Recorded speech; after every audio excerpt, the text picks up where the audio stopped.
Dreamscape presents The Suspects by Katharine Johnson.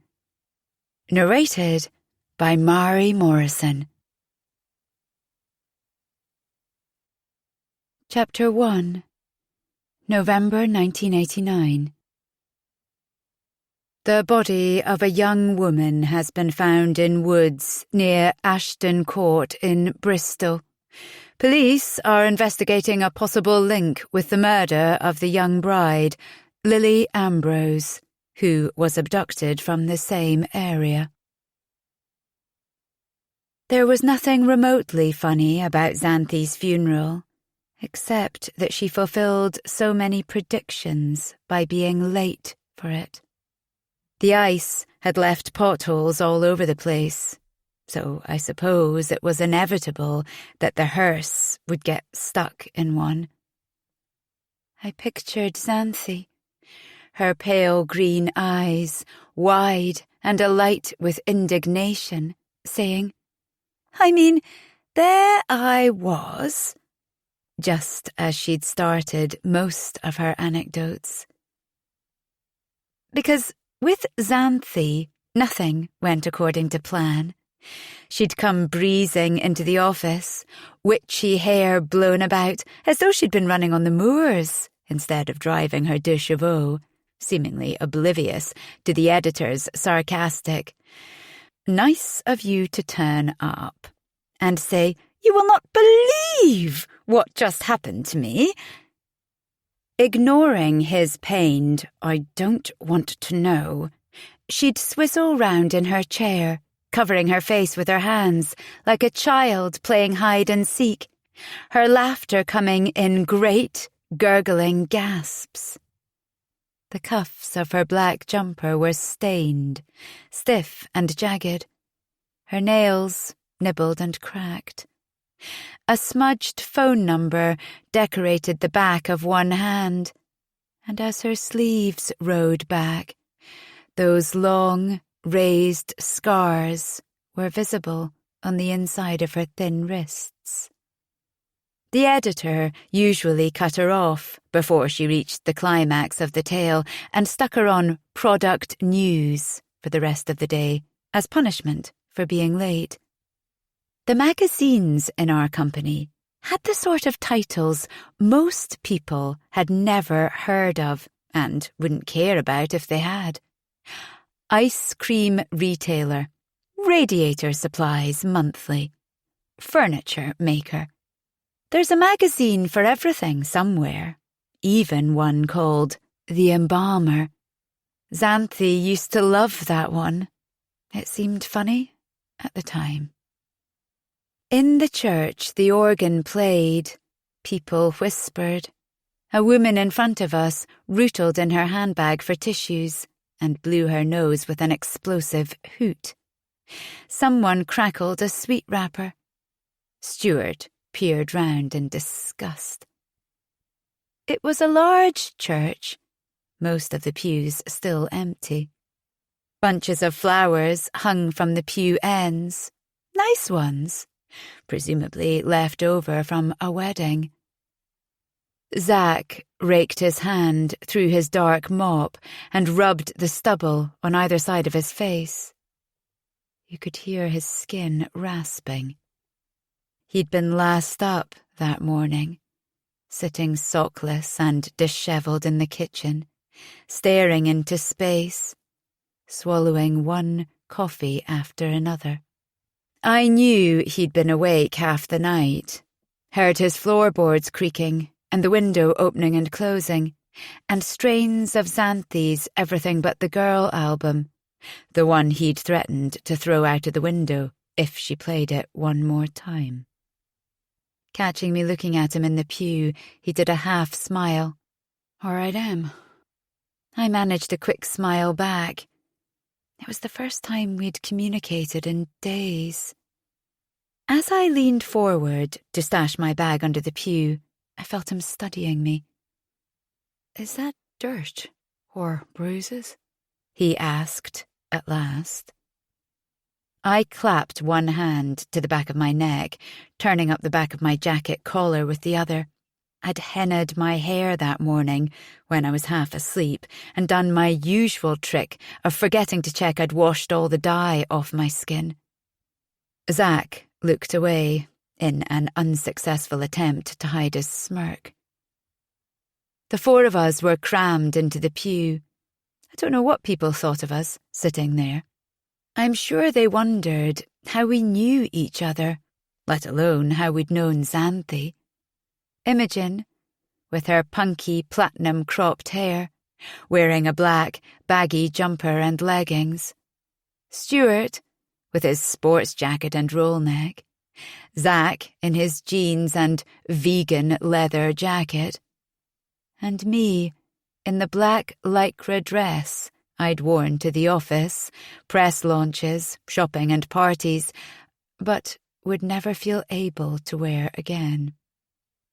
Imogen's hand on my knee alerted me to the way it had been jiggling up and down.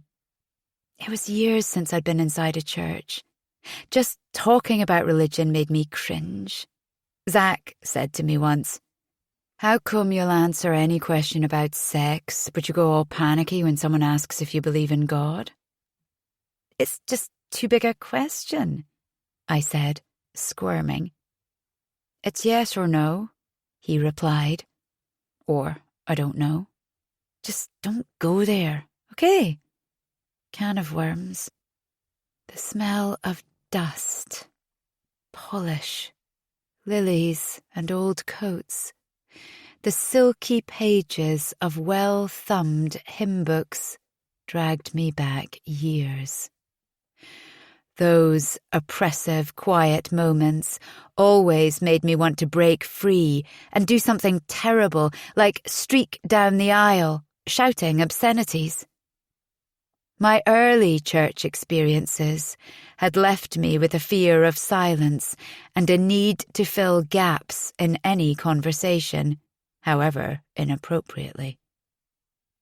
But on this occasion, above all others, I didn't want to misbehave. I'd have given anything not to. It just happened. I saw the name Charlotte Lucy Clark on the funeral pamphlet. Jumping out of my seat, I blurted, "We're at the wrong do!" I don't even know why I used the word do. It's how my granny would describe a sherry party. We're not. Imogen tugged me back down. It's Xanthi. Of course, the police and the press had been calling her Charlotte for weeks, but I'd assumed Xanthi must at least be her middle name. "See that couple?" Imogen whispered. "Her parents." "Foster parents, you mean?" I studied the middle-aged couple in the front pew. The real ones died in the plane crash, didn't they? Imogen's blonde brows twitched. "It seems not." "And that's her sister?" "Yep." "The nun? The one who—" Imogen barely blinked, and yet her cool blue eyes signalled she'd tell me later. It made me wonder if we'd ever really known Xanthi. Then that thing about the hearse getting stuck. I'd seen so many comedy shows about funerals. Undertakers slipping in the mud, mourners sneezing out their false teeth into the grave.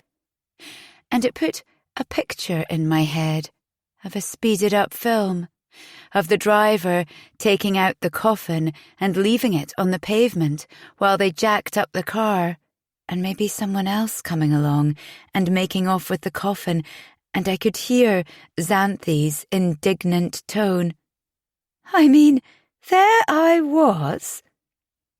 The vicar was apologising for Xanthi's late arrival. "What's new?" mumbled Zack. He caught my eye. His shoulders shook, and he let out one of his muttly laughs. It wasn't funny. Not at all. until Stuart leaned across the pew, his face all red and stiff, and snapped out of the side of his mouth, "Sort yourselves out!" Like he was 42 instead of 20 years younger. Zack stopped just long enough to say, "Yeah, all right, Dad."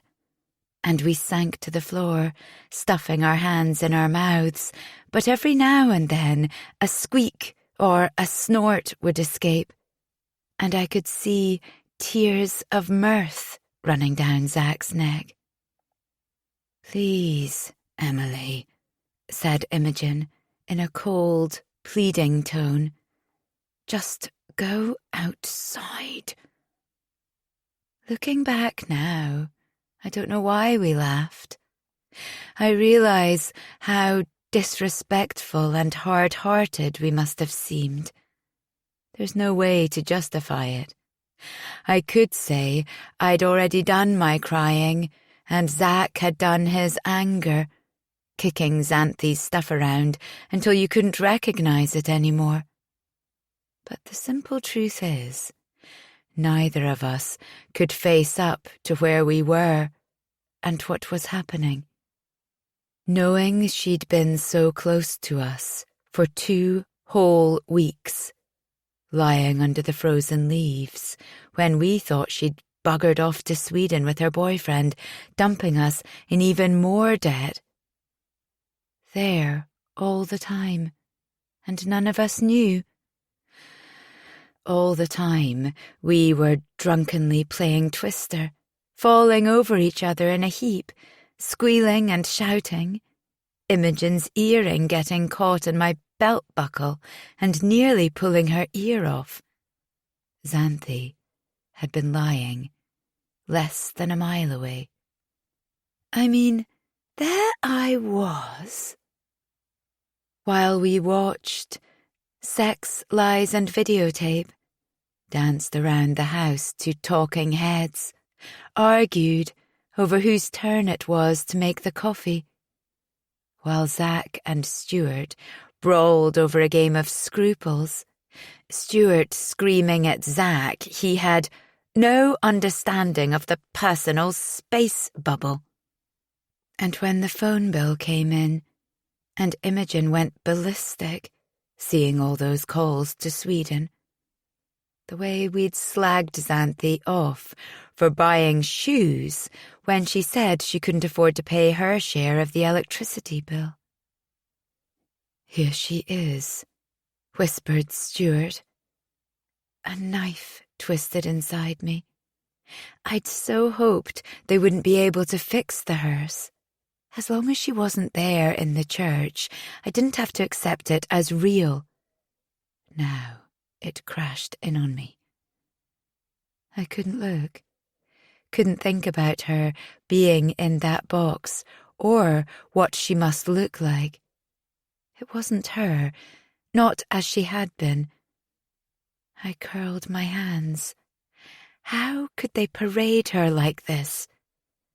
I couldn't help thinking back to a history lesson when one of those Norman kings had burst out of his coffin during his funeral. One of the pallbearers stumbled, and I thought, "Don't drop her. Don't you dare drop her." To my surprise, Imogen reached out and took my hand, and I squeezed back so tightly she winced. I mumbled an apology. Stuart cleared his throat. The vicar was burbling on about someone I didn't know, calling her Charlotte, a talented young woman who'd loved horses and gymnastics and had shown promise as a dancer. She was nothing like Xanthi. He kept talking about her as though she was still alive in that box, saying she was about to make her final journey. But if she still existed in any form, Xanthi would have found a way to communicate with us. She'd have been calling for help, transmitting messages to tell us where she was and who had done this horrendous thing to her. Close your eyes and tell me what animal I'm thinking of. All those psychic experiments she tried. Usually they ended up in a big row about coincidence. Someone saying elephant or number 7 or Africa, and someone else saying, well, of course you'd guess that. So we started coming up with answers she could never have heard of, and she stomped off, saying we weren't receptive enough. I never for a moment doubted she'd left of her own accord to escape the bills, the soaring mortgage rates, the threatening arrears letters, and the heart-stopping guilt about what we'd done. Thinking back a few weeks to when she was still there in the house, I'd do anything to be able to go back and change things. It was a Saturday morning. The house smelled of coffee, and we were all nursing hangovers from hell, and Xanthi looked up from the cards spread out in front of her on the floor and said, "Oh my God, something terrible's going to happen to me." And we all just laughed. I wish we'd paid more attention. Even when the Swedish boyfriend rang and said she hadn't turned up, we weren't that bothered. She'd have met someone on the flight over, taken a detour, perhaps changed her mind about him altogether. When Xanthi said Tuesday, she meant a Tuesday, or perhaps Wednesday. But as the days went on, we started to wonder. We went through every personal contact in her Filofax, and they started to creep in, those icy fingers of doubt. The thing is, she'd probably have laughed too, hearing Stuart tell us off like that in the church. She loved his pomposity and prodded away at him constantly to get a reaction. It was Xanthi who first noticed how he talked out of the side of his mouth when he got angry. She could mimic him perfectly. No one else would have dared, but even Stuart laughed along. Even now, all these years later, I won't think of her without her nose all scrunched up and her face stained by mascara tracks, making her look like a Pierrot, trying and failing to get through a story without dissolving into giggles. Most often, I picture her sitting up on the window seat, knees drawn up under the tent of her skirt. Sometimes she'd laugh so much she'd fall off and lie in a heap on the floor, helpless. In front of me, in the pew, Stuart sniffed and shook his head. If he'd been in the famous 5, he'd have been Julian, the bossy one. He even looked a bit like those pictures in the early editions. Tall, with a firm jawline and very short, fair hair. Hitler Youth was how Zach described his look during one of their rows, turning it nuclear.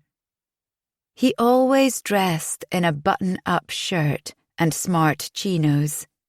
We persuaded him to buy a pair of jeans once, but he wore them with polished brogues and complained he couldn't bend his knees properly.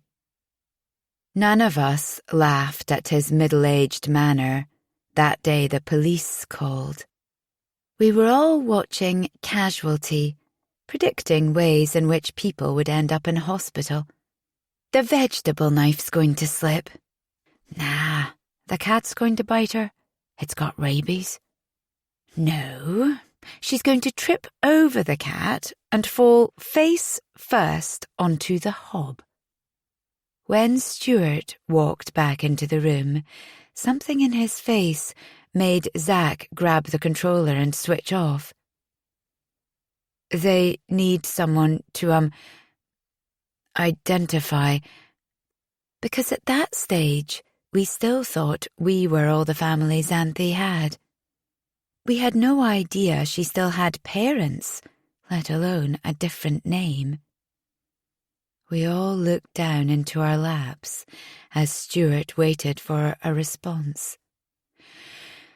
I was desperate to see if this body they'd found was really her, but had no idea how to cope if it was. "It's okay," he said after a moment. "I'll do it." His face was grey when he came back from the morgue, but when I asked him what Xanthi had looked like, he gave such a sad smile. "Fine. Lovely. Like she was asleep." I knew he must be lying, but I loved him for it. I wished I hadn't let Zack go on about the foxes digging her up and the different stages of decomposition. All those thrillers he read. Up until that moment, I thought I could forgive Zack anything, but I never forgave him that. When the service was over, Stuart ordered us to hang back while the family walked over to the burial plot, which was a relief, because my stomach was so churned up I'd probably have thrown up. I risked a glance at Xanthi's parents. Her mother's face was frozen, and her arms folded across her chest, as though she'd withdrawn into herself. Her father's gaze was fixed on something above our heads, as though we weren't there, or he wasn't. His coat was rucked up at the back. I wanted to tell him, but couldn't move my legs, and it didn't seem appropriate to call out. I only noticed the 2 policemen as we got to the church gate. Had they been at the service? How nice of them to come and pay their respects, show their support. After all, they were dealing with deaths all the time. Perhaps Xanthi, being so young, had touched them specially. After all, it could just as easily have happened to their own daughters. Packing to stay with your boyfriend one moment, in a box the next. Fine line. Hang on. What's Stuart up to? He was supposed to be giving us all a lift home. What was he doing getting into the police car? I took a step towards him, but stopped. One of the officers had their hand on Stuart's head as he climbed in. He looked back once, a strange look. Helpless? Confused? Accusing? All of those things. I looked away, but met Imogen's crushed ice stare. "This is serious, Emily. You'll have to tell them where he was." "Rather not," I mumbled. After all, we'd all given false alibis. Would it really help now to tell them on the night the police were so curious about, Stuart had been tied to my bed with silk scarves and covered in whipped cream and melted chocolate? Chapter 2. We weren't bad people. We just made a bad choice.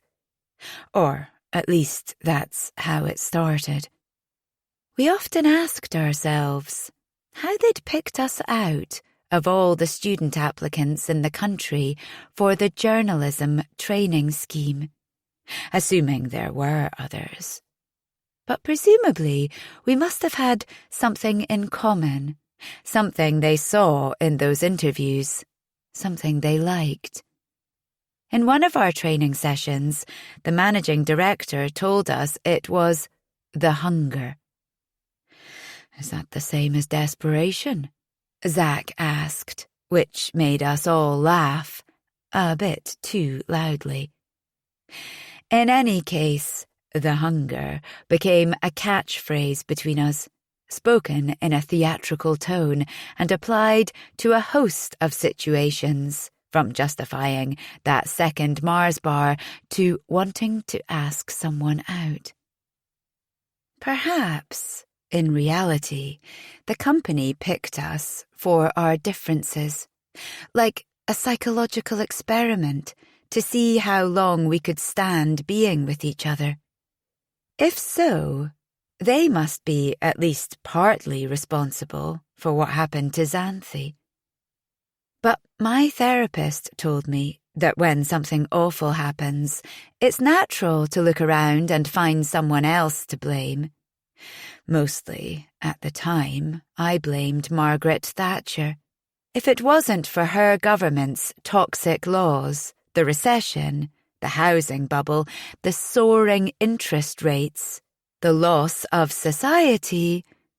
But the truth is, we all made the decision to move in together, although we must have all known it couldn't work. None of the stuff that came after would have happened if we hadn't already made that first bad decision.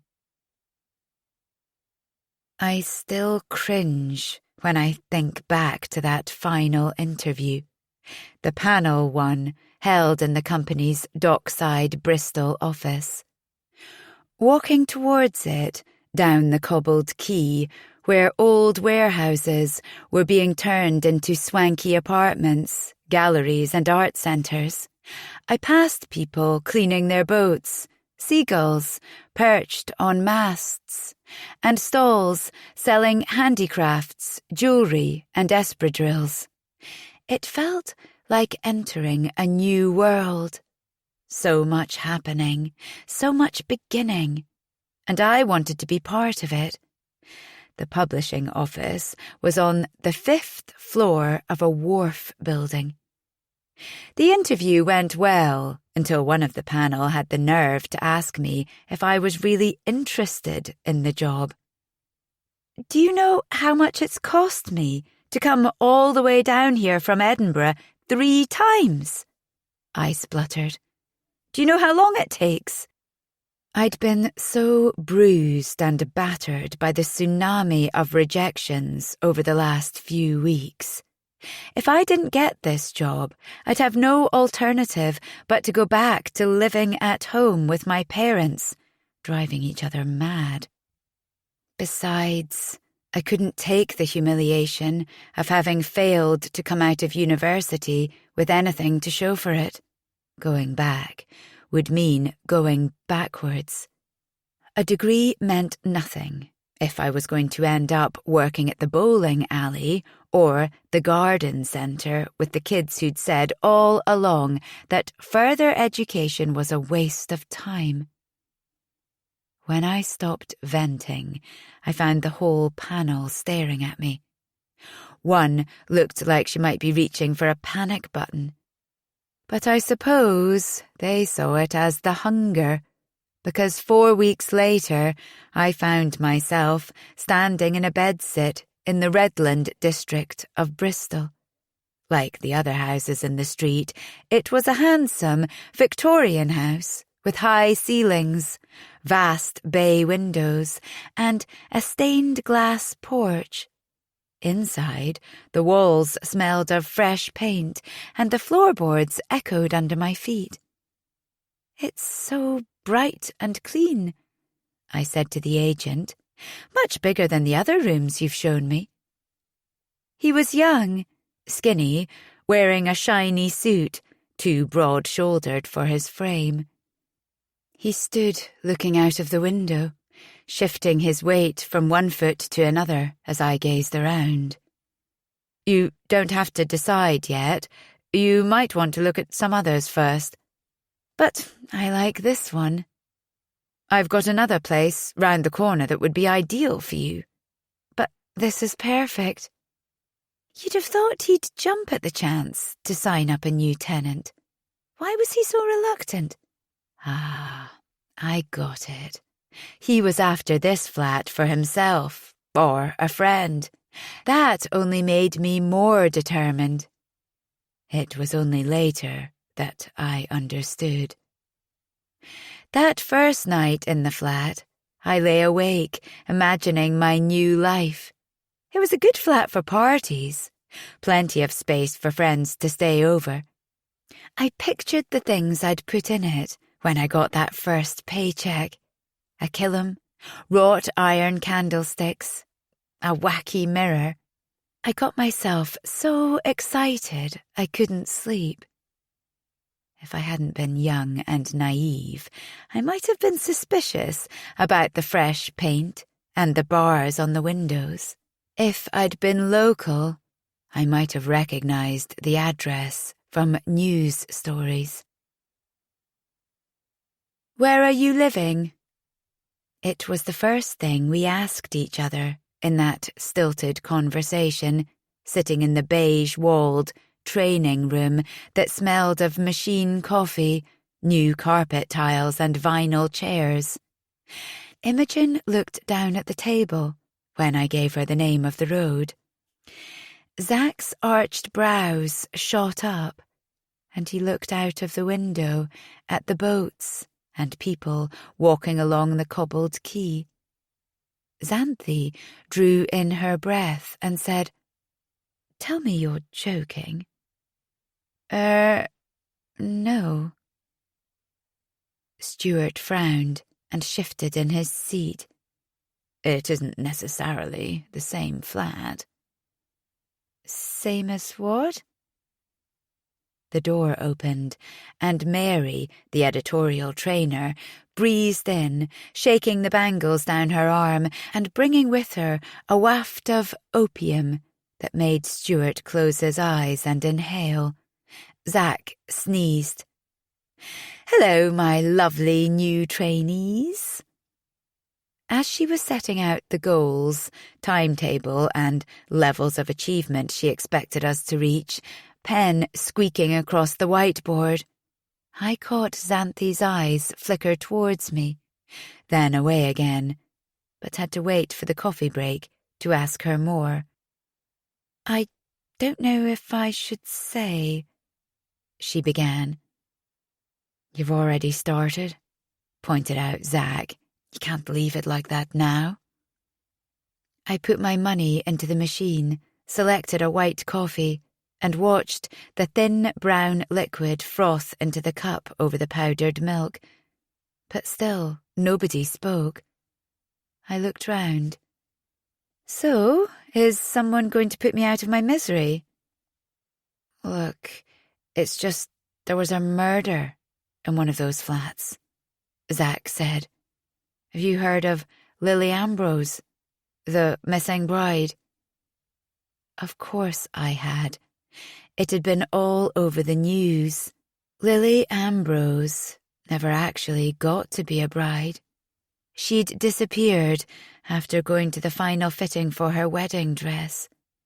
I couldn't remember the details, but I knew the story didn't end well. He kept her in his flat," said Xanthi. "Your flat, if you mean the one at the end, looking over the park." I nodded, trying to dredge up what I'd read. Neighbours had complained about the smell and then the flies. Police found her emaciated body surrounded by unspeakable instruments of torture. "They caught the man. He's behind bars, so don't go giving yourself nightmares," said Stuart, as we walked back into the training room for the last session before lunch.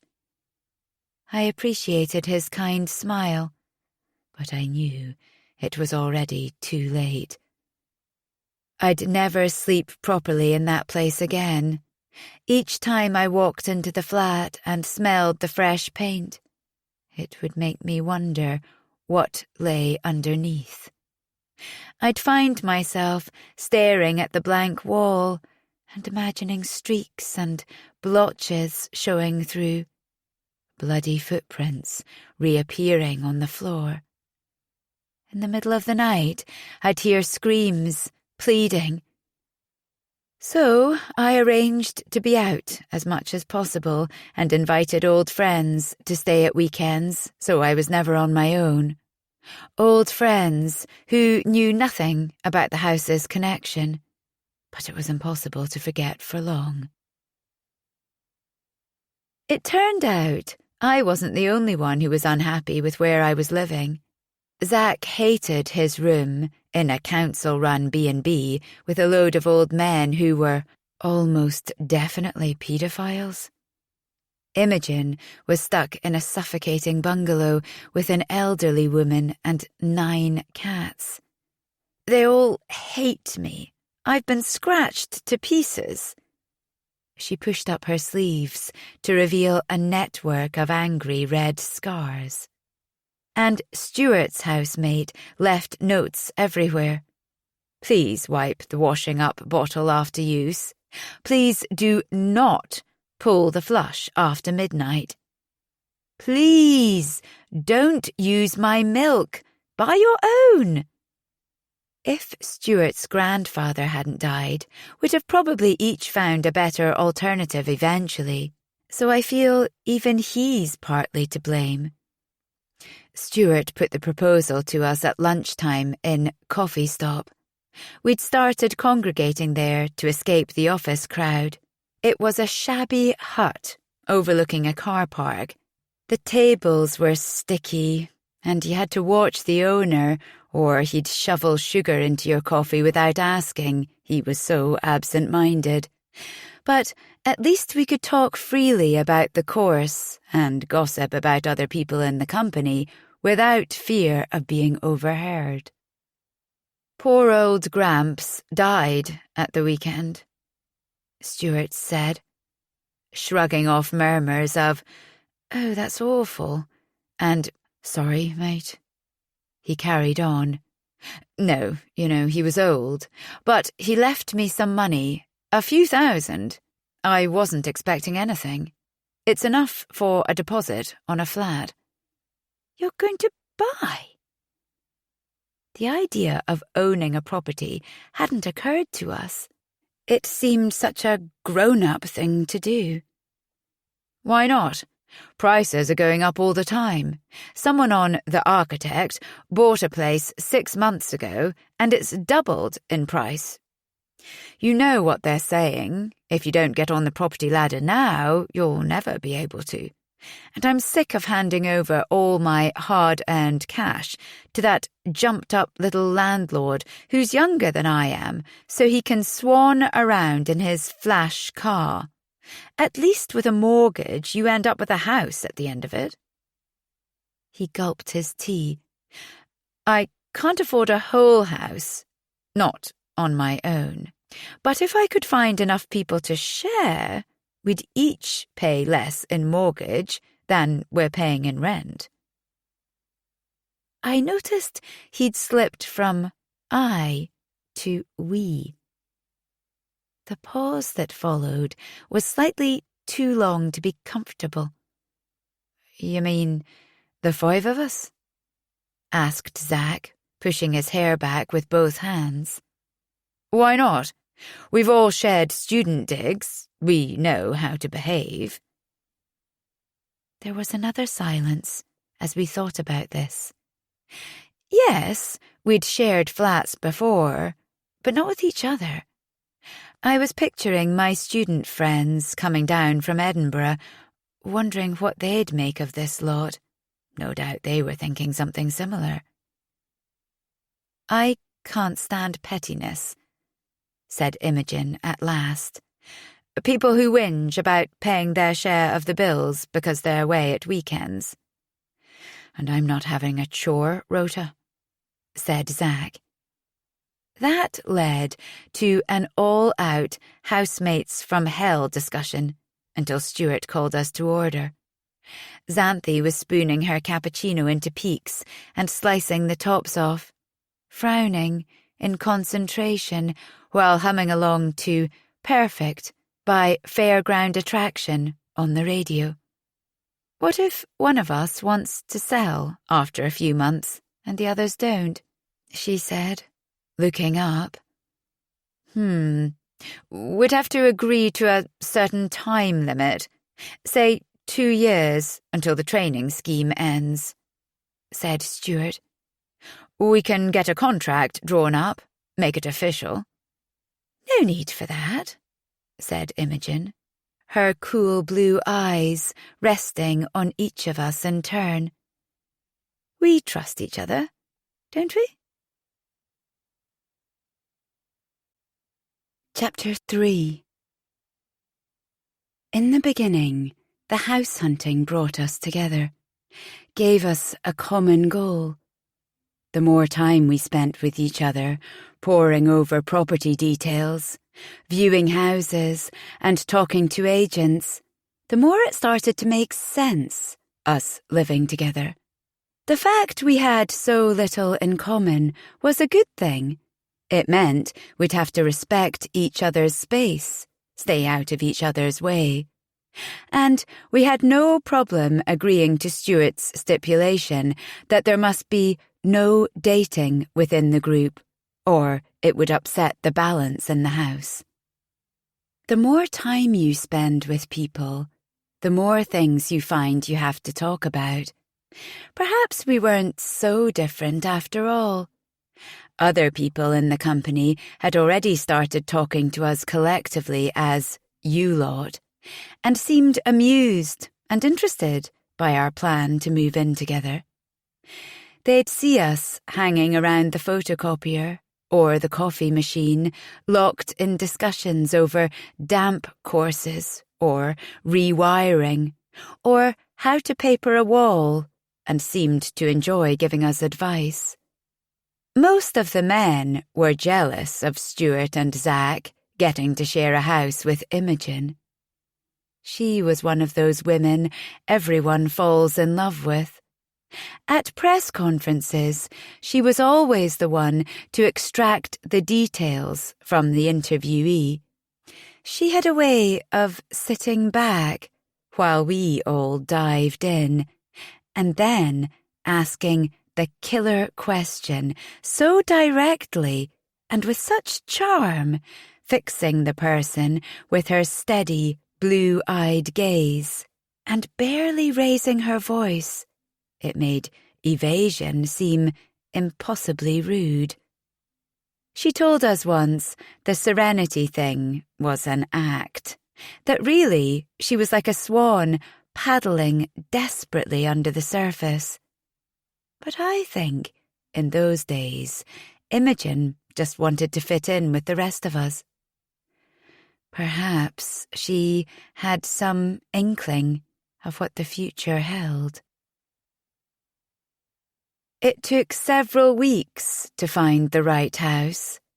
The market was going crazy, and most of the properties had already been snapped up by the time we saw them in the estate agent's windows. A glance through the property papers during our lunch hours in Coffee Stop showed we'd be hard pushed now to find enough money for the 5% deposit we needed. I could ask my dad to lend me some, said Imogen. I doubted my parents would be able to help. Both academics, they'd never been good with money and were still paying off their own mortgage on the grey flint bungalow in which I was born. I don't have parents to ask, said Xanthi. Tenerife airport collision. 2 Boeing 747s collided on the runway. We were coming back from holiday. Something about the note of pride in her voice when she told us it was the deadliest air accident in history broke my heart. God, how awful, said Imogen, but Xanthi just shrugged and went quiet and picked at her cauliflowered sleeve. Then she looked round and managed a brave grin. Sorry, didn't mean to put a downer on everything. Somehow, Stuart managed to steer the conversation back to the housing thing.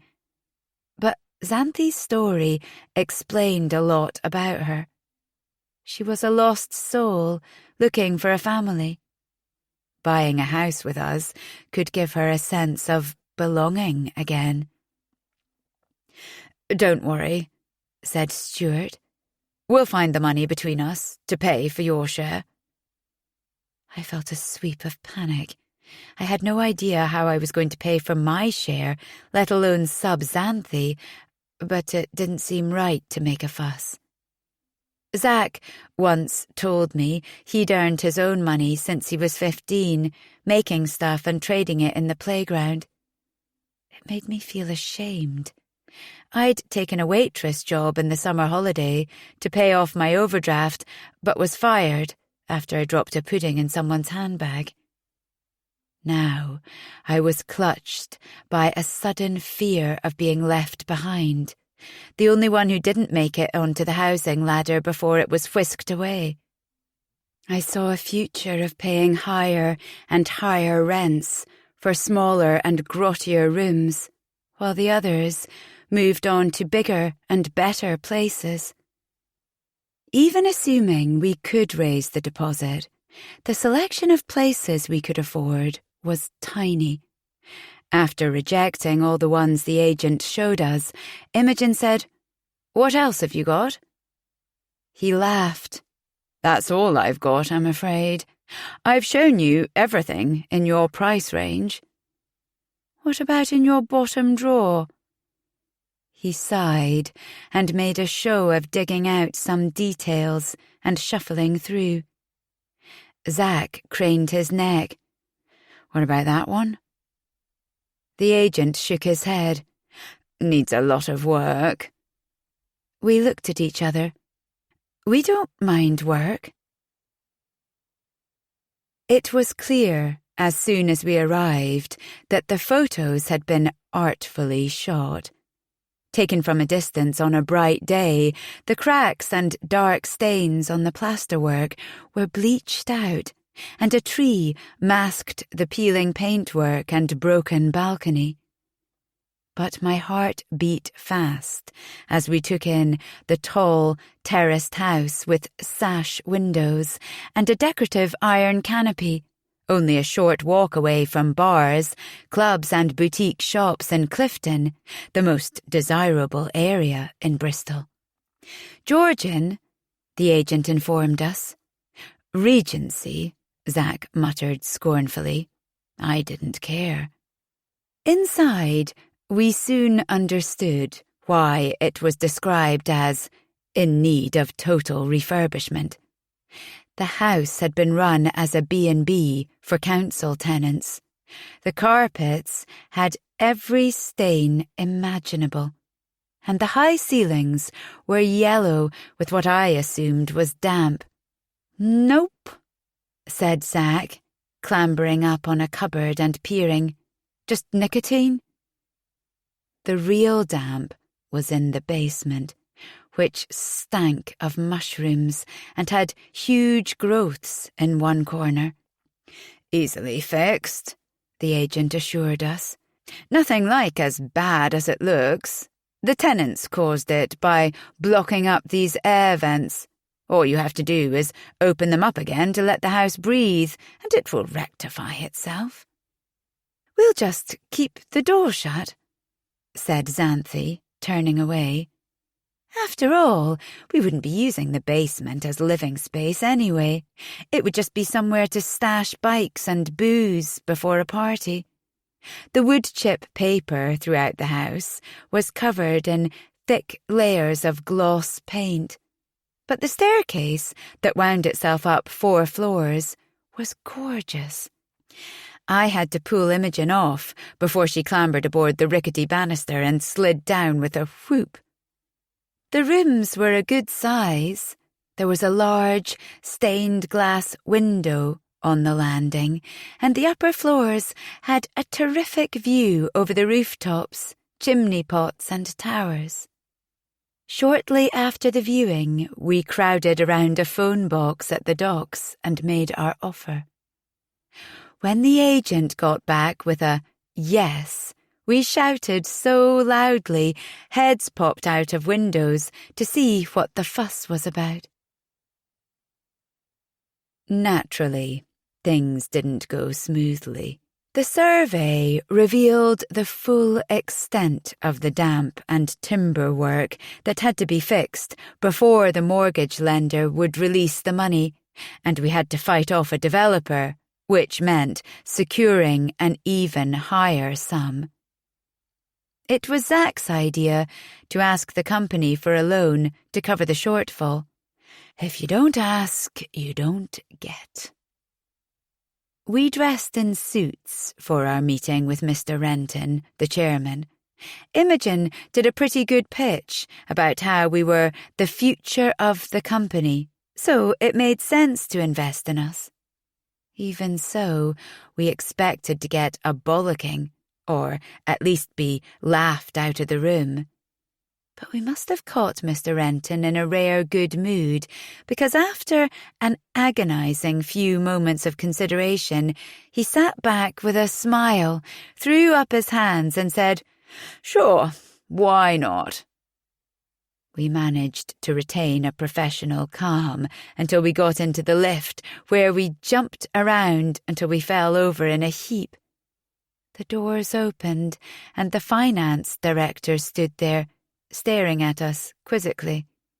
We muttered apologies, picked ourselves up and walked out.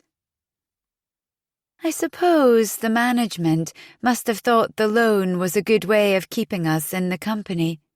Too many graduates before us had left the scheme halfway through to join more glamorous publications with better pay and the buzz of living in London.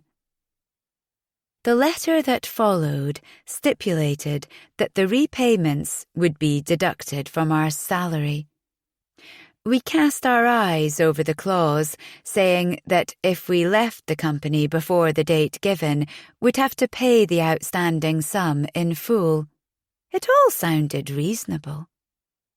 My parents swooped down at the weekend to see the house before committing themselves to help fund my deposit. "Have you seen the mould in the basement?" "Have you noticed these window frames are rotten?" "What's being done about the broken pane? It's a security risk." My mum lowered her voice to ask, "How well do you know these people?" Seeing the amused looks being exchanged, I felt myself catch fire. "You've only just met them. What if one of them doesn't pay their way? One of them could be a thief, or worse." "You don't need to worry," I assured her, shepherding them on. But one thing you could say about my parents was that they were never predictable. Just as they were leaving, Dad asked how much I wanted to borrow again. On hearing the sum, he grimaced, clutched his chest, and folded onto the floor. The estate agent blanched and looked as though he were about to shout for an ambulance, but Dad, who used to go through the same routine whenever he was presented with a bill in a restaurant, produced his checkbook. "It's a loan," he said, thrusting the cheque at me. "Don't even think of getting engaged before you pay it back, because it's the money we've saved up for your wedding and your sister's." Hugging him, I promised him I was highly unlikely to get married within the next 2 years, as I'd have to find someone to marry me first. I'd left my student boyfriend on a train platform in Zagreb a few months before, after 3 stressful weeks of interrailing. For all I knew, he was still there.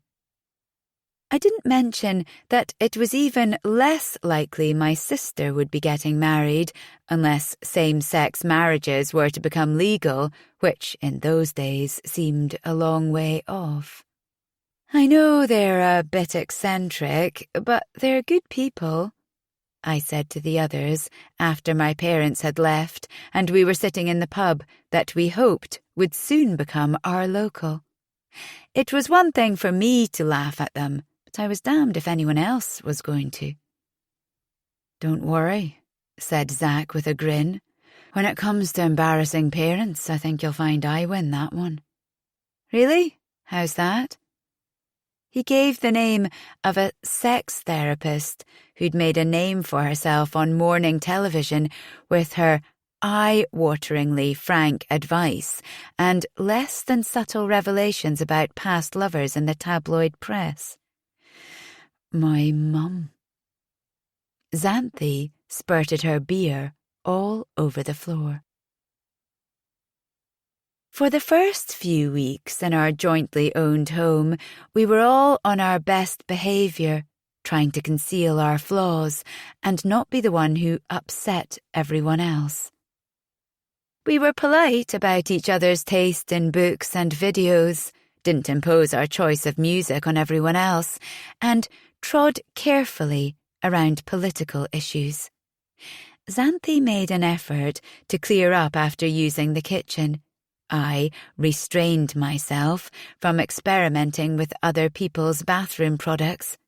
Stuart offered us lifts to work and didn't blow his top if you forgot to leave the car seats tidy. Imogen didn't spend too long in the bath, and Zach didn't bring home a succession of waifs and strays from his nights out. We were united against the grasping building society and the curtain-twitching elderly couple next door who, for all our efforts to be friendly, seemed determined to find fault.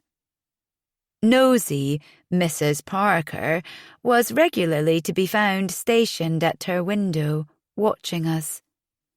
She complained whenever we played music, and yet her television reverberated through our living room, so we could hardly hear ourselves speak. We received a few sour remarks about the state of the garden, but when we spent a weekend tidying it up, she moaned about the broken fence, although our solicitor had made it clear the boundary didn't belong to us. Stuart mended the fence anyway, but this seemed to raise more suspicion. Mrs. Parker stood watching us from an upstairs window, as though convinced we must be burying a body.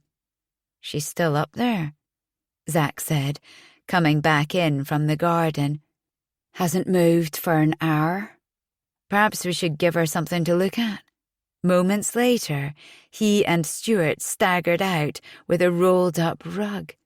Xanthi and I dug a hole in the vegetable plot with exaggerated gestures, folding over the spade with laughter. We'd have loved it if Mrs. Parker had rung the police. But bit by bit, the honeymoon period unravelled. It didn't take long for us to start falling out over the silliest things. Imogen's boyfriend, Rick, who she'd been seeing since uni, rubbed the rest of us up the wrong way. From the occasional visit, he was starting to spend more and more time at the house, and behaved as though he owned the place, helping himself to a beer from the fridge, taking charge of the TV remote and poking through our things. He took it upon himself to go through our cupboards and chuck out anything that was nearing its sell-by date, which sometimes left us with nothing to eat over the weekend. I got the feeling he hoped would all move out one day, so he and Imogen could take over the house and have it the way they wanted. It soon became clear Imogen viewed the house in a different way from the rest of us, less as a base, more of an investment. I think it's also fair to say, too, that we lacked her sense of style and thought the place would look all right with a lick of paint, so we pointedly ignored the brochures she left lying around. Although during the first weeks we'd pussyfooted around political differences, you can only bite your tongue for so long. Zach was outraged when Stuart said, The miners really should embrace change. And the IRA soldiers in Gibraltar had been asking for trouble in the first place. And Stuart was infuriated when Zack called the salmonella egg scandal a Tory trick. But it was the personal questions that caused the most damage. Being journalists, we all suffered from an inability to know when to stop asking questions. During one of those idle evenings in front of Blind Date, Zack playfully asked Imogen if he was her type. There were so many reasons she could have given that would have been acceptable. He was too short, too stubby, too much of an eco-warrior, or she only had eyes for Rick. But instead, she turned her ice-blue eyes on him, drew on a cigarette, and said with that lovely smile, "Sorry, but you're too much of a slag for me." Zack choked on his beer. He smiled, too, just about maintaining the light-hearted air of the conversation, but said, "What's that supposed to mean?" She shrugged. "Just that you've had a lot of sexual partners, if we're to believe all your stories." He laughed. "I should be so lucky. Most of the stories are about the same few people. Anyway, this is outrageous. How would you like it if I said that about you?" Imogen blew a coil of smoke up to the ceiling. "People say things like that about women all the time. If a man sleeps around, he's a lad. If a woman does, she's a slapper." "All right, but I don't. The point is, you can't be too careful these days." His brows lifted. "Oh? Now you're saying I'm an AIDS risk?" The AIDS thing was always there at the back of our minds. You'd have to have been in a coma for the past few years to have missed the advertisements with the falling tombstone, the leaflets that came through the door, and the signs everywhere. "You'd be more of a risk to me than the other way round," said Zack. "I got tested a couple of weeks ago after that heroin addict bit me down at the soup kitchen, so I know I'm negative." Imogen smiled apologetically. "I'm still not interested, I'm afraid." He looked appalled. "I wasn't asking. You're the last person on earth I'd sleep with." Stuart moved the conversation on, but Zack couldn't leave it alone. "How do you know you haven't got it?" She rolled her eyes. "I don't need a test. I make sure I know a person's sexual history before I sleep with them. Rick was a virgin before I met him.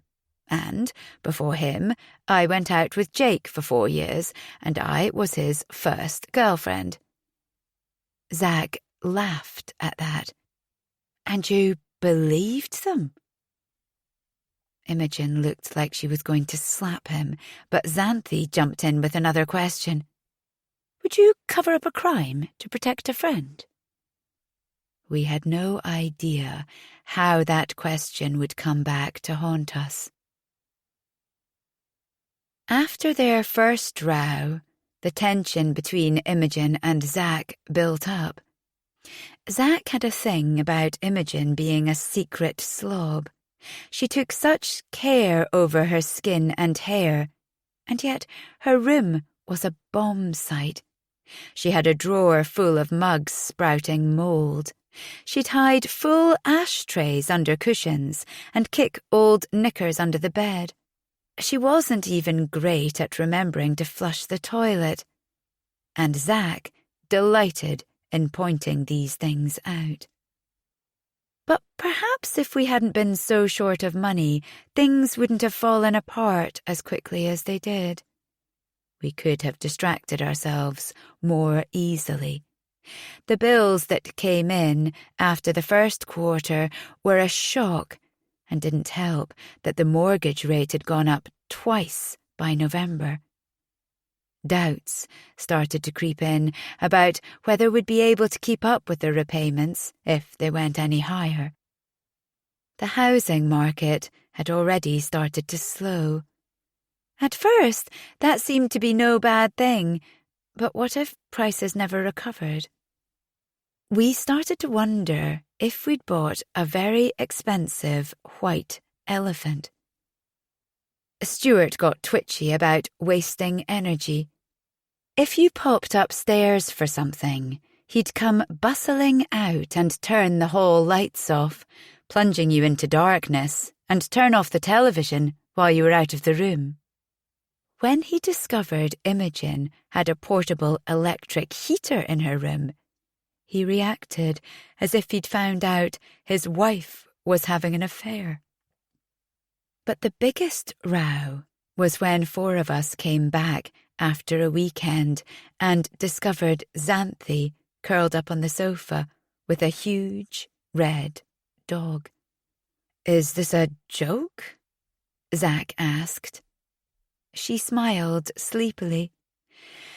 "No, he followed me home from the shops."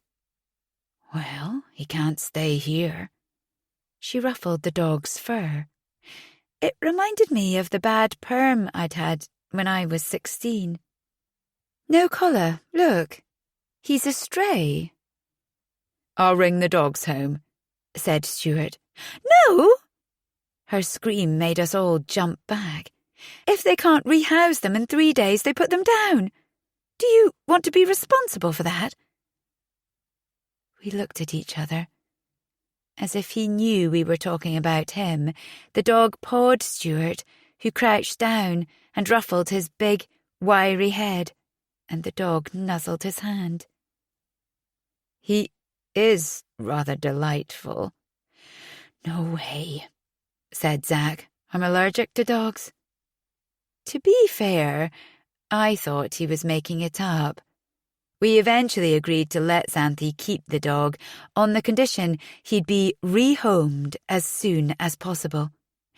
Imogen and I cycled all over town putting up posters, but a month went by and still no one had claimed him.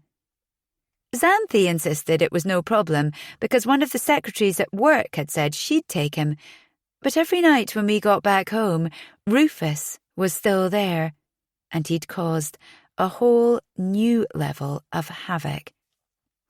Cute as he looked, the dog chewed through electric cables, sofa covers, socks, and a market report that Stuart was analysing for an article. Xanthi tried to get home at lunchtime to walk him, but she sometimes didn't make it on time, and neither did he. It turned out, when we talked to the secretary, she'd only said she'd like to take him, if she didn't already have a staffie who hated other dogs. After 6 weeks, Rufus was driving us mad. Stuart got agitated when the barking drowned out the TV and fretted constantly about the damage Rufus caused and the mounting cost of repairs. The Parkers next door complained about the noise and accused us of neglecting the poor animal for long hours while we were at work. Zack was having regular asthma attacks, which he blamed on Rufus. He banned the dog from coming upstairs, but Xanthi used to sneak him up to her room anyway. But by 8 weeks, we'd pretty much resigned ourselves to having a 6th housemate. And to tell the truth, I was becoming attached to Rufus. So it was such a shock when Imogen, Zack and I got in from work one evening and found him, wild-eyed, careering round the house. At first, we thought he was just having one of his exuberant romps, but it became obvious it was more than that. "There's something wrong with him," said Imogen. "His heart's pounding." She tried to hold him still, but he scrabbled and sank his teeth into her arm. She screamed, He leapt out of her grasp and took off around the house again. "Thank God for that," said Zack when he finally stopped. But when Imogen went up to her room much later, she found the poor dog slumped halfway up the stairs, all stiff and lumpy next to a patch of vomit on the carpet. "He's dead!" I couldn't believe it. I bent down and stroked Rufus's head, fighting back tears, but he didn't respond. I thought of all the times I'd been angry with him. We hadn't given him a chance. But I couldn't understand it. He'd been fine only that morning, his usual crazy self. I noticed the froth around his mouth. "It looks like he's been poisoned." "He can't have been. He's been here all day," said Imogen. She shot a look at Zack, comprehension dawning. "Unless—" Zack was clutching his hair. He murmured, "Shit. I'm sorry. I'm really sorry. He must have been through my bag." "Sorry?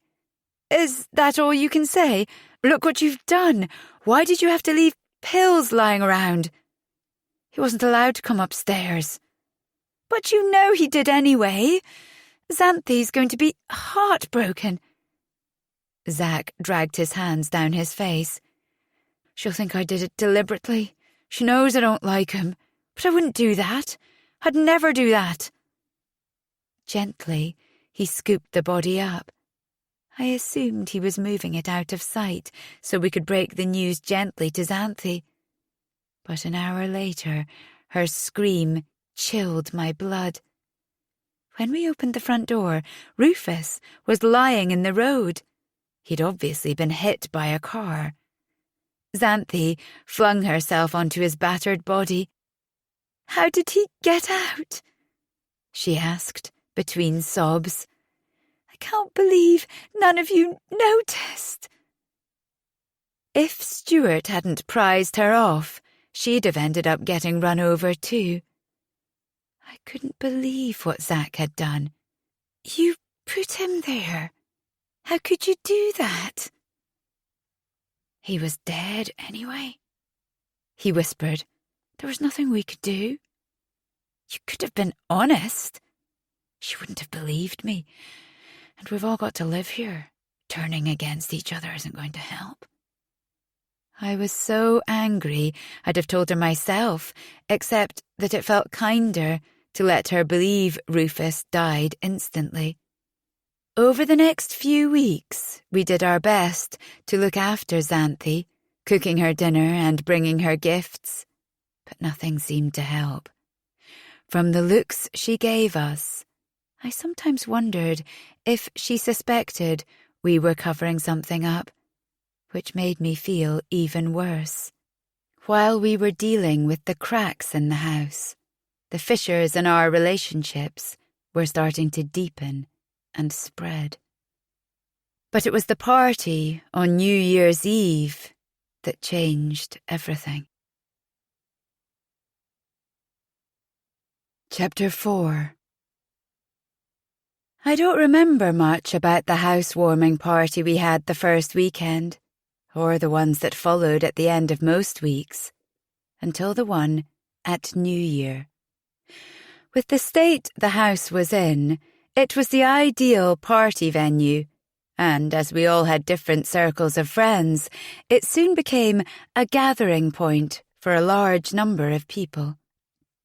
The recollection I have of that New Year's Eve is like an old video with some moments of clarity, but lots of scenes that hop and get stuck and keep replaying, of voices that fade out or are drowned by buzzing and crackling and faces that merge and morph. I remember the air being thick with smoke and all kinds of stuff being passed around, the music so loud you could feel it slam through your body, and someone falling when carrying a pizza up the stairs, plastering the wall like a clown with a custard pie, and defensively saying the place couldn't look any worse than it already did anyway. Most people were pleased to see the back of 1988. We were all still reeling from the Lockerbie air crash, so there was a lot of talk about that. I worried about Xanthi and the memories the disaster must be dredging up for her, given the air crash that killed her parents. I remember the police coming round twice after our neighbours complained about the noise and suspicious smells from the garden. The officers had visited our parties so many times by then, we were almost on first-name terms. I'd had a few drinks, but wasn't drunk. Experience had taught me how far I could go without bringing on a fit, and I hadn't yet told the others about my epilepsy. The last thing I wanted was the humiliation of them finding out in such a public way. I didn't take the pills that were being passed round either. On the one occasion I'd experimented as a student, I'd been fine, but had a seizure the next morning during the come-down, which freaked me out. A small, skinny man with hunched shoulders and an Adam's apple that bobbed up and down, reminding me of a gecko, wearing a grey hoodie and jeans that looked like they'd been sprayed onto his legs, kept appearing at odd moments. "Where's Fitz?" "Sorry," I said. "Don't know anyone called Fitz." "You must do," he yelled in my face. "He said he'd be here." I took a step away and wiped spit off my ear. "Well, we don't know him." That seemed to satisfy him for a while, but every now and then he'd pop up again with the same question and asking other people who didn't seem to be able to help him either. Xanthi's eyes were drooping, and she was throwing her arms around everyone.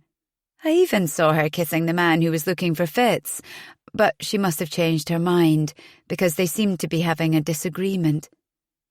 From the blood on his lip, I guess Xanthi had bitten him. She shoved him backwards, and he stumbled into me, knocking my drink onto the floor with his backpack. I helped him pick up the bits of broken glass. One of the shards caught the side of my hand, making me wince. "Can you take that stupid thing off?" asked Stuart, getting hold of the straps. He tried to pull it off the man, who very nearly punched him in the face. "Where's Fitz?" Stuart put his hand on Backpack Man's shoulder.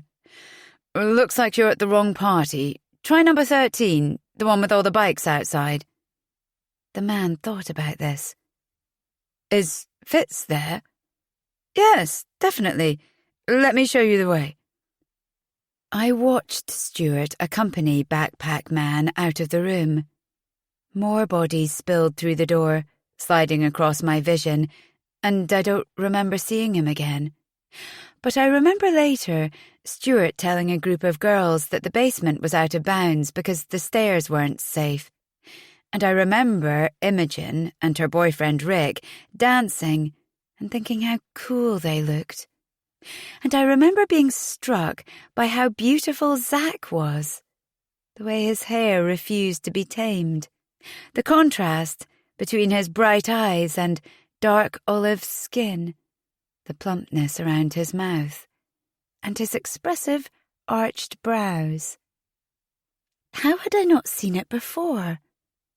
I think I must have done, during those long days in the training room, but not allowed myself to think about it, partly because I knew there was no way a relationship with him would work. Now we lived together, a fling would make life awkward for everyone afterwards. Besides, Stuart had decreed it was against the rules, which was probably just as well. I knew Zach liked me, but I also knew I'd turn out to be a disappointment to him. I hadn't, like Xanthi, lived in a squat or, like Imogen, trekked across Peru on my own and been stabbed by robbers. Hadn't thrown myself in front of a truck carrying live animal exports, or been arrested for hurling missiles at a speaker from South Africa when they came to my university, or, in fact, done any of the principled things people he usually hung out with had done. So, I'd convinced myself that it was better to have his friendship, which would last much longer than a relationship. Sharing the house and travelling to work together, we saw more of each other than many married couples anyway. Even now, we'd been given our placements on different magazines. We still phoned each other several times a day to meet up at the coffee machine, even though neither of us could stand the drinks that came out of it, and we timed our lunch times so we could be together. We'd take a walk around the docks, share a bag of chips, look around the art gallery, making irreverent observations and falling about laughing at the avant-garde exhibits, or sit on a bench in front of the boats, unpicking each other's life stories. But there was something about Zach that night at the party. His eyes so full of light and laughter, his brows so expressive, and that infectious laugh. I couldn't stop noticing him. He seemed, despite the people that were hanging round him, to be comfortable with me. At least he kept gravitating back to me to point out someone making a fool of themselves, or to take up some half-finished thread of conversation. Someone put on a track by the Fine Young Cannibals, and he appeared by my side. "My song to you, Em. You drive me crazy." Thanks? Not sure which way to take that. Any way you like." He grinned. Stuart's little rule about not dating housemates. Rules are there to be broken, right? But before I could answer, Stuart flumped down on the floor on the other side of me. "Have they got any idea what they look like?" he demanded, glaring at Imogen and Rick. "Of all the people she could have chosen." He was waving a half-full whiskey bottle as he spoke. "Not interrupting anything, am I?" "Yes," replied Zach, but Stuart didn't seem to hear. After a few moments, Zach shrugged and melted away, and I felt a stab of hatred for Stuart, but with any luck, he'd keel over and go to sleep if he kept swigging from that bottle. I sat back against the wall and waited, watching bodies twisting and sliding in and out of focus, trying to make out shapes in the dark. Gradually, I became aware Stuart was still talking. "You don't mind, do you?" he said. Sorry?" "Sometimes you remind me of her. I had to tell someone. It's been killing me." "Right," I said, trying to catch up. "I've never talked about this before. Never thought I'd be able to." I've often replayed that scene in my head, because I know now that if I'd made more of an effort to listen, everything might have turned out differently. But as it was, all I got was, "I should never have..." She kept saying, "Dear God, I didn't mean it to end up like that. Of course, if I could go back, I'd do anything." Now when I think about it, it's obvious I should have suggested we go out into the garden or up on the roof where I could have heard what he was saying. But at the time, I was so worried about giving him the wrong signal and so fixated on Zach.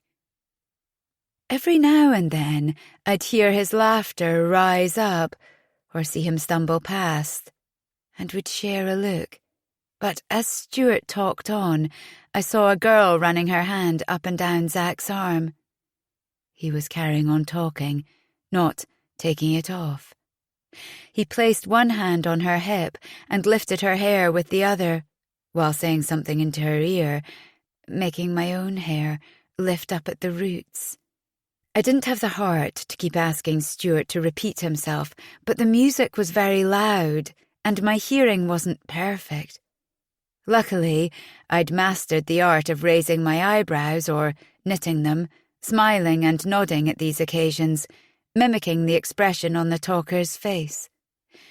I hoped to God I wasn't getting it wrong, because he was obviously telling me something important, and I didn't want to hurt his feelings. "You hate me now, don't you?" he said at last. "You think I'm scum." "What? No, of course not." I was running out of ways to answer. The next thing I knew, he was crying. His head slumped against my shoulder, and I could feel his tears tickling my neck, and his body was heavy and unbearably hot. There was a real chance I might suffocate or have a fit. I stared at Zach, willing him to come over again, but he shot me a quizzical look, shrugged and turned away. The next thing I knew, he was stumbling off toward his room with a German girl from the language school down the road. "But what do you think I should have done?" asked Stuart. "Well," I said helplessly, "it's hard to think what else you could have done." "Really? You're not appalled? You don't hate me?" He waved the now empty bottle and smacked his head back against the wall, but didn't seem to notice. "You're the only person who'd react so calmly." A sliver of doubt crept up through me, but I managed to say, "We've all done things we regret, haven't we?" Hopefully, he'd be satisfied now he'd got whatever it was off his chest and shuffle off to his room. He was quiet for a while, and I thought he'd fallen asleep. I shifted away, but he grabbed my arm and started up again. My heart beat fast. Initially, I'd assumed he was confessing to illicit sex with another boy at school, or possibly a teacher. But now I began to think I'd been wide of the mark. I had an uneasy feeling that this was more serious than just drunken rambling, and started to question what I'd just sanctioned. Stuart was trembling against me now. "You have no idea how much it means to me to hear you say that." A bolt of anxiety shot through me. I couldn't possibly ask him to repeat the story now. Eventually, he fell asleep. I was getting a searing cramp in my legs, but there didn't seem any way to get him off me, except for waking him, and I couldn't face him going through the whole story again. I looked across at Xanthi, who was lying in the lap of a man I'd never seen before on the window seat, having a deep and barely coherent "is any of us really here" conversation. Pointless trying to get her attention. At around 4 o'clock, just as I thought I was about to pass out from cramp, Imogen and another girl from The Photographer came over, took one of my arms each, and pulled me out from under him, laughing. But as I stumbled over dark shapes of bodies to the sanctuary of my own room, my mother's warning question swam through my head. How much did I actually know about the people I'd moved in with? The German girl stayed for brunch the next day. She sat in the kitchen wearing one of Zach's campaign t-shirts, feeding him bits of croissant. "Drink this," said Imogen, plonking a mug down in front of me. "What is it?" She just laughed. "Get it down, you." It was a concoction made with raw egg, the one food I'm slightly phobic about. I had to fight against retching, which she seemed to take personally. I gazed around the room. It was full of people I didn't know. A man with a red shirt had his head in the fridge. At odd intervals, someone would appear at the door and say they were off. Xanthi bumbled in, wearing her pyjamas, and made herself something to eat. Stuart followed, closing the doors and drawers she left open and switching off the light in the hall as she left before going back to crunching his bowl of cornflakes. I could feel his eyes on me, but refused to look at him. I had a sense he was waiting for the others to leave. A chill crept over me as fragments of that conversation from last night swam back. It was as if it wasn't really me, as if I was watching someone else do it. Zach and the German girl pushed back their chairs. I scrambled up at the same time. When they came to arrest me, it was actually a relief. Arrest me? He'd actually said that, hadn't he? I started to mumble something about getting in the bathroom while I had the chance. That thing I told you last night? Stuart's face was pink, his eyes tauter than ever. I froze, forcing a bright smile and zipping my lips. Forgotten?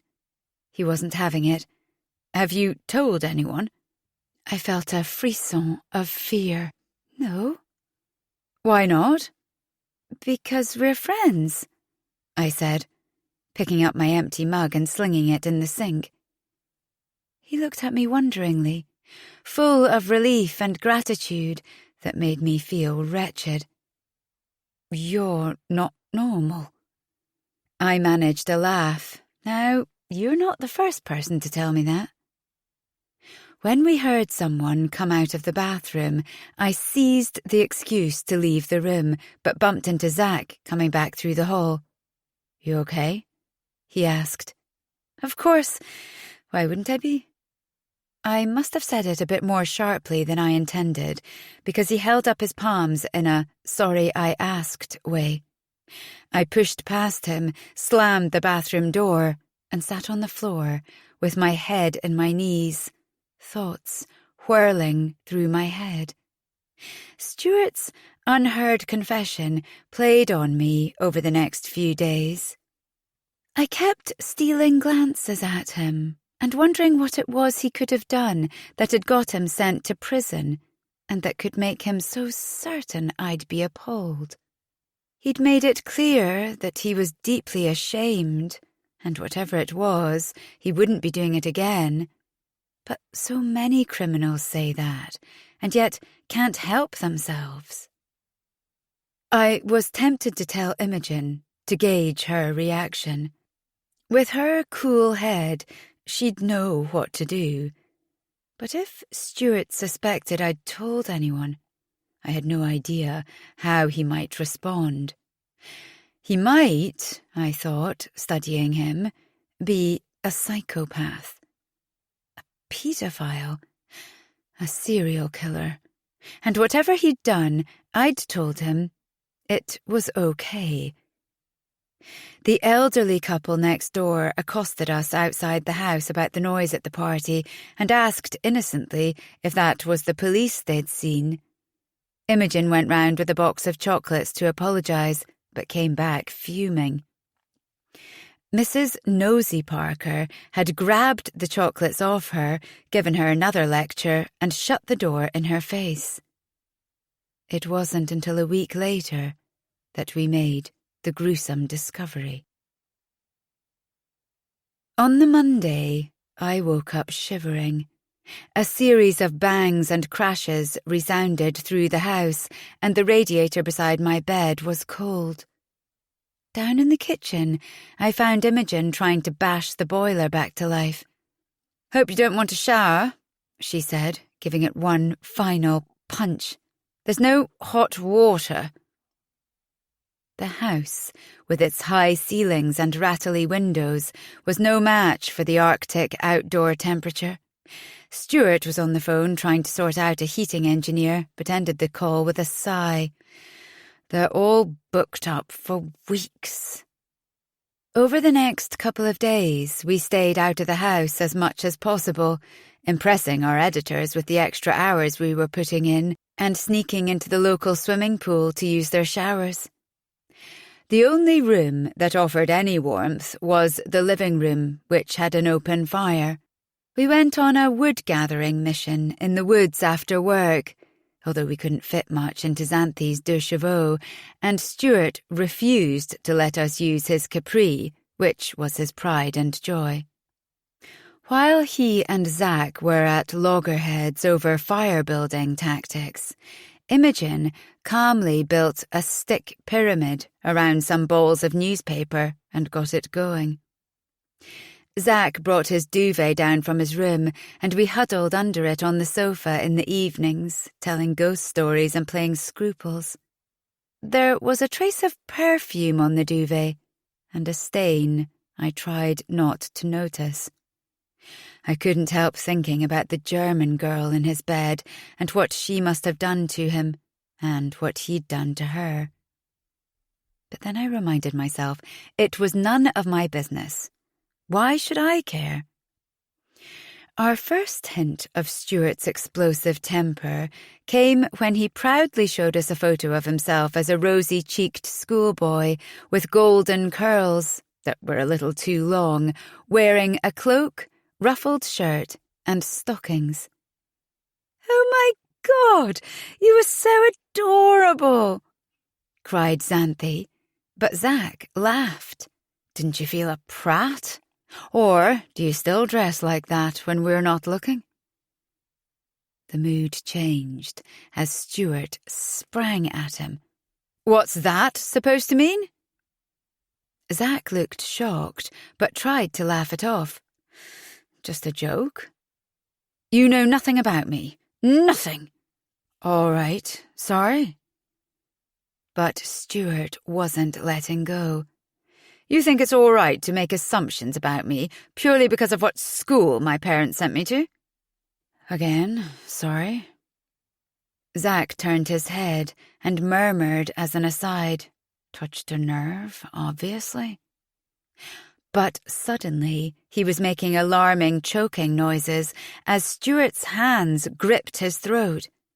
Zack made an attempt to speak. His face was turning purple. A frisson of angst ran through the room. "You think you've got me all figured out, don't you?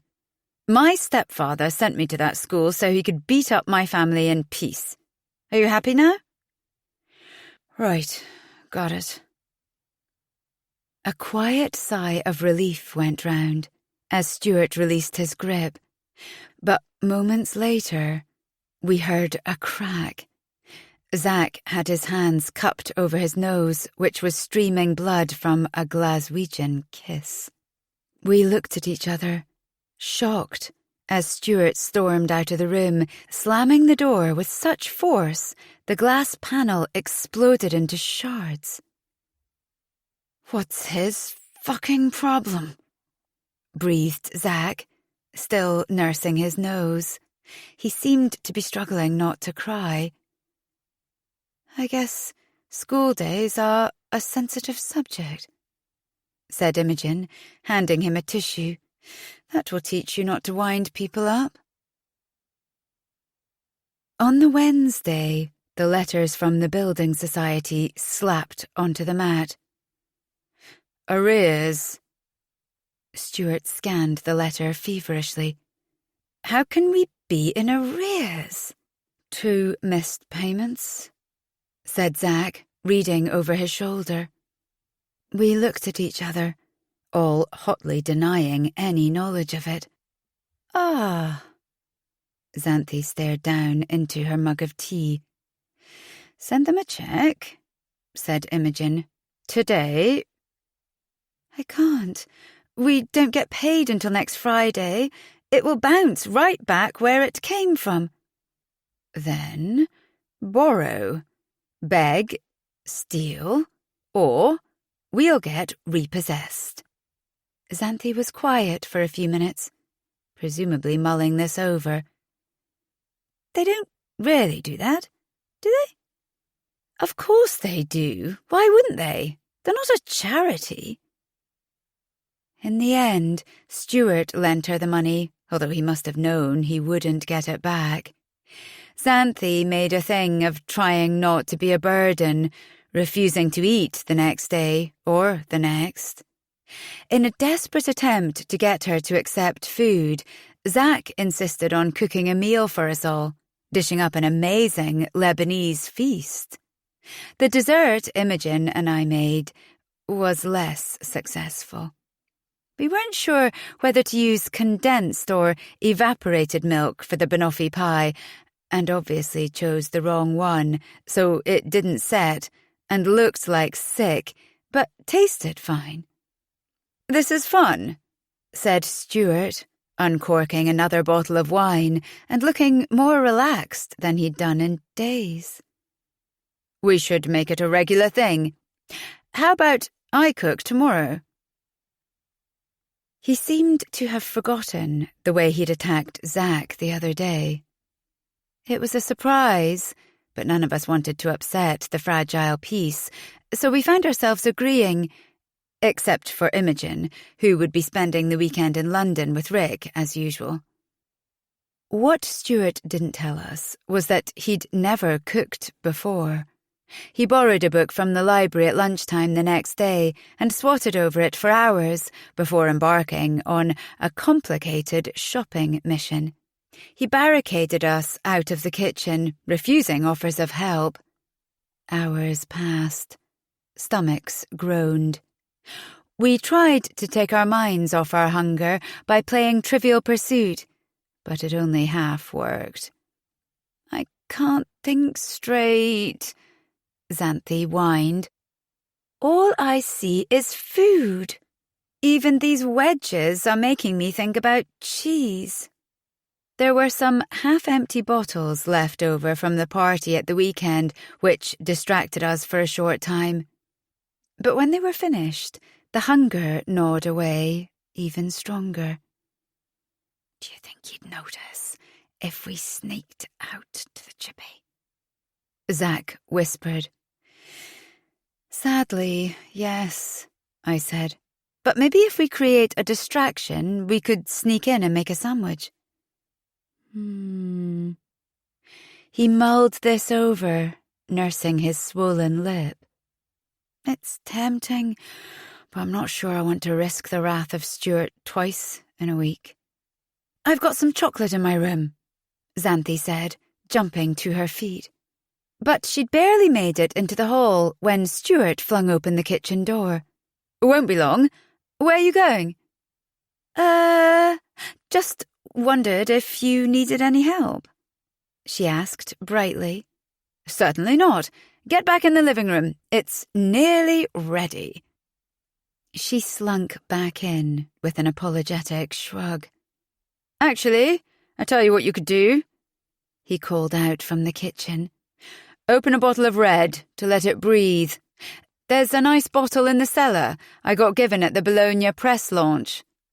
I hid it before the party to stop it getting knocked back by people who were already too drunk to appreciate the quality." She spun round on her heel. "No probs." Liquid food. It was better than nothing. Xanthi's footsteps disappeared down the hall, and Zach and I turned back to the game. But I was so hungry, I'd nearly lost interest. I had a stomach cramp and my head ached. A scream shattered the silence. Something clattered in the kitchen. Zach let out a low groan. "Please don't tell me he's dropped it. I'm not waiting for him to start all over again." "That wasn't Stuart," I said. "It came from below us." I had a sudden vision of Xanthi missing her footing on the uneven stairs and tumbling down to the concrete floor of the basement. We ran out into the hall, colliding with Stuart, who was clutching a torch he'd grabbed from the kitchen drawer. "Xanthi?" We peeped round the door. Hopefully, she was screaming because she'd seen a rat or spider or, knowing Xanthi, a ghost. But the look of horror on her face told me she was deadly serious. Her eyes flicked back down the steps. My stomach convulsed as I followed her gaze. Nothing could have prepared me for what lay at the bottom. It took my brain a few moments to catch up with what my eyes were seeing, but it was a sight I've never been able to unsee. We were staring at a human being. Or at least, it had been human. Chapter 5. The small figure caught in the spluttering light of Stuart's torch lay in a fetal position. Beneath a familiar hoodie, the shoulder blades stood out like wings. His ratty face was turned away at an odd angle. The angry red face I remembered from the party was now the colour of putty. His mouth curled into a snarl, revealing long, gappy teeth. Dried vomit crusted his grey lips. A dark stain spread out from under the body. Shit. Oh, dear God. Poor bastard. Xanthi was standing with her hands clamped to her face, hyperventilating. I nearly stood on him, she whispered. I couldn't work out if the smell down there was the stench of death I'd heard people talk about, or came from the vomit and other excretions mixed with the basement's mouldy reek. It's that bloke from the party, said Stuart after a few moments. The one who was looking for someone. Fitz? I said, remembering. My voice sounded like it was coming from miles away. Is he definitely dead? Asked Xanthi from behind her fingers. Zack snorted. Looks pretty dead to me. He moved forward to check, but Stuart shot out an arm. Don't touch, not yet. Not until we've decided what to do. We have to stick together and agree how to handle this. I swallowed. We had to do something. I'll call a doctor. Bit late for that. No, I mean, doesn't someone have to sign a death certificate? Take him away? Or do I call the police? Stuart's voice was quiet but firm. No. No? I turned slowly to look at him. He was obviously going through the options in his head. Think about it. How's it going to look? The poor guy died at our party. Probably fell down these steps in the dark because we hadn't fixed the light. Stuart's voice shook, and he leant on the wall for support. I kept saying we needed to do something about the steps. Or maybe someone hit him. Or... He lifted his head as another scenario occurred to him. Or maybe he had a bad reaction to something. Like what? Zack backed away, shaking his head. Don't look at me. I am looking at you. Fuck off. I didn't give him anything. No? Prove it then. Because believe me, if they do tests on his blood and find he's taken an illicit substance and the police start asking around, you'll be the first person they want to talk to. Look what happened to Xanthi's dog. What? Xanthi's face drained of colour. I shut my eyes. Did he have to bring that up now? What are you... She looked from one to the other of us, her eyes huge and glistening. You're saying Rufus wasn't hit by a car. Zack was looking at Stuart as though he'd like to kill him. Thanks for that. Turning to Xanthi, he said, Look, I'm so sorry. I swear to God he was already dead. I hate you. She screamed so loudly that he jumped backwards, slamming into Stuart and almost knocking him down the stairs. Emily? She turned to me in horror. Did you know about this? And you didn't say anything? Let's talk about that later, snapped Stuart. Can we focus on what's happening here? I still couldn't believe this was happening. A few moments ago, we were playing board games. Now, we were staring at a body. What was Backpack Man even doing in our basement? The last time I saw him, he was heading for the other party down the road. Perhaps he'd felt ill, or was scared and wanted to get away from everyone. Back when I used to get regular seizures, I could sometimes sense them coming on and would try and get away somewhere quiet, even though I knew it might put me in danger. It could as easily be me lying there, a group of strangers recoiling from my dead body, wondering how to dispose of it. My parents and sister left wondering for the rest of their lives if I'd really gone or if I was going to walk back through the door. Bile crept up my throat. I clamped my hand over my mouth to force it back down. Xanthi's breathing was forced and shallow. Whatever happened, it's not our fault. We didn't do anything. We just need to explain to the police. A tick moved at the side of Stuart's face. You're so naive. Zack moved forwards again. I wondered for a moment if he was going to hit Stuart, but he pushed past and started going down the steps. We watched from the top in silence. When he reached the bottom, he circled the body, presumably working up courage to get closer. Then knelt down beside it, shielding his nose and mouth with his bent arm, making the odd choking sound.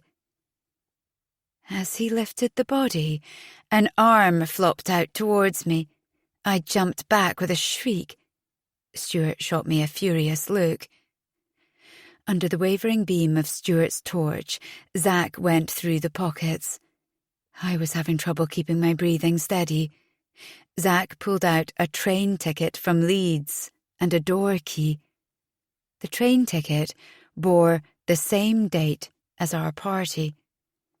No wallet? Asked Stuart. He shook his head. He had a backpack, I remembered. It had a smiley face on it. We shone the torch onto every nook and groped around the floor in the dark, but the backpack had vanished. Perhaps someone killed him to get whatever was in the backpack, said Zack. We digested what this meant. Someone who had been at the party knew this man.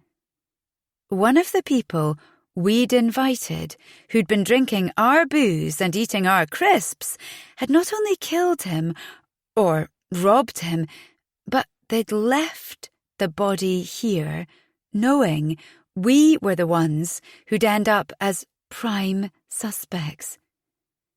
What sort of person would do that? We've got to get him out of here, Zack said. No! Why was nobody listening to me? We've got to call the police. We don't know what we're dealing with. If we don't tell them and his associates come looking for him, they won't. A note of calm entered Stuart's voice. There's nothing to link this person to us. We didn't know him. He didn't know us. He was at the wrong address, looking for someone called Fitz, whom none of us has ever heard of." "Looks like he found him. Or her," said Zack. "And this is the result." None of it seemed real. To think of someone committing murder while we were upstairs partying. I remembered Stuart slumped on my shoulder, wasting his breath, shouting his stupid story into my ear. Zack being chatted up by the German girl, and Xanthi high as a kite in the arms of someone none of us knew, while Imogen and her boyfriend were doing their frenzied dancing. How could it be happening? But hundreds of people saw him here in the house. I could feel the hysteria rising. Someone will remember him, and the police will come here, and I don't know what you get for disposing of a body, but I'm pretty sure... I looked round for support. If Imogen had been there, she'd have backed me up, but she was in London with Rick, and Xanthi was in her own world, still reeling over what had happened to her dog. This is mad. What about his family? Surely they deserve to know what happened to him. Will you shut up? Stuart demanded in a stage whisper, grabbing my shoulders. Think it through. We can't risk him being found here. You might be prepared to take the chance, but I'm not. In case you've forgotten, I know what the police are really like. The others probably thought he was talking about something he'd heard or read about, but I noticed him shudder at a recollection. My head swam. I'm sorry, can we talk about this upstairs? I keep thinking that door's going to swing shut. I was getting horrible visions of being trapped down there with the corpse, unable to open the top or bottom door, trying and failing to devise ways of escape. Imogen would wonder where we were when she came back from London, but wouldn't think to look in the basement for ages, by which time she'd find 5 bodies down here instead of 1. We raced each other up the steps. Xanthi locked the door, although there was 0 chance Backpack Man would get up and come after us, but none of us stopped her. It took forever because her fingers were trembling so much. A hissing sound from down the corridor and the smell of burning sent Stuart running into the kitchen to rescue the charred onions.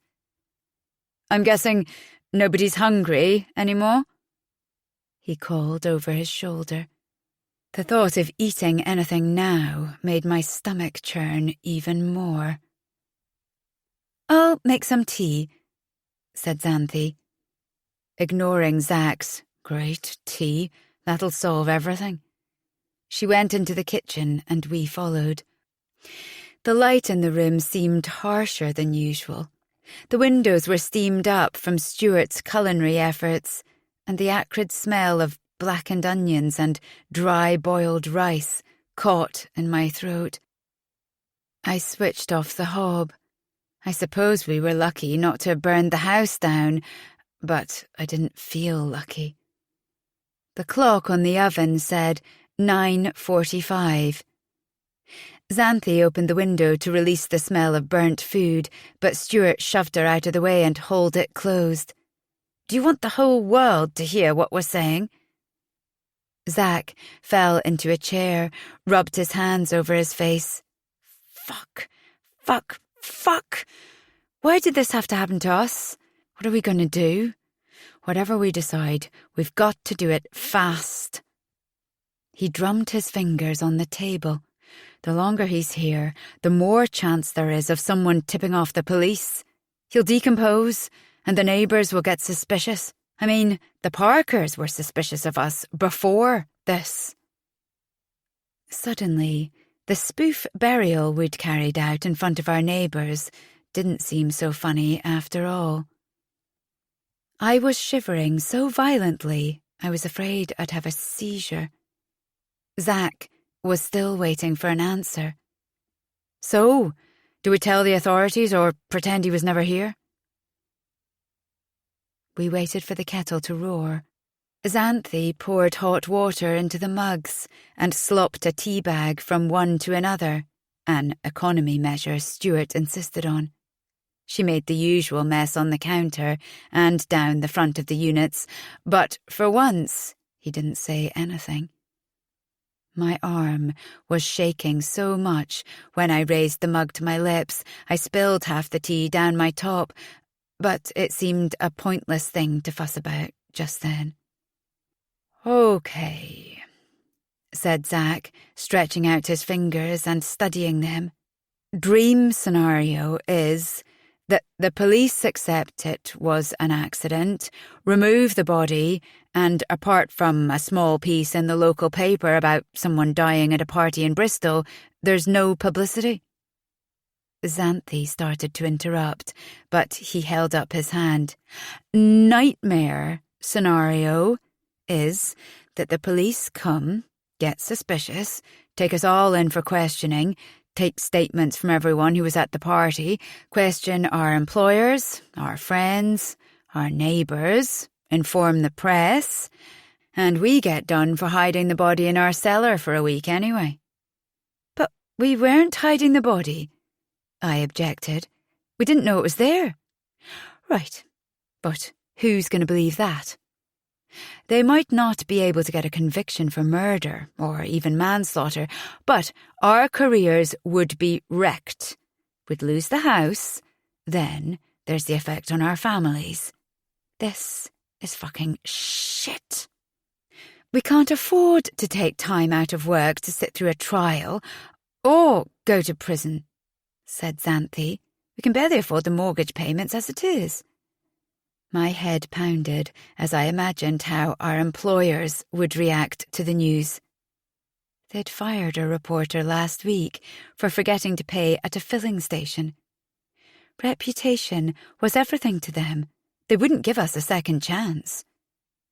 The fridge hummed. The puerile messages spelled out in magnets on the front seemed to have been put there by a different set of people in a different lifetime. "Stuart's right. It doesn't look good," Zack said at last, wiping his face on his sleeve. "And wake up, Emily. You think PC Plod and his chums are going to take our word for it? There's nothing they'd like more than to take down some journos. Have you seen how police treat people like me? I've lost count of how many times I've been stopped and searched just because of the way I look. Have you ever been to a football match? Seen how the police treat people at demos? At Orgreave, they were bludgeoning people who were lying on the ground, or even walking away. When they raided the sect, they dragged a disabled woman out by her hair." "Sect?" I asked. He shook his head like it was of no importance. "Where I grew up." Questions flew around my head, but I could only deal with one crazy situation at a time. "He's right," said Xanthi. "The police won't take our side. You should have heard the things they said to me when I reported the abuse in the foster home. They laughed, called me a liar, called me names, made me feel worse than I did before. That was awful, but they're not all like that," I said. And yet, at the same time, I was reliving the lecture I got from the police when I'd defended myself from a bully at school. They'd made me feel so small and stupid and frightened, as though I was the aggressor, not the victim. What if they got this wrong too? How much worse would it be now that I was an adult, trying to explain away a dead body in my possession?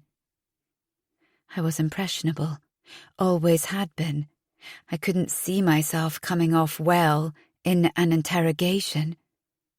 If someone accused me of borrowing or breaking something, I always got a clear mental image of doing it, which made me act guilty, even if I wasn't. "Not only that," said Stuart, "but we've all been in contact with the backpack chap. All left a trace. The police will make the evidence fit." I caught him staring at me, daring me to object. My mind flew back to his secret and the way he'd flown at Zack the other day, the damage he'd done to Zack's face in those few short seconds, and I wondered how he'd react to not getting his way now. We have to agree on this. Whatever we do, we have to stick together and see it through.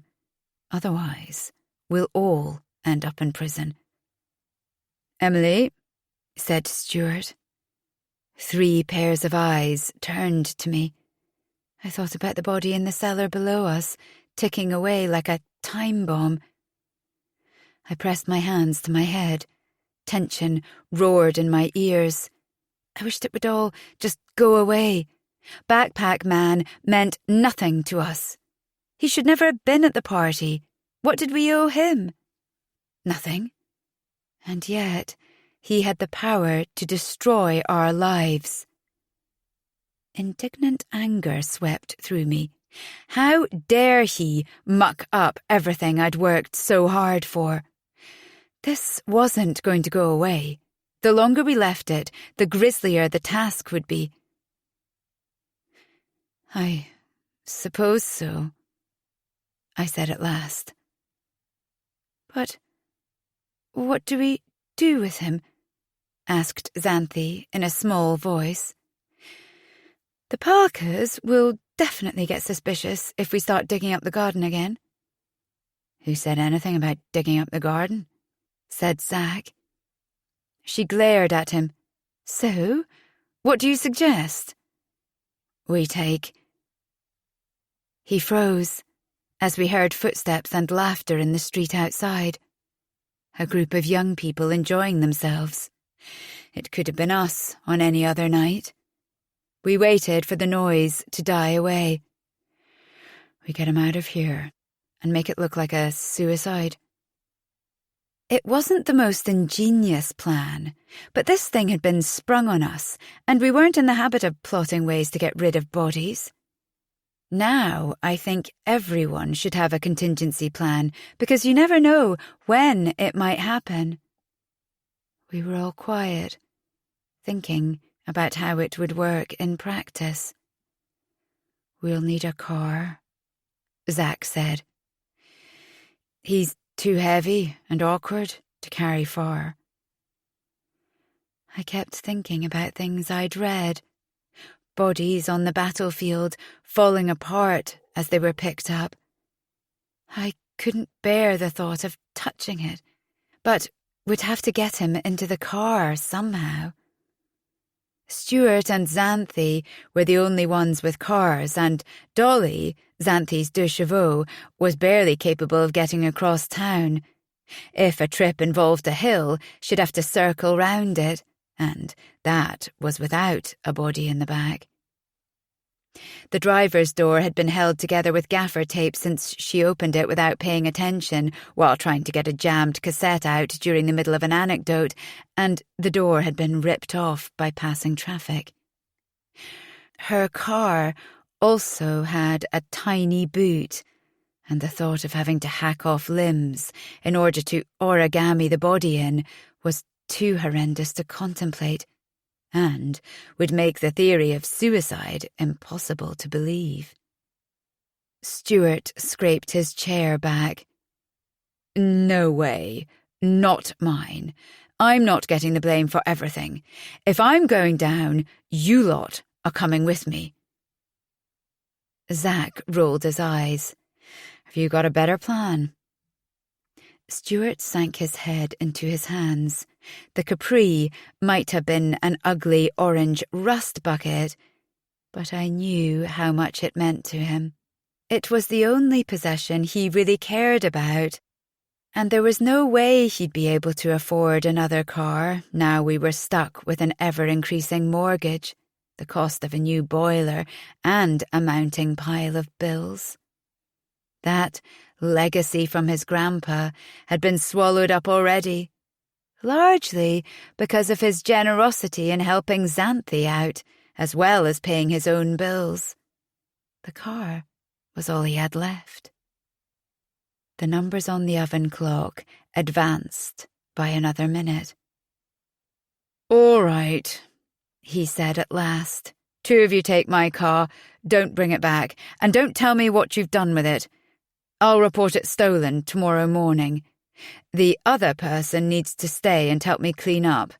We're in this together, all equally culpable." "I can't drive," I said. I didn't add that I'd never learned because of my fits. It didn't seem like the right time to get into all that. Silence hung between us. Zack fumbled for his cigarettes, lit one, and took a long draw. "Fine, I'll do it." He turned to me. "Come with me." I felt like someone had driven a stake through me. He suddenly looked so young and vulnerable. It wasn't fair to leave him to do this awful thing alone, and yet I was terrified. If we were caught, it would give us a better chance of success, Stuart said. "A couple will attract much less attention than a young man driving on his own in the dark, especially, no offense, but—" He squeezed Zack's shoulder. "If you're not white." Xanthi's huge, fearful eyes met mine. I was never sure what to expect with her.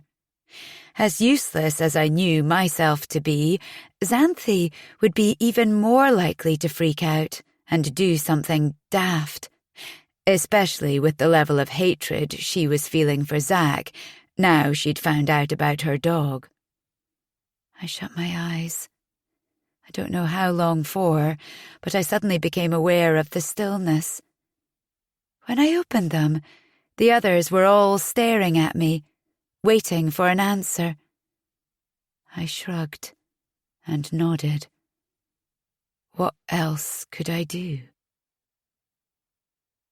We waited another hour, then another. It was one thing having the idea, quite another doing it for real. Eventually, having discussed all manner of scenarios and solutions, the other three located the key to the basement's external door and hoisted the body up the steps while I scraped the car windows. It took them ages, and it was such a cold night the ice was packed hard and refroze as fast as I scraped. I was shivering so violently I dropped the scraper more than once and had to scrabble for it in the dark. A rosy glow emanated from the bedroom window next door, and I kept thinking someone was watching us. But whenever I looked up, there was no sign of movement. The breath of two men froze in the air as Zack and Stuart walked to the car, with Backpack Man draped around their shoulders like a drunk. They whispered instructions to each other and forced the occasional laugh to make the whole thing look like typical weekend behaviour. I lifted the boot as quietly as I could. The car was parked side-on by some bushes, so with the lid up, our actions were shielded from the nosy Parker's house on our right. The house on our left was empty, but there was still the danger of passers-by hearing us through the hedge. We stood in a huddle around the car, while Stuart wrestled the corpse into the boot. It was a tight fit, and he was grunting, panting, and swearing. A crack made me wince. Was that a bone breaking? I had to run back into the house to throw up. I almost collided with Xanthi as I came out of the bathroom. God, what are we doing? Her eyes looked like huge hollows in her white face. I know, it doesn't seem real. She pulled me into a fierce hug. Be careful. Don't do anything unless you're absolutely sure no one can see. And keep an eye on Zack. Make sure he doesn't do anything stupid. I clung to her skinny body for what seemed like ages.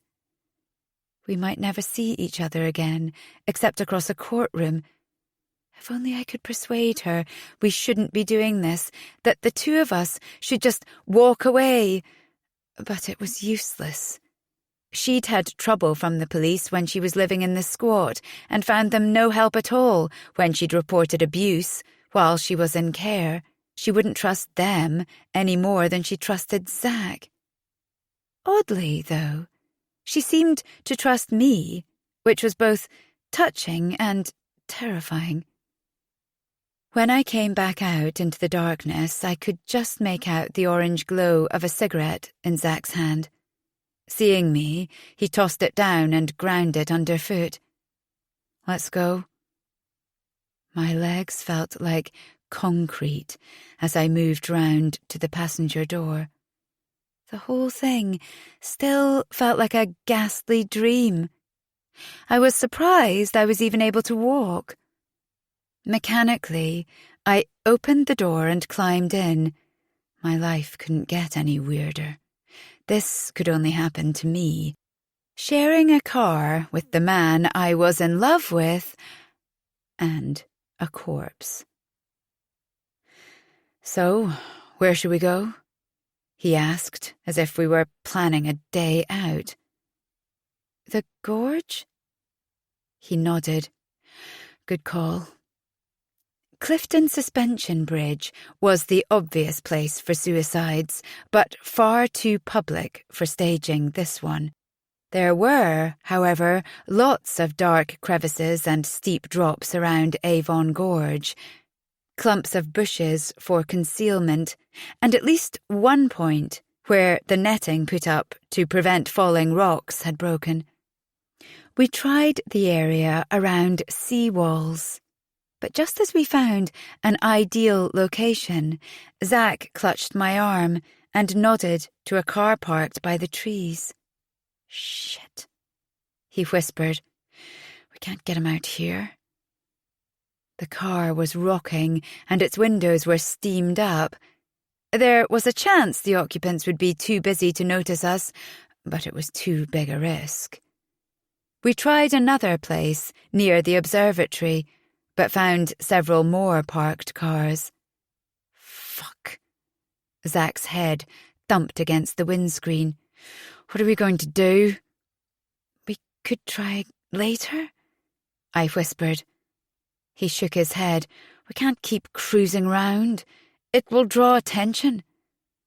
"So, where should we go?" We both fell silent, thinking it over.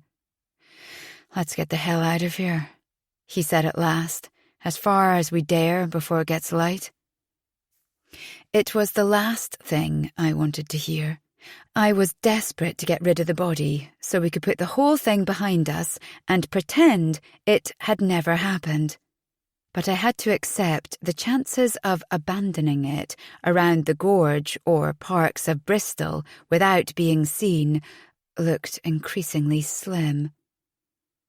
The city lights were dazzling and disorientating against the dark night as we left the downs and descended the steep hill back into town. The roads glittered with frost as we passed all the places that had become part of our lives. The bus stop, the curry house, the spud you like, the laundry. I thought about the people in the houses we were passing, living normal lives, washing the dishes, curling up together on the sofa, putting the bins out, sleeping, checking on their children, making love. Everything appeared in sharper clarity than usual. Pointless details caught my eye, like carved figures over doorways, stained glass panels, a couple hanging out of a window smoking, a pair of shoes left out on a step. We filled up with petrol on the outskirts of town and stopped at a cash machine, where we each took out as much money as it would allow. We didn't talk about it, just did it. Zach bought a bottle of whiskey in the petrol station. I hoped he wasn't planning to drink himself into oblivion at the wheel, but he placed it in the glove compartment. Neither of us spoke for a long time. I could hear Zach's breathing, watched the windscreen cloud. He used his gloved hand to wipe a circle to see through. I reached out to turn the heating on, but he caught my arm. "Don't." "But it's freezing, and we need to clear the windows." "We can't. The last thing we want is him heating up." He jerked his head back, as though I might have forgotten who he was referring to. My legs felt like they were made of ice. I stretched my skirt over my knees, clad in opaque tights, but it kept springing back. I wished I'd changed into jeans and a chunky jumper before leaving the house, but what to wear hadn't been uppermost in my mind. After a while, the silence between us was unbearable.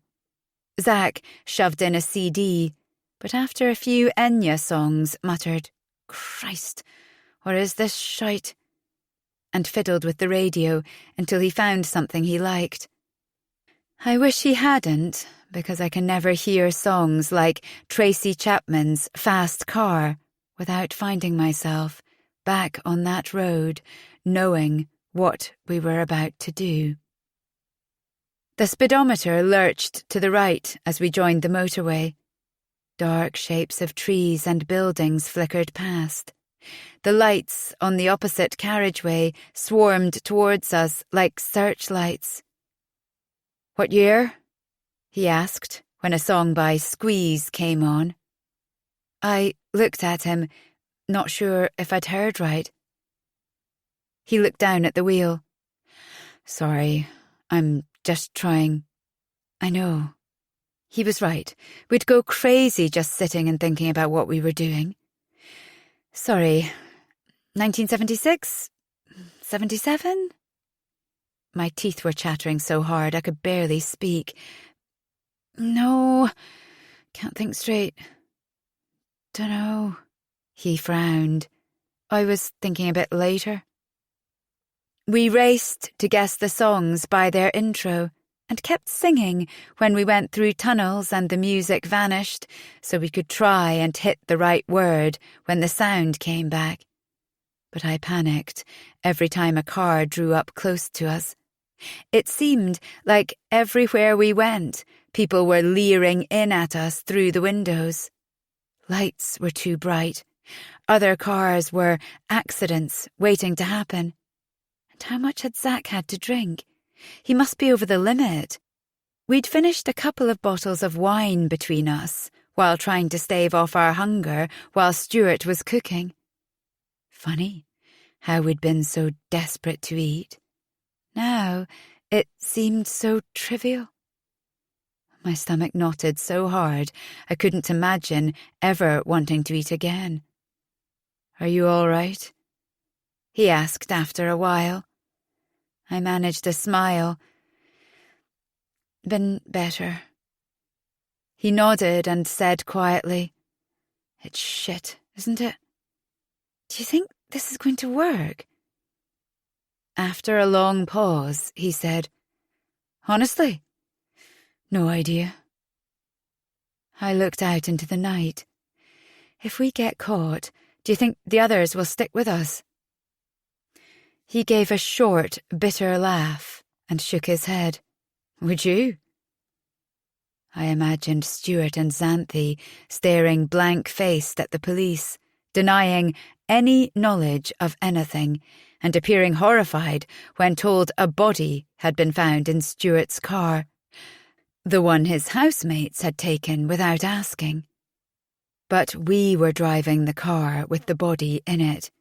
We could never hope to get away with protesting our ignorance. Fear sat like a stone in my stomach. I just kept praying for something to get me out of there, make it all stop. "We'll get it right." He squeezed my hand. "We've just got to keep it together." Fields of darkness spread out around us. I wished we could go back, but we were on this road now, and Macbeth's argument came into my head about returning being as risky as carrying on. Riskier, even. It had been bad enough, getting the body into the car in front of the neighbours. How much harder would it be to try and get it back into the house? And what would we do with it then? Nobody had walked down the road as we were getting him into the car, but we couldn't hope to be that lucky twice. And we could hardly leave it, mouldering away in Stuart's car, taking it to and from work as if it was a perfectly normal thing to drive around with a body in the boot. I had to fight off an unhelpful cartoon image of the smell attracting all the dogs in the area, like a bad Pied Piper. Perhaps it was the shock, too.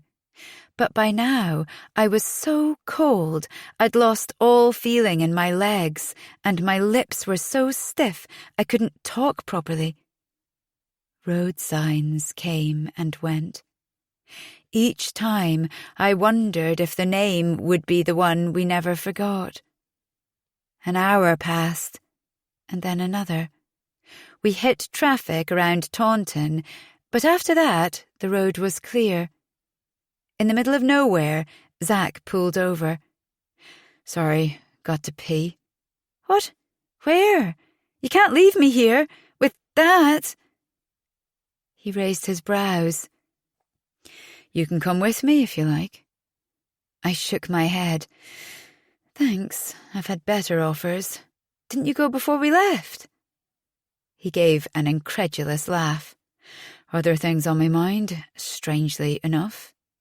"Why don't we stop at the next services?" "Who says there'll be any? Just wait there. I won't be a minute." I've never felt more alone than sitting in that car on the hard shoulder, watching Zack's figure being swallowed up by the darkness. Around me, the silence roared. Then the rain started, spattering the windscreen like machine gun fire. Was he ever coming back? A knocking made me jump out of my skin. My blood froze. I was getting horrible flashbacks of an urban myth that flew around our school about a woman in a parked car turning round and seeing a crazy man banging her husband's decapitated head on the car. Surely I must have misheard. But no. There it was again. For God's sake, Backpack Man wasn't dead. He was awake and banging on the boot to be let out. A part of me wanted to punch the air, and a part was too terrified to contemplate what he'd do to us when he got free. I stared out into the darkness. There was still time to make a run for it. But as I reached for the door catch, something moved at the corner of my eye. Breath heaving, I snapped my head round. A luminous jacket flashed past the rain-streaked window. Then a face appeared. I screamed, but no sound came out. "Can you open the window, please, madam?" Heart lurching, barely able to breathe, I leaned across and fumbled with the window. All the time, I looked desperately for Zack. "Are you all right?" asked the police officer, shining his torch inside the car, trapping me in its glare. Trying to control my trembling, I forced a smile. "Fine." I drew back as he poked his head inside the car.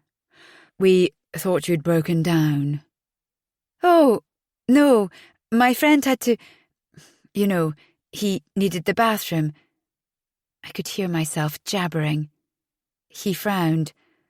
"The hard shoulder's not for parking." "Sorry, I'll tell him." The officer took a few steps away and spoke into his phone. This was bad. If one thing led to another and he asked to look inside the boot, I couldn't think of a single plausible explanation for what he'd find. Yes, I'd try and feign surprise, but given the way I was behaving, I didn't stand a chance of convincing him. I stared at the place where Zack had disappeared. Where had he got to? A horrible feeling crept through me. Was it possible he'd seen the police car and legged it? "Going far?" asked the policeman, popping his face through the window again. I gave the name of a place I'd seen on a road sign. "That's nice. Visiting for the weekend? Made an early start, haven't you? Where are you coming from?" What was this? Despite the cold, I felt a bead of sweat run down my face. Why were we having this casual conversation? Didn't he have more important things to do? Or was he working up to the real question? I mumbled something about a friend's birthday. He moved round to the back of the car, his feet crunching on the asphalt. I counted the steps towards the boot. My breath was coming in juddery gasps. All I could do was wait for him to spring the catch. Then, out of the darkness walked Zack. He stood, haloed in the headlamps, and I read his expression. The police hadn't seen him yet. He had a chance.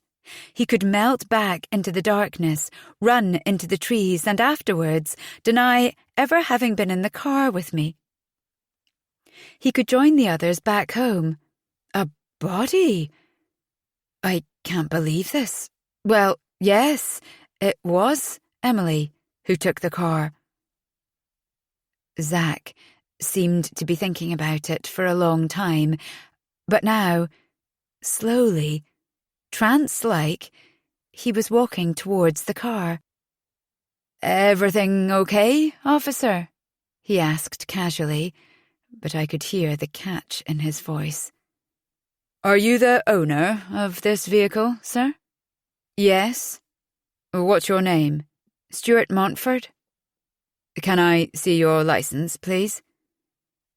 Zack mumbled something about it being at home. "I can get it." "Do you have your insurance details?" "Not on me either, I'm afraid." "You'd be able to produce them, though, at your nearest police station?" "Yes, of course." The other questions and answers were drowned by traffic swishing past, and the wind was buffeting the car. "One of your rear lights isn't working, Mr. Montford," said the officer, pointing out the offender. They were standing inches away from the body. Zack bent down and examined the light. "See what you mean? I'd no idea. I'll get it fixed." "You certainly will, and at the first opportunity. Do you realize how dangerous it is to drive without a light? It means cars behind can't tell if you're slowing down. If you had to brake suddenly, the driver behind could easily smash into the back of you, could cause a serious accident, or even death. Think how you'd feel about that." The dreadful irony of killing someone in an accident while trying to conceal another death we hadn't even caused. I'd been wrong when I thought things couldn't get any worse. Yes, I understand. Sorry, I didn't realise. I'm sure it was fine earlier. It must have just gone on the way here this evening. But unfortunately, the officer wasn't going to leave it like that. Given the time of night, I'm considering whether I should let you drive the car on to your destination or have it taken away. I closed my eyes. This couldn't get any worse. I had to press my hand against my mouth to prevent myself from being sick or crying out. Zack was silent, waiting for the police officer to come to the decision that could determine whether we slept in our own beds that night or never saw them again. You need to get it fixed first thing in the morning. Don't even think of driving this vehicle until you've done so. I'm going to issue you with 2 tickets. The first is for the light. You need to get it stamped by your garage during the next 7 days and then bring it to the station to show the work's been done. The second is for you to produce your license, insurance details, and MOT certificate also within 7 days, so you can do that at the same time. If you don't, the prosecution process will begin. Do you understand? All right, that's fair. Thank you. I sat rigid, waiting. As Zach was about to open the driver's door to get back in, the officer called, "And don't stop on the hard shoulder again unless it's a real emergency. I should book you for that as well." Right, I'm sorry. Thanks. As Zach sank into the seat, he blew through his cheeks and slumped over the wheel. He fumbled for his inhaler and took a long drag. "Thought we'd had it," he said, between puffs. "What kept you?" I asked, trying to keep the shrill note out of my voice. "I thought you weren't coming back." "Don't be daft. I wouldn't do that to you." He started the car and manoeuvred it out towards the road. "But you thought about it, didn't you?" He coloured and dropped his gaze. "It crossed my mind. Sorry." I kept checking the mirror as he drove to see if the police were following us. Surely it had been obvious I was a nervous wreck. They could appear again at any moment. Zach was fuming about living in a fucking police state and saying we'd have to change direction now. "You gave him Stuart's name," I said after a moment, trying to keep my voice level. He shrugged. I could hardly give him mine, could I? I doubt Stuart's car's insured for other drivers. Anyway, he's going to report the car as stolen, remember? Hopefully not while we're still in it. We'd better get a move on. After a few moments, I said, "So, you're not insured to drive this car, but you do have a driving license, right?" He shook his head and laughed. "Emily, we have a body in the boot, and you're worrying about whether I have a license? Look, I can drive, for God's sake. We've got this far, haven't we? I have had a license. It's just, well, I'm sort of banned." "Sort of banned?" "Only for a year. Bit of an accident coming over a hill. I hit a queue of cars at the top, and they all went into each other like dominoes. But look, if you'd rather take over, please be my guest." I shook my head. "I can't." We drove on until we reached some services where Zach topped up the petrol. The lighted windows looked so inviting. It reminded me of journeys with my family to stay with our relations, snuggled in our sleeping bags with the back seats down. What would they say if they could see me now? "Can we go in?" I said. "I'm desperate for the loo, and I'm so cold." He sighed. "Better not be seen together. You go, but keep your face down in case they have video cameras." I bought 2 coffees on my way out because I was terrified of him falling asleep at the wheel. I nursed mine between my knees to get some feeling back into them. We left the motorway and drove for some way on an A road. We came to a crossroads, and after a few moments of indecision, he chose a smaller road. We drove across miles of moorland and in and out of small towns and villages, and followed a series of narrow lanes with high hedges surrounded by darkness. I could make out sheep and gorse and trees. After miles and miles, the sea lay in front of us like a cold, grey metal sheet.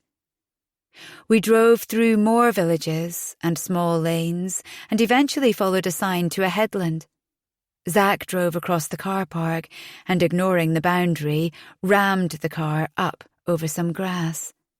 We bumped along a track and across more grass. The car protested, but he floored the accelerator and we ploughed on. "This'll do," he said at last, cutting the engine. Silence filled the car. I was trying to work out how far we'd have to walk back to find any sort of civilization if we left the car here. We sat for a while on the cliff top to make sure we hadn't been followed. My heart slammed against my ribs as though I'd been running.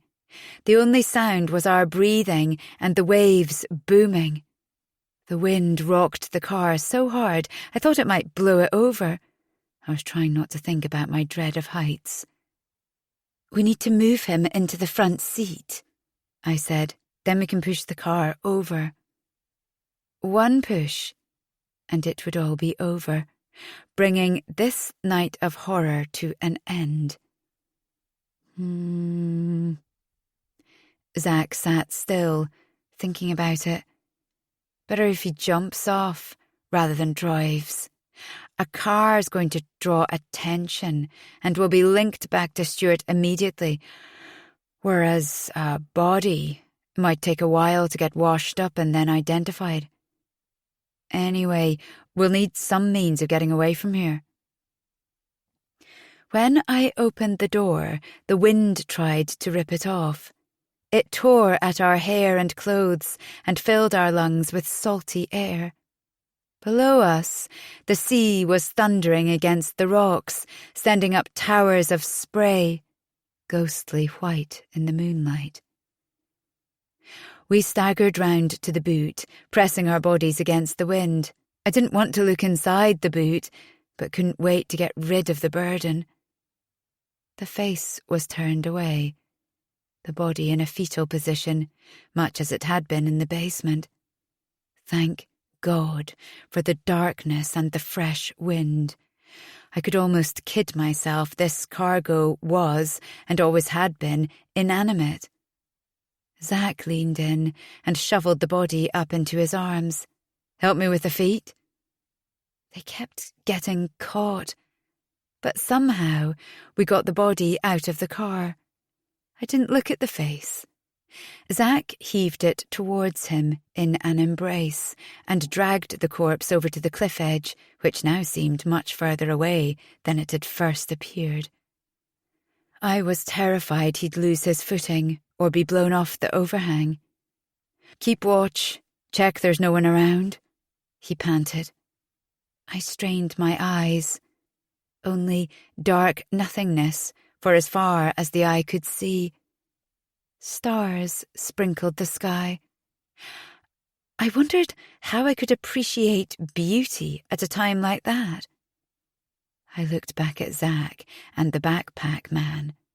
The pair stood there, locked in each other's arms like lovers. They shuffled closer to the edge of the cliff, tottered. Then one pitched forward. I watched it tumble through the air, almost beautiful, the arms spread out like wings. The jagged rocks and the sea rose up to take him. In a moment, he'd be gone. I waited for the smash of the body hitting the water. It didn't come. We looked at each other. Zack sank to his knees. He raised his hands and clamped the sides of his head. Shit! He rocked forward. I thought for a moment he was praying, but he kept looking back over the edge, as if he thought he might have been mistaken. I looked too, inching as close to the drop as I dared. My head lurched as I saw the problem. The body was still there, not even halfway down the cliff. Have to leave it, I shouted above the wind. Come away from the edge. No, we can't. I'll have to. Don't be stupid, you'll die. He wiped his hand over his mouth. His breathing was all over the place, and his face was twisted with fear. Zach, you're not going to. Please, don't. I grabbed hold of him, but he shook me off. Slowly, he started his descent. He shouted something back up to me, but it was lost in the wind. I watched, frozen in horror, as his feet slipped from under him. He perched on a perilous ledge, grasping crumbling bits of rock. The wind was whipping his hair and clothes, trying to tear him away from the cliff. Every time I looked down, my stomach churned. My brain felt as if it was sliding around in my head. It took ages for him to get down to the crumpled figure on the outcrop. The wind kept pulling, but somehow he made it. Pressing himself back against the rock, Zach booted the body. He kicked again and again. The violence shook me, even though I knew the body was past feeling anything. Eventually, the corpse dislodged. It rolled over the edge, and this time hit the water and disappeared. But how was Zach going to get back up? For the second time that evening, I was terrified and alone. I prayed over and over to a God I'd long since abandoned to get me through this nightmare. I kept looking round, expecting to hear sirens and see a bank of blue lights. Was I going to have to answer for this on my own? The last one standing in a video game. I hadn't realised, up until then, that it was possible to feel this scared and not die. Shit! I jumped at the panic in Zach's voice below. I heard a skittering and a splash as rocks fell. My head swam as I crawled on my front to the edge. The wind almost dragged me over, but down there in the darkness I could just make out Zach's shape, swinging, scrabbling, sliding. There's nothing to hold on to, he shouted. I could see a ledge just above him to the right, but he couldn't get a grip. He was fighting against the wind. His face was twisted in panic, feet flailing at the rock. Below him, the moonlit sea was thrashing against the dark rocks. No sign of the body now. I looked back at Zach. If I didn't do something, he'd go the same way. Wait! I shouted. It's no good, he yelled back. There's no point you... Ignoring him, I inched down one level, sending more stones bowling down to the sea. I'd never been so scared. This was crazy. Surely we were both going to fall and be found close to the body, which police would obviously work out had been transported in the car left at the top. After all our efforts, such an ignominious end. I almost gave up. Shut up. Concentrate. You've got to do this. Obeying the voice in my head, I managed, eventually, to reach the ledge above Zach. I anchored myself around a piece of rock that jutted out from the cliff and held out my wavering spare hand for him. My teeth were rattling too hard for me to speak, but even if I had, he probably wouldn't have heard with the waves so loud. He grabbed my hand and hauled himself up. I screamed in agony as my shoulder muscles ripped, but the wind snatched my voice. From the ledge, we managed to scramble back up, hugging the rock and guiding each other's feet, trying not to let ourselves think about how the wind could pluck us off at any moment. At last, we flung ourselves down on the short grass at the top. We clung to each other for a long time. I could feel his heart banging against my chest. He was laughing, and crying, and his chest was heaving. Around us, the light had changed. A pale blue band was spreading across the sky. The water rippled like fish scales, and the caves on the other side of the cove were visible like blank, staring eyes. In the growing light, there was no sign of the body. "Come on," Zach whispered. "Better get going." Back at the car, he spent a while fumbling around inside the boot. "What are you looking for?" With the sky brightening, I knew we couldn't afford to hang about. He got down on all fours and peered under the car, but eventually said, "Nothing, just making sure we haven't left anything. Come on, let's go." I looked back once, hugging my arms around myself as I walked round to the passenger side. The future lay ahead of us, unknown. I'd crossed the line, and it was impossible to imagine ever being able to get back. Chapter 6. Driving away from the cliff top, I was sure the police would be lying in wait for us in the car park. I held my breath as Zach swung the Capri round the bends in the road. So many of them. I wanted to tell him to hurry, but we couldn't afford to draw attention to ourselves or risk an accident by speeding. "You saved my life back there," he said at last. "I won't forget it." I couldn't help a small smile. I don't think either of us will forget tonight. Eventually, we rejoined the motorway, but instead of coming off at Bristol, Zach kept going and eventually headed off to the east. His face had a fixed expression, as though he was being operated by somebody else. The car bumped over the cat's eyes a few times. He brought it back onto the carriageway, but his driving was disturbing me more and more. Perhaps talking would keep him awake. "That thing you mentioned about a sect," I said. He shrugged, apparently relieved to talk about something other than the obvious. "Anything seems normal to a child, doesn't it? We lived in a big old manor, about 30 people, including us children." "And what did you do?" He pulled a face. "Normal stuff, really. Or it seemed normal anyway. At weekends, we hung around town centres, giving out leaflets and asking for money. Some people went to work. We had meetings where people gave testimonies about their experiences, and we meditated. The small kids were given jobs like polishing the fruit and cleaning the shoes. Then, as we got older, we helped with the DIY and the gardening.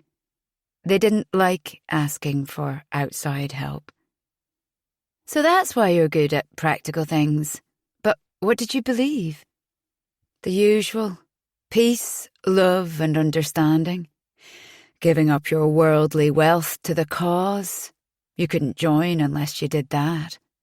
The guy at the top was driving around in a Bentley and shagging anyone who took his fancy, but nobody else was allowed to sleep together." "So, this man, was he your father?" I asked, trying to keep up. He grinned. "Doubt that. He was paler than Stuart. But I didn't even know who my mother was until the day we left." "What do you mean? How could you not know?" "They didn't believe in conventional families. Thought it was an unnatural construct imposed on people by the state. We were all one family. All the women looked after the children, and you weren't allowed to know who gave birth to you.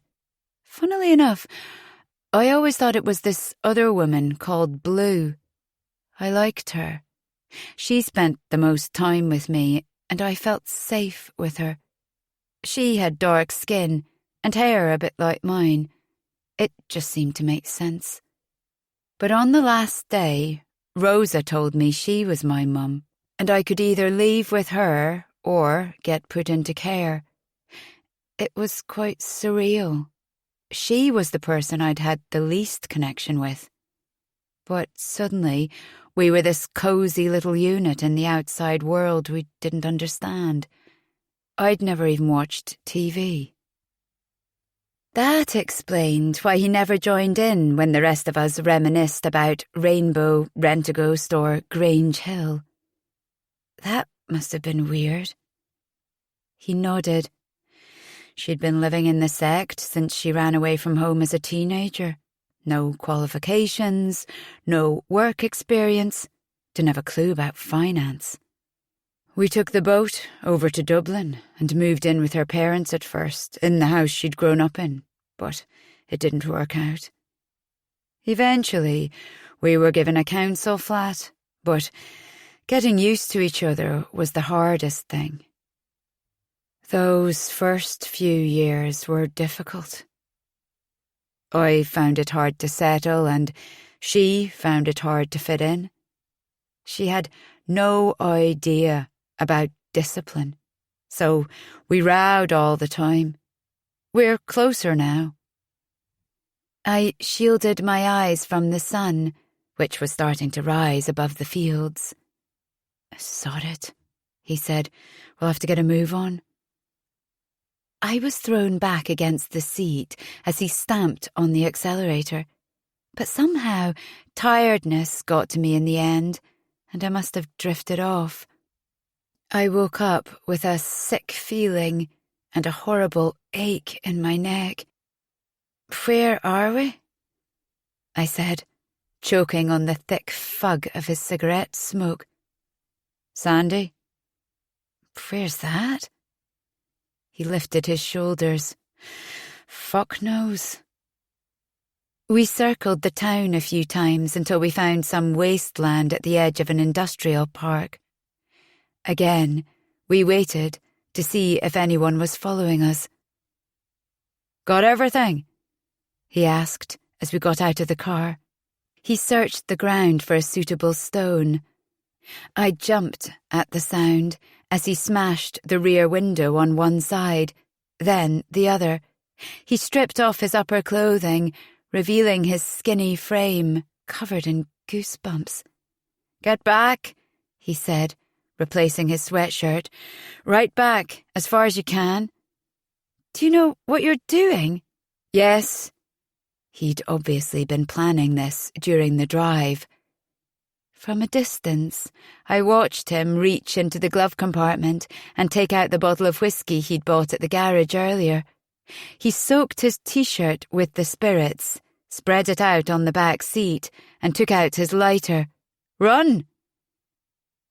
At first nothing happened. I was thinking about fireworks and how you should never go back to them, and grimaced at a sudden memory of that bully's face after I'd thrown the rocket back at him. Who was I kidding, thinking tonight's events were so different from the rest of my life? I was bad before. Something in me, however much I tried to blank it out, felt a magnetic pull towards trouble. Zach started to move towards the car. I went to grab hold of him and pull him back, but just as I did so, the car exploded with an enormous whump. The air filled with acrid smoke, the smell of burnt paint and the crackle of flames. I could feel the heat, even from where I was standing. What was he thinking?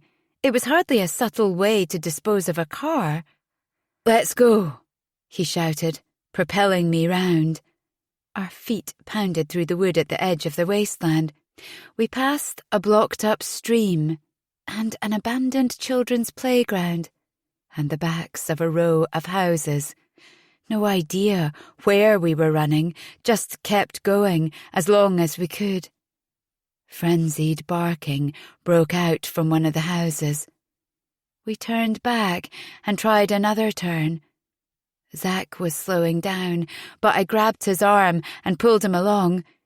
Each of his breaths was followed by a high-pitched whine. He stopped, folded over, gasping, took a long puff of his inhaler and stumbled on. We reached a wide road with lights heading back into the town centre. From there, we followed signs to the station, but a look at the timetable told us the first train wouldn't depart for a few hours. We slumped on the floor against the closed waiting room and watched the clock inch forward. Zach's face was grey, his whole body shuddering with the effort to breathe. When at last the station office opened, we bought 2 tickets to London. From there, we could travel back to Bristol, as though we'd spent the weekend in the capital, miles and miles away from where the body had been left. The adrenaline was now starting to recede, and tiredness taking over.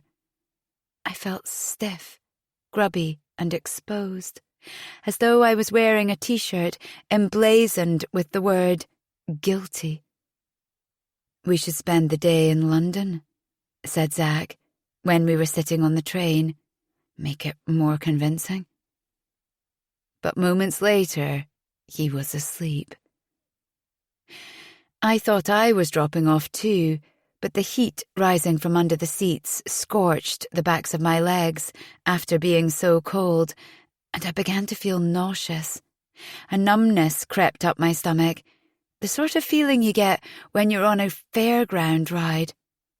I had a strong sense I'd been there before, sitting on that same seat, on that same train, thinking that same thought.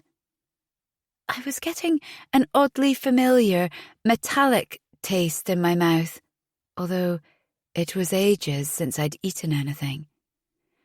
Realization struck before I could do anything about it.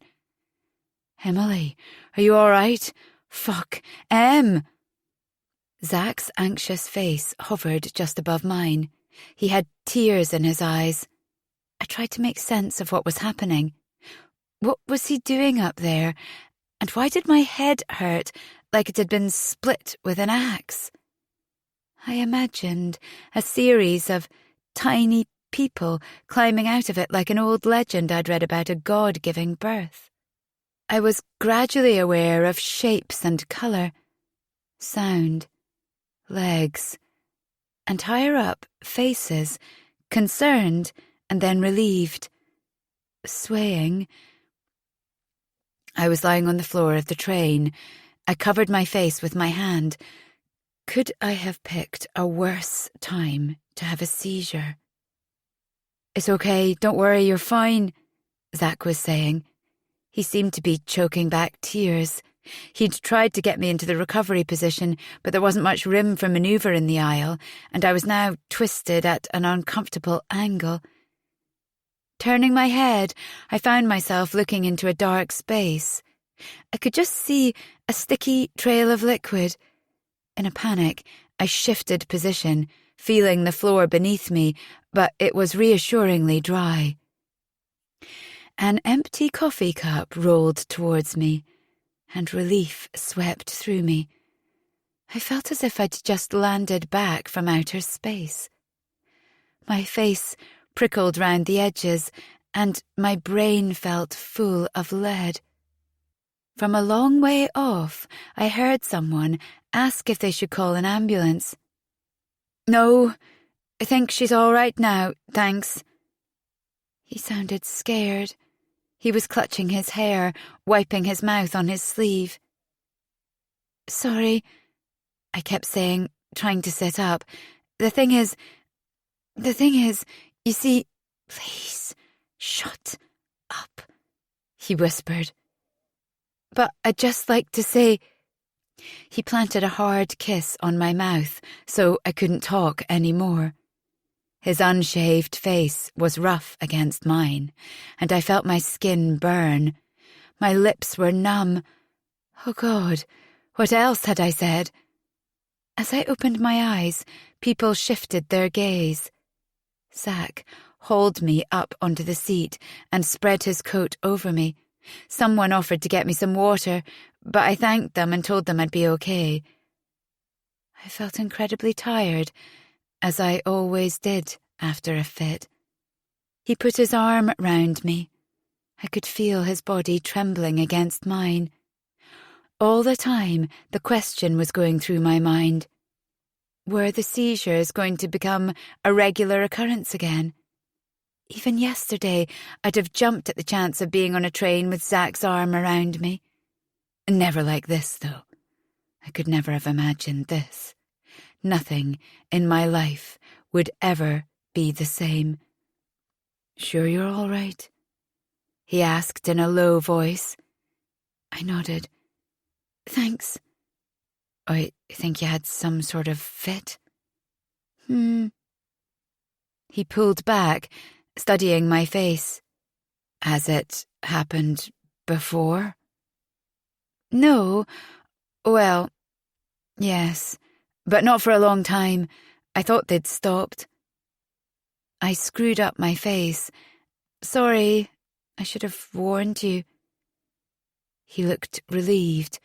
"No. Yes, I just wish I'd known what to do. I felt so useless." My head still felt heavy. I slept until he woke me at St. Pancras. "Can we get something to eat?" I asked as we got off the train. Seizures always made me ravenous. We stumbled through the mass of bodies and sat in a burger bar. I made short work of a meal deal with a milkshake while he sat watching. I still felt woozy and in another place. Zach tried to get me to describe what it had felt like, but I could never remember the fit itself. I sometimes get lightheaded just before, so I have an inkling it's going to happen. Afterwards, it just feels like my brain's been switched off and then back on again, as if a tiny bit of my life's been erased. The kiss was a bit of a surprise. He coloured, dipped his head, and looked up with an apologetic smile. "I wasn't taking advantage. I had to stop you rabbiting. You sounded like you were about to launch into a speech." I winced. "Yes, I do that." He sunk his face into his hands and looked up at me. "Really? Always? Fuck, this is serious. I'm going to have to keep an eye on you." "Sorry." He exhaled, cupped my face in his hands and said, "I thought I was going to lose you." I managed a smile. "You don't get rid of me that easily." I could tell he'd obviously gone through the whole scenario of being left alone in all this, just as I had earlier. In view of the fit, we decided against spending the day in London, but bought 2 tickets for an exhibition and a film and picked up a time out to look at the reviews so we could talk about it convincingly. I slept for most of the journey back. Engineering works meant we had to get a bus for part of the way, which took ages. From the station, we got a cab back to the house. I couldn't wait to collapse into my bed, draw the covers over my head, and pretend the worst night of my life hadn't happened. But as I stuck my key in the lock, I got a warning feeling. I opened the door and found myself staring at a police officer. Chapter 7. My first instinct was to turn and run, but that was pointless. I wouldn't get far. Besides, I wasn't even sure I could run. My legs felt hollow. Xanthi and Stuart's white faces stared at us from the hall. It was horribly like the scene I'd imagined. Was this a setup? Had they called the police while we were away and dumped us in it? Or had the policeman who stopped to see why we'd parked on the hard shoulder passed on his suspicions to the Bristol police? Had the body been found? Could they have made a connection that quickly? "My car's been stolen," said Stuart. I winced at his delivery. He sounded like he was taking part in a school play. Zach was the first to recover. "Stolen? When?" "Sometime over the weekend. I haven't used it since Friday." The policeman seemed to be studying us, following the conversation and watching our responses. Zach did a pretty good job of acting shocked. I thought it best to stay quiet, except to make sympathetic noises. The police officer asked us when we last remembered seeing the car and went over our activities during the weekend, times we'd been in and out of the house. "Did you see it yesterday when you left for London?" "Sorry," I said. "I can't remember. Wasn't really looking." He wanted to know who else lived in the house. Was there any chance Imogen might have borrowed the car? What time would she be back? I'd felt jagged tiredness as we arrived. Now I had to swing into the cheery housemate role as Stuart asked casually about our weekend in front of the officer. "Yeah, it was good," said Zach. "So much to do in London." "Do you normally lock your vehicle?" the officer asked Stuart. "Always." He closed his notebook. "We've had a few car thefts recently. Most often it's kids joyriding. The car turns up eventually, but it's usually a write-off, I'm afraid." A look of grief flashed across Stuart's features. That, at least, was convincing. The officer paused in the hall, inches away from the door to the basement. I was trying to regulate my breathing. Did the police usually make the effort to come round when a car theft was reported? Or did they already suspect something? I felt my eyes travel over to the basement door. I forced them away to look at the ceiling, the floor, the jumble of shoes and bags, Stuart's golf clubs, some freebie umbrellas with company logos, and a potato. But whatever I tried to focus on, it didn't feel natural. When the police officer finally left, we slumped to the ground. "What the fuck was all that about?" breathed Zach, looking up at the ceiling. "Sorry, there was no way I could have warned you," said Stuart. He looked done in, too, bags under his eyes and a scarlet patch over his throat. "I wasn't expecting them to come over. Looks like they don't have enough to do at the moment." If they only knew how close they were to a juicy crime, said Xanthi with a wry smile. "What if they do?" I asked. "It's not normal, is it, to come round in person over a stolen car?" "No idea." She threw her arms around us both and clung so tightly I nearly choked. Stuart's face was tight and anxious. "What happened? Where the hell have you been? Tell me everything." I wanted nothing more than to retreat into my bed, but we gave them an account of our night. We left out the encounter with the police and didn't mention my fit on the train. No point in alarming them with stuff we could do nothing about. "What about you two?" Zach asked. "Take a look." Stuart pointed to the basement. I shrank back. But I realised I couldn't carry on living in that house, afraid to go in or even walk past the basement. I gripped the handle and pushed the door open. The first thing that hit me was the choking smell of chlorine. Now I thought about it. Perhaps I'd been aware of it all along when we were standing outside with the policeman. Perhaps he'd noticed it too. Stuart's arm snaked around me. He snapped on the light. Ta-da! A new fitting. The walls had been scraped and painted, the giant mushrooms removed, but the biggest change was the floor. He and Xanthi had made a few trips to the DIY store in the Deux Chevaux and bought a job lot of laminate flooring. It gleamed innocently under the bright light. "Wow," I said, reining in my thoughts. Was it just me, or did the revamped space look glaringly suspicious? I doubted the planks would have fitted inside the little car. They must have stuck out through the window. Countless people would have seen them. Zach stood in the middle of the space, looking around, nodding. "You must have been working non-stop." "We were. Still got that corner to finish. Need some more planks. I wasted a few getting the cuts right.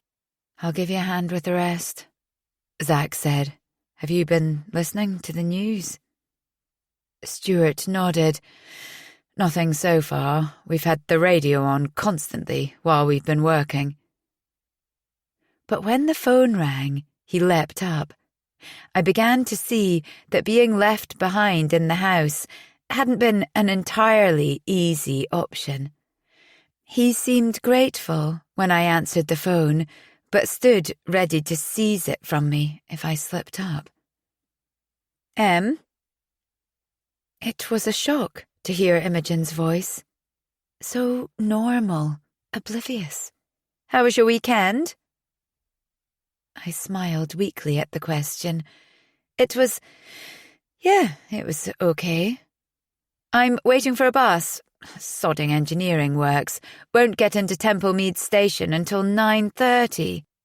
I was wondering if there was any chance Stuart might pick me up." Because of course, in Imogen's world, everything was different. Stuart's car was sitting on our driveway. It hadn't been used to transport a corpse, and wasn't now a smouldering heap in a wasteland in a place we'd never heard of. Not sure," I said. "We don't know where Stuart's car is at the moment. Xanthi's is here, though." There was a pause. "Has she been drinking?" "No." Beggars can't be choosers, I suppose." Xanthi jumped up, relieved at the chance to get out of the house. I had a fleeting vision of her keeping on driving. Windows down, long hair flying, jumping aboard a ferry and never being heard of again.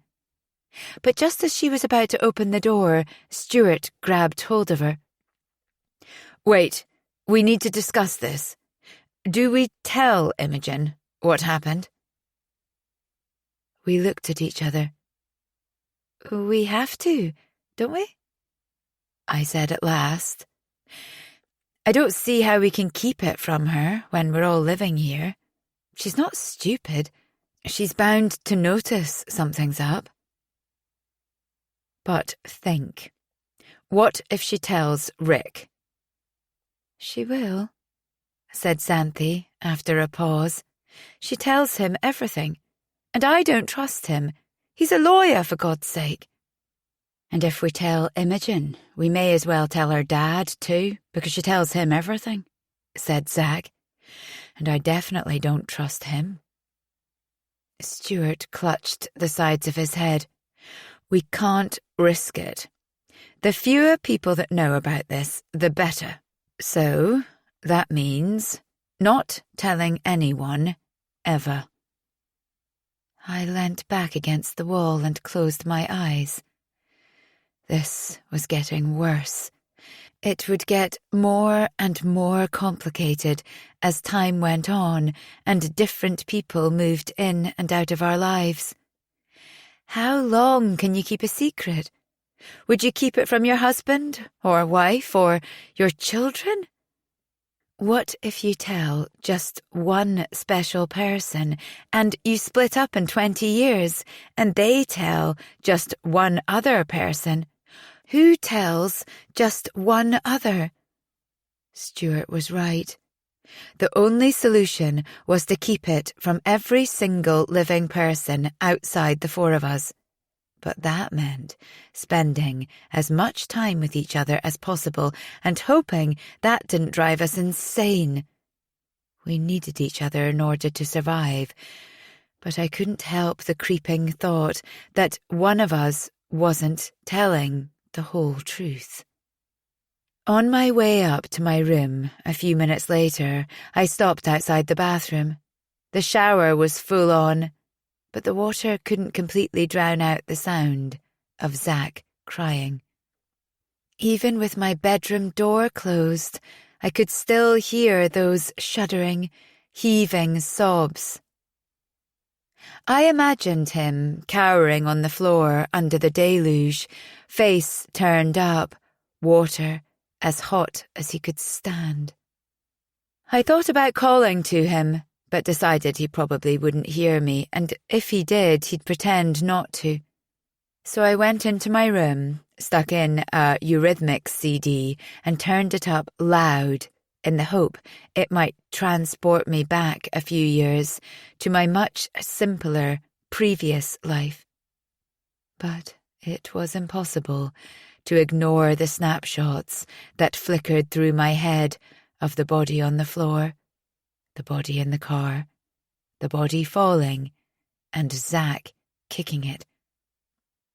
Or the smell of the burning car, or the fear that my seizures had returned. A quiet knock at the door shook me back into the moment. Zach stood there, head down, black hair flat and dripping.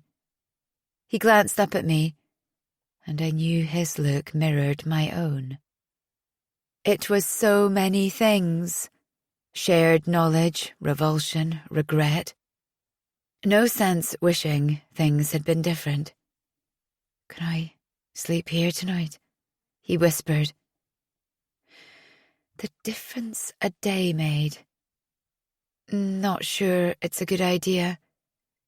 "I don't mean with you. I mean next to you. Please. I don't want to be alone." He looked so desperate, and I didn't have the energy to argue about it, so I stepped back to let him in. We lay together in the bed, curled into each other, clinging like children, and cried some more than I ever thought was possible. I was worried the violence of that crying might shatter a rib or do some permanent damage to my body. Perhaps I wanted it to. Zach fell asleep before I did. I lay listening to him breathing, envying him that oblivion, but resisting sleep myself for as long as I could, because I was terrified of what I'd see in my dreams. But at some point during the night, we must have reached out for each other because somehow we ended up making love. Looking back, I can't believe we did that. But I can only say love and lust were the furthest things from my mind. I think we did it to prove to ourselves we were still alive, that we could still breathe and feel, to annihilate images of that grey, emaciated, vomit-encrusted body, to shut out everything and exist purely in that moment.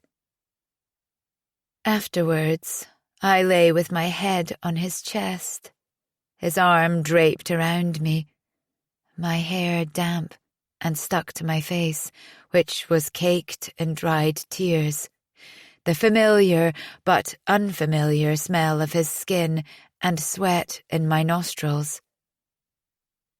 Every rise and fall of his chest assured me we were still living, and every breath felt like a small triumph over death. And for a few moments, before I fell asleep, I felt like everything was going to be okay after all. Sometime before dawn, I heard Zack shuffling about, picking his clothes up off the floor. "Where are you going?" The only reply was a softly closing door. I lay, waiting for him to come back, but heard the front door click shut and his feet on the gravel outside. Looking out of the window, I saw him go over to his bike. I wondered if he'd look up and see me and wave, but he started up the bike and rode away. Downstairs, I found Imogen and Xanthi drinking coffee in the kitchen. Xanthi looked remarkably serene, as though she'd forgotten the incident already. "It's a bugger about Stuart's car being nicked," Imogen was saying as she spread butter on her toast. She picked up a piece and crunched. "Still, they'll probably find it. They can trace number plates in seconds these days, can't they?" My stomach burned as I met Xanthi's eyes. "Guess so," I said. I felt too sick to eat. "Zack's gone out on his bike," Imogen continued. "He's acting really weird today." "Is he?" I busied myself choosing a mug. "Haven't you seen him? I thought I saw him coming out of your room earlier." I shrugged, but felt too battered by recent events to put up a fight. She studied my face. "Seriously?" Her sandy brows shot up. "You and Zack?" "Yes. No. I don't know." Bangs and crashes reverberated up through the floor. Stuart was busy in the basement, finishing off the floor. Xanthi and I spent the day curled up on the sofa, watching children's television programs, cocooning ourselves in happy, make-believe worlds, and trying not to think about the car being discovered, or police examining the tire tracks on a Cornish cliff, or a body being washed up alongside the surfers. A few times I thought I heard Zack coming back, but it turned out to be the wind rattling the door. He still wasn't back at midnight. The next morning, I thought he might have gone straight into work from wherever he'd been. The rest of us travelled into the office in Xanthi's tiny car. "How's Zack?" a sub-editor on his magazine asked. Seeing our blank expressions, she added, "He rang in sick today." "Oh, yes, he's gone back to bed," I said. Walking back into my workspace, I felt as though I'd aged 20 years. It was like waking up from a dream and having to readjust your eyes to assure yourself that everything was still the same. One or two people mentioned the party, saying they'd had a good time or conjecturing about who had gone off with whom. But there had been other parties that weekend, and the conversation moved on to future events and plans for the week ahead. And yet, one of these people, hunched over their typewriters, or sitting back and speaking into their phones, or gathered in small groups discussing circulation figures or page proofs, might be the killer. It made me suspicious of everyone I spoke to. I found myself watching for signs of them watching me. They must have nerves of steel. How could they live with themselves, knowing what they'd done, knowing what we'd discover, wondering what we planned to do? Halfway through the morning, Stuart accosted me by the fax machine. "Where did Zack go?" he whispered. "What the hell's going on?" "No idea. He didn't say anything to you. What if he's gone to the police?" He wiped sweat off his face. He was having trouble breathing. I touched his arm. He wouldn't. Let's talk about it later. We can't hear.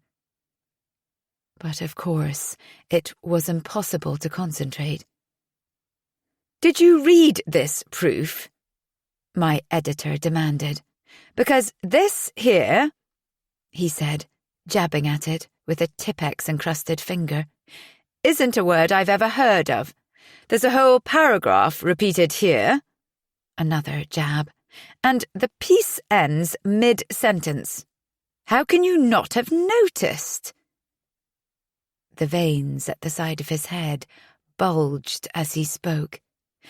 I took the page proof back off him. A few errors on a piece of paper were hardly worth risking a heart attack over.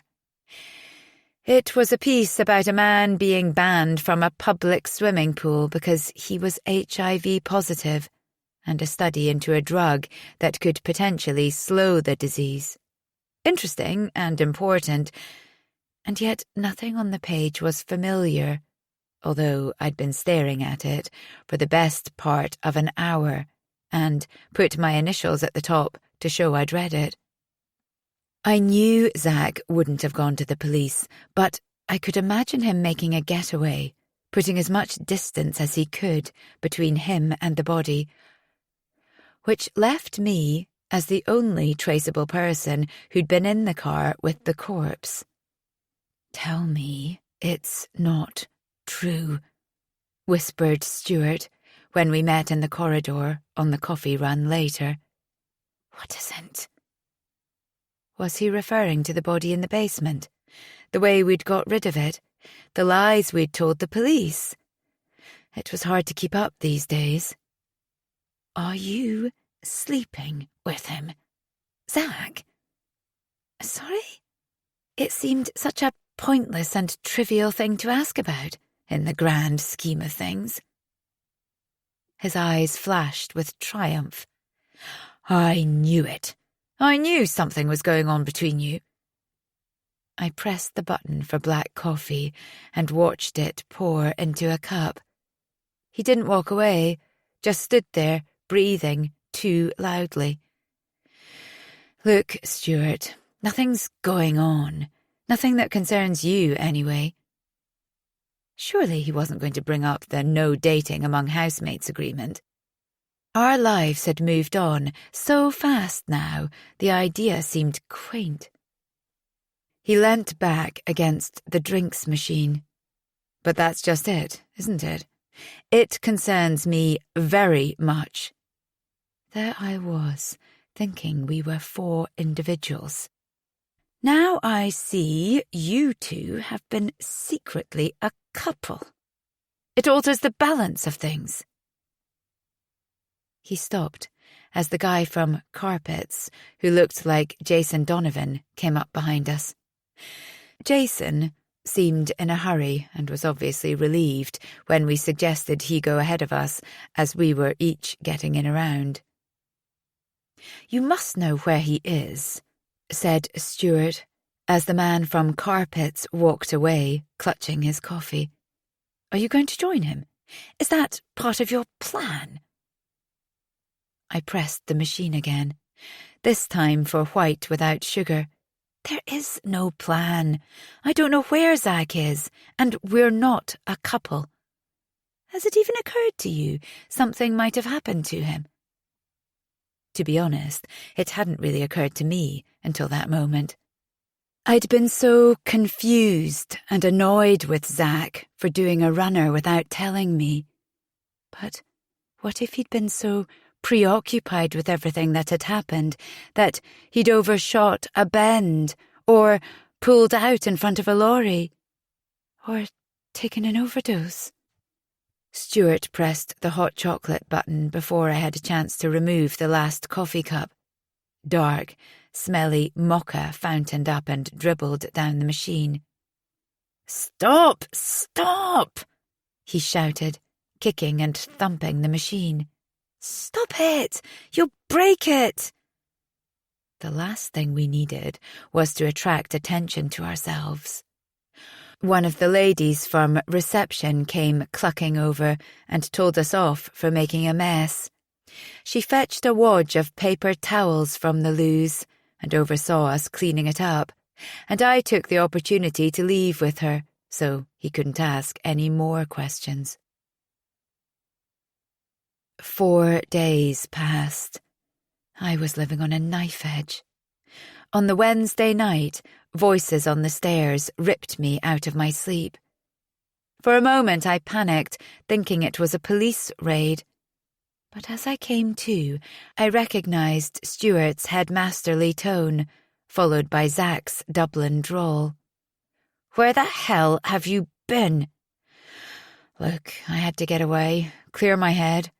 Where did you go?" There was a pause before Zach answered. "What's it got to do with you?" "Everything. We didn't know if you were planning to come back. We're paying a mortgage together, in case you'd forgotten. And more to the point, for God's sake, we didn't—" He whispered the next bit, so all I could hear were staccato sibilants. I could imagine his hands cutting through the air and a bit of spit flying. Zach whispered something in return. Then he said, "Can I get past?" "No." Another pause, and Zach's voice took on a harder note. "Sorry, who do you think you are? You can't tell me when to come and go. You've got issues. Do you know that?" Stuart's voice trembled as he said, "Don't you think you at least owe Emily an explanation?" A wave of heat rushed over me. This was excruciating. It sounded like I'd been crying on Stuart's shoulder and declaring my feelings for Zach, which by now were very confused anyway. The last thing I wanted was for Zach to think I was bothered by his disappearance. What's Emily got to do with anything? "Oh, let's see now. Let's suppose you spent the night in her bed just before you ran off." There was a long silence before I heard, "Is she okay? What do you think?" Zach's voice tightened. "I think I don't need your advice." "Oh, I think you do." And then it all came out. "I cannot believe that you would use an occasion like that to get your leg over. Did you get some sort of sick thrill out of—" The next bit was whispered, but must have referred to dumping a body. "Did it turn you on? Did you feel you had to celebrate?" Zach's voice rose. "Get out of my fucking way." There was a scuffle, a couple of thumps and an alarming creak. I pictured Stuart forcing Zach back against the rickety banister until he was leaning over the edge. I jumped out of bed. I got halfway across the room when Imogen's door opened on the second floor above me. The landing shook as she stomped to the top of the stairs. "What the hell is wrong with you two? Pack it in. Some of us are trying to get some sleep. I've got to be up at 6 for a product launch in Stoke." "Ask him," said Zach, getting his breath back. But I heard Stuart going down to his room and Zach going towards his. I thought I heard his feet pause outside my room, but he didn't knock. Moments later, his door clunked shut. "Stuart had a point," Imogen said the next morning before running to catch her train to Stoke. "If he vanishes, we're all going to have to cover his share or get repossessed."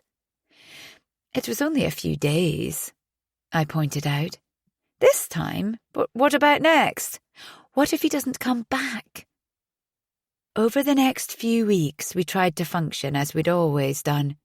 It was a relief when Imogen was around because there was no possibility of someone raising their latest concern. "You didn't take off his clothes? Tell me you didn't pay for the petrol by card? Did you look out for cameras? What did you do about the tire tracks?" Sometimes we told the truth. Sometimes we lied because it was easier. Sometimes we genuinely couldn't remember. On more than one occasion, Zack lost it with Stuart. "But you didn't take off his clothes?" Stuart asked yet another time. "Of course we fucking didn't. What weirdo takes their clothes off before they throw themselves off a cliff? In case you've forgotten, it was your idea in the first place, and I don't recall you volunteering to strip him down at the time." Stuart made us rehearse our stories over and over. "Tell me again, from the beginning. What time did you leave here to go to London? How did you get there? Why don't you have the train tickets anymore? Where did you stay and with whom? No, that's not good enough. You're sounding glib now, Emily." If we stumbled or gave conflicting answers, or even answered too easily, he brought his fist down on the sofa. "You've got to think this through. You have to give exactly the same story. Be 100% sure of what the other person is saying.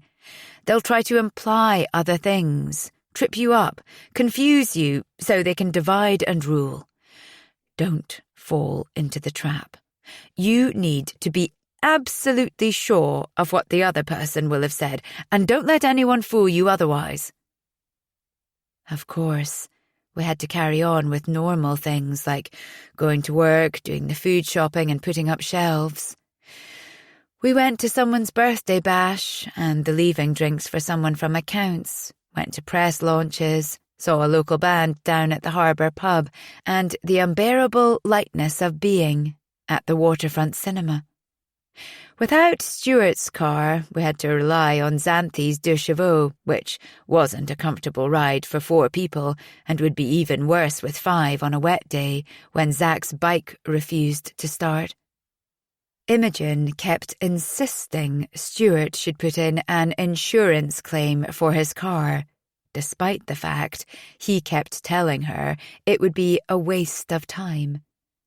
I wished she'd stop bringing it up. I could see his facial muscles tense a bit more each time. That wet Thursday morning, after Zack came back from his travels, Stuart was concertinaed into Dolly's front seat, and the rest of us were squeezed into the back. We were halfway to the office when the engine gave out. Xanthi hunched over the wheel and wailed, "Now what?"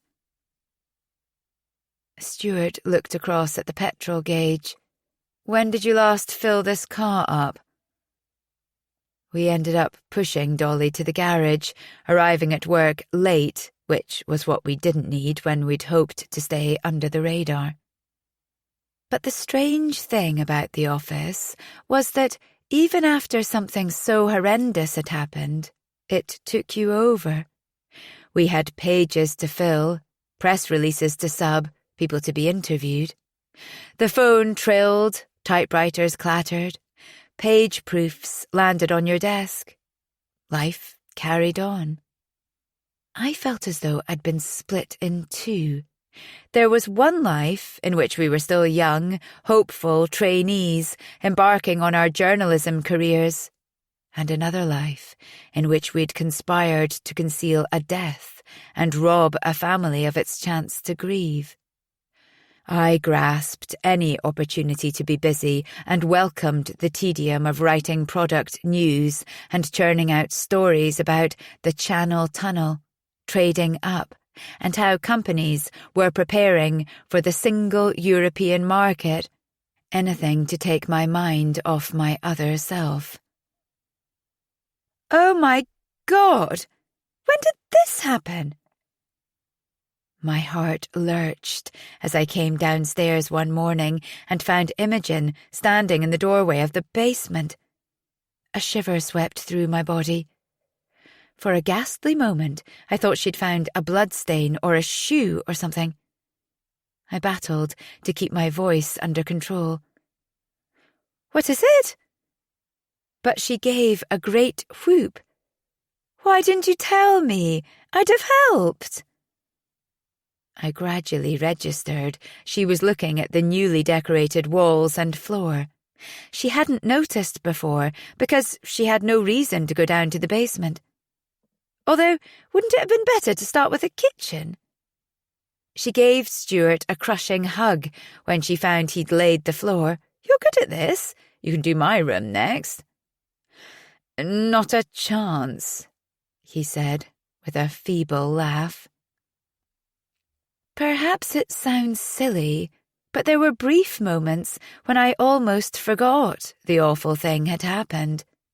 IRA bombs, rail disasters, and a fatwa placed on Salman Rushdie for writing satanic verses made the world seem a dark and dangerous place, but also made you see your problems weren't the biggest thing going on in the world.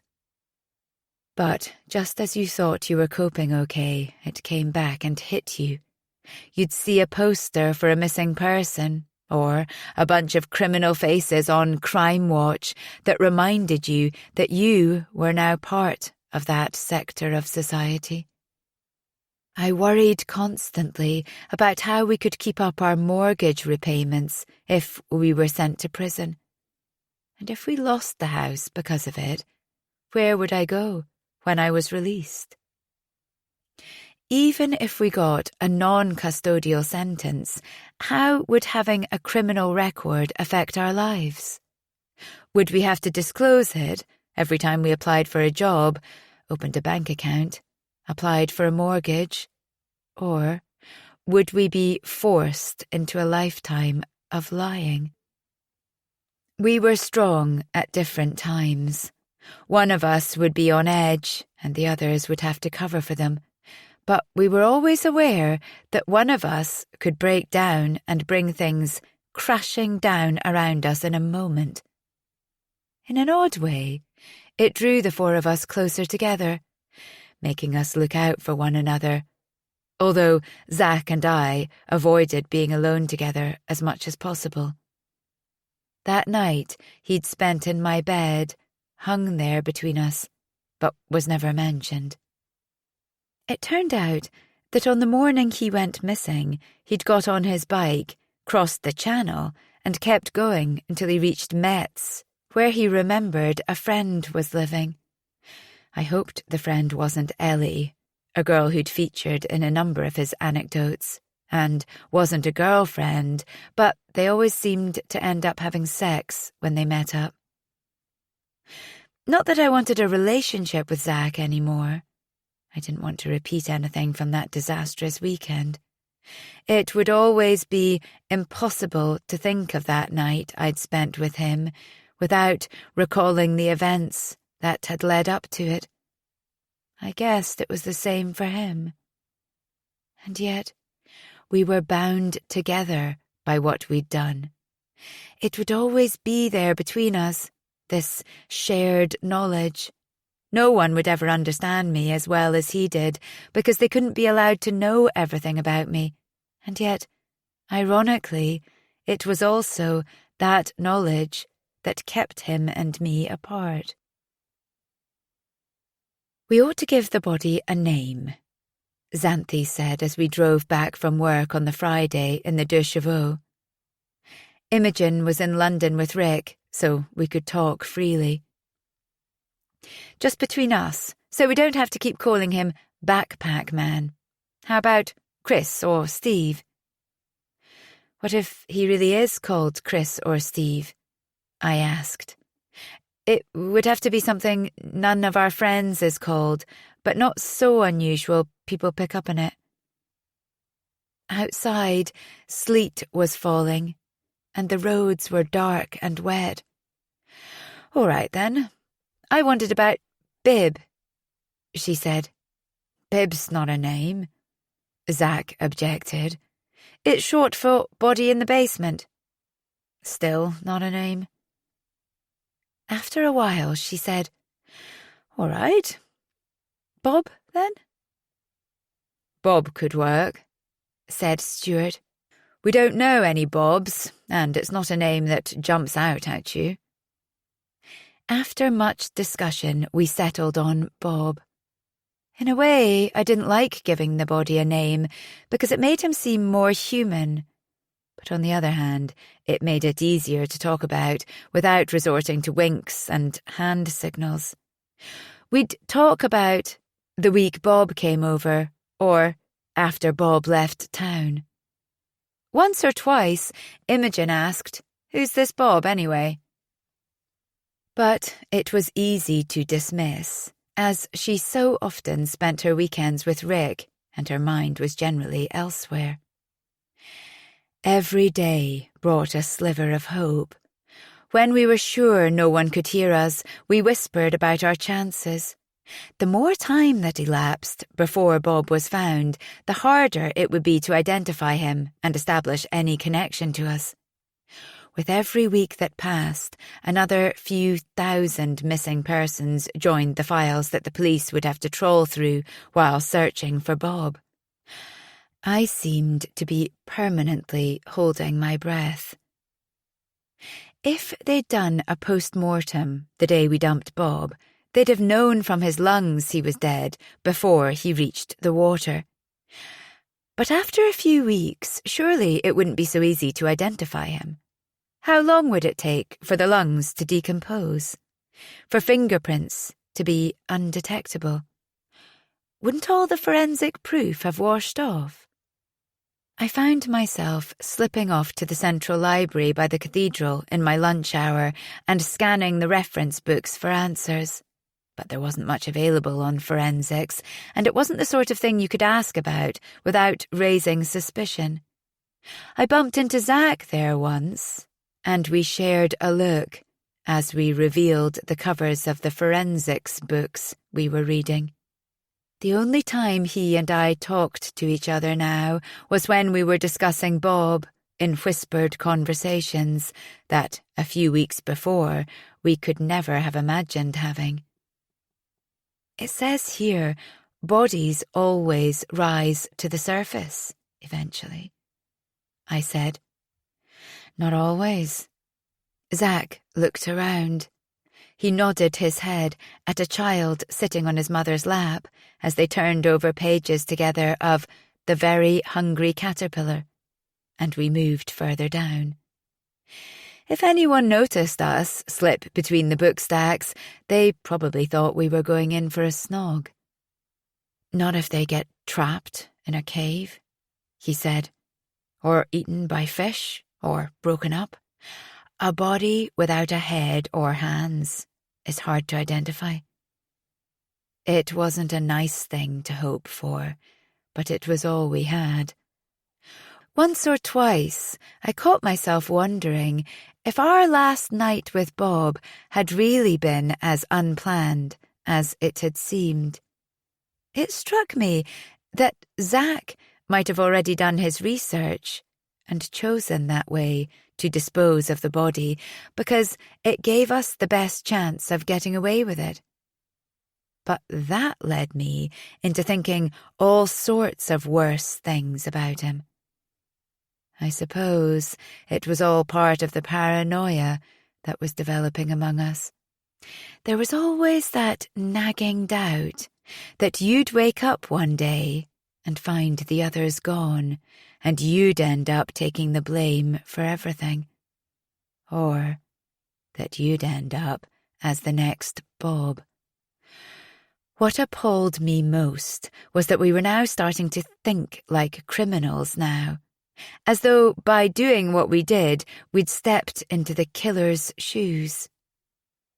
We were used to reading all the newspapers between us for work, but now we scanned them feverishly each day and checked the radio every few minutes.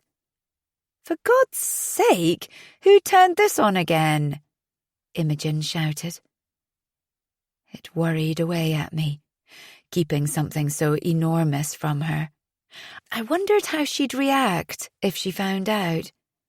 But I envied her too for being able to sleep without nightmares, to look forward to a future that didn't involve court cases and prison cells.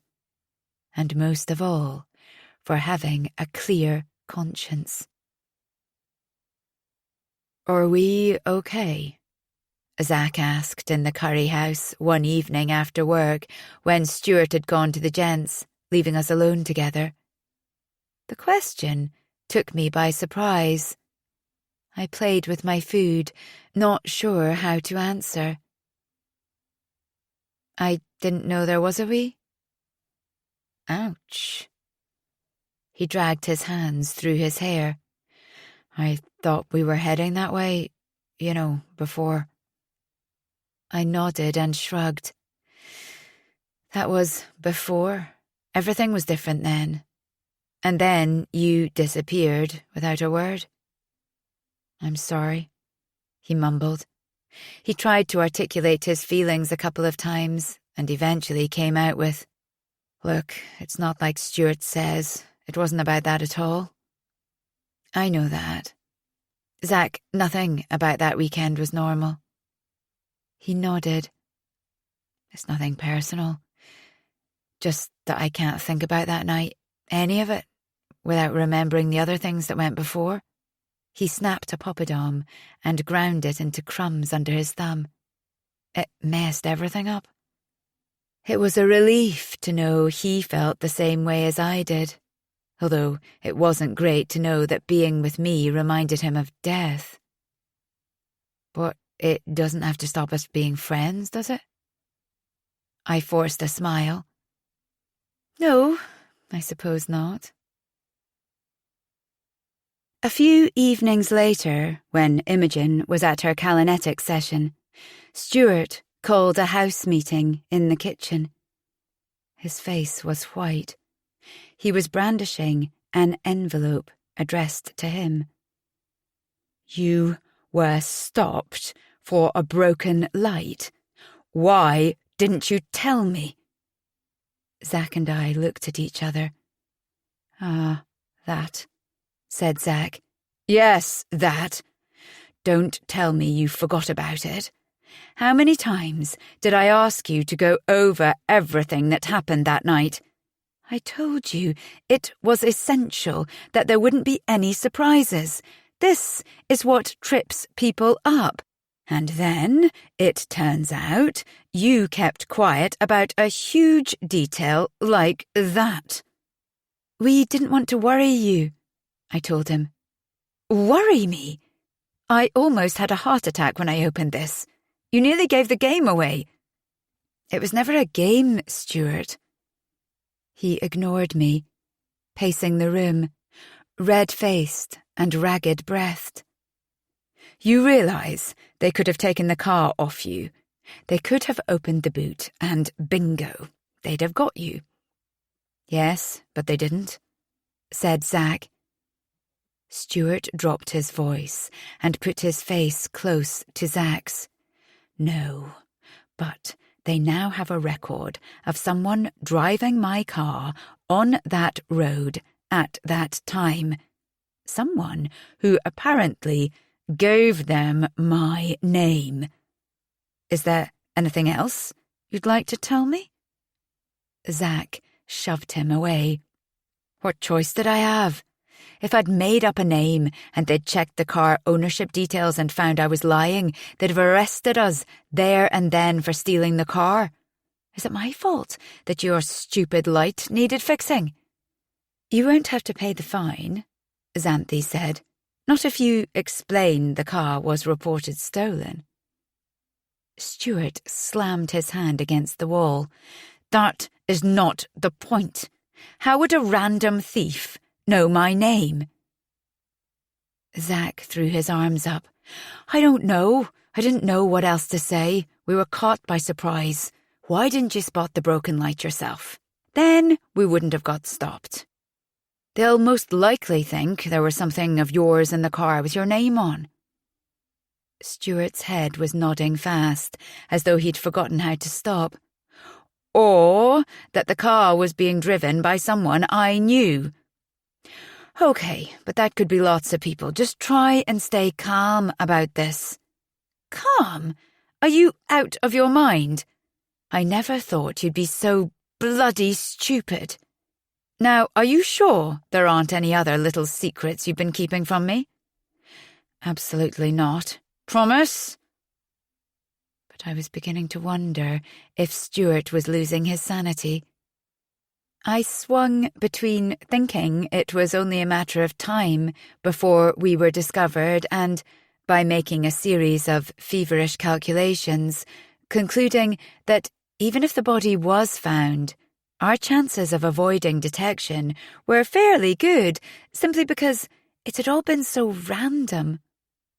But, in a way, I found these moments of optimism more frightening than the doomful feeling, because it seemed so dangerously deluded.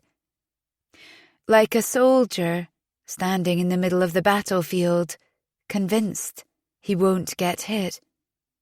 And then, in February, the worst happened. Chapter 8. February. After we finished our first magazine placements, we were sent up to Birmingham to a trade show at the NEC. Together, we had to produce a daily exhibition newspaper from stories wrung out of every stand. It was a hectic schedule, as there were hundreds of stands to get round. Exhibitors often weren't free to talk to us, or only wanted to talk to sales reps, so we had to keep traipsing backwards and forwards between different halls until we found a good moment.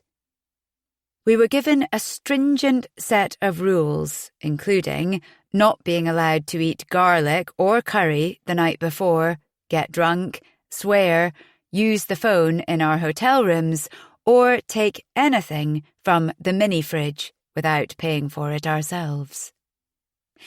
In the middle of one of those afternoons in the press room at the exhibition hall, Xanthi had one of her hysterical outbursts. Questioning what she was doing, busting a gut over a story about roofing felt, and had to be peeled off her typewriter in tears. The awards dinner, held on the final evening, was a major opportunity for hobnobbing with the big cheeses from the industry, and our publishing director issued a decree that nothing short of death should stop us attending. Words that came to have a dreadful irony. We had around 20 minutes in our hotel rooms after being dropped off from the exhibition hall by the courtesy bus, before meeting back down at the bar in our glad rags for our transfer to the dinner. I'd just come out of the shower, wrapped in a hotel bathrobe, hair in a turban. My feet, after traipsing the exhibition halls all day, felt like someone had hammered nails into them, and my mouth ached from maintaining a smile, but there was just about time to change clothes. I flicked on the TV while scrabbling through my travel bag for a pair of tights, and was halfway through untangling them when I saw it. The camera panned across a wide section of coast and then zoomed down the rocks to the churning sea and a little cove. It could have been anywhere, but there was something about the outline of the cliffs, the gorse, and the little Coast Guard hut. Even before they showed the map, I knew I'd been there. My stomach dropped. My legs gave way. I sank down onto the bed. The world seemed to shrink around me. I turned up the volume. Police don't know yet how long the body has been in the water or the cause of death, but tests are being carried out to establish the man's identity. A harsh sound jarred me to my senses. It took a few seconds to register. It was the phone. I stared at it stupidly, as if it was a bomb, thinking about the most likely callers. The police? The managing director? A work colleague who'd been at our party and had pieced events together? Imogen? According to the TV report, the body had been found by a couple walking their dog. My head filled with irrational hatred. Why did they have to walk their stupid dog on that beach at that moment? I realised the telephone was still ringing. I pounced on it, but then had second thoughts. Very quietly, I replaced the receiver. I jumped back as it started up again. How long would they keep trying before they gave up? But then what would they do? Come round in person? I moved towards the phone, but wheeled round as someone knocked at the door. Had it definitely been this door? Hotels are disorientating places, and it's easy to mistake a knock a few doors down from my own. I stood frozen, halfway across the floor, trying to come to a decision. The phone stopped ringing. Started again. I kept thinking, if I answered the phone, I'd immediately know that I should have answered the door, and vice versa. "Emily?" said a voice outside the door, low and urgent. I opened it. Stuart looked more agitated than I'd ever seen him. I stood back to let him in, and he swept through, looking lovely in his dinner suit, his blonde hair gleaming and smelling of citrus shampoo, but his eyes fixed on the TV screen. He grabbed the remote and turned up the volume even more. "The North Cornish coast near Bude. Does that sound right?" I nodded, my eyes also glued to the scene. He sank onto the bed and brought his curled fist up to his mouth, pressing his knuckles against his lips. "This is where it ends." Not necessarily. But we both knew he was right. I was clutching at straws. They might conclude he lost his footing, or he jumped, or that he'd been out partying and was high and walked off the cliff thinking he could fly, like that student did off the suspension bridge a few weeks ago. Even if they suspect, they can't do anything without proof.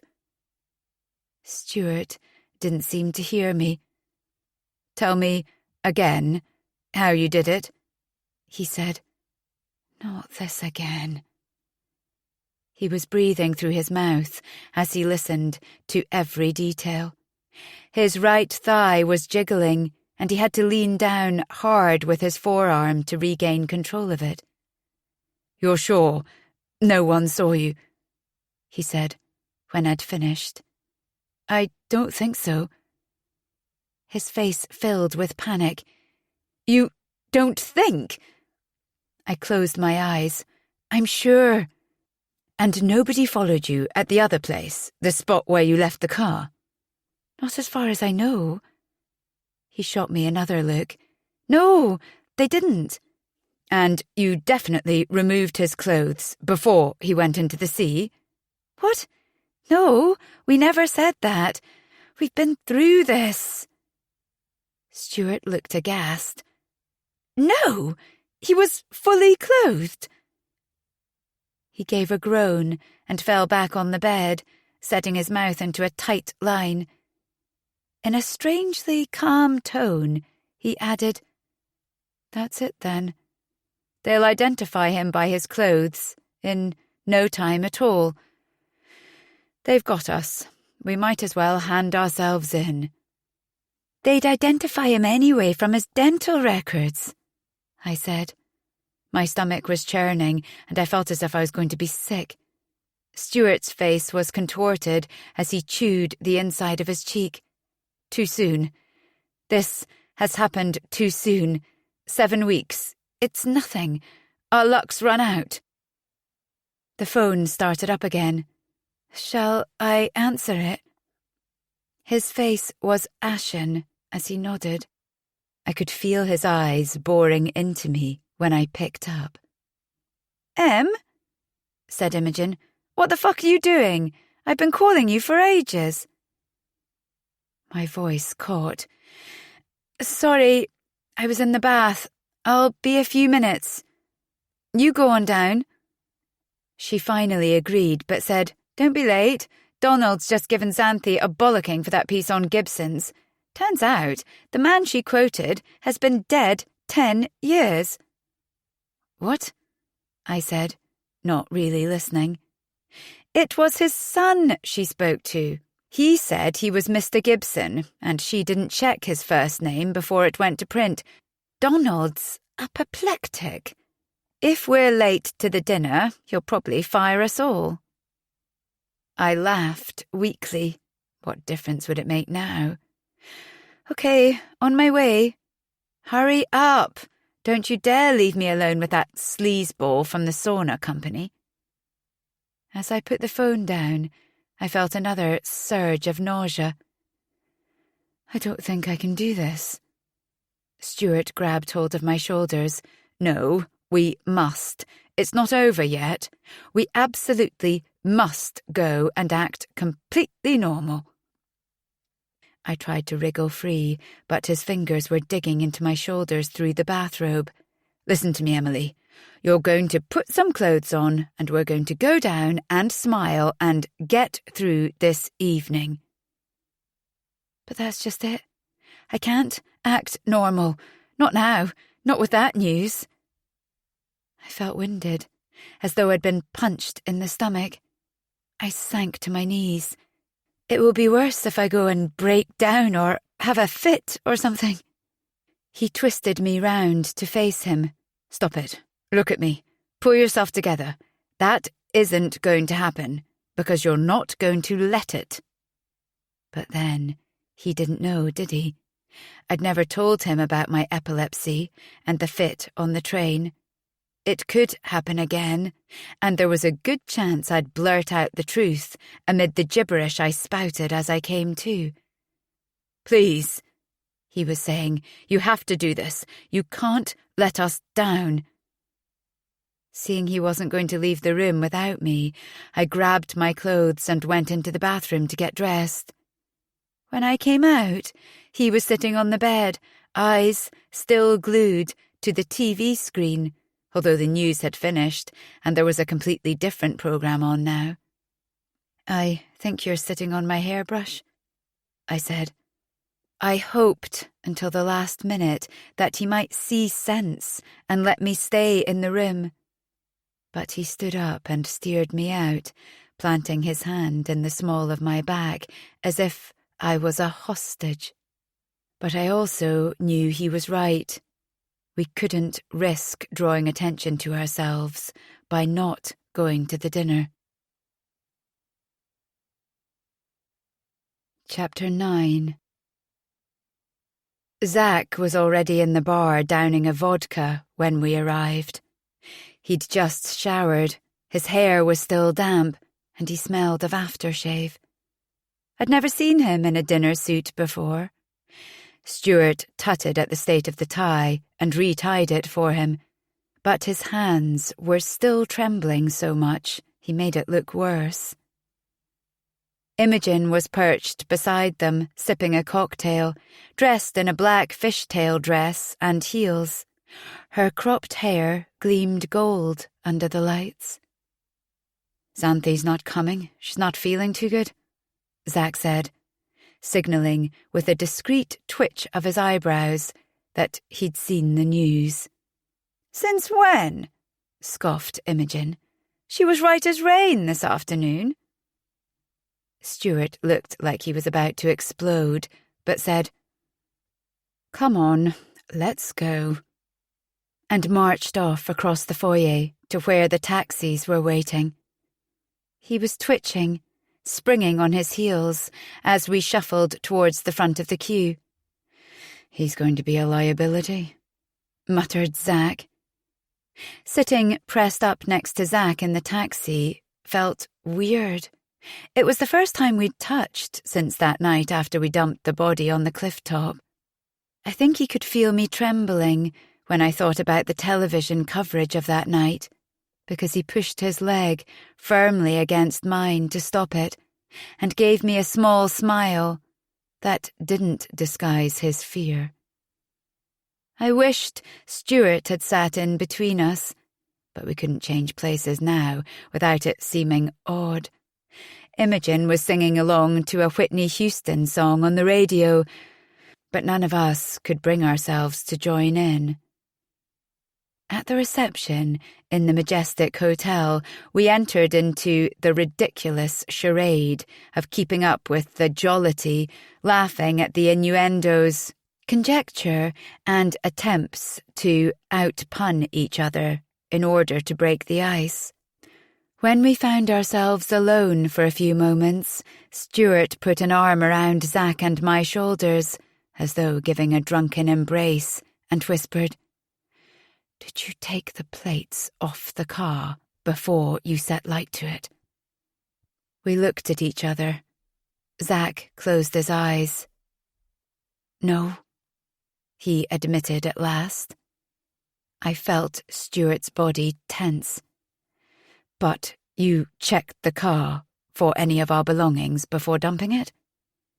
"Yes," I said, waving back at the woman from a rival magazine I met on a press trip. She signalled that she liked my dress, and I indicated that her hair looked great. "Of course." We had checked the car, although perhaps not as thoroughly as he'd have liked. It was only half light, and we'd been in such a panic to get away. Stuart threw his head back and looked at the ceiling. "All right. And you stayed until the car was burned? Until the number plate was unrecognisable?" "No, we never said that," I told him. "No!" "Did you suggest that at the time? Hindsight's a wonderful thing," Zack snapped. He smiled, clench-teethed at the managing director of Ace Kitchens. And anyway, if we'd hung around, we'd have been spotted. But Stuart wasn't satisfied with that. He was silent for a few moments, pinning us into the hug until it was difficult to breathe. "I can't believe you didn't think of it." "Look, Stuart, shut up, please. This is not the time or the place. We did the best we could," I said. "We agreed to trust each other, and that's what you'll have to do." "Hey, what's this?" asked Donald, the publisher, appearing from nowhere like some unwelcome genie. "I'm not paying you to stand around gossiping amongst yourselves. Get out there and mingle. Bring back some useful insider info." He looked from one to the other of us. "There's one missing. Where's Xanthi?" "Not feeling well," said Zack. "She sends her apologies." Donald looked disappointed. I suspected he was planning a reprisal for when we got back to the office. We drifted away, and I found my place name on a table of tanked-up people from leading industry brands.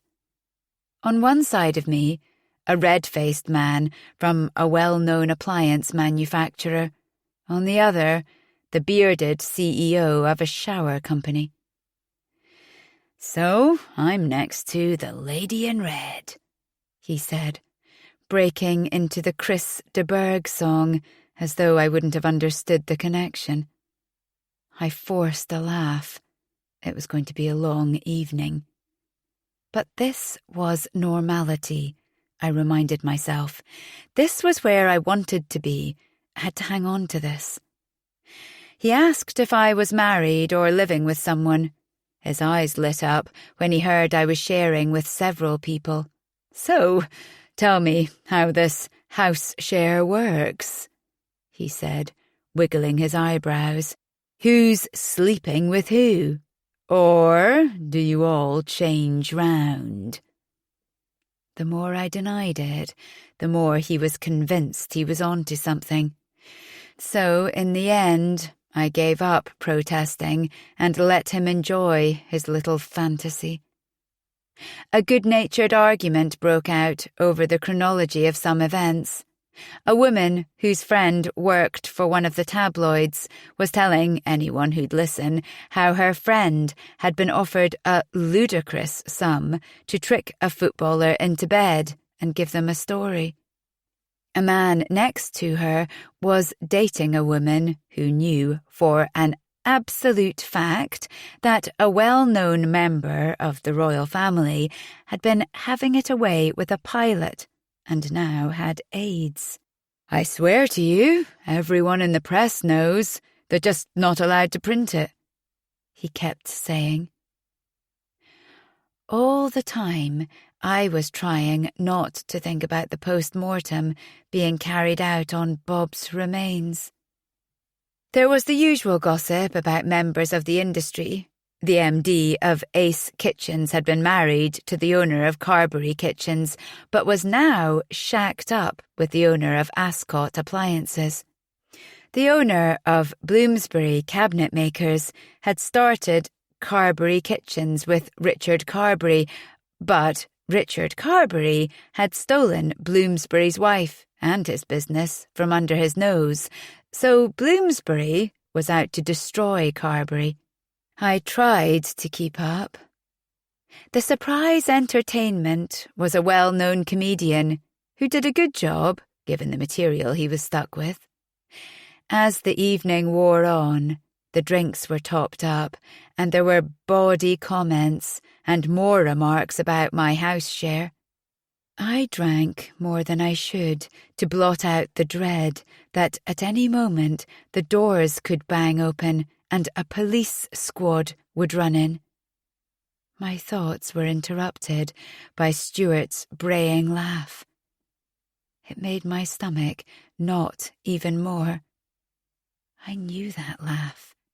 It was the one he did when he was really drunk and was about to get emotional. I shot my chair back and grabbed Zack. We've got to stop him drinking. Around us, people guffawed, and someone kept shouting, "Straight up, I swear to God that's what happened." And another voice squealed, "Impossible, unless she was a contortionist." Zack looked over. He's probably more of a danger sober. With any luck, he'll fall into his cheesecake and snore through the rest of the evening. Yes, but... What? He says stuff when he's drunk. He told me something at the New Year's Eve party that he'd never have confessed to if he was sober. Zack frowned. What did he tell you? Well, that's the thing. I don't actually know. He shook his head. You're not making much sense. He turned his chair round, rested his hands on my knees, and I recounted the whole thing, speaking into his ear. "Aye, aye," said the man next to me, giving his neighbour a nudge. Zack stuck up his middle finger, but laughed along. He blanched as I told him as much as I'd heard of Stuart's tearful confession. His fear that I'd tell someone, and his weird behaviour the next day. Someone announced the awards, and there was a scraping of chairs as people sat back in their seats and clapped. "Bathroom break," said Zack. "Meet me out there." He slipped out. After sitting like a frozen rabbit for a few minutes, I headed out too.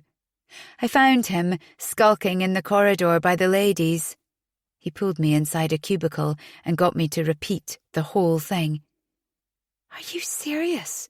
Shit!" You see what that probably means? That Stuart killed Bob? Yes, it has occurred to me. But wait a minute, you're the one who took offence when I suggested one of us might have done it. I wasn't in possession of all the facts then, was I? Obviously this changes things. He's killed before, or come close enough to have got put inside. They don't do that for nothing, and we all know about his violent temper. I wasn't so sure. It explains why Stuart's afraid of the police and being sent back inside, but not why he'd kill some random bloke who gatecrashed our party. Zack rubbed his hands over his face. But what if it wasn't that random? What if Stuart knew Bob? I digested this. I don't see how he could have killed him. He was slumped on top of me all night. Zack grabbed my arm. Not all night. Only from around 11:30. He could have done it before his big confession. It could be what triggered his memory and guilt feelings. I felt the hairs on my arms rise. But why would Stuart want to kill Bob? He didn't know him. How do we know that? And even if he didn't, so what? You know how quickly he flares up. Suppose he lost it with Bob, the way he did with me when he nearly broke my nose. What if he followed him down the stairs to the cellar and laid into him there? He'd have had the advantage because there was no light and he knew the layout of the place. How many steps there were, the ones that were broken. It still seemed a leap from headbutting Zach to actually killing someone. I had to agree. Stuart was obviously stressed to the point of near lunacy tonight by the discovery of the body. I didn't feel so different myself. I still couldn't believe he'd deliberately hurt someone. But could he have pushed Bob in a fit of anger? That was easier to imagine. The fact remains, I said, that if he starts opening his heart to someone tonight and telling them what we did, we're all going down. We have to get him out of here. We shot back into the dining room, hoping to slip into our seats unnoticed. But a raucous cheer went up as we sat down. Donald sprang over to us. "Where the hell have you been? You missed our award." Imogen had been there to collect it with Donald. She was none too pleased either. "You left me looking like an arse. I had to come up with a speech, just like that, and Donald kissed me." She wiped imaginary saliva off her cheek. "Stuart's completely off his face, and I really hope Xanthi's throwing up everywhere, because if this was just an excuse to lie in bed with room service while watching Blind Date, I'll kill her. I mean, everyone has something to hide, don't they?"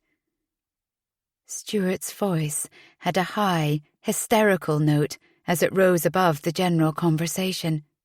"Zach, you might think is a bit odd, but Emily there looks like butter wouldn't melt, doesn't she? But she's as bad as the rest of us." "I bet she is," said the woman next to him, giving me a broad wink. Zach was out of his chair in seconds. He put his arm around Stuart and dragged him off his seat, winding one of Stuart's arms around his neck. "I'm sorry he gets like this." People around the table were laughing. "Leave him alone. It's just getting interesting." "I'll tell you what's really interesting," said Stuart. His eyes were filled with a strange light. Zach planted a kiss on the side of his face and said into his ear, just loud enough for me to hear, "Shut the fuck up." Which seemed to do the trick, at least for a few moments, until Stuart shook him off and took a swing at him. "Whoa!" A red-faced man from a tile company shot back as Zach cannoned into the table, toppling glasses and a half-full wine bottle. A woman from a rival publishing company shrieked as she was drenched in Merlot. Donald appeared out of nowhere, fulminating. "That's it. Get him out of here. In fact, you'd better leave too." He helped manhandle Stuart out through reception and called for a taxi. "I mean, things happen. They just happen, and you can't get back," Stuart was saying as we propelled him into the back of the cab. He was slurring his words, and I was hoping by some miracle they weren't as clear to other people as they were to me. All that time, and we had no idea he was there. What if Xanthi hadn't gone down there that night? He'd still be there now. "I swear to God," hissed Zach. He must have dug his fingers into Stuart's gut, because Stuart let out the kind of squeal that chills your blood. Donald sprang back, wiped his face with a tissue and said, "I want to see him in my office first thing on Monday morning." He half closed the cab door and then pulled it open again. "No, make that all of you." "But Monday's our day off in lieu for working over the weekend," Zack reminded him. "Not anymore, it's not." The door slammed shut. Back at our own hotel, I helped drag Stuart out, apologising for his teary tirade as we crossed the floor to the lifts. A group of Japanese business people inside the lift gave us curious stares. Outside Stuart's room, Zack slammed him back against the wall, searching through his clothes for the room key. Stuart, who was notoriously ticklish, started laughing. We jumped back as he turned aside and spewed all over his clothes. He sniffed disapprovingly. "Did I do that?" When he was safely shut in his room, I went to my own, locked the door and lay on the bed, watching the ceilings spin and waiting for the telephone to ring or the door to be kicked open. I was reminded of the night we'd left Bob, and I wondered if Zack might knock on the door. But he didn't. When I finally fell asleep, I dreamt of a torch shining in my face, the bed covers being ripped off, hands wrenching me out of bed and being marched in handcuffs past all the people I'd been with at dinner. In the half-light, unable to sleep, I got up and sat hugging my knees, watching some idiotic cartoon and only vaguely aware of the light in the room changing as a weak sun struggled up. A look at the clock told me I'd made it through the night, and I wondered if I'd go through this same feeling every night until it was over. I looked out over the car park at all those business people who'd been at the dinner and were going back this morning to their showrooms and factories and offices and getting on with their lives just as they had before. Would we be the subject of their next awards dinner gossip? That group of journalists who'd sat among them hiding a terrible secret. It would become an industry legend. Of course, they wouldn't believe we'd just moved the body. They'd go for the full, gory details of how we'd killed Bob, probably as part of a sex game that went wrong. My head felt tight, as though someone had stretched an elastic band around it. I was still in my clothes from the previous night. I hadn't dared get undressed. The only thing worse than being dragged out of bed by police in the middle of the night would have been being dragged out in my knickers and Snoopy t-shirt. Perhaps they were outside the door, waiting. I slid clothes off hangers and stuffed them into my travel bag. The least I could do was to be ready for them. But no one came. When it was time to get ready, I tried to disguise my puffy eyes and pallid complexion with a heavy application of eyeliner and concealer. My skin was so sensitive it seemed to sizzle at every touch, and my hand was too shaky to get a nice even line.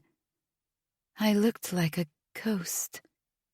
Something else was nagging at me. Something that should have happened by now. But I didn't want to give myself anything else to worry about. I'd have to deal with that later. An hour later, I met the others downstairs in the dining room for breakfast. I had no appetite, but couldn't face being alone with my thoughts any longer. Stuart sat huddled over a cup of tea with that battered, baby bird look, very contrite. Zack hovered round him, apparently solicitous, but I knew he was keeping watch. Imogen sat, white-faced and fuming about how we'd all gone off and left her again. "I will never, ever drink again," said Stuart. His meaning was clear to three of us, but Imogen just laughed. "Bet you will." Xanthi walked in and helped herself to a full English, ignoring Imogen's incredulous stare and sarcastic comment about a miraculous recovery. She'd applied an extra thick layer of eyeliner that morning, but otherwise looked remarkably serene and sat eating her breakfast as though in a trance. The one good thing was that Donald had left early because of some crisis in the office, so at least we didn't have to face him. We got the train back to Bristol in silence. It was packed with industry people, so we couldn't risk talking about what had been in the news even when Imogen went off to the loo, or share our observations about the exhibition. And after a sleepless night, we were too tired for bright chit-chat. But I picked up a newspaper at the station, and we passed it around, trying not to spend too long looking at the story about a washed-up body. We shared a taxi from the station to the house. As we pulled up in front of it, we noticed the light in the kitchen. Something cold crept over my scalp. There was someone inside. The four of us slid looks at each other, but we couldn't say anything in front of Imogen. "Anyone fancy going for a drink?" asked Zach. It was tempting to take off and hole up in a pub, but being arrested in front of a crowd of people would be even worse than being arrested at home. "Let's just get it over with," said Stuart. "Get what over with?" Imogen demanded, but, getting no response, rolled her eyes. We followed Stuart up the path. He paused momentarily, then stuck his key in the lock. We looked at each other one last time before going inside. I had no idea what we'd find on the other side. The same officer who'd come over when Stuart reported his car missing, or a bank of armed police. I drew in my breath as a figure appeared out of the shadows. "Rick!" Imogen squealed, dropped her bag, and jumped into his arms. She caught him off balance, and the two of them fell over, sprawling on the floor, ending up in a snog. My breath was still caught. I looked round at the others, and their frozen expressions told me they'd had the same fear as I had. Rick greeted us coolly. He'd cooked dinner for him and Imogen. It was as if he'd forgotten we lived there. We cooed at the table set for two in the living room with a candle and a vase of roses. Then the four of us cozied up in Xanthi's room with a bag of crisps, feeling like interlopers in our own home. The candlelit dinner was followed by a romantic video. "Why don't they just go to bed?" moaned Stuart. After a while he said, "I refuse to skulk any longer," and marched into the living room to play gooseberry. Zach, Xanthi and I slept in Xanthi's bed, sprawled across each other like children. Xanthi gave a sleepy laugh. "Your friend from the awards dinner would love it if he could see us lying here together." Chapter 10. We slept most of Sunday and returned to work on Monday, our cancelled day off in lieu. Donald seemed to have forgotten that he'd asked to see us when we got back, and was surprised when we turned up in the office. He slapped Stuart on the back as if they were old friends, asking how he was, as if they'd been on a lads' night out together.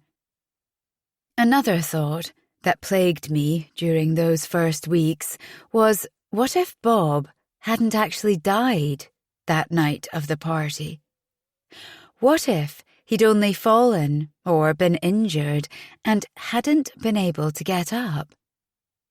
What if he'd been calling out for days, getting weaker and weaker, and none of us had heard him as we went about oblivious, playing our music and arguing about the mortgage?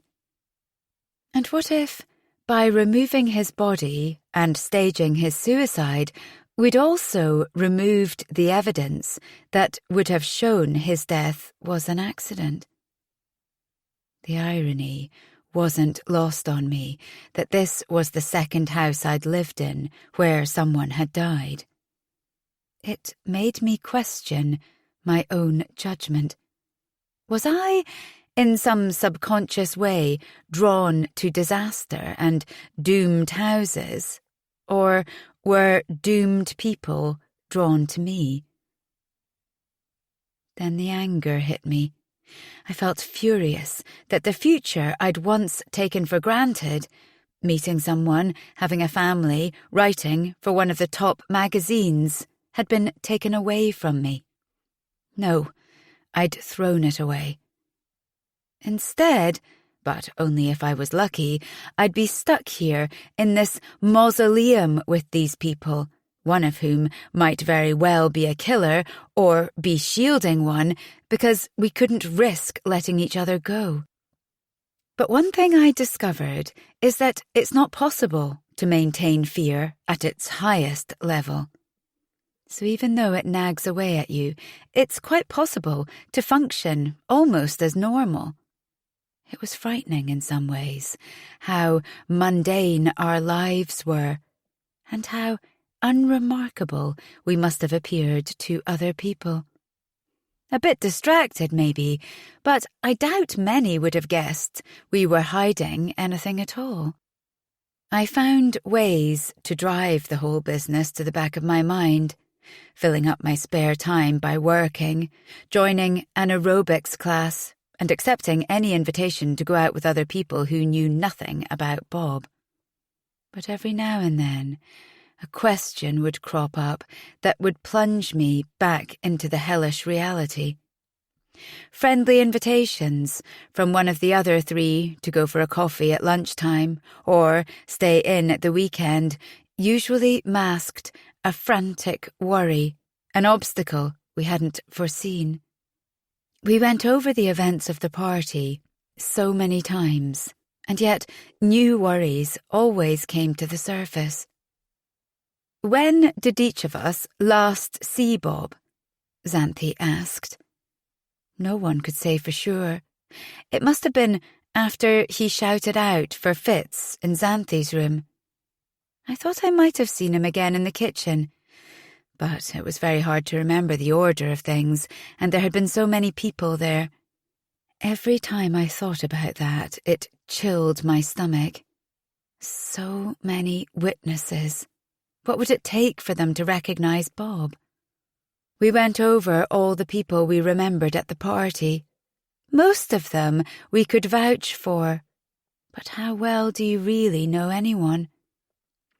Whoever the killer was, and whether they'd killed Bob by accident or design, I hoped they were also going through hell. 2 weeks passed. Zach found himself a girlfriend, Kiara. She had tumbling red hair and legs that went on forever. But more importantly, she had something I didn't. She was unsullied by the dead body thing. He didn't have to feel guilty when he was with her. Perhaps she even helped him forget. At times, I felt like I was on the run. Every moment of freedom that remained before the police tracked us down was precious. I took every opportunity to experience new things. At the end of the month, I went on a press trip to Brussels as part of my new placement on a brewery magazine. During the beer and chocolates walking tour and the visit to the Museum of Modern Art, I fell into conversation with a reporter called Ansel, with hair the colour of sunshine, who shared my love of Magritte and waffles and told me that the saxophone was invented in Belgium by a man called Sax, and that the country had the longest tram railway in the world. I felt 1,000,000 miles away from the claustrophobic Bristol house with its sordid secret.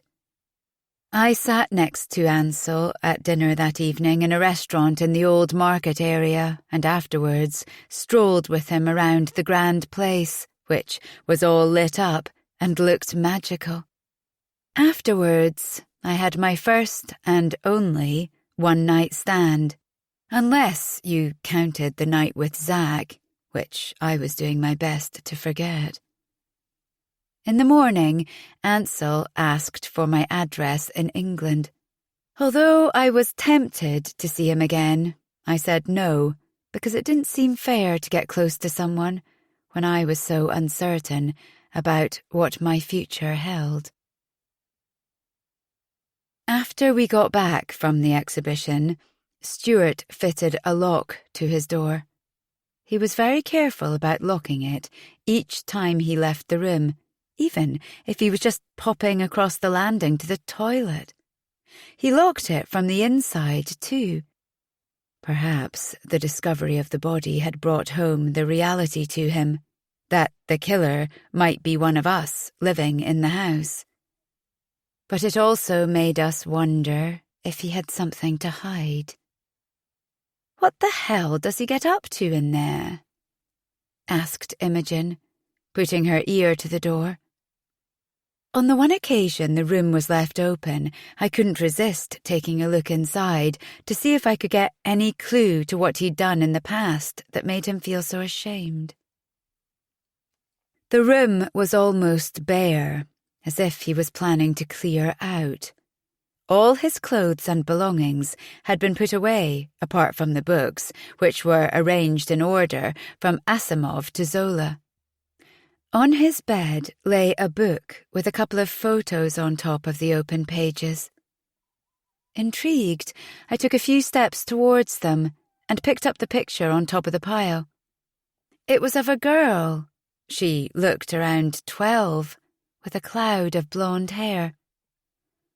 "What are you doing in my room?" Hot shame flushed through my limbs as Stuart's voice sounded close behind me. He'd come up the stairs so quietly I hadn't heard him.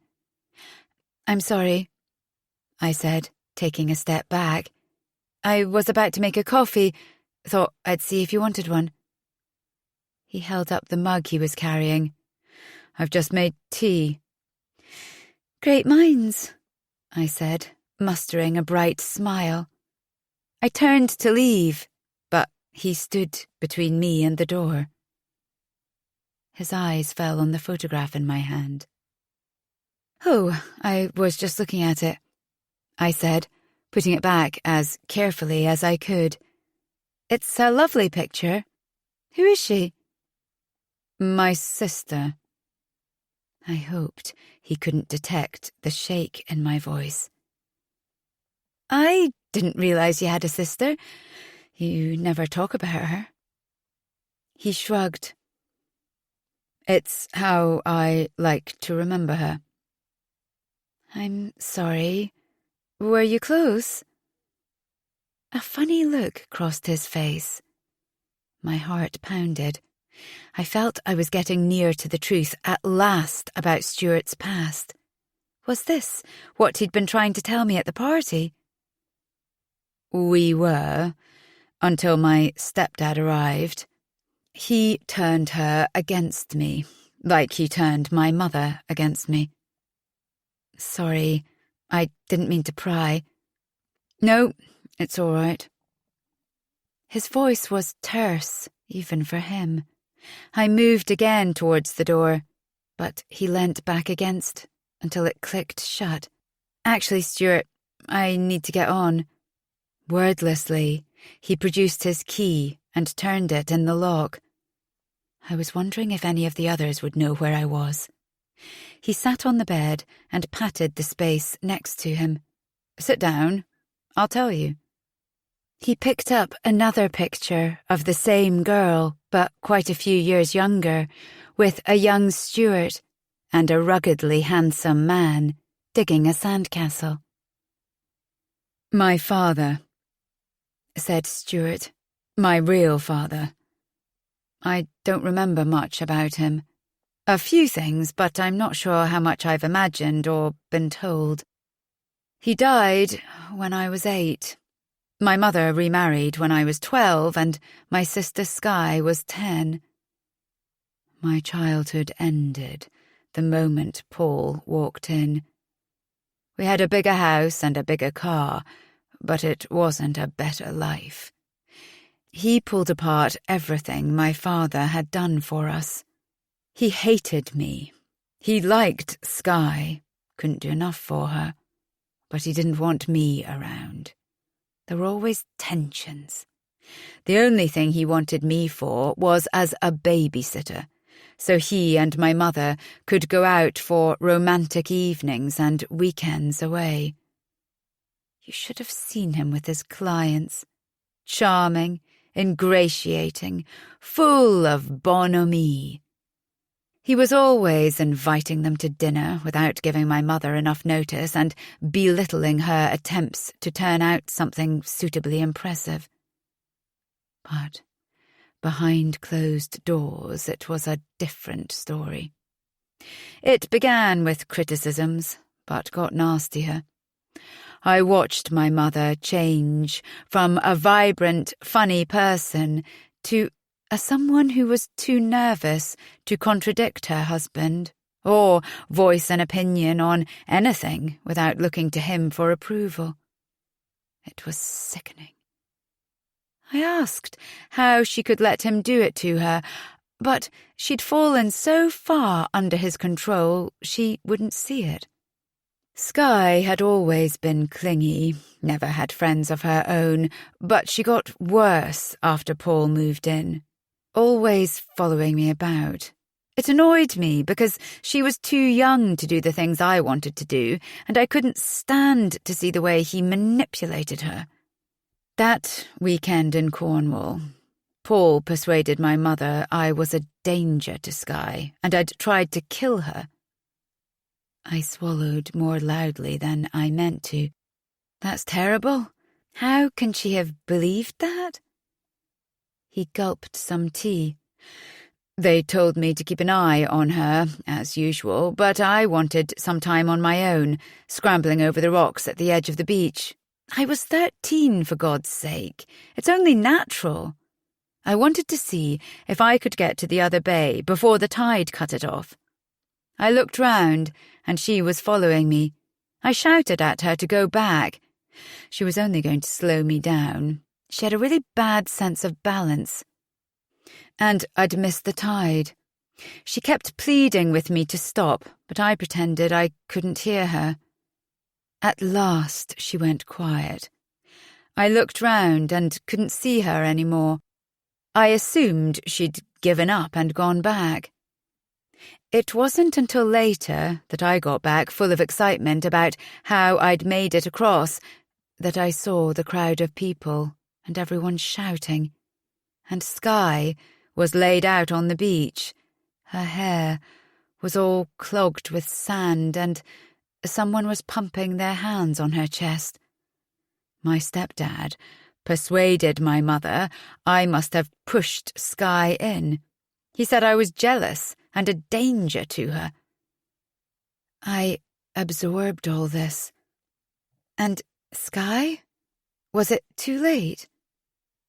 He shook his head. No, she was all right. She could have told the truth, but she was angry with me for not waiting.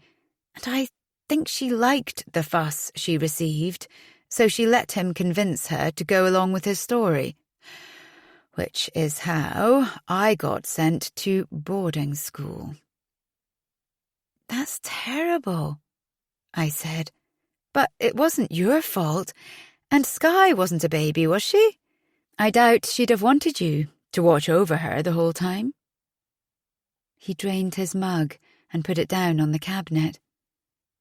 "She has learning difficulties. Very trusting, and she doesn't understand danger. But my mother believed him too. I still can't believe she let him talk her into sending me away. She shouldn't have done that. She was too weak to stand up to him. What it boils down to is that sex with Paul was more important to her than keeping her own son." "Perhaps it wasn't the only thing," I said. "What else could she do with 2 young children?" He didn't seem to hear me. I hated school. The bullying I suffered there. There were a couple of boys who made my life a misery. They identified me as a victim the moment I walked through the door, and because the other children were cowards, it spread. I despise that about people. "Did you tell your mum about it?" He shrugged. "I didn't spell out to her exactly what was happening, but she should have been able to read between the lines, shouldn't she? I told her enough to make most intelligent people start asking questions, but she didn't. And do you know why? Because she didn't want to hear the answers. She was my mother, for God's sake. Mothers are supposed to protect their children.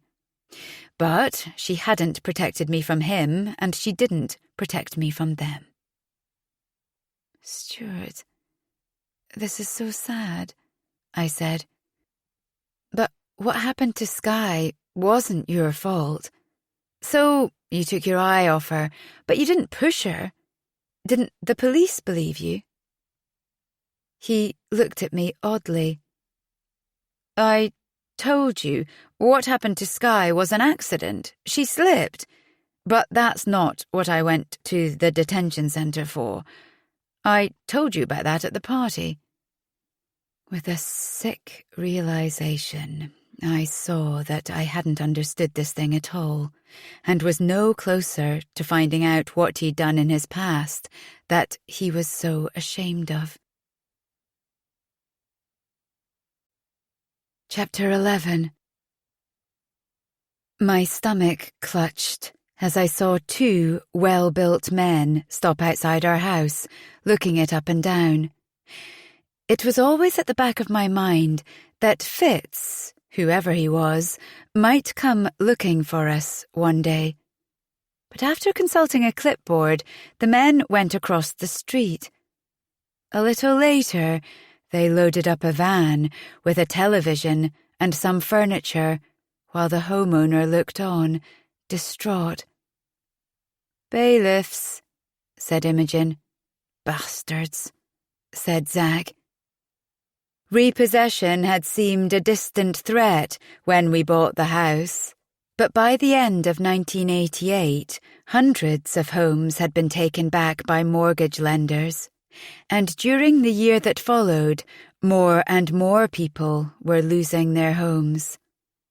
The government's promise that mortgage rates would never rise over 9.5% turned out to be worthless, which didn't surprise any of us, but left us with a real probability of finding ourselves homeless, which would in itself have been a disaster, but now we had the added complication of Bob. "Perhaps we should just sell," said Xanthi, "and go our separate ways." "We can't sell," said Stuart. "Are you mad? The more people that come traipsing round here, the more chance someone will sniff something out."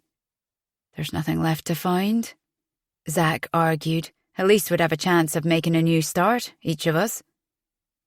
But Stuart shook his head. "We can't afford to sell the house yet. Haven't you heard of negative equity? And with interest rates going up, none of us is going to be able to afford to live anywhere else." The solution he proposed was to fix the repayments before they went up even more. But the new rate was more than any of us could afford, and the thought of being tied to paying 13.5% for the next 2 years was unbearable, so we took our chances. "It's got to come down sometime," Zack said. It did, but not before it had gone up. Around a week later, I had a rare evening to myself. I'd had a bath and was shuffling around in my dressing gown, making some dinner. I opened the kitchen door to take the bowl of pasta and a magazine into the living room. I caught my breath as something moved in the shadows. Someone was standing in the hallway. "I didn't know you had a key," I said, recovering as Rick turned around. "Imogen's in Hertfordshire, and overnight press due." "I know," was all he said. "So, how is everybody?" "Fine." I rambled through a list of barely relevant achievements without mentioning the real developments. Whatever the others said, I had my doubts about Rick's innocence in all this. I could feel his eyes travel up and down over me, and I wished I hadn't decided to get ready for bed at such an early hour.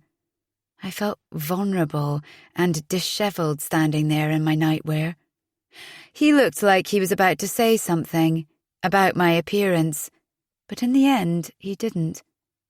Most disturbingly, he was standing by the door to the basement, and it was open. I was suddenly aware of how tall he was. "You've done this space up," he said, watching me for my reaction. My stomach flipped, but I tried to keep my voice even. "Yes, it was a bit dank. We just wanted to brighten it up a little." "New flooring," he said, peering. "And you've painted the walls." I nodded, trying to look as though it was of no importance, but my heart was crashing against my ribs. "When did you do this?" I shrugged. "Can't remember exactly. Quite a while ago now." His conker-bright eyes flitted round the space again. "It wasn't like this at New Year?" No, probably not. I can't remember." "You've put in a lot of effort, but you've filled it with junk. What's the point of that?" I kept my tone light. "It might look like junk to you, but it's valuable to us." He eyed the conglomeration of bags and boxes and pulled up the corners of his mouth. "Really?" He didn't move. "The bikes, I get. It makes sense to have them down here. But what's in all the boxes?" "I don't know about all of them. I only know what's in mine. Old school books, stuff from uni, things my mum and dad stored for me while I was a student but refused to hang on to any longer. Nothing exciting." He wrinkled his nose. "Do you really need to hang on to that stuff? What's wrong with the attic?" Was he trying to get me to admit something? I was desperate to move away, but forced myself to stand there. He took a step inside. "You know, this space could be much better used. You could make it into a studio flat and let it out. That would help solve your financial situation. You're struggling, aren't you?" He must have noticed my face flood with colour, because he asked if I was all right. I insisted I was. "The basement gets damp," I said, "and there's no central heating. What we've done's only cosmetic. We haven't sorted out the problem." But all he said was, "These things can always be put right. Let me show you what I'd do to sort out your situation." I made excuses about being pushed for time. No way was I going to set foot in the basement, especially with Rick. Either he knew nothing about Bob and would become suspicious, or he knew everything about Bob, in which case I didn't want to be on my own with him ever. Besides, my pasta was getting cold. "It will only take a second," he said. His eyes glinted with excitement. Once I'd recovered my voice, I said, "No, sorry, I can't, not now." He looked disgusted. "That's the trouble with you lot. No vision. I've never understood what Imogen's doing here with you. The way you treat this house like a dump. No respect, no aspiration. I can see you all dragging her down. She deserves better." I didn't feel like getting drawn into an argument in which I'd probably say something I regretted, so I just said, "I'm sorry you feel that way." I flinched as he reached out towards me. He laughed. "You see? You're so neurotic. And Xanthi's so ditzy. Stuart's a pompous prick. And don't get me started on Zach. Why are you all still here? You don't even like each other." "That's not true." "Imogen's the only one who actually cares about this house. But from what I've heard, everything she suggests gets ignored. If any of you had troubled to ask her, she'd explain why it's so important for her to create a happy home, like the one she remembered as a child, before she discovered it was a sham." It was news to me, but it made me realize that we didn't know that much about Imogen. She'd always seemed the uncomplicated one, sorted, stable. It hadn't seriously occurred to me that she might have problems other than her paranoia about catching AIDS, which wasn't that unusual at the time. But still, whatever it was Imogen's story, and I didn't see why Rick should be the one telling me it. He grabbed my wrist. He was holding it more tightly than anyone would think necessary. "Come on. What are you afraid of, Emily?" "I'm not." I yanked my hand free from his and retreated towards the phone in the hall. He laughed. "You are? Why do I get the firm impression you've been working on Imogen, trying to put her off me? What have you got against me being here?" "Nothing. We haven't said anything." "Good, because it won't work." I turned to go again. "Is it my imagination, or have you put on weight?" I ignored him. "You're all so close," he said suspiciously. "There's something unnatural about it." "Sorry?" I looked at his fingers drumming on the basement door. He looked down the steps and back at me, skewering me with his stare. "There's something you've done, all of you, some collective guilt. Don't try and deny it. You forget what I do for a living. I'm a lawyer. I can sense these things. You're all covering for each other. I will find out, and I'll make sure justice is done." "Don't threaten me," I said, as coolly as I could, but my heart was thumping as I walked away. With the help of my chest of drawers, I barricaded myself into my room that night. But even so, I didn't sleep much. "Rick knows," I said when the others were back. "He knows about Bob." "Calm down," said Stuart. "Why do you think that? What have you told him?" "Nothing." I told him what Rick had said and the feeling I'd had about him in the basement. "He was trying to trip me into a confession. I'm sure he was. He thinks we killed Bob. Or he killed Bob and is testing to find out whether we know. Either way, I didn't feel safe." Stuart seemed most concerned about Rick having a key. "We never agreed to that. I'll speak to Imogen about it." "We have to tell her about Bob," I said. "That's if she doesn't already know. We can't let her carry on oblivious, sharing a bed with Rick, not if he's dangerous. Stuart caught my arm. No, we can hardly ask him how much he knows without telling him more, and we've no evidence it was Rick who killed Bob, or even that he knows anything.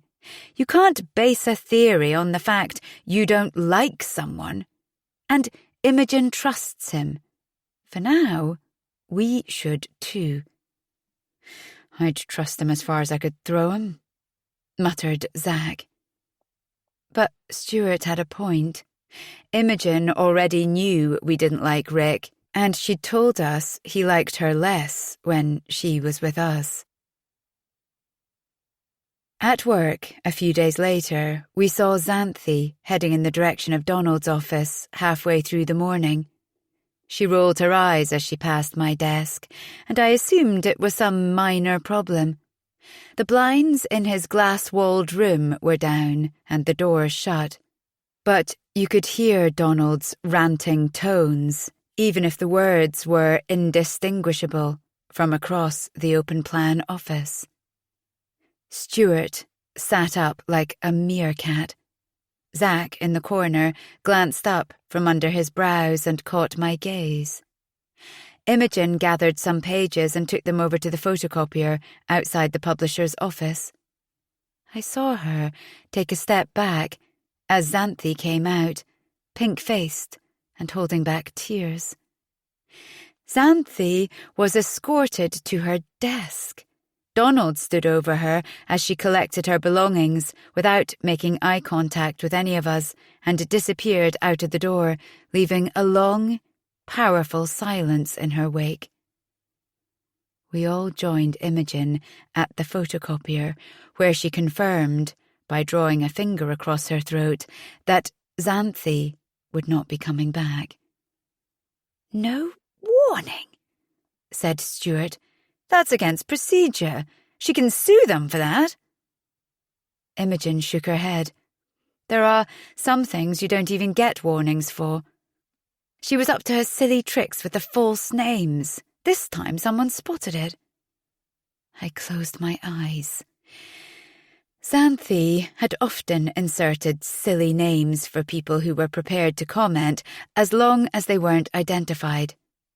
Imogen was fuming. "I can't believe she even tried to get away with our soul, Dick Head and Hugh Janus all in the same issue.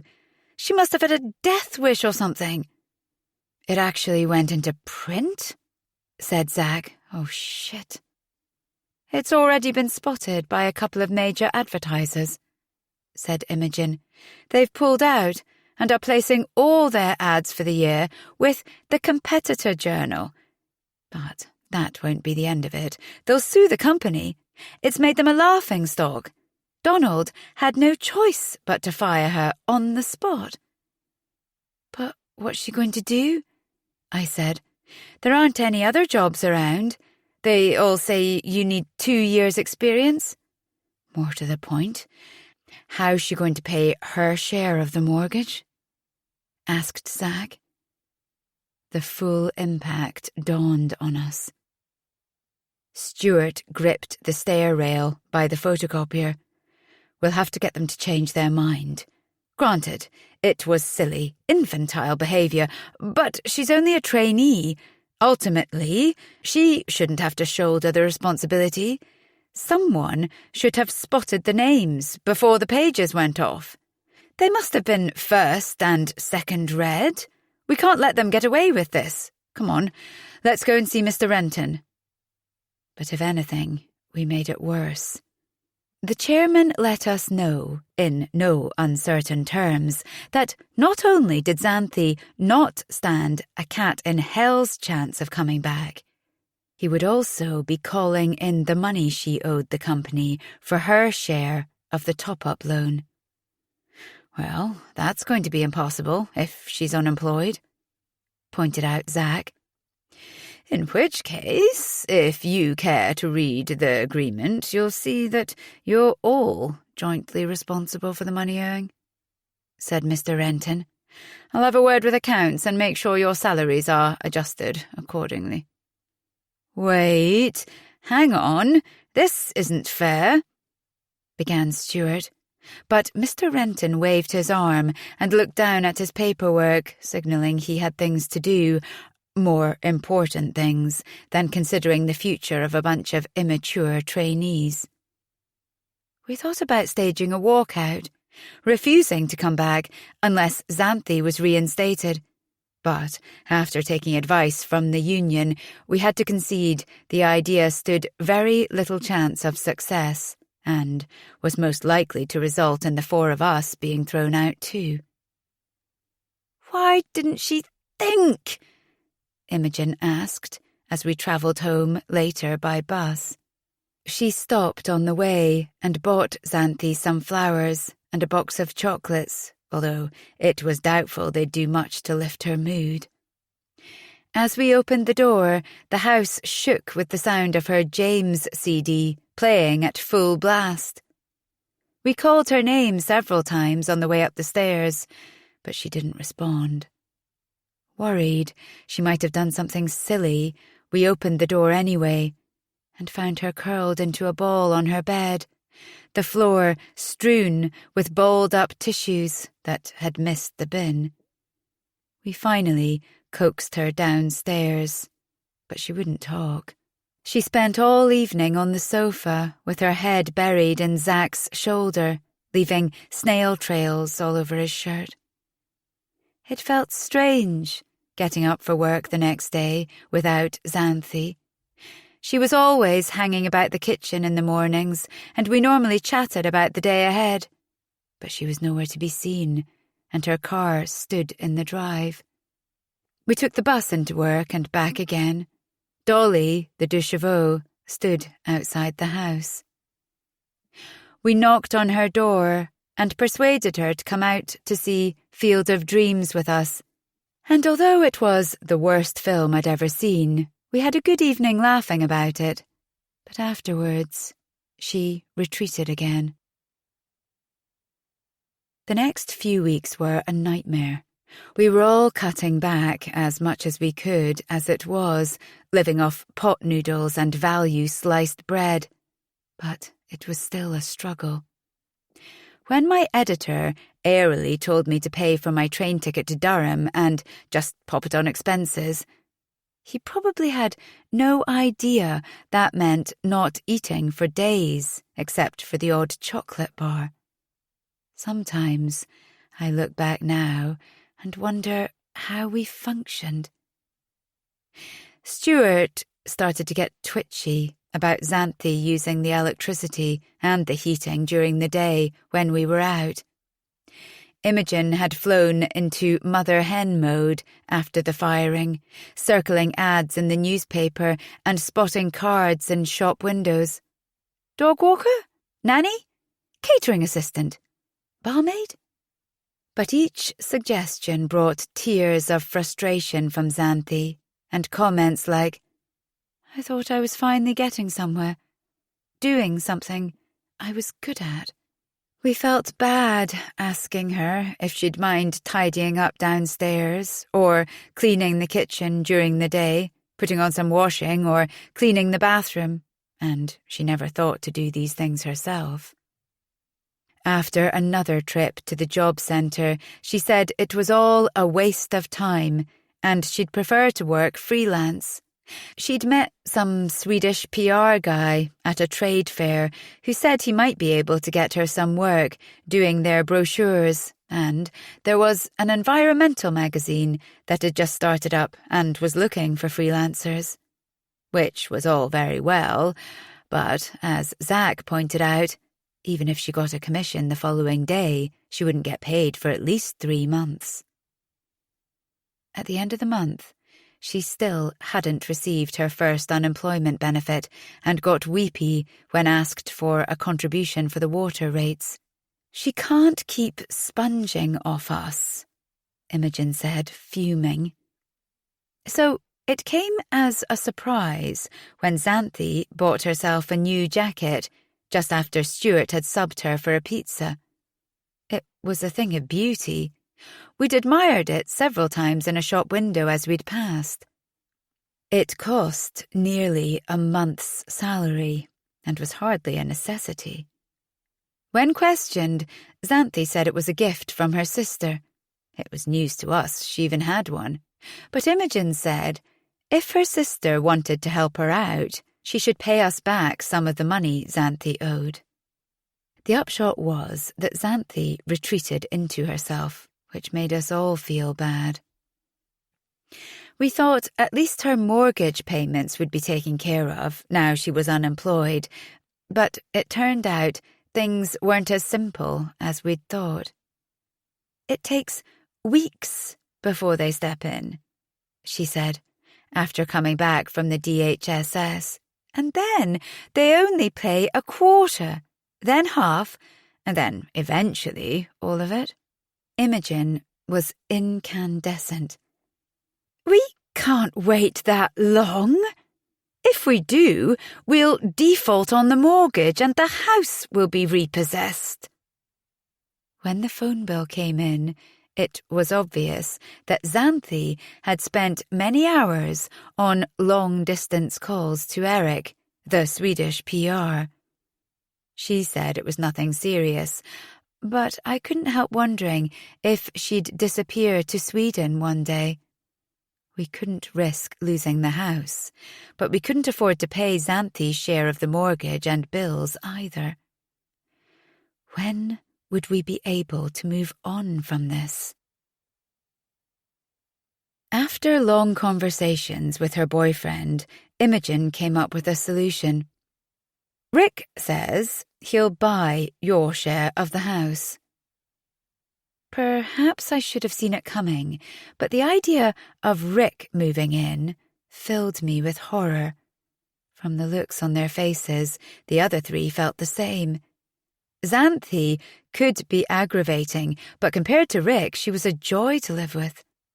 If he had a share in the house, he'd have a say in how we did things, which would have been unwelcome at the best of times, but with the Bob situation, the very last thing we needed was Rick nosing around while a disgruntled Xanthi waited outside to spring her revenge.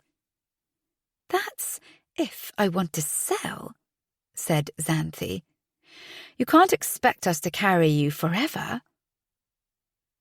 I could see Xanthi shrink. How much? She asked at last. Imogen's tone was cool and reasonable. We can't give you any money for it. Your share's not worth anything now that house prices have come down. But you'll get your deposit back, and it will free you up to move on somewhere else, make a new start. That would be my deposit, Stuart murmured. Xanthi looked from one to the other, her eyes huge and desperate. You can't just take it off me. Imogen sighed.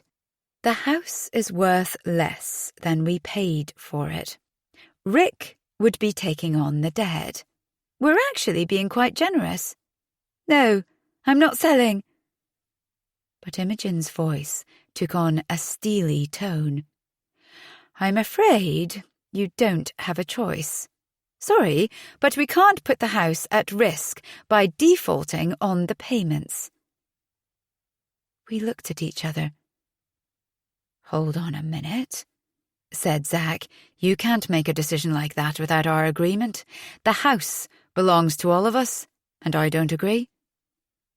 Imogen rolled her eyes. You wouldn't. Are you saying you have a problem with Xanthi giving up her share or Rick having it? Because at least you know him. It's not like a stranger coming in. And he's away in London most of the week. We've got to do something about it, and it's going to be pretty difficult to find someone else who's willing to buy a fifth of a house, isn't it? Especially this one, said Rick. Was that a look of triumph in his eyes? But Stuart refused too. It's nothing personal, but if Xanthi sells, or even gives, her share to Rick, that, in effect, gives you 2 votes instead of 1 for every decision we make, which isn't democratic. Imogen clutched her head. Not this again. I'm not selling, repeated Xanthi. What is it you're afraid of? Asked Rick. The look he gave us sent a shiver through me. If you have a problem with me taking on Xanthi's share, why don't you all buy out Imogen's share instead, so she and I can buy somewhere of our own? His expression dared us to come out and admit why we couldn't sell the house. Another possibility occurred to me, that Imogen and Rick could buy all of our shares. The idea was attractive in a way. I could ditch the job and start a new life somewhere else, miles from Bristol and Bob. Zach could travel and do charity work and join environmental campaigns, and Stuart would be in with a chance of getting a job on a national paper if he moved to London. But that wouldn't be fair. We couldn't leave Imogen there in the house that had been a tomb, especially if Rick was dangerous. What if the police unearthed another clue in the future and came to investigate, and she ended up getting blamed for everything? You can't do this, Imogen, I said. She gave an indignant snort. What do you mean, can't? Rick's offering you an opportunity you won't get again. But think about it. You'd be taking on a massive debt between you, and who knows if house prices will ever recover? She smiled. Please, don't worry about us. Rick's not badly paid, and prices will recover one day. They always do. These things are cyclical, as I'm sure Stuart will tell us. It's an investment for us. My dad says he'll help us out. We exchanged looks. Trust her bloody father to interfere. What about the agreement? I asked feebly. We said we'd all stay for 2 years. Rick laughed. Did you sign anything? Thought not. You know what I think this is, Emily? Said Imogen. Sour grapes. You don't want to hang on to the house, but you don't want me and Rick to have it either. You're like a spoilt child. Her hand shook with tension as she lit a cigarette.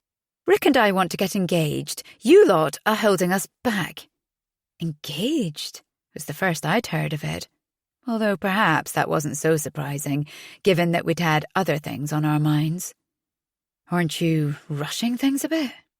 Asked Zach. Imogen gave him a withering look. I wouldn't expect you to understand. He shrugged. Get engaged if you want to. We're not stopping you, but we're not moving out. Why not? She drew on the cigarette and curled her feet up under her. You don't care about the house. None of you understand what it means to me to be able to create a lovely home. This place is just bricks and mortar to you, but it could be so much more than that. I grew up in a house like this in Cheltenham, but we lost it. I don't mean to lose this one. Her words reminded me of something Rick had said to me in the basement that time. You always say I'm materialistic, but it has nothing to do with money. And as it happens, I do know what it's like to have nothing. She looked from one to the other of us in her cool, contemptuous way. Christmas, 1983. My dad had taken a few days off. We went to the forest to pick out our tree, hung stockings up by the fire. Everything was normal. Perfect, actually. My dad gave Mum a pair of earrings. We'd known about them for weeks. We helped him choose. God, I was so excited, waiting for her to open the box. The look in her eyes when she saw them. I got a Human League album. some makeup and a swatch watch with different coloured straps. My sister had a Care Bear. Zack looked as if he was about to make a comment, but she stopped him with a look. The doorbell rang. I opened it. She was standing there, staring at me. A girl I'd never seen before. I kept thinking she looked a bit familiar, but couldn't think how I knew her. Anyway, I thought she must be a friend of my sister. She just said, "Is my dad there?" I said no, it was only us. But then Dad came out, said her name, pushed past me and marched her away. I could hear them arguing down the road. She called him Dad, too. "He had a secret love child?" asked Xanthi. Imogen gave a short laugh. "A secret family. They believed, just like we did, that his work took him away for a week here and a week there. My mum came out and stood in the street, watching them disappear down the road. I suppose she must have had her suspicions, and this was the final confirmation. She went to pieces. I followed them to the girl's home. It was only a few roads away, and a carbon copy of ours, except they had a beagle instead of 2 Labradors. They even had the same car. But in that moment, everything we had became worthless. A long silence fell between us. "You never told us," said Xanthi at last. "Why would I?" Imogen waved her arm. "I'm over it. Taught me not to judge my worth by other people. I'd never put myself in that position of depending on someone else for my survival. Dad thought Mum wouldn't throw him out because she had us and no income. She was his secretary, you see, so she'd have to lose her job as well as him. But she did anyway. And in the end, although the first year was hell, it made us stronger. My sisters, Mum and I, are always there for each other. We thought we needed him to complete everything, but it turned out we didn't. It was a struggle for Mum to find a job, but she did it. And I know, from watching her, that I can too. I didn't see my dad for years afterwards, but he wrote to me out of the blue when I was a student. He tries to make it up to me by buying me stuff. So you see, I'm not quite as privileged as you seem to think. And you lot are holding up my life. She left the room in disgust. Rick followed her, giving us a parting glare. "Wow, wasn't expecting that," said Zack at last. But it was obvious the matter of Rick joining us in the house wasn't over. Neither were our money worries going to go away. "Perhaps I should join my sister in the convent," said Xanthi, throwing her head back against the sofa. I laughed at that. "Sorry, but I can't see you as a nun." She grinned. "It would take a bit of getting used to, but at least I wouldn't starve." "It will work out somehow," I said, mostly to convince myself, because another worry had started to nag at the back of my mind. But the next monthly payment went through without any more nasty letters, and so did the next. Xanthi had reduced her diet to 1 tin of soup and a couple of apples a day, but insisted on paying her share of the bills. I suspected Stuart was still helping her out, even though he said he wasn't. After all, it was in all of our interests to keep the house with its secret inside it. Chapter 12. It was a Thursday night, and we had half an eye on the television during a game of scruples. Imogen had drawn a question along the lines of, if you saw your best friend's partner cheating on them, would you tell them? And the debate was getting quite heated.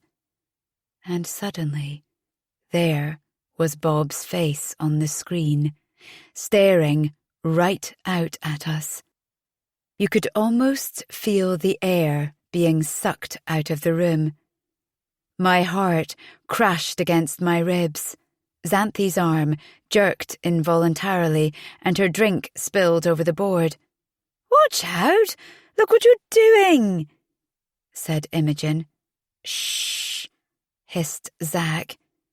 She shot him an indignant glare. "Don't shush me!" It was a holiday snap. Some boys backpacking in the Greek islands.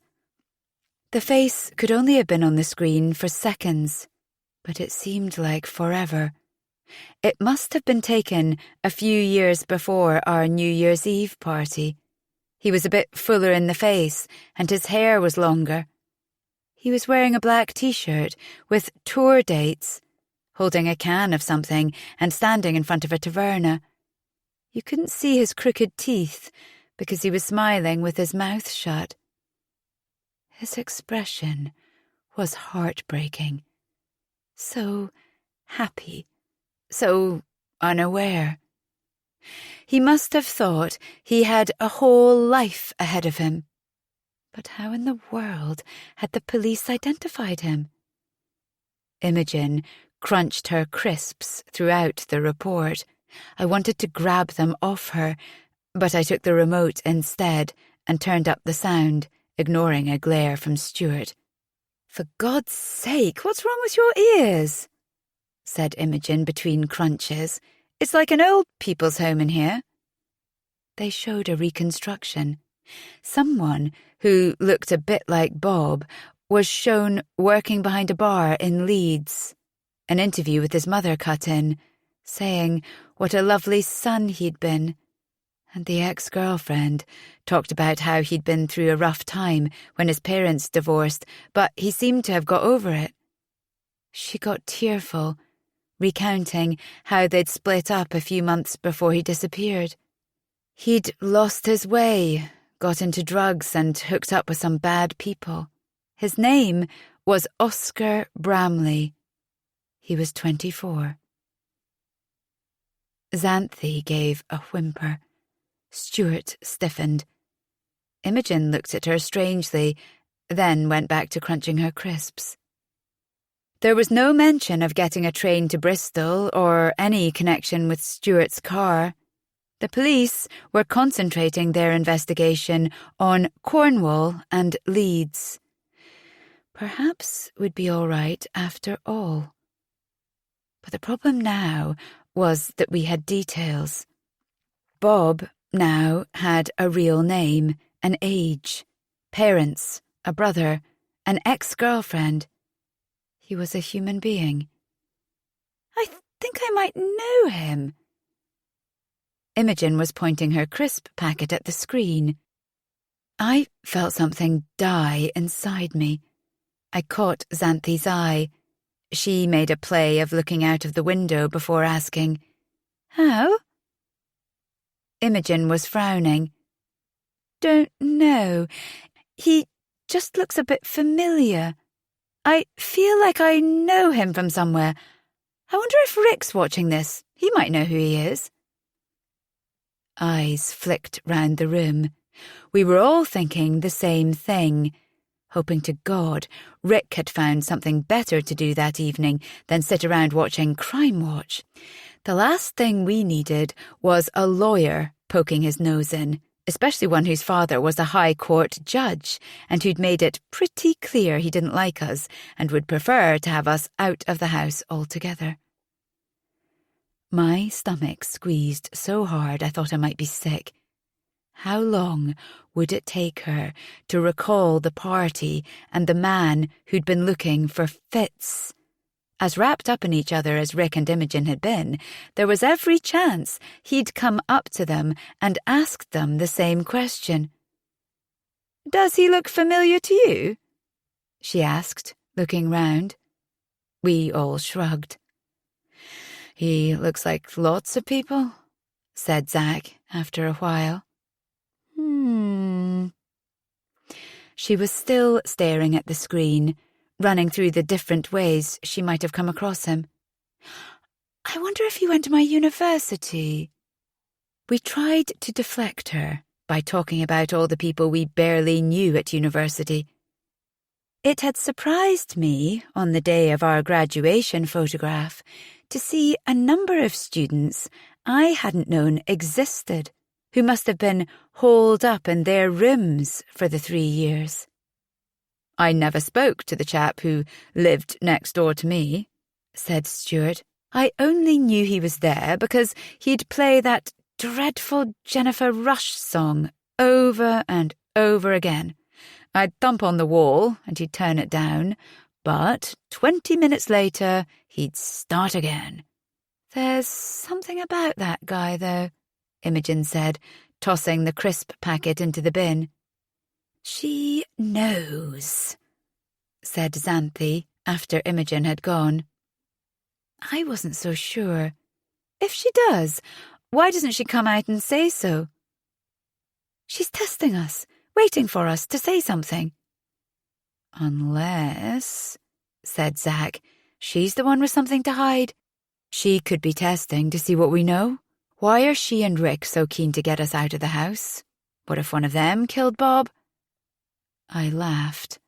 Zack didn't. What, you're serious? Think about it. Imogen wasn't there when we found the body, but that doesn't mean she didn't do it. She's like McCavity the cat, never at the scene of the crime. Look, I know you don't like Imogen, but I'm not that petty. It's more than that. There's something about her. She's so cold. It's unnatural. I still think she's capable of something very bad. I can't stand living here with her, and if Rick's going to be here on a semi-permanent basis, I plan to spend as little time here as I can. Of course, he'd be able to move in with Kiara. His living costs would be halved, and he'd be away from this mess. But where did that leave the rest of us? It's all right for you, I couldn't help saying. Some of us don't have a choice. I can hardly afford to pay my share of this mortgage, let alone the rent on somewhere else. He looked apologetic. Something will turn up. But that was just it. I wasn't sure that it would. I began to think about swallowing my pride and going back home to Scotland and camping out in my old bedroom again until this nightmare was over. My parents would be appalled at the mess I'd made of my life, but I didn't think they'd turn me away. There had to be an end to this, had to be some way to feel safe again. Chapter 13. March. In March, we went to a fair on the Downs. It was the best evening I'd had in ages. We walked up there after work as it was starting to get dark. The barrel organ music, the bright, gilded paintwork, and the smell of hot dogs and candy floss filled me with nostalgic excitement. We'd proved ourselves rotten shots with a rifle, laughed ourselves silly in the ghost train, and had a go on several rides. But seeing the sign in front of the gravity ride, I hesitated. Zack turned back to me with an incredulous smile. What's up? Are you chicken? No, I'm... What? He looked so lovely, I almost didn't want to say, because I knew it would bring everything crashing down for him. But in the end, he guessed anyway. Oh, shit. He brought his hand up to his face. The music, the colours, the laughter, everything seemed to freeze. And I'm afraid it's... He was nodding. Yes, I got that. He was quiet for a really long time. Then he just said, Wow. At least he didn't say, "Are you sure?" or worse, "Are you sure it's mine?" He just said, "Kiara's going to kill me." Which was probably close to the truth, although, under the circumstances, not a good choice of words. "Sorry." Santi called to us from the queue, but he waved at the others to go on ahead. "No, don't be daft. It's as much my fault as yours." But shit. To be fair, it happened before you met Kiara. He leant back against a tree. "No, I know, it's just she's bloody intuitive and, well, she's quite insecure." "Is she?" "She doesn't seem it." I couldn't imagine her having anything to feel insecure about. "About you?"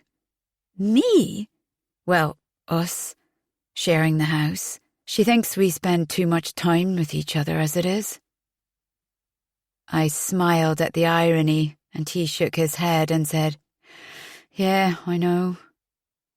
After a while, he said, "Wow," again. And then, regaining control, he said, "How long have you known about this?" I wasn't sure for a while. I've never been very regular, and I had my mind on other things. Then I thought it might just be stress that was sending things haywire. But I know now. I've taken a test. He frowned. "A home test? They're not that accurate, though, are they?" I couldn't blame him for clutching at straws, but I had to break it to him that the latest ones were highly accurate. Besides, there was the sickness and the hardness I felt in the pit of my stomach that for a while I'd told myself was nerves. There was no doubt. It doesn't show. I hadn't been eating much, and the weight gain had been easy to conceal under a loose cardigan. But with the weather getting warmer, it would soon become more obvious. He was obviously working up to ask something, but didn't know how. At last he came out with it. "And what do you want to do about it?" I watched a family with 2 small children fighting over a shared candy floss, and it all seemed so surreal. I don't know. Only, the thing is, I think you're going to have to make up your mind pretty quickly, aren't you? It's been a few weeks now, and, I mean, if you decided to have an abortion, I think there are different types, and an earlier one is a bit less traumatic. I closed my eyes. I suppose so.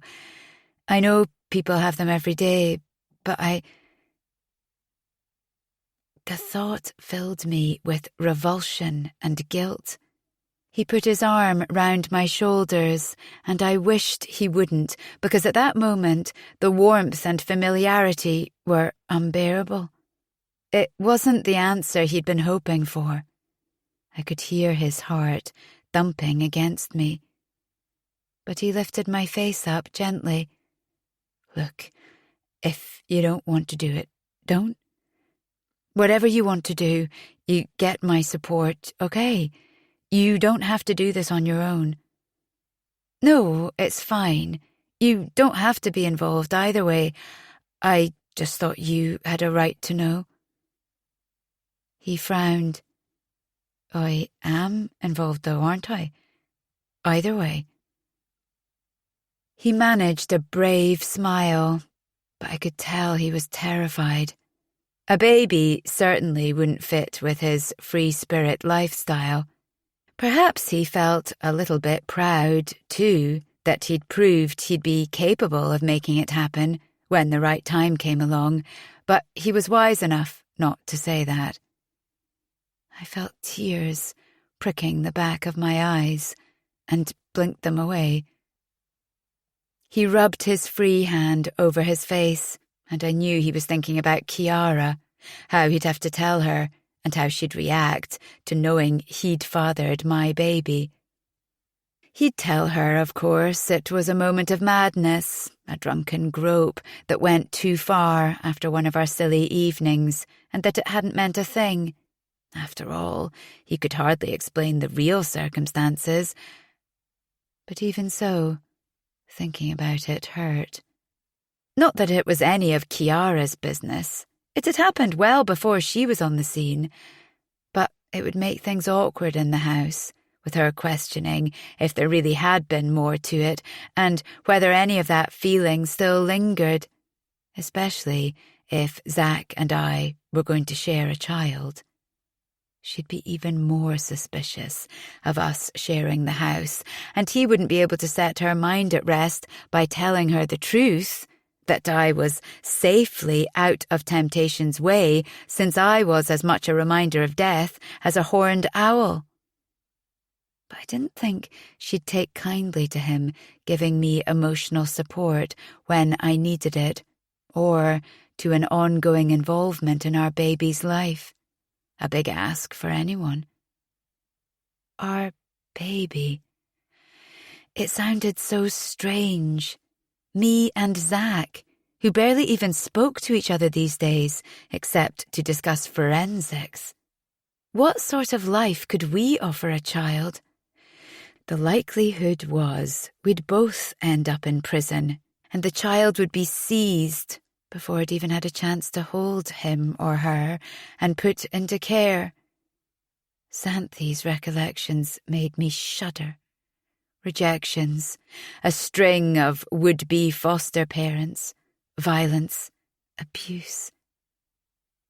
How could it be right to give anyone that start in life? And would the child ever want to find me when they were older if they knew I'd been in prison? I'd explain that it was a miscarriage of justice, but most criminals say that. It was a stark choice.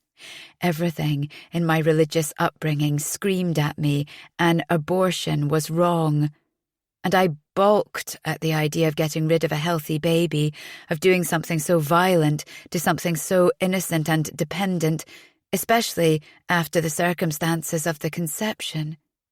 That I was even considering it made me think seriously about whether I was developing a callous attitude to life, becoming more and more like the person who'd killed Bob, or Oscar, as we now had to think of him. And yet, what chance would I have to move on from this ghastly mess if I had the baby? I hadn't been at the company long enough to be entitled to maternity leave, and I couldn't pay the mortgage if I didn't have a job, which could mean we'd all lose the house. And then there were other, bigger questions. Was I mature enough to bring up a child? My track record with keeping plants alive was woeful, and neither of us had any money, and I knew Stuart would go ballistic to find there was yet another complication in the way of meeting the mortgage payments. I knew I wouldn't be able to expect much involvement from Zach. He was sincere in what he said, and I could see him being a doting dad for a few weeks, or even months. But what if things got serious with Chiara? She wasn't going to want him fussing over a child he'd fathered with someone else. And yet, at the same time, I couldn't help a little fantasy of me and a tiny person united against the world. About all of us housemates sharing the childcare so that people on the outside didn't even know whose child it was. And I couldn't stop thinking that it would be the one good thing that had come out of that whole awful experience. That in some way, however hard it was, it would be a way of atoning for what we'd done. I began to think about names like Hope or Phoenix. But then I had a horrible vision of Zach picking up the baby's lifeless body and sticking it out on the street, just like he'd done with Rufus. And it all felt horribly wrong and irresponsible. I brushed a hand across my face, and he pulled me towards him. He was kissing my hair, and it felt nice.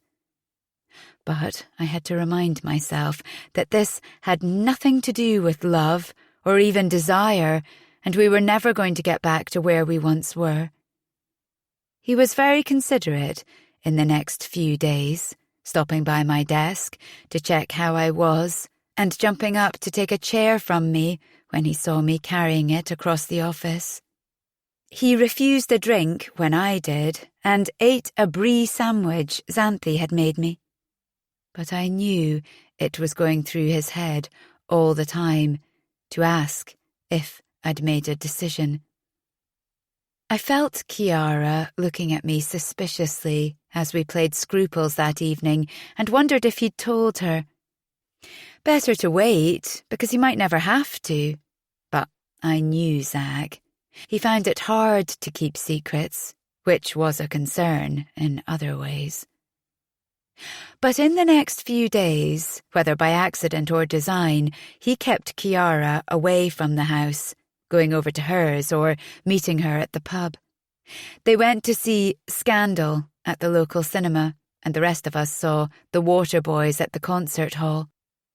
Zach seemed a bit shy of mentioning her name in front of me, as I guessed he probably was saying mine to her. Before the sickness started, it was relatively easy to keep it under wraps, but there's a limit to how many trips to the bathroom you can laugh off as a result of a dodgy curry. "You're like a cat on a hot tin roof this morning," said Imogen. "Where did you go in the middle of shorthand?" I had to go to the bathroom.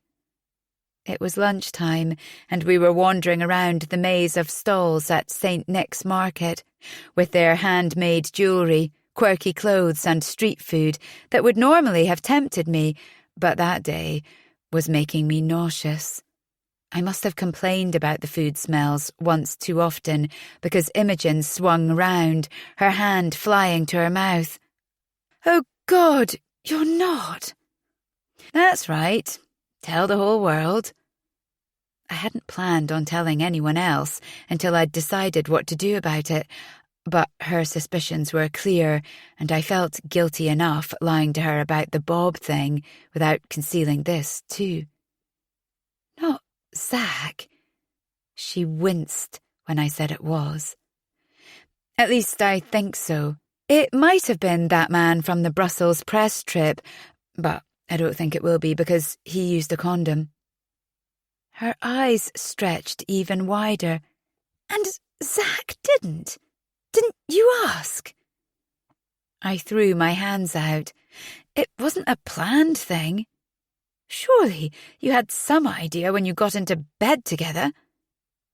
Put like that, it did sound stupid, but I could hardly tell her the circumstances.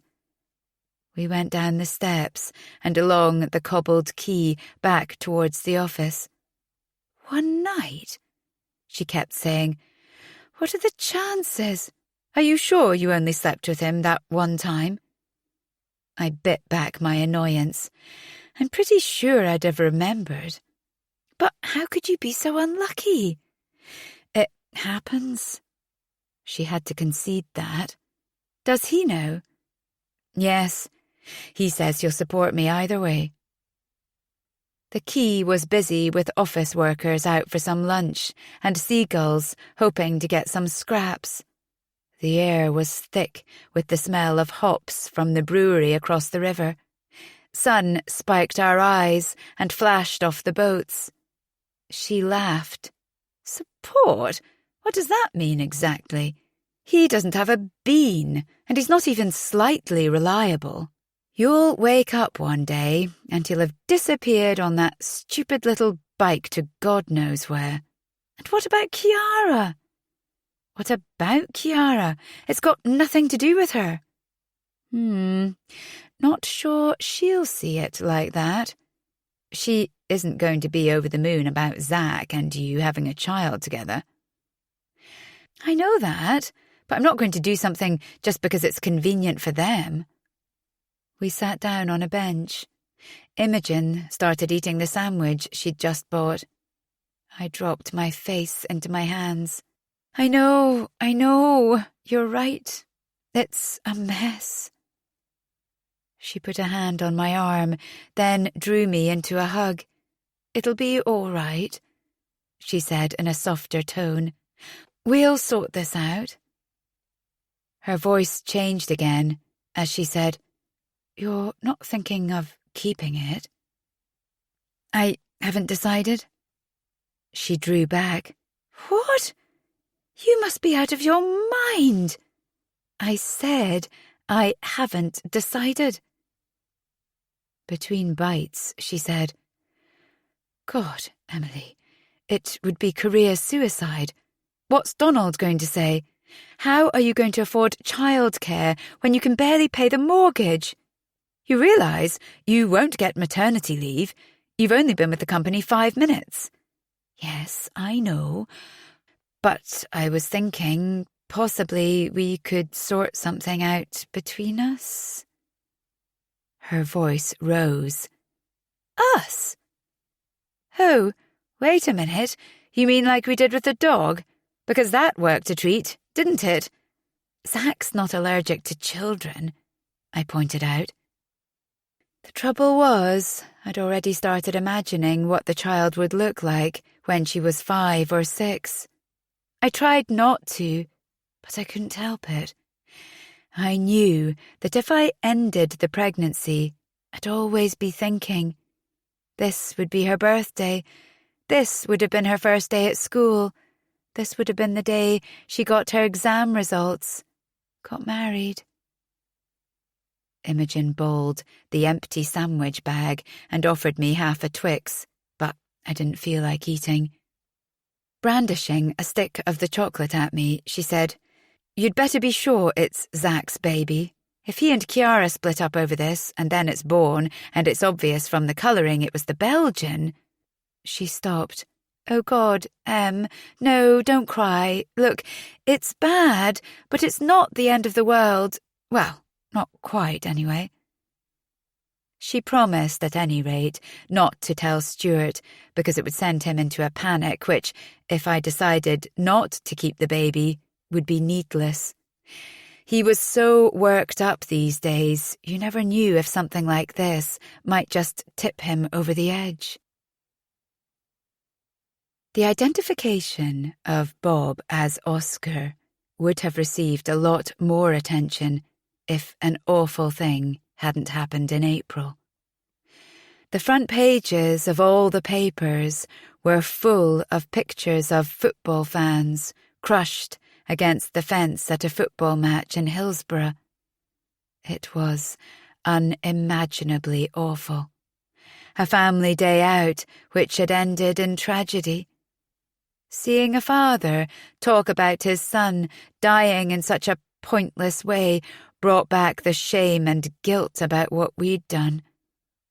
Whoever he was, and whatever his reason for being there, Oscar had deserved a better end, and so had his family. For weeks they must have been in agony, clinging on to the hope, however small, that he would one day be found alive. In that situation, people always said the hardest thing was the not knowing.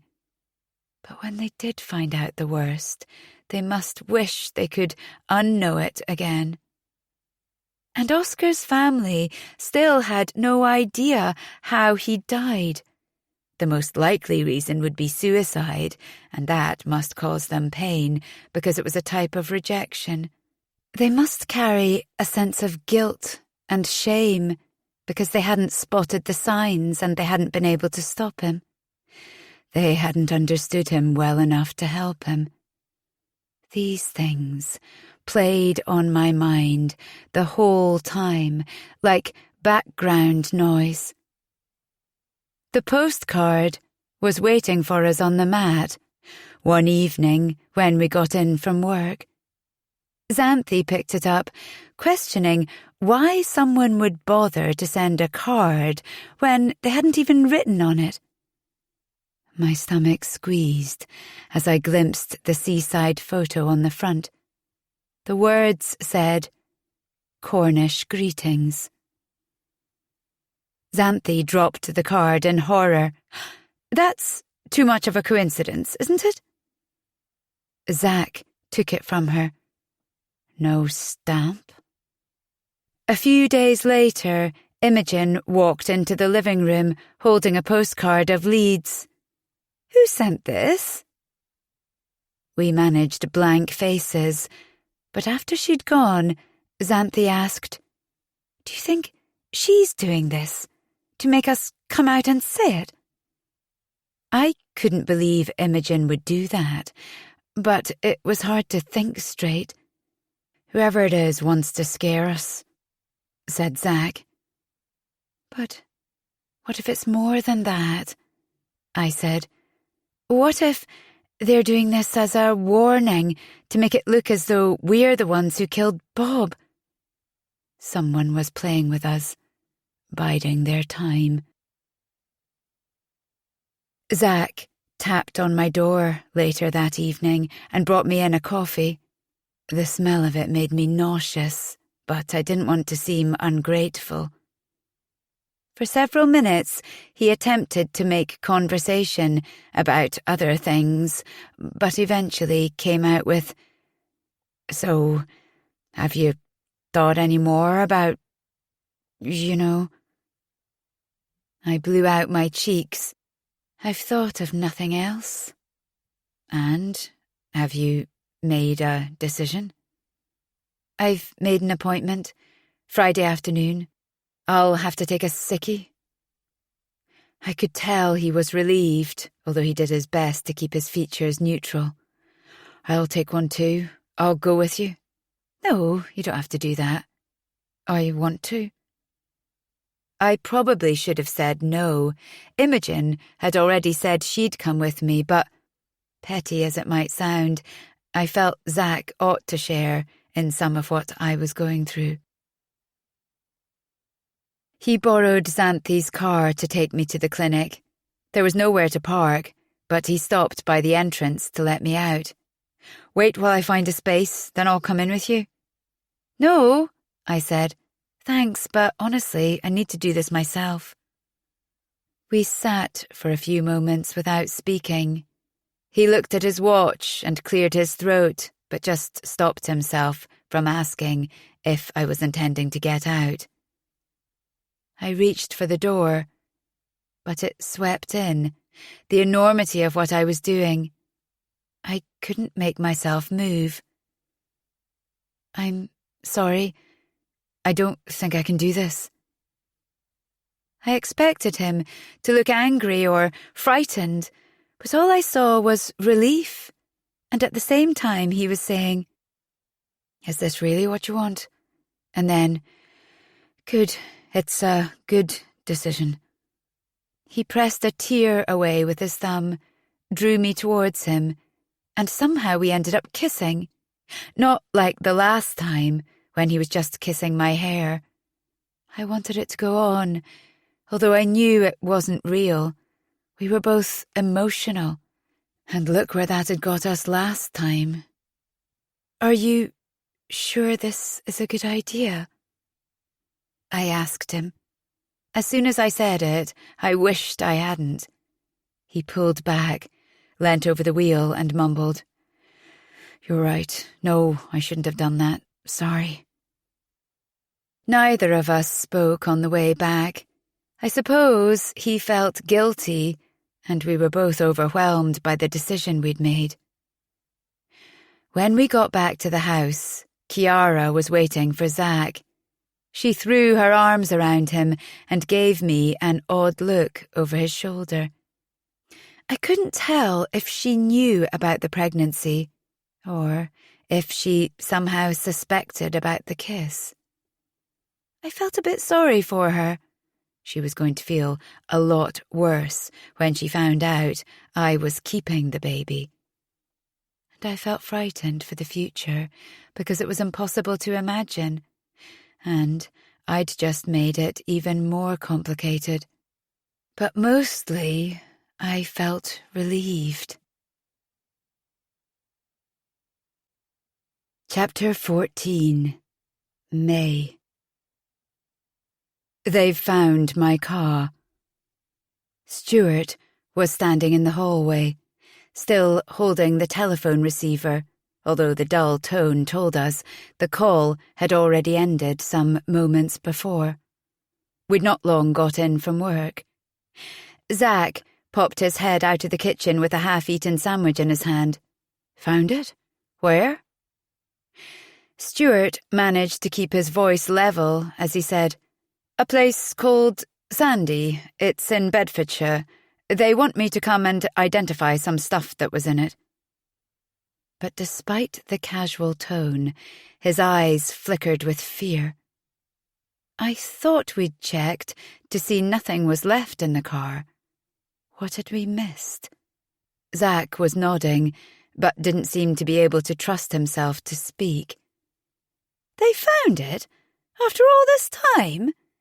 Said Imogen, throwing her bag down by the door and shuffling through some post. That's great! Better not get your hopes up, though. It'll be a wreck by now, won't it? Yes, probably. Sandy? That's miles away, isn't it?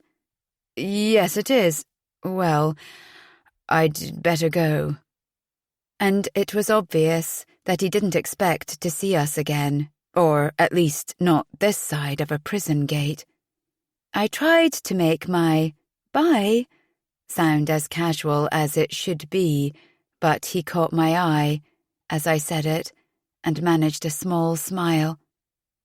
Xanthi jumped up from the sofa where she'd probably spent the day and threw her arms around him. She clung to his neck until he cleared his throat and disentangled himself. "Aww," said Chiara, wonderingly at what she evidently saw as a touching farewell. She crept up behind Zack and helped herself to a bite of his sandwich, which he surrendered to her with a forced smile. But I doubt he had any appetite now anyway. "Catch you later," he murmured to Stuart, but he looked away. For the next few hours, the four of us sat waiting for the phone to ring or Stuart's name to pop up on the TV news. A game of scruples helped take our minds off it a little bit, but it was hard to get worked up about whether you'd go back and pay for a meal you'd forgotten to get the bill for, or tell your friend you didn't like their outfit, when your real friend was being interrogated down at the police station. When Stuart came back several hours later, he looked done in. "They let you go then," said Zack in a low voice, nodding his head towards the kitchen to signal that Imogen was in there. "For now." Stuart slumped into a chair. "Christ, I never want to go through that again. I very much doubt this is the end. They'll want to talk to all of you. I think we need to warn Imogen."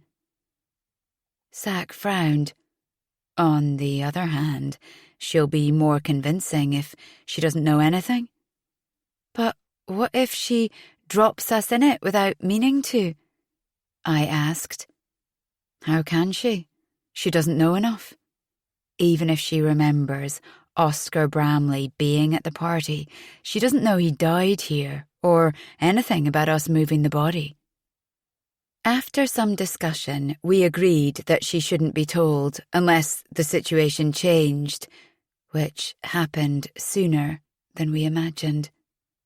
The following day, Xanthi phoned me at work. "They're in the house," she whispered, barely loud enough for me to hear. "Who are?" But I already knew. "The police. They said they wanted a look round. I had to let them in. I should have insisted on them getting a warrant, but he said it wouldn't make any difference. It would just take a bit longer, and I didn't want them to think we had something to hide." Stuart saw my expression and was by my side in an instant. I could tell he was itching to take the phone off me. "Are you okay? Do you want me to come back?" I asked Xanthi. "I think I might be going down with something I ate." Stuart frowned and shook his head. He was mouthing something. I made out the word suspicious. "Better not," whispered Xanthi. "I'll be all right." She took a shaky breath. "They're in the kitchen at the moment." Stuart was making cutting motions through the air. He wrote "stop" on a piece of paper and held it under my nose. I waved it away. "Probably better not give me a running commentary," I said. "How many of them are there? Do they have dogs with them?" So many more questions crowded my brain, but Stuart leaned over and pressed down the little button on the phone, cutting the line. He insisted we carry on as normal, but it was agony trying to carry out our work, knowing they were going through our things. Silly things go through your mind, like how you wish you hadn't left that heap of laundry on your bedroom floor. But what filled me with dread was imagining the police lifting away the boxes and bikes in the cellar and examining the new floor, perhaps finding Oscar Bramley's fingerprints or a stain we hadn't noticed. The day passed in a blur. When we got back to the house after work, Xanthi said they hadn't taken long and were polite enough, but they gave no indication of what they were looking for or if they had found anything. They had ways of detecting blood spots you couldn't see with the naked eye, didn't they? I kept thinking back to that time Rick had noticed the redecoration in the basement and wondering what Xanthi would say if they asked about it, and how convincing she'd be. Chapter 15. The first thing Zach did when we got in was take apart the telephone handset. "Maybe they weren't looking for something so much as bugging the place," he said. "Are you sure?"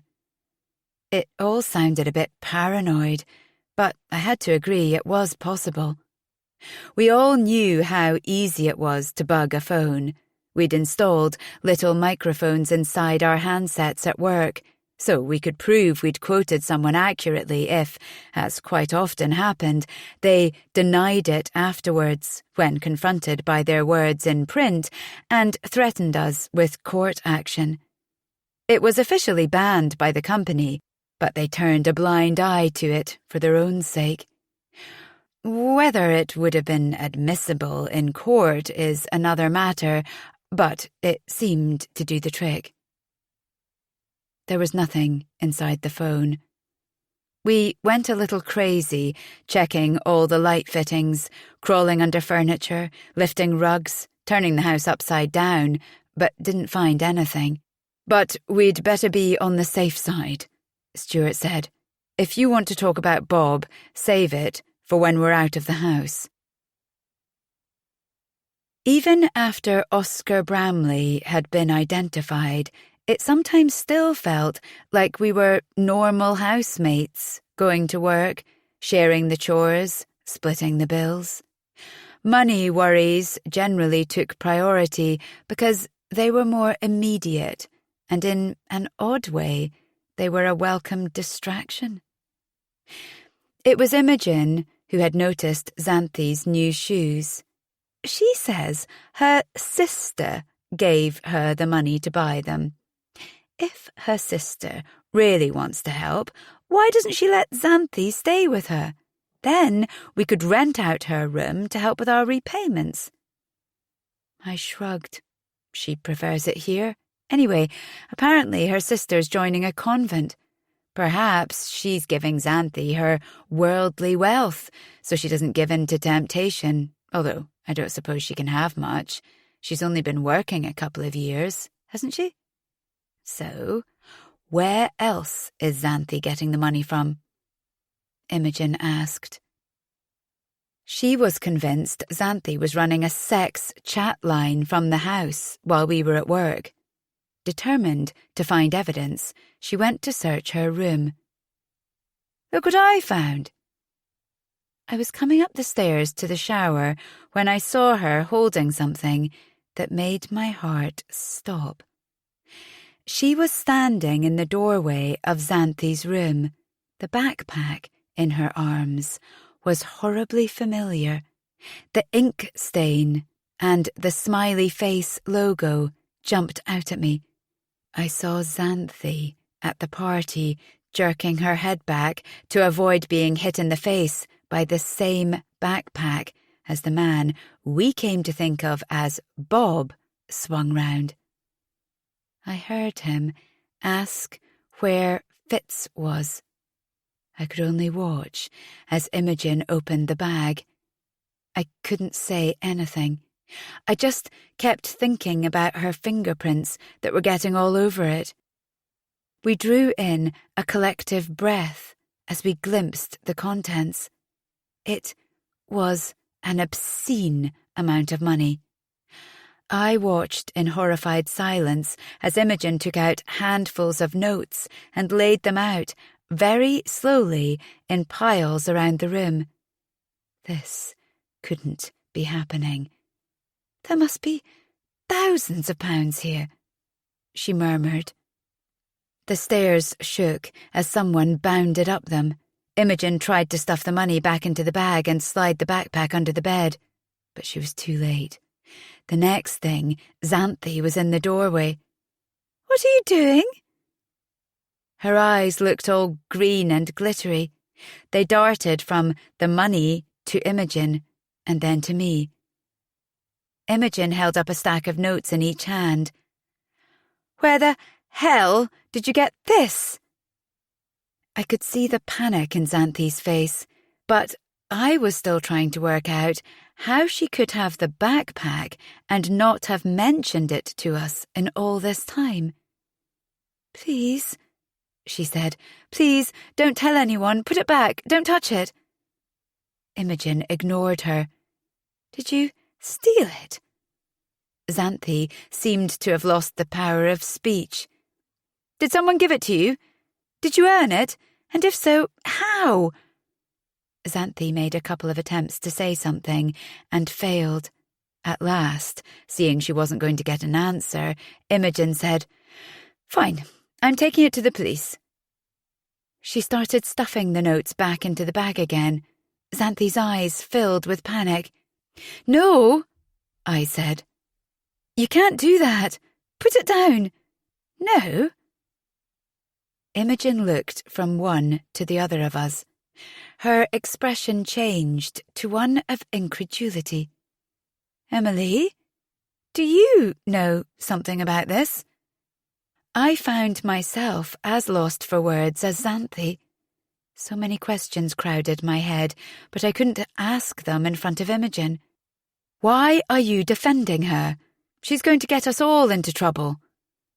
"Not nearly as much as you'll get us into if you do this," I said. "Much, much worse than you can ever imagine." My voice wavered. I felt like someone was stamping on my chest. Imogen looked disgusted. "Did you have something to do with this?" She looked from me to Xanthi and back again and whispered, "What have you done?" She was on the verge of exploding. "For God's sake, you two, just tell me." We couldn't look at each other. In the end, Xanthi mumbled, "It's not ours." Imogen threw her hands up. "I know it's not bloody yours.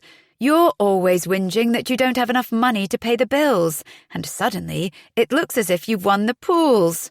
So, what is it? A present? A legacy from some long-lost relative? A sugar daddy?" Xanthi looked at the floor and mumbled, "I found it." Imogen looked so disgusted she didn't even answer, just waited for a more plausible explanation. A look of recognition crossed her face, and she started nodding. "Of course. I get it. It's his, isn't it?" Xanthi looked at me and said, "Whose?" My heart was jabbering. How could Imogen know about Bob? How on earth could she have worked it out? And if she had, who else might have? She rolled her eyes. Zax, you're covering for him. He's been dealing, hasn't he? I always suspected. Those disappearances, the late-night flits, the weird friends. So, did you just find it, or did you know it was here? I caught Xanthi's eye. There was a chance we could get away with this. We could leave her thinking Zack was running a drugs business and tell her we'd persuade him to stop if she just backed off. At least it would buy us some time. Stuart's going to kill Zack for this, you know that, she said. Why's that? Zack's quiet voice made us all jump. He was standing there in the room behind us. His eyebrows shot up when he saw the money. His expression froze as he recognized the backpack. Where did you find that? Xanthi was shaking her head, trying to communicate by telepathy that Imogen wasn't aware of the connection, but he swung back to me. How the fuck did you get hold of it? And since when has she known? He nodded his head at Imogen. I thought we had an agreement not to tell anyone unless we all approved it. We agreed it was too much of a risk. She doesn't know, said Xanthi, waving her arms, but he wasn't listening. I'm not doing this. I'm not taking the rap for everyone. I said that at the start. Imogen's eyes narrowed. How I know doesn't matter. It's what you've done that's important. I can just about believe you'd be stupid enough to do it, but to involve the rest of us. Expect us all to keep quiet about it. Put us all at risk. That's despicable. I was trying to signal to Zack to leave it. I'll explain later, I mouthed, but I could tell he was furious and frightened. His nostrils flared and his eyes were filled with a strange energy. You think I did it on my own? Then you're thicker than I thought. How do you think I carried him to the car by myself? And who do you think cleared up the mess? Eh? I thought I was having a heart attack. Shut up! Screamed Xanthi. I saw the confusion pass over his face, and then the horrible realization that Imogen wasn't talking about Bob after all. She hadn't known, but she would now. What are you talking about? She asked. The dog, I said. He's talking about Xanthi's dog. She looked incredulous. What's the dog got to do with this money? But the mention of Rufus had set Xanthi crying again. You're not making any sense. Imogen shook her head and moved towards the door. Zack jumped in front of her, barring her way. You can't go to the police. He gripped her elbows. You can't tell anybody. Get off me. She kneed him in the groin and wriggled free, leaving him slumped on the floor. For the first time, I saw fear cross her face. What's this all about? Please, just trust us, I begged. If you go to the police, you'll ruin all our lives. Does Stuart know about it? We nodded. A look of hurt and anger overtook her. I see. So, it's just me who's been kept in the dark then. I'll ask him. I should have known I wouldn't get any sense out of you lot.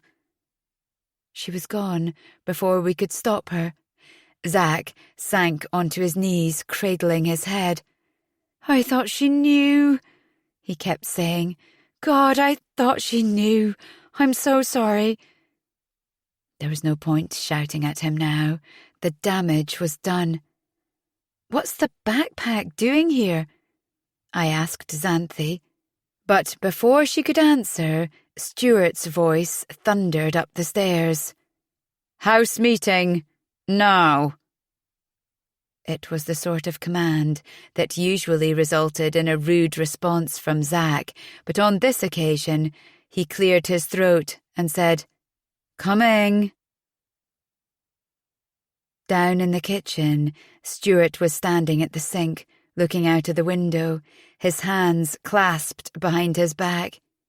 I expected him to be in one of his rages where only a tranquilizer dart would have stopped him, but he was frighteningly calm. Turning, he demanded to know how the backpack came into Xanthi's possession. Xanthi slumped into a chair and drew her knees up, pulling her skirt over them like a small child. We all sat around the table. Imogen's ice-blue eyes were filled with confusion and shock. "I found it in my room, under the bed. I've no idea how it got there." "When was this?" She shrugged. "A couple of weeks ago." "But we looked," said Stuart. "We looked everywhere that night.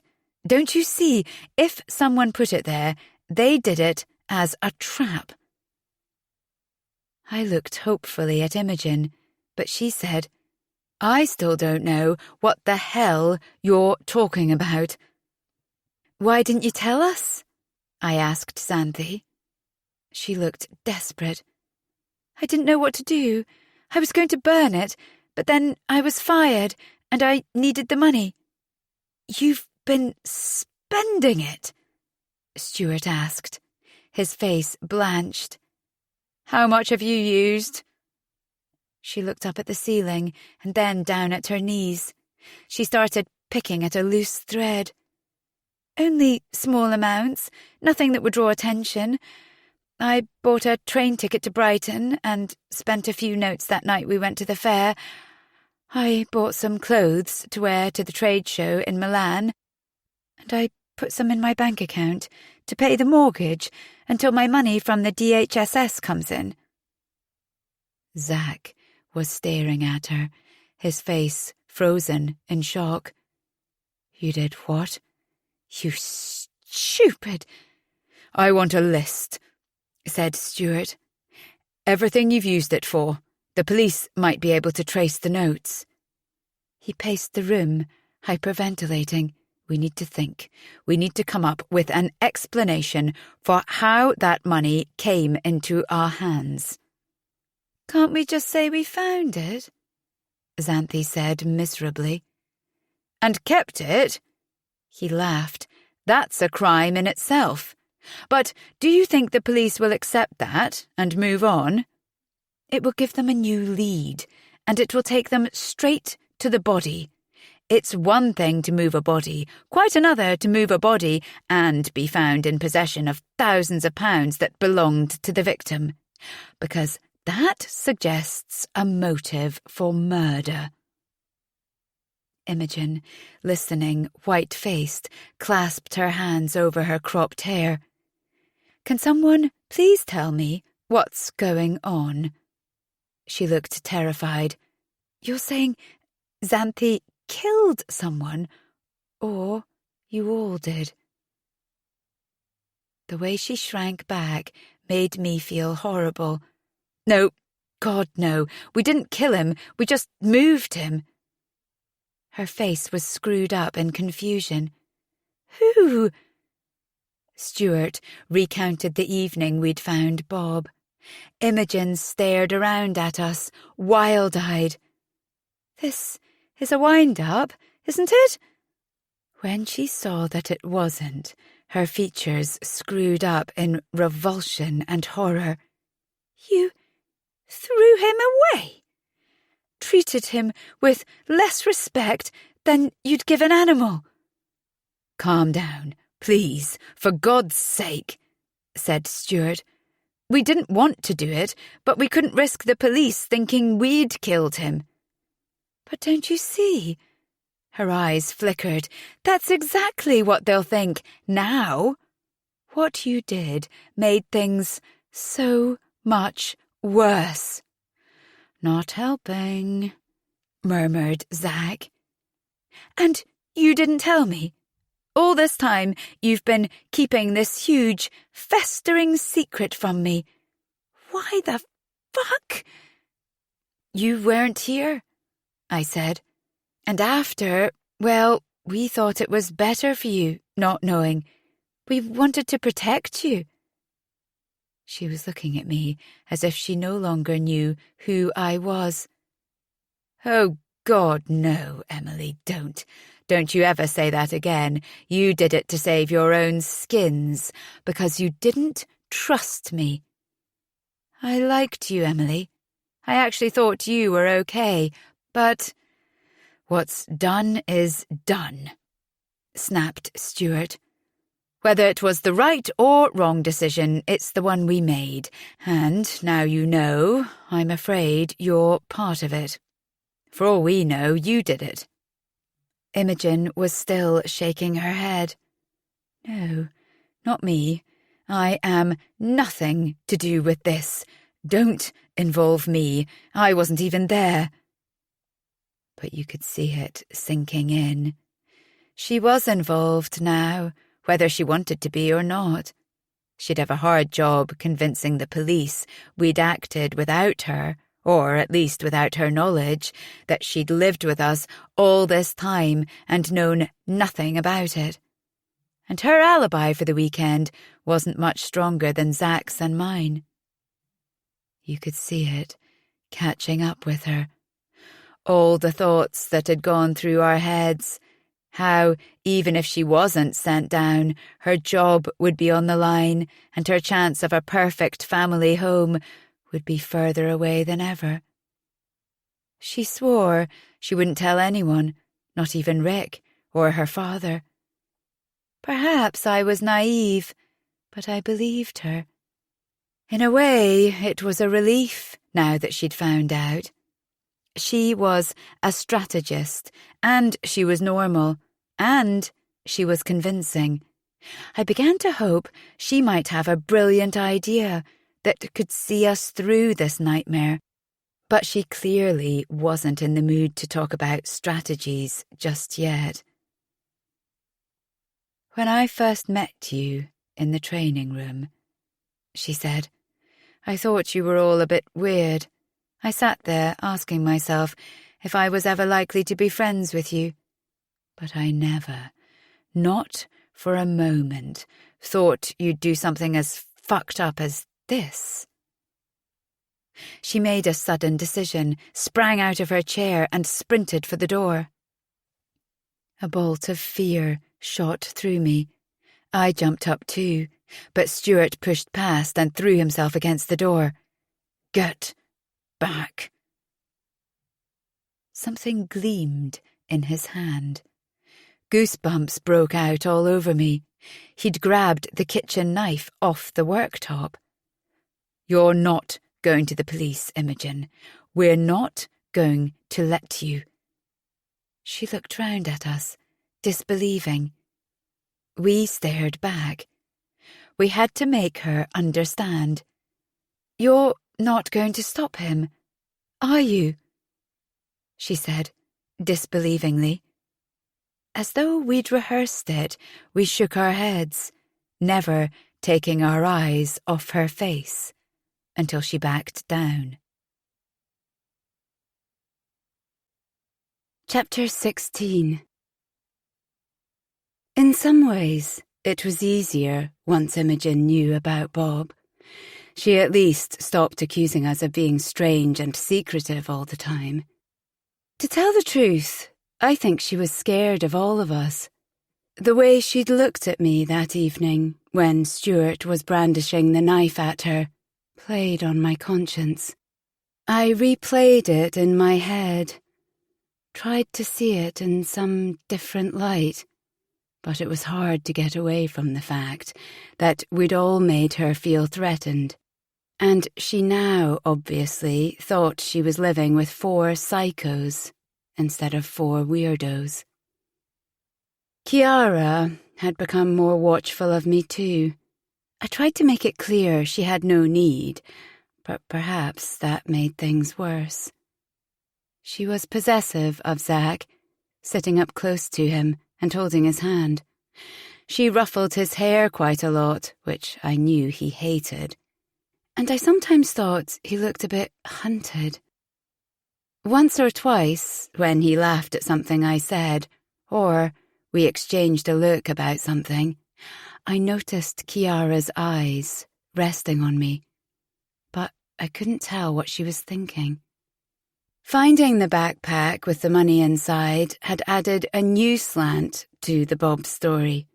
We had no idea if the money inside the bag had been brought by Oscar to give Fitz that night, or whether he'd received it from Fitz. We'd been thinking of Oscar as the victim, but what if he'd really been the aggressor? I hoped the money was a blackmail payment, or perhaps a hitman payout, in which case he wasn't an innocent victim after all. Not that it justified what we did. June. By the beginning of June, it was impossible to conceal the pregnancy any longer. As predicted, Stuart went ballistic. I think he'd had his suspicions for a while, but on a lazy Sunday morning, when we were all sitting around in the kitchen, drinking coffee, listening to music and reading the papers, I took off my jumper without thinking and found him staring at my stomach. "You know this affects all of us," he said. "How are we going to manage when you stop working? You will have to stop, you realise that, don't you?" "Only for a few weeks," I assured him. "There's a woman on The Designer who had a baby at Christmas and was back by the middle of January." "Yes, but she probably has a nanny, or a house husband, or helpful parents around the corner, or all those things." "Don't worry, it's all under control." I'd be off work for such a short time. It would only be like taking holiday leave. Zach said he'd take time off after me, and we'd sort out childcare and split the cost. He shook his head. "You make it sound easy, but babies cry a lot. They keep you up all night. They can't be left on their own, ever." "We do know what babies are, thanks," said Zach. "And what does your girlfriend think about this? You have told her, I assume?" Zach looked a bit embarrassed. "I'm working on it." "Well, you'd better hurry up, hadn't you?" It turned out Stuart was right about the difficulties.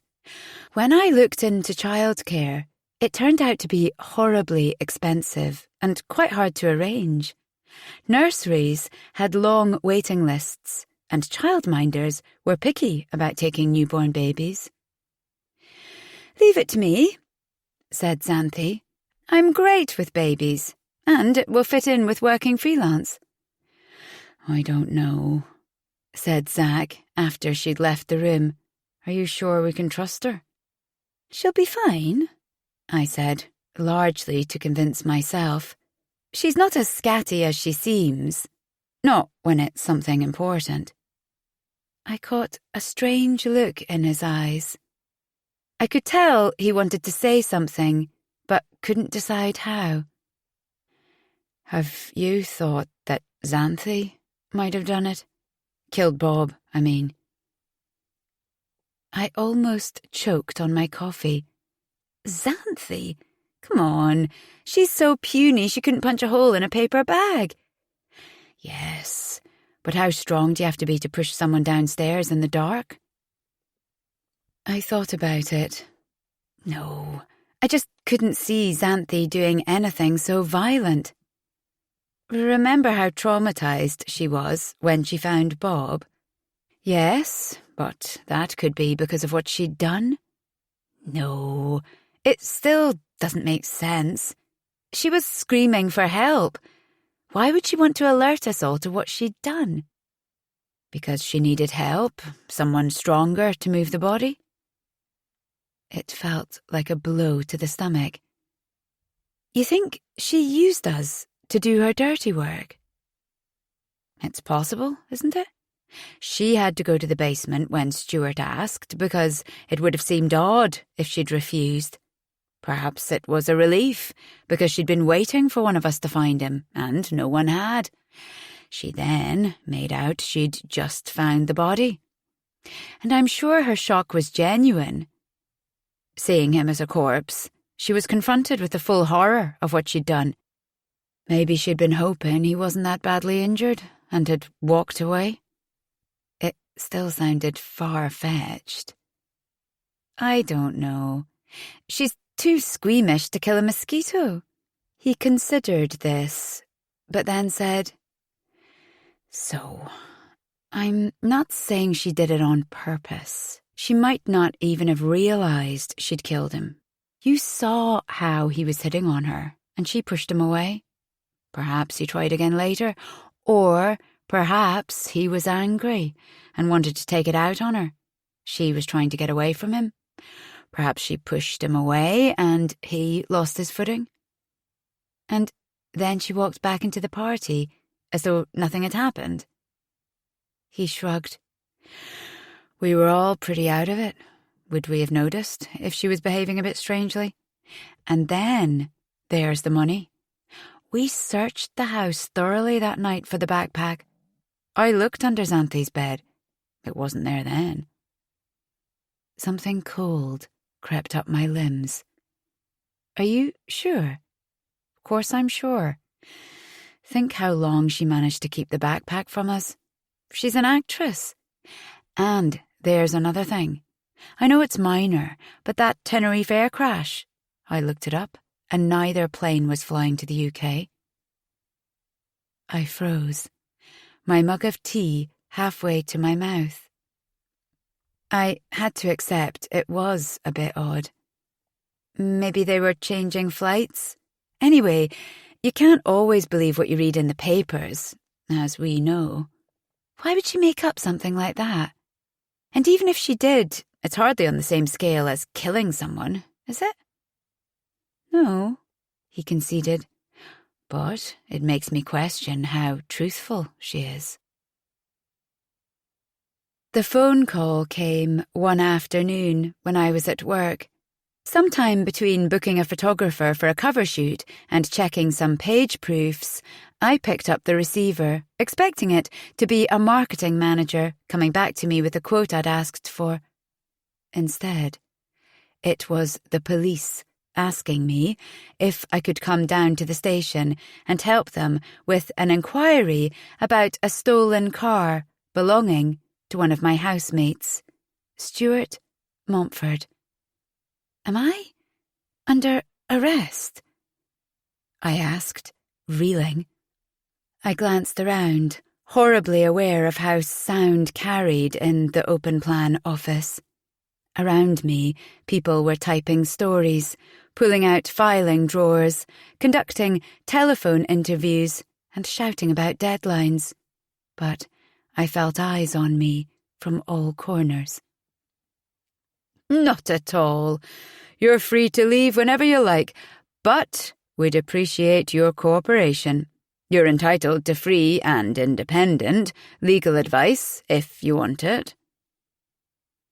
I agreed to go along straight after work and said goodbye as cheerily as I could, in the hope people would believe I was just a helpful witness to something minor. There was no chance to speak to the others about it, but Zach caught my eye as he left the office during the afternoon, and I guessed he was heading to the same place. The duty solicitor who saw me before the interview looked as if she'd had a life of privilege, and I couldn't imagine she'd ever be in trouble of any kind. Her golden hair was smoothed into a long, shiny ponytail, and she eyed me through preppy, dark-framed glasses. She went through the details with me. "My advice is just to answer the questions that are put to you. Don't volunteer anything. If you aren't comfortable with the questions, reply, 'No comment. I felt like I'd somehow fallen into a TV crime drama and had to keep reminding myself that this was real and I wasn't playing a part. The room was starkly furnished with a desk, 3 chairs, and some recording equipment. The female detective constable was joined by a pouchy-faced sergeant. He seemed to enjoy making an entrance, and for a few moments we sat looking at each other. "I must caution you that this interview is being recorded," he said. My heart thumped at the prospect of my words being committed to tape, replayed, mulled over, thrown back at me in court. For the benefit of the recording, he announced the date and time, introduced himself, his colleague and the lawyer, and asked me to give my name.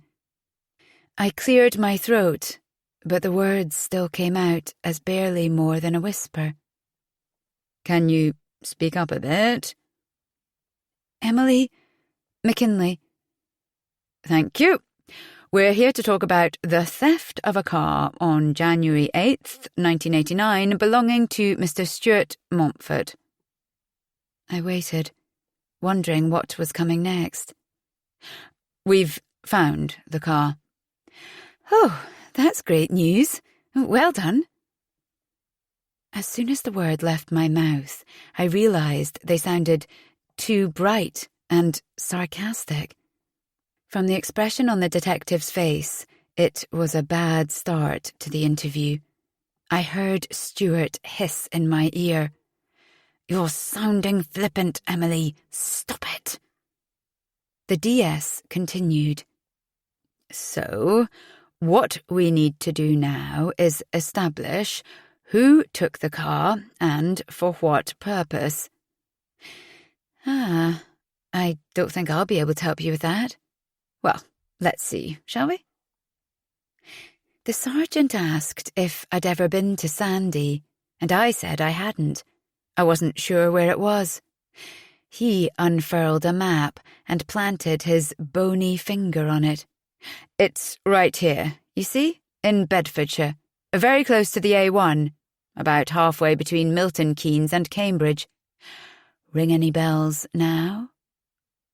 I frowned, as though I didn't follow. "And that's where you found Stuart's car? But it's miles away from here." He nodded. 109 miles. I was doing my best bewildered expression, mainly because I was bewildered. How had they only just found the car, or only just worked out that it belonged to Stuart? And how, assuming this was what we were leading up to, had they made a connection with Oscar Bramley? He asked if I remembered Stuart's car being stolen. I said that I did. "And do you remember where you were that night? It's the weekend after New Year, if that helps." I told him our well-rehearsed story. "Whose party was it?" he asked. I ran through the details we'd gone over so many times. I had the name of the party giver fixed in my mind. Only the first name, of course. I'd never known the second name, and we hadn't kept in touch. I couldn't be sure of the street, but it was quite near the station. One of those Victorian semis in Wimbledon. Or was it Wembley? I didn't know London very well. I had no idea if they were still living there. Stuart's voice sounded in my ear. "Careful, Emily. You're sounding glib again." It helped that we'd practiced so many times. He'd anticipated most of the sarky queries and the aggression, the swings in direction and the killer question dropped in among the trivial ones. I bit my lip and did my best to look anxious to help without being suspiciously nervous. I felt panic rise as I found myself wandering from the script, but reined myself back in. I'd already broken the solicitor's rule of not volunteering anything. She looked impassive, but must have been despairing. "Did Mr. Montford ever lend you his car?" "No." I told him I'd never borrowed it, that I'd never learned to drive because of my epilepsy. He asked when I'd last had a fit. That worried me. I didn't want him to make a connection with that night, but I didn't know what Zack had told him. In the end, I told him I couldn't remember. He frowned. "The funny thing is, we have a record of a car with the same registration being stopped that night near Oakhampton. Do you know where Oakhampton is?" When I shook my head, he sighed and pointed it out on the map again. "I take it your degree wasn't in geography." "It's right here, on the edge of Dartmoor. That's the road you'd take from here down to Cornwall." I might have imagined it, but he seemed to say that last word louder than the rest. My mouth felt dry. I wasn't going to risk saying anything. I could only sit there like a fool and wait for what was coming. "An officer spoke to Mr. Montford about a rear light that needed fixing. He was with a young lady, apparently. Was it you?" I shook my head. My lips felt dry and cracked, and my tongue too big for my mouth.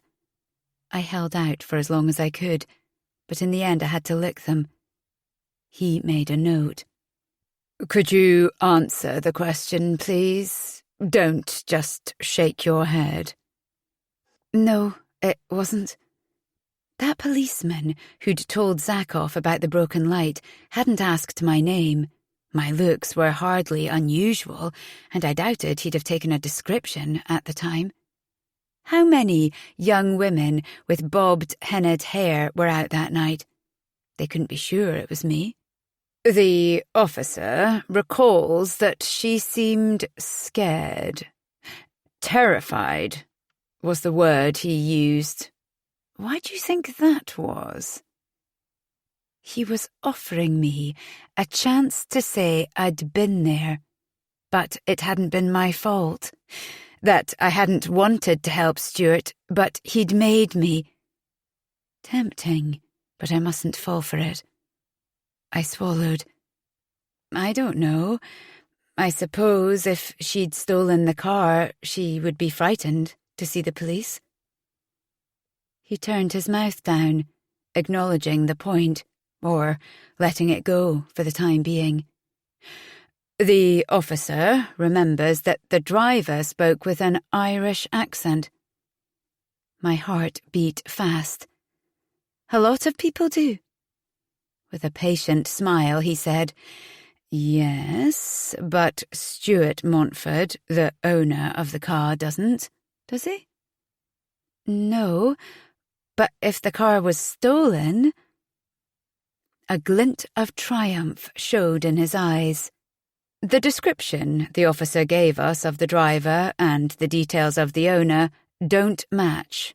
At all, even for a dark night.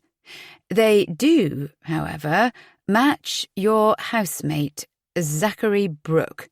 He's Irish, isn't he?" I swallowed. "Yes." "And you're telling us that the car was taken by people other than you and Zachary Brooke?" The words hit me like a slap. "Of course I am. Why would we steal from our friend?" "Let me ask the questions if you don't mind. So let's talk about Zachary. Zack, is it? How well do you know him?" I shrugged. "We share a house, we work together, we play scruples around once a week." "You do what?" The female constable cleared her throat. "It's a game, sir. You take a card and answer a question. a moral dilemma. He snorted and turned back to me. Are you in a relationship with him? No, I'm not. He looked surprised. But you are having his baby, aren't you? I felt my face flood with colour. How could he possibly know that? Who says? Look, I'm having my baby.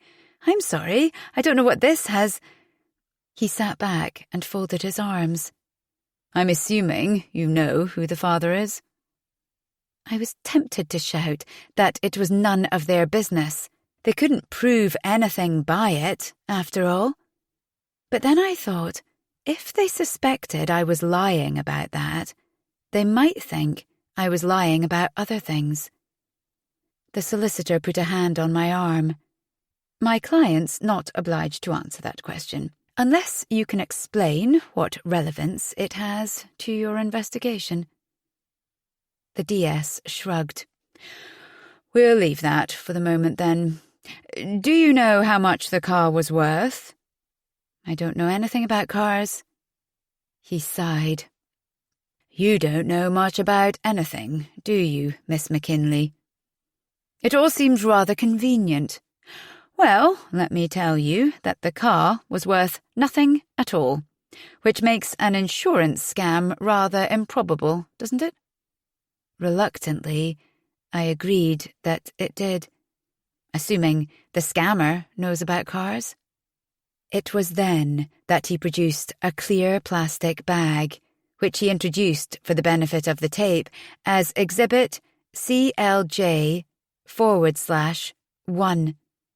The bag contained a battered trainer. Have you any idea who this belonged to? I shook my head, but was screaming inside. I don't recognize it. It could be anyone's. His expression hardened. Oh, we know whose it was. I didn't like the use of the word was. I had to keep reminding myself about what Stuart had said about the police laying traps. They'll plant something and say you dropped it. Don't admit to anything unless they have incontrovertible proof.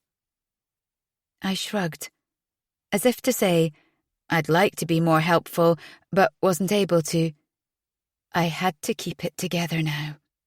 It's not over until it's over. But I could feel both pairs of eyes on me as he said, This shoe was found on a cliff in North Cornwall, close to where we believe the victim's body entered the water.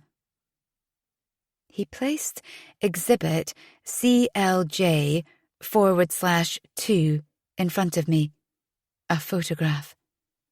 Do you recognize this man? And there it was. The game was up. I felt a crushing pain as I looked at the photograph. Sorry, no, I don't. Oscar Bramley, aged 24, from Leeds, said the female DC. Does that help? My breathing was painful. I was fighting to keep it under control. Images crowded in of Zack hoisting the body out of the boot on that windy cliff, asking me to help with the legs, which kept getting stuck. It was so dark and so noisy. Would I have noticed a shoe coming off? But I still didn't see how they could have made a connection to the burnt-out car in Sandy, miles away. I was caught on a precipice. I could hold on or let myself drop. It wasn't much of a choice. I had to keep going until the last drop of luck ran out, because what else was there? I shook my head, although it felt more like a twitch. We found something inside the car, too, said her colleague. My heart stalled. Surely that couldn't be right. But you said the car was destroyed by fire? The sergeant frowned. I didn't use the word destroyed. Did I? The constable shook her head to confirm that he hadn't. Something cold crept over my scalp. I felt the roots of my hair lift. I concentrated on trying to look impassive, but as I tried to speak, my throat swelled over. I meant because it had been set on fire. I just assumed that it was. Every so often, one of them would leave the room, hold a whispered conversation with someone outside the door, disappear for a while, and then return. I couldn't help thinking about the others, imagining Zack in a similar room. What were they telling him, or implying about me? And Xanthi, wide-eyed, tripping over her words. What would they ask her about that night, and would she remember everything Stuart had told her? I could picture her going off at a tangent, giving them information they hadn't asked for. Stuart had lost his temper so many times about her inability to keep a straight face. But this was different. This was real. Do you know which materials are most capable of surviving fire? The sergeant asked. Glass? I ventured at last. It came out as a whisper. Glass can withstand high temperatures, yes, but not as high as some metals. Gold, for instance. Diamonds are even more resistant, so a distinctive piece of jewellery can sometimes be identified after a fire. A pain seared above my eyes. I pressed my fingers against my brow. Miss McKinley, are you all right? I nodded. My head swam. My brain felt huge and heavy. I was thinking back to the party. Oscar tapping me on the shoulder and asking if I'd seen Fitz. I could still feel the imprint of his bony fingers. Had he been wearing a ring? I had no idea. Now I thought about it, he might have been. Oscar Bramley had an ear piercing. Did you know? I didn't know him, I reminded them, relieved to have at least avoided that trap. But I don't understand. Lots of people wear earrings. They do, don't they? He agreed. But this one was rather distinctive. He produced a third exhibit, another clear plastic bag, this time containing a tiny but very distinctive earring, a scorpion with a diamond at the centre. I'd never seen one like it before. Does this look familiar to you? I could honestly say that it didn't. But it had been dark at the party, and Oscar had been lying on his side on the basement floor, probably the wrong side for me to spot an earring, and it was very small. It must have snagged as we were hoiking him out of the car. A picture crept into my mind of Zack swearing and fumbling in the boot after we'd thrown the body over. I'd asked him, hadn't I, what he was looking for? Had he known? My ears roared. I'm going to ask you again, said the DI. Were you in Stuart Montford's car that night? No. He watched me as he said, Really? Zack says you were. Indignation swept through me. I nearly fell for it. I nearly said, He's lying. But that was what they wanted, to drive a wedge between us, to get me to say that Zack, at least, had been in the car. Stuart spoke in my head again. Don't believe any of us have said something about you unless you know for sure it couldn't have come from any other source. The inspector sat back and crossed his arms, frowning. Why would Zack lie about that? I wanted to throw up, but somehow I held his gaze and said, He wouldn't have said it because it's not true." The DS waited for a more satisfactory answer. When it didn't come, he said, "And now you see, what I'm wondering is, how did this earring end up in Stuart Montford's car on the same night that Oscar Bramley died?" The solicitor reminded me I was free to reply, "No comment," but I didn't want to appear difficult, as though I had something to hide. "I really don't know. It must have belonged to whoever took the car, or someone Stuart had given a lift to. I mean, who says it was that night?" All I could think of was that I had to get through this interview to see Zack again, long enough to tell him that I hadn't betrayed him, however it might look, if they were playing similar tricks on him. "Oh, it could have belonged to someone else, of course," the DS said, in a tone that was far too agreeable. I sensed what was coming. "Except that this piece is unique.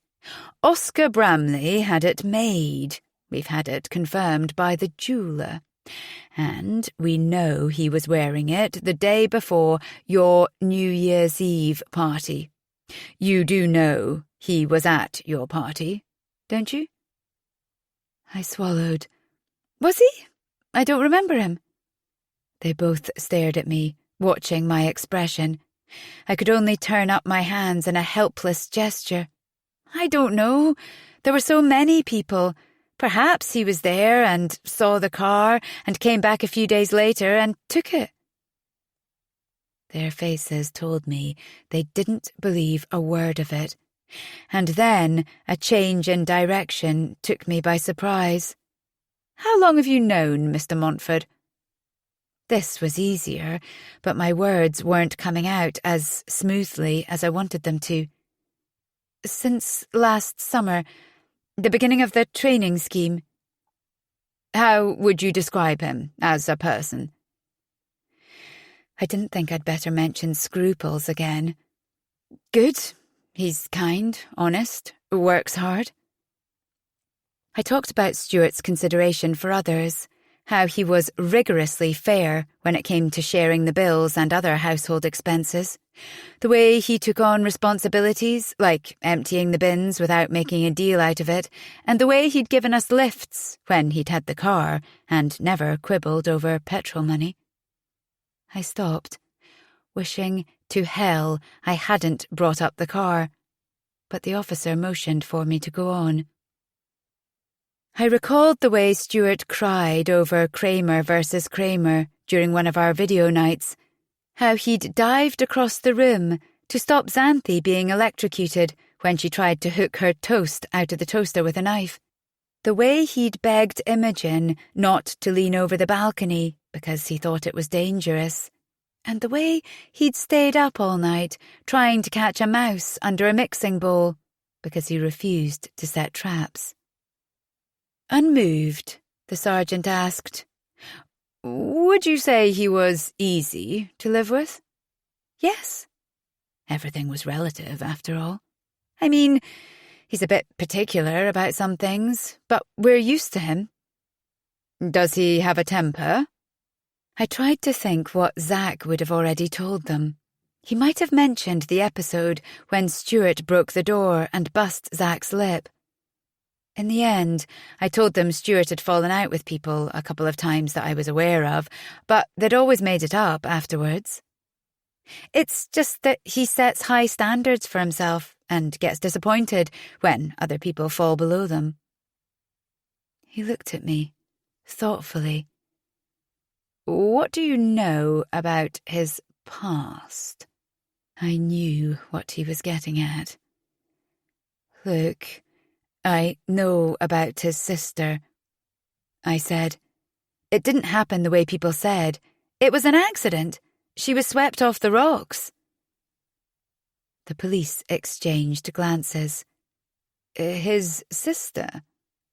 An awful feeling curled inside me. The officer tried to keep his features neutral, but it was clear I'd told him something he hadn't expected to hear. "Are you aware he almost killed his stepfather with a cricket bat?" I felt a cold, spreading sensation in the pit of my stomach. I shook my head. "Gave him brain damage. Stuart got 6 months in a nice, comfy detention centre. His stepfather, unfortunately, wasn't so lucky. He'll need care for the rest of his life." It was a shock, but I wasn't going to let them use it to trip me up. "No, I didn't know that. But I know his stepfather was a bully." The policeman raised his eyebrow. "I mean, of course that doesn't make it all right. I'm not saying that.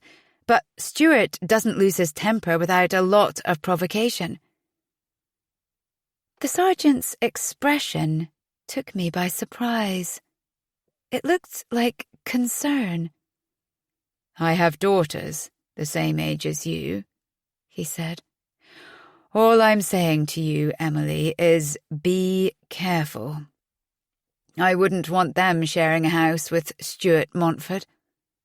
I had no idea if he was genuinely worried or if it was a ploy, but he reached inside his jacket.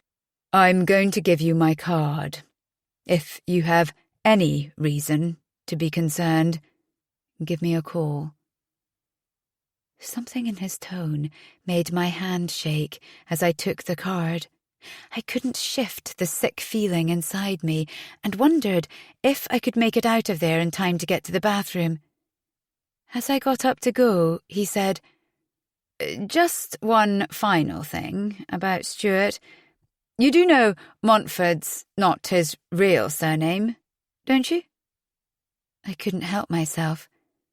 "No. What's his name then?" "Fitzwilliam." He must have seen it. However much I tried to control the blush creeping up my face, it kept spreading. I stood there, uncertainly. He looked surprised. "You're free to go, unless there's anything else you want to tell me?" Coming to my senses, I told him there wasn't. "Is that it?" I asked the solicitor as we walked down the stairs. "Should be," she said. "It doesn't look as though they have enough to charge you with anything, but keep yourself available, just in case they need to interview you again." Chapter 17. Back at the house, the air was heavy with suspicion. Recriminations flew. It had been a hot, sticky day, and the French windows were open. The setting sun filtered through the curtains, casting a golden light on the upholstery. A perfect evening for sitting in the garden with a bottle of crisp, dry white.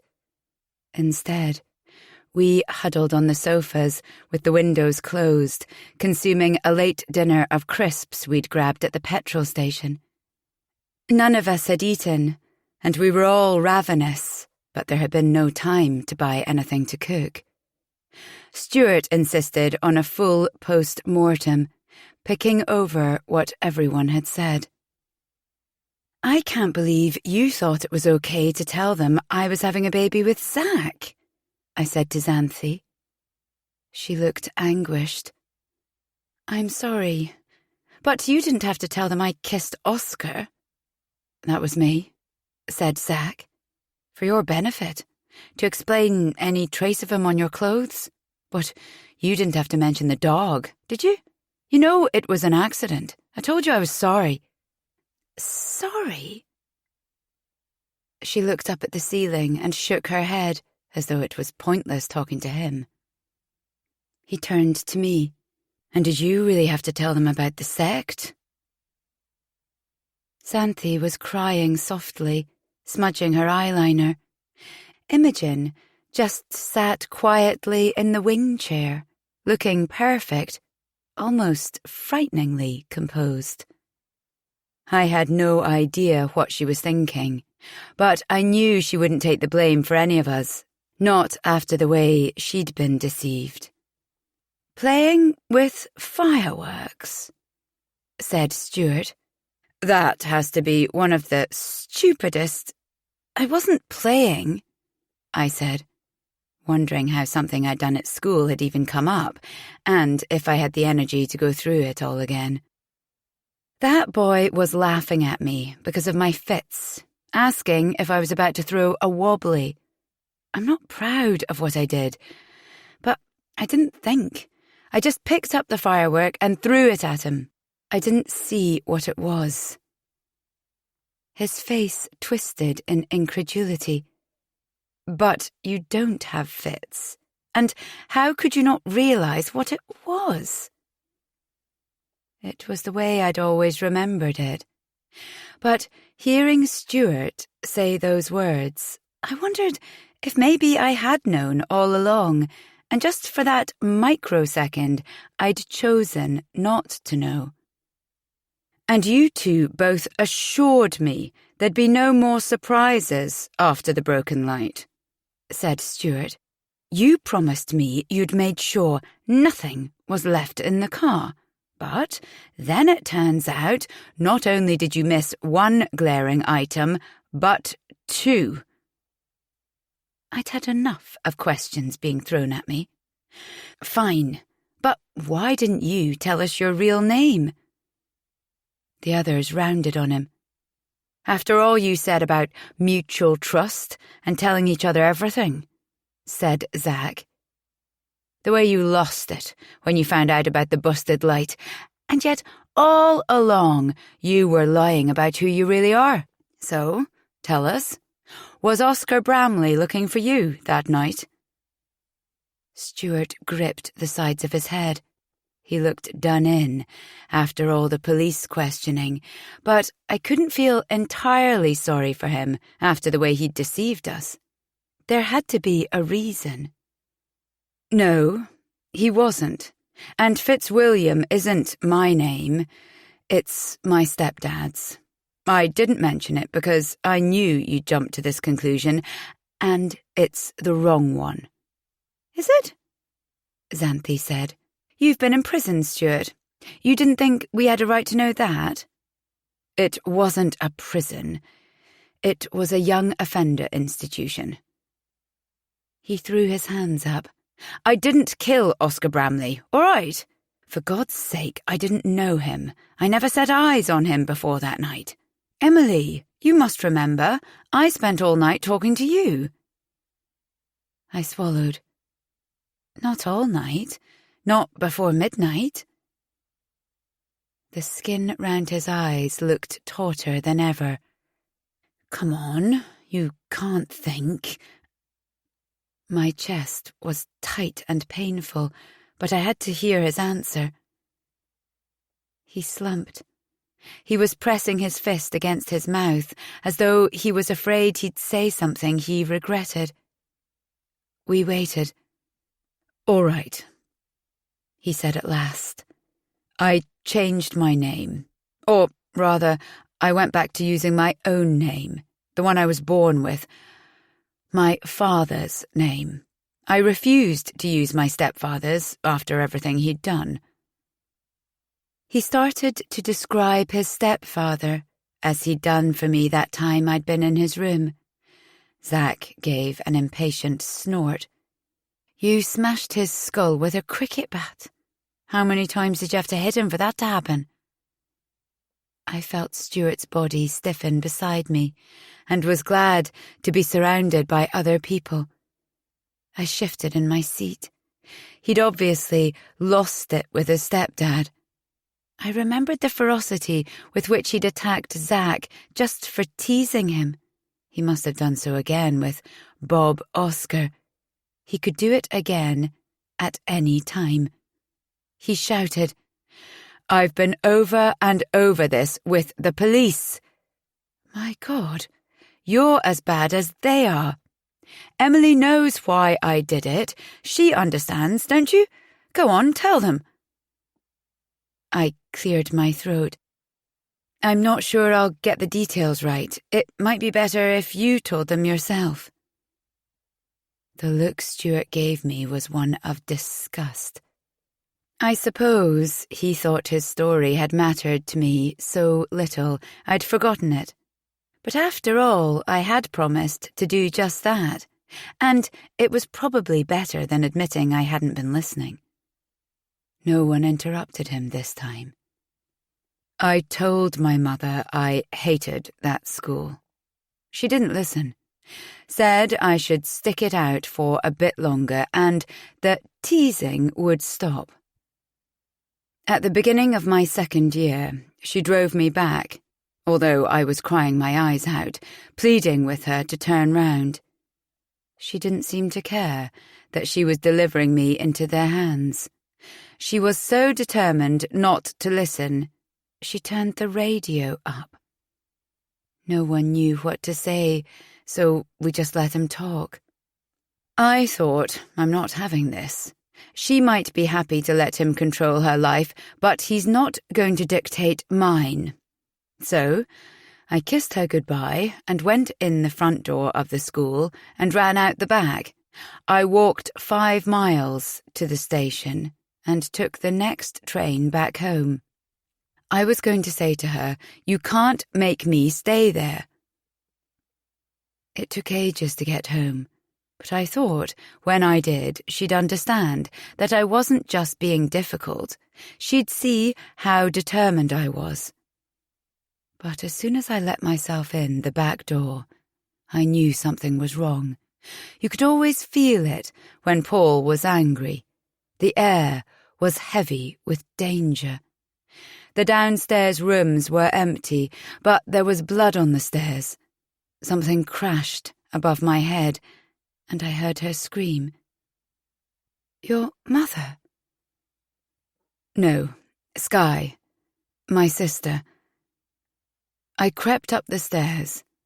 She was cowering in the corner of her bedroom, pleading for her life.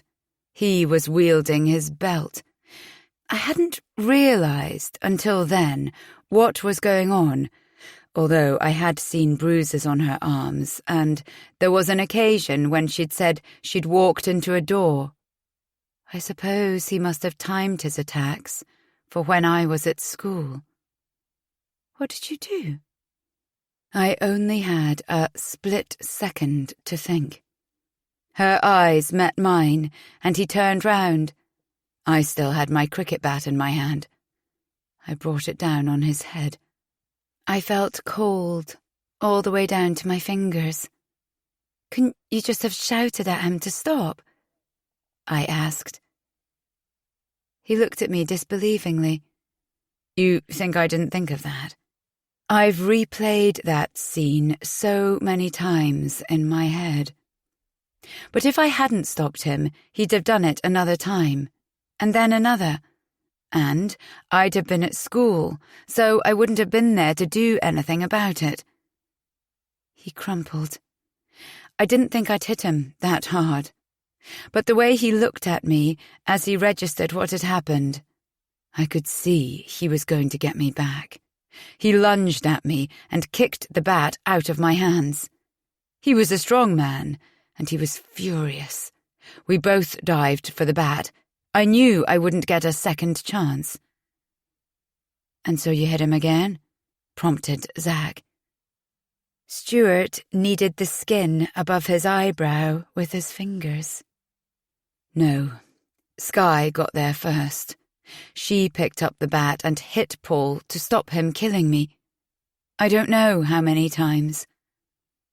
I lost count." He flinched at the memory. He stretched his fingers out in front of him. I could imagine he was seeing them covered with blood. After she stopped, she dropped the bat. I looked down at it, and for a moment, I didn't even know what it was. Skye was screaming. She was drenched in his blood. We were all silent, picturing the scene. I wrapped the duvet around Skye. She was so cold. She didn't speak. She couldn't say anything at all. I said, "It's all right now. He won't hurt either of you anymore." At least she knew she was safe, I said. His features twisted into an incredulous sneer, as though I hadn't been paying proper attention. I thought I might be about to be sick. She shrank away from me, whispered, "What have I done? I love him." My hand went to my mouth. Oh, God. So, of course, Skye wouldn't stand up for me in court. She denied he'd done anything wrong and went along with the police's theory about me freaking out because he'd tried to send me back to school. I was still digesting this. So you took the blame? What about your mum? Didn't she try and stop you? He gave a long, shuddering sigh and made a face that was halfway between a frown and a smile. She went with Skye's version, kept saying, "Why did you have to get involved? You made it so much worse." But the truth was, she had to make a choice between me and Skye, and I can't really blame her for that. She knew she was going to lose one of us, and Skye needed her more than I did. I think she'd had an idea he was interfering with Skye, but hadn't faced up to it, and she felt bad about that. Stuart stopped talking, but his features kept moving minutely, as though he were going over the words in his head, trying to make sense of them. The judge described me as cold and calculating. "Is that what you all think? Now you know." I was taken back to the conversation we'd had on the living room floor at the New Year's Eve party. He'd said those same words, believed that at least someone understood. And yet all I'd been able to think about was how uncomfortable I was, and how he was blocking my view of Zack. "You're not like that at all," I said. "But that doesn't make it right." "It hurts," he whispered. "It physically hurts. Like being torn apart." None of us knew what to say. At last Xanthi took his hand and said, "Was it really that bad in the detention centre?" He curled his hands into fists. "Worse than you could ever imagine. Anyone who tells you these places are like holiday camps is lying. You could be beaten half to death, right in front of the staff, and they'd turn a blind eye. Sometimes they even encouraged it. It was a bit of fun for them, like watching a dog fight." We looked at each other, horrified. No one dared interrupt. "They changed the rules all the time, cancelled visits, cut short exercise time, so you never knew where you were. They told you every day you were worthless, a failure, nobody cared about you. If someone tells you those things enough times, you start to believe them. They punished you until you broke. But some of those boys were in for the most trivial stuff, like receiving a stolen gift. And it didn't just break them, it killed them." "Wow," I said when the silence became unbearable. "But I don't get it." Zack's face was screwed up in bewilderment. "How can you vote for the government that lets that happen?" I shot Zack a look. It didn't seem the right time for a political debate about the short, sharp shock system. But I was still reeling from what Stuart had told us. So much for the nice, comfy detention centre the police inspector had talked about in my interview. Perhaps, in comparison to an adult prison, it was. I shuddered at the thought of a young Stuart with his angelic appearance and perfect vowels finding himself in such brutal surroundings. I could only imagine how he'd have fared among the more violent inmates, let alone predatory staff. He was so different from my image of a typical ex-offender, full of hate and anger against the system that had put him there. Instead, he'd gone the other way, obsessively sticking to the structure, as though if he broke just one rule in his reconstructed life, everything would fall apart. Thinking about it now, it wasn't so hard to understand. His voice dropped to a whisper. My cellmate, the only friend I had in there, killed himself by swallowing razor blades. Can you imagine what that looks like? A prison officer told me it was my fault, that it was because he couldn't stand being banged up with me. He turned his face away so we couldn't see that he was fighting back tears. Xanthi threw her arms around him, and this time he didn't resist. Have you kept in touch with Skye? He shook his head. She's in sheltered housing somewhere. I saw her once. We hadn't seen each other for so long, it was difficult to know what to say. She doesn't understand she did anything wrong. But I have to live with the fact that every time she closes her eyes at night, she has to see what I see. She must hear the smash, feel the spatter of blood. He got up to leave the room, but as he reached the door, he gripped it and turned back to face us. I'm not going back. It'll kill me. This is why we can't afford to make mistakes. Chapter 18.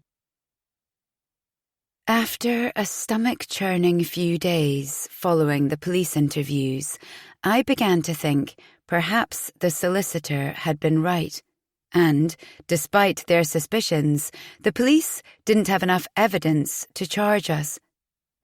Our lives regained a semblance of normality, although you never knew if the phone call you were about to answer would be from the police again, or whether they'd turn up at the office or the house and take us all in. Sometimes I just wanted it all to be over. It would be better if we did get caught. That would bring things to an end. I couldn't cope with the unrelenting adrenaline onslaught. At least, if we got caught, we'd be able to explain, and there was a chance a jury might believe us. But then I'd be reminded of the life inside me. Being pregnant made me feel fiercely protective, but also vulnerable. I couldn't move fast. No chance of making a quick getaway. Whatever happened, all this stress must be affecting the baby. Once we'd told Imogen about Bob, Rick started coming over more often. He'd meet her after work on Friday evening and get the first train back on Monday morning. Whether she'd asked him to, I don't know, but he seemed determined not to leave her on her own with us, and who could blame him? But we'd always know when he'd been in the house. We'd find his shoes by the door, or his tie draped over a chair, and get that sinking feeling. He'd take phone messages for us, but couldn't resist adding his own bossy instructions. Your mum rang for the 3rd time. Call her. Chiara wanted to know if you had any plans this evening. I said you didn't. Xanthi went mad when she found him throwing out her only pair of trainers on the grounds that nobody could want those disgusting things. "I swear to God I'll kill him," said Zack, shoving over the tin pyramid that Rick had arranged on the countertop. "I'd rather stick needles in my eyes than have him as a housemate." But our immediate concern was Imogen. The way she'd reacted to the news about Bob meant we didn't feel safe. We kept an eye on her all the time. When she went out, one of us always asked if we could tag along. We followed her to work and back home and listened on the landing when she was on the phone down in the hall. "Look, are you going to stop this?" she asked eventually as we joined her in the canteen. "No offence, but we see enough of each other at home." We had no choice but to back off, although we still watched from a distance. She tried to evade us, going for lunch with her editorial team and volunteering for lots of trips. But it made you wonder, what would happen if she drank too much at one of these events and unburdened herself to someone about her weird housemates? The only hope I could cling to was that people wouldn't believe her and would dismiss it as drunken rambling. But whenever she came towards me with someone I didn't know, the thought slammed through me. Was she a Judas, about to betray us to the police? Shouts and crashes woke me late one night. I had a horrible image of the police raiding the house, dragging each of us out of bed, shining a light in our faces. Then an even bigger shudder passed through me. What if it wasn't the police? Whoever Fitz was, there was always the possibility that he or she would come to the house, trying to retrace the money Bob had owed him. But opening my door a crack, I saw Rick on the stairs. He cast me a look of hatred, ran down and slammed the front door. Imogen yelled something out of her window above and banged it shut. In the morning, her face was puffy and stretched around the eyes. It wasn't something you could easily ignore. "So, are you going to tell us what happened?" Zack asked, although he didn't sound like he cared much. Imogen spooned yogurt into a bowl and squeezed honey over it in a long, deliberate swirl. "He lied to me." "About what?" "His past." We exchanged looks across the table. "Surely, as long as it's in the past," said Stuart. "Or are we talking about unfinished business?" She shook her head. "No, it was when he was at school. For 3 whole years, and he's only just thought to tell me." "Didn't he go to a boys' school?" I asked. Stuart cleared his throat. "It doesn't necessarily mean anything. I mean, I don't think it's that uncommon." Imogen rolled her eyes. "I realise that. He isn't gay. They used to look at magazines with pictures of women while they were doing it." "So, what's the problem?" asked Xanthi, her features scrunched in confusion. "The problem?" Imogen exploded. "Oh, I don't know. Just this little thing called AIDS. Perhaps you've heard of it? I'm not angry because he experimented, or let himself be experimented on, or whatever, but I'm furious that he concealed from me that he's a glaring health risk when all the time I thought I was safe." She flung her head into her arms and her shoulders shook and heaved. Then she ran out and slammed the door. "That was harsh," said Xanthi. "What's new?" said Zack. "This isn't good," said Stuart. "We need him on our side." We had to admit we were all relieved to see the last of Rick, if it really was the last. But these days, we couldn't afford to fall out with people. You never knew where it might lead. Chapter 19. I'm collecting my stuff. The change in Rick's appearance in just a few days shocked me.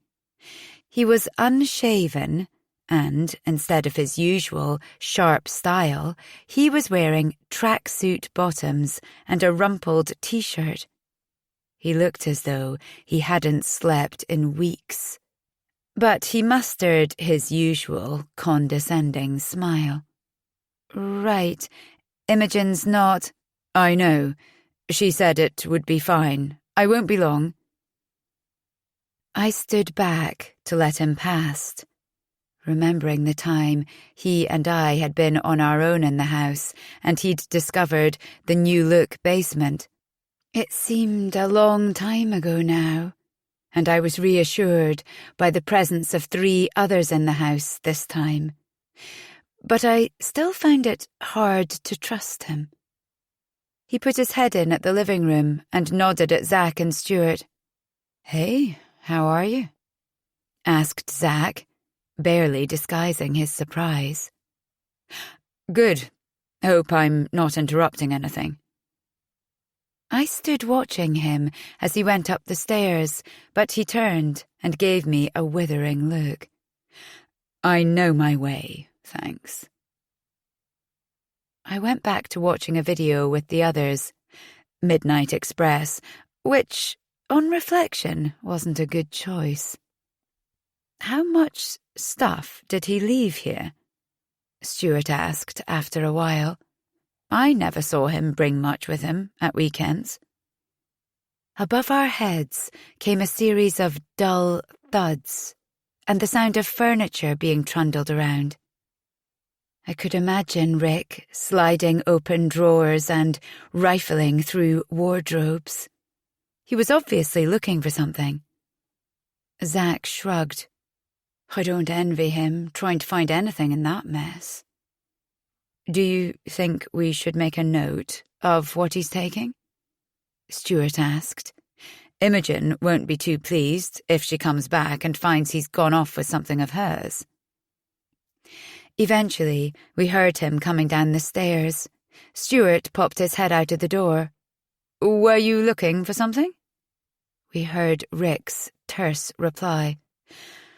"Thanks. No, it's okay." We all came out into the hall. Rick had gone a peculiar colour. There were sweat patches under his arms. He looked from one to the other of us. He seemed agitated. "Got everything?" asked Zack, casting an eye over the bin bag. "Can I give you a hand out to the car?" "No, thanks, I can manage." Short of demanding that he turn out the bag, there wasn't much we could do. Zack stood back to let him pass. "All right, well, see you around, I guess." "I doubt it," said Rick. He stopped halfway to the door, perhaps tried to rein himself in from saying something, and then found he couldn't stop himself. "You've made sure of that, haven't you? You turned Imogen against me, got me out of the house, which is what you wanted, wasn't it? Well done. I hope you're happy." "We didn't do anything," said Stuart. "Whatever it was, you did it yourself." It seemed to be the last straw. Rick exploded. "Do you think I don't know what you lot have done?" Silence fizzed between us. "I've no idea what you're talking about," said Stuart. Rick put down the bag he was carrying. "No? You realise I could go to the police. Tell them that Oscar Bramley, or Bob, as you like to call him, spent his last night here, and leave them to draw their own conclusions?" "I caught my breath. We did our best to look confused, but it probably wasn't convincing. "We didn't touch Oscar Bramley," said Zack at last. Rick gave a triumphant snort. "That's a lie. His final hours were spent in this house. He was here at your party on New Year's Eve. He never left. You see, I know that you, Zack, and you, Emily, drove his body to that cliff top in Cornwall and threw it over. That doesn't sound to me like not touching him." We exchanged looks. This was awful. We'd been expecting all this time to be found out, and the moment we'd taken our eye off the ball, it had happened. "I meant we didn't touch him while he was alive." Rick narrowed his eyes. "I'm not sure I believe you." I could barely breathe. This was worse than the police interview, because Rick wasn't just fishing for information, he seemed to know things. "You can think what you like," said Zack, making an impressive attempt at looking unconcerned. "Oh, can I? Thank you. I'll tell you what I think then. After you dumped the body, you did a massive detour via Bedfordshire, where you left the car and then got a train to London, so you could get another train back from London to Bristol to make it look as though you'd been staying the weekend in town." None of us said anything. Either Rick was a brilliant detective, or Imogen had been a lot less discreet than we'd thought. She'd shopped us to her boyfriend, who had the power to bring everything crashing down. "How do you know?" asked Zack at last. Rick smiled. "Because I have this." He dug around in the bag and produced a tiny tape recorder. Xanthi snatched for the device, but he held it out of her reach. "I knew you were up to something. I hid this in the kitchen. Imagine my surprise when this is what I heard." He pressed the button. I felt sick as our own words filled the room. Even if she remembers Oscar being at the party, she doesn't know he died there or anything about moving the body. He pressed the button again, selecting other conversations. "Be my guest," he said to Xanthi as she made a second grab for it. "I've made a copy." "It was you who sent the postcards then?" said Zack. He nodded. "I wanted to see what you'd do, whether any of you had the guts to come out and admit it." "Why didn't you go to the police?" asked Xanthi. He smiled ruefully. "Imogen, I wanted to protect her. Didn't want her dragged into it all. That doesn't matter so much now, of course." "Look, come on.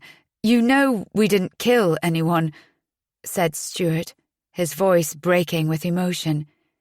"Can we please talk about this?" Somehow he managed to persuade Rick to go through to the living room, which at least felt less confrontational than standing in the hall. "He was dead when we found him. All we did was move the body because it had nothing to do with us," said Zack, sinking into a chair. "Yes, and in so doing, you perverted the course of justice." Triumph flickered in Rick's eyes. I could imagine him in court, wearing his robes, strutting about and grinding down a witness, congratulating himself afterwards on reducing them to tears, while the rapist or mugger or murderer walked free. You must know that because of what you did, you've made yourselves #1 suspects," he said, with an incredulous laugh. "You were in close contact with the victim on the night he died, and certainly among the last people to have seen him. They'll be able to produce lots of witnesses who saw you with him, and, even worse, you tried to prevent a police investigation taking place." Stuart searched desperately for something to say. His face was pink, and he wiped a line of sweat from across his nose. "Surely you can see we had to do it." But Rick laughed. "No, you didn't have to. You chose to. Concealing a crime doesn't become any less serious because you were afraid of being blamed for murder." "But what else could we have done? You've said yourself we'd have been #1 suspects." Rick spoke as though he were addressing a child. "You know what you should have done. You should have gone back up those stairs without touching anything, called the police, and told them exactly what you'd found. What you actually did makes you look guilty, but it's also, more than likely, destroyed any evidence which might have helped prove your innocence. I'd say your chances of being convicted of murder now, if the police find Bramley was killed here, would be close to 100%. Zack inhaled sharply. "Thanks for your help." "Well, don't tell me you're surprised. Conspiring to prevent a lawful and decent burial of a body is very bad. You could each end up spending a couple of years in prison, but disposing of a body with intent to prevent a coroner's inquest, that's a lot worse. If the post-mortem finds the death was unlawful and a motive for murder or manslaughter can be established, you could be looking at a life sentence." It was the worst of the worst. My head pounded. I felt something move inside me. I'd been starting to feel little kicks recently, but now it just brought home to me how unlikely it was that I'd ever be able to keep this child. Would I even be allowed to hold her before they took her away? "What do you think we should do?" I asked. We could at least take advantage of Rick's legal knowledge. He blew out through his cheeks. "That's up to you. But I do know one thing. Courts are more lenient when people give themselves up and spare the public purse from a long trial. An early guilty plea can shave a lot off a sentence. So I'd get on the phone right now and tell them what you did." He got up to leave. As he reached the door, he added with a tight smile, "Good luck." "We're not doing it." There was a catch to Stuart's voice. I didn't like where this was going. It reminded me of the time he held up the knife to Imogen. We all knew that if Rick walked out the door, our secret was well and truly blown. This was the very thing I'd been afraid of, that in trying to escape justice for a lesser crime, we'd end up committing a much worse one. "Where are you going?" he asked Rick. Rick didn't reply, just kept walking. We were losing our last chance to regain some control of the situation. If only there was something, anything we could do to stop him. "Wait," said Xanthi. What were you doing in my room just now?" He laughed and tried to deny it. "I wasn't in your room." "Yes, you were. Imogen's room's above Stuart's, but we could hear you right above our heads." He stopped and turned. He continued to deny it, but he was starting to look rattled. "You were looking for something. It wasn't a backpack, by any chance?" I felt all my energy drain away. What was she thinking, surrendering information he might not have had in the first place? "Of course not." I could have sworn his face flushed. "Liar," she said. "The reason you didn't go to the police isn't because you wanted to help Imogen. You just wanted to save your own skin. Why don't you tell us how you knew Oscar before the party?" Our heads flicked back to Rick. A strangled laugh escaped him. His face was white, mottled with pink now, and his eyes filled with a strange light. "Because I didn't." "Really? You mean you don't remember bribing him to lie in court?" I had no idea where Xanthi was getting this from, or whether she was just feeling her way, and I could see Zach and Stuart were as surprised as I was, but it seemed best to let her carry on. "Oscar wasn't a stranger to you, was he? He came to the party to see you."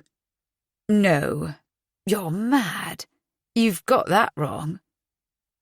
Rick looked around the rest of us, appealing for sympathy, but the look of alarm was unmistakable, and all he got from us was stony looks. "He came to the party because you promised him money, just like the last time. What did he have to do for it this time?" Stuart, who had thrust out a restraining hand to stop Xanthi, dropped it and stared at Rick. Zach moved in front of the door and stood there with his arms folded. "Is there something you're not telling us?" He cast a look back at Xanthi as though to say, "I hope you've got your facts right." Her eyes flickered with energy. "Perhaps it isn't us who should be careful," she said. "Perhaps it's you, Fitz." "Hang on, you've lost me," said Stuart. "Rick isn't just short for Richard," said Xanthi, shaking her hair back. "It can be short for lots of things, like Eric, Warwick, Leofric, Yorick," said Stuart. "Baldric?" I suggested. "Yes, but in this case, it's short for Fitzpatrick. Isn't that right?" In the space of a few moments, everything had turned. Now Rick was the one on the defensive, and we were the ones demanding answers. "All this time, you've been acting as though we were the guilty ones," said Zach. "Is that what this is all about? You wanted us to take the blame for what you did?" "I didn't do anything," Rick protested. "I met Bramley, yes. I agreed to lend him some money. That's all. We'd been good friends once, when we were at school together. But we were caught with cocaine.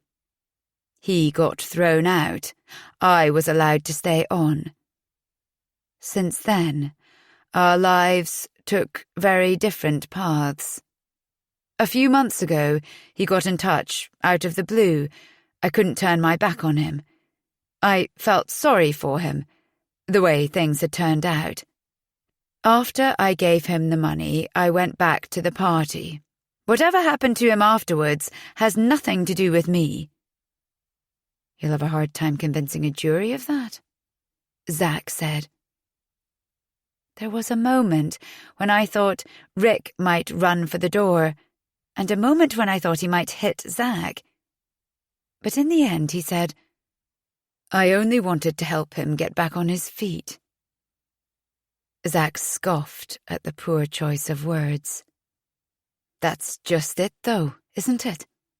He never did get back on his feet. You killed him, didn't you? Of course I didn't. Absolutely not. All the colour seemed to have drained from Rick's face. I promise you, he was alive when I left him. I didn't lay a finger on him. The air was charged with suspicion and disbelief. Stuart's face was white and dangerous. You'd better tell us what happened. Rick, evidently, hadn't anticipated this turn of events. We were all fuming at how close we'd come to thinking this was all about us, when, in fact, he had been trying to save himself. His voice was quieter than usual, and you could see the tension in his hand when he went to push his hair back across his sweaty forehead. I didn't touch him.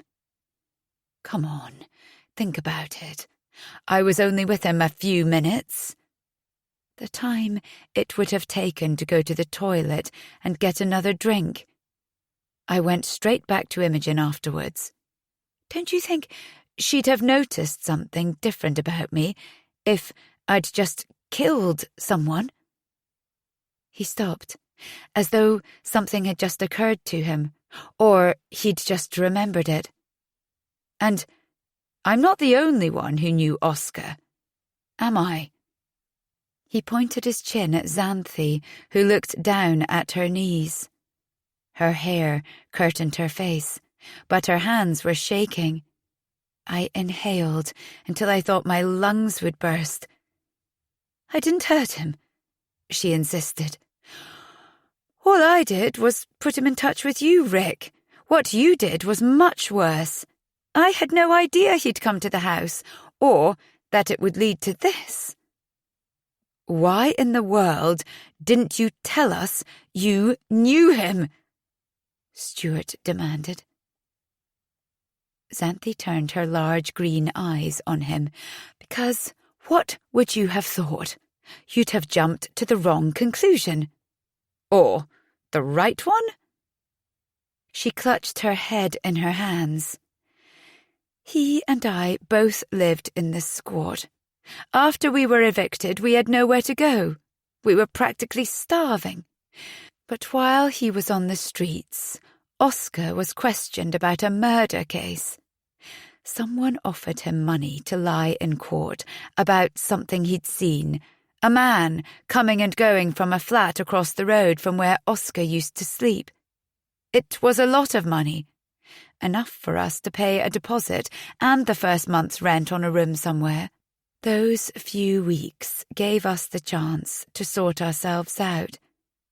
Oscar got cleaned up and got a job, and I signed up for college, and from there I got a place on the training scheme. Oscar had been in trouble a few times. He didn't have much faith in the justice system. He only went along with it because they convinced him the man was guilty. She turned to Rick. But you didn't care, did you? It was all a game to you. All the arrogance had drained away as Rick said, I promise you it wasn't. I've learned from that experience. I wouldn't do it again. He was still evidently reeling from discovering that Xanthi knew about his past. I was still getting over it myself, although I could see why she hadn't wanted to tell us that she'd known Oscar. It wasn't my idea, he said, appealing for our sympathy. I was the junior, learning the ropes. I didn't want to rock the boat. It was how they did things at that legal firm.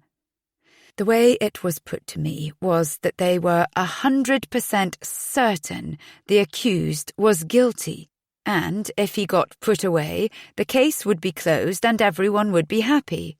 All I had to do was encourage a witness to make his evidence a bit more compelling, be more precise about the timings.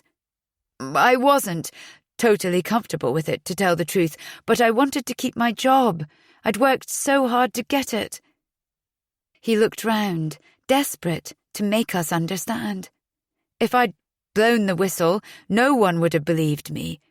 I'd have been dropped from the firm, and they'd have made damned sure I wouldn't get work with anyone else. So, you paid Oscar Bramley to lie? He looked up at Zack sharply. About small details, yes.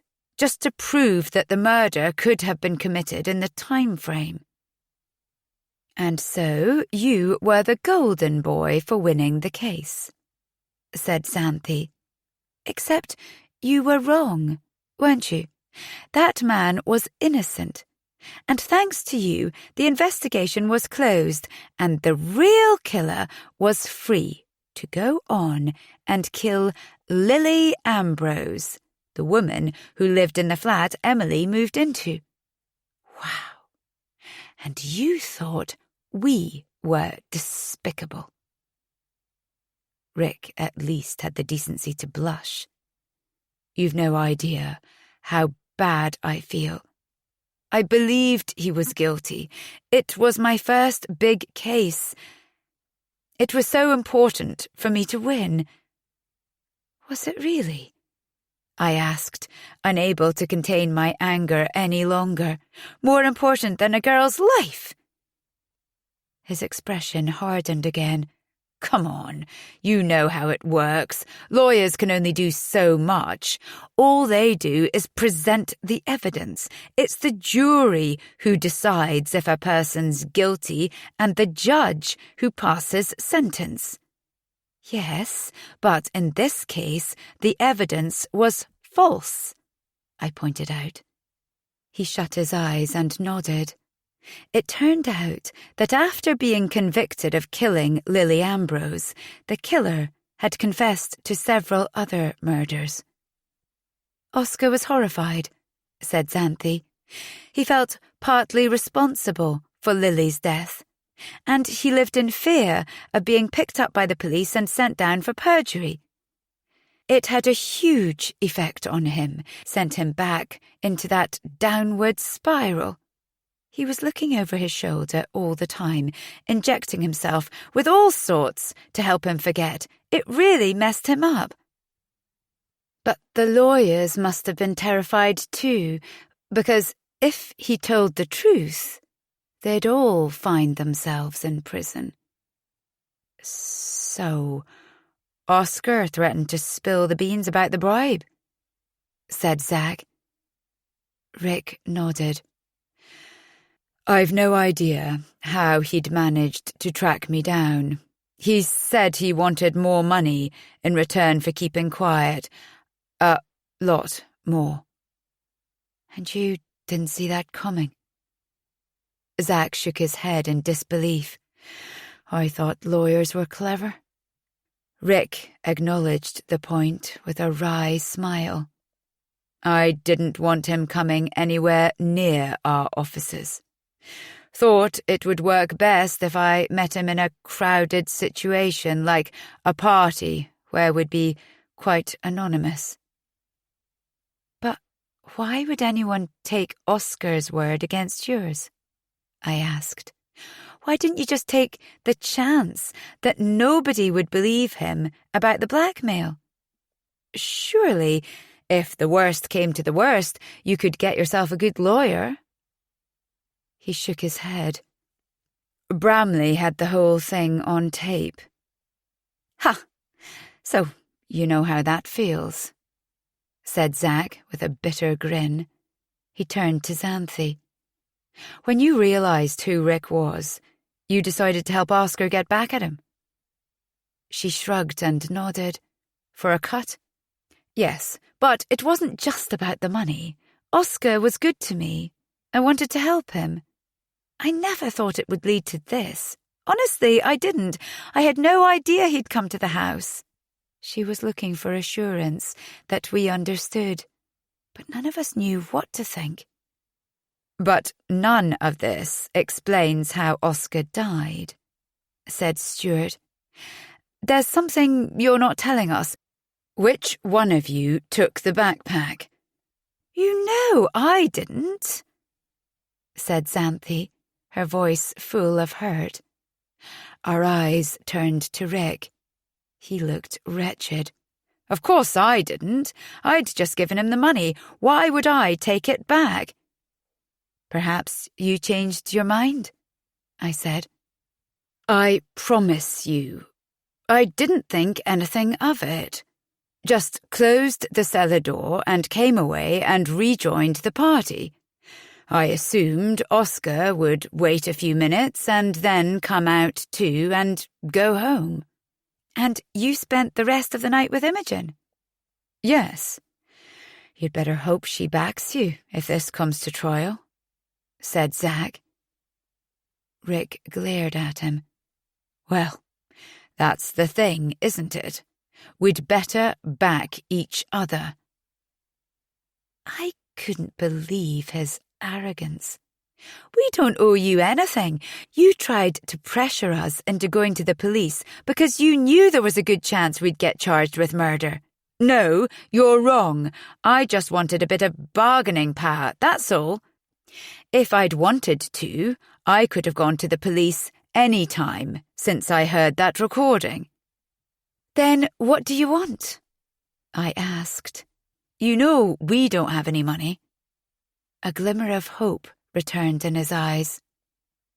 "This house, in return for keeping your secret."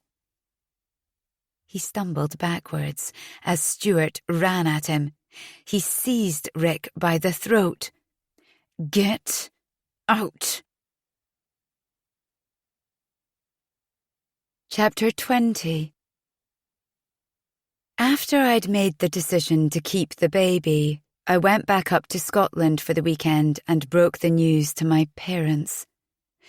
They were appalled, of course, and apoplectic when they realised the father wasn't going to be around. They said, or shouted, a lot of things, like how only stupid girls got themselves knocked up at 21, how I'd screwed up my future, thrown away my degree and the career I'd dreamt of since I was 11. My mother came back from the bathroom, telling me the effect on her had been instant diarrhea. I was genuinely worried my father was going to have a heart attack. The neighbours were used to his outbursts, but this one was impressive even for him. I doubt there was anyone in the street who didn't now know why I'd put on weight. My parents asked again and again if I realised how selfish it was to have a child outside marriage. What sort of future could I give him or her? They wanted to know if the father was married, or if I even knew who he was. If they'd had the faintest idea of what else was going on in my life right then, they'd have realised how ridiculous they sounded and how pointless this all was. It made me think about how they'd react if they ever found out. Would they cut me off? I couldn't imagine not being able to speak to them again, or being turned away on the doorstep, the door slammed in my face. In the end, after we'd all shouted ourselves hoarse, I went out into the garden. It had been raining. The sky was grubby grey and everything was dripping, but it smelled of sweet grass and wet bark and, well, childhood. I had a sudden urge to visit our old Wendy house at the bottom, but when I got there, I found Jess had beaten me to it. We lay side by side, like two Alices in our tiny surroundings, with our feet up on the walls. It felt strange after all those years, remembering ourselves having sleepovers as children, chewing gum and planning our next adventure. "Are you all right?" Jess asked. "You know what they're like. It'll blow over." I grimaced. It's not just the baby. She turned to face me. There's something else, worse than getting pregnant. I wanted so much to tell her, but I couldn't risk it. I need to know if you'll help me, if it comes to it. She smiled. Of course. You know I will. No, I'm serious. You don't know what it is yet. This is a big thing, a really huge, horrible thing. She looked at me quizzically. Nothing's that bad.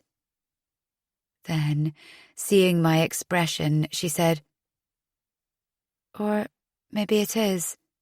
Tell me. I can't. Look, I just need to know if you'd bring up my baby for me, if I had to go away.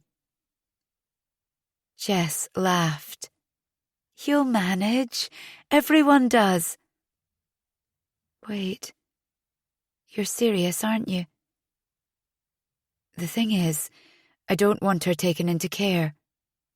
Discussing it there, in the Wendy house we'd spent so much of our childhood in, with our t-shirts stained with mud and blackberry juice, battle-scarred legs in Wellington boots, guinea pigs lolloping over us, made it all so much worse. Jess propped herself up on her elbow. That's not going to happen, Em. You'll be a brilliant mum. They won't take your baby away. Her expression changed. Or, are you ill? Oh my God, how ill?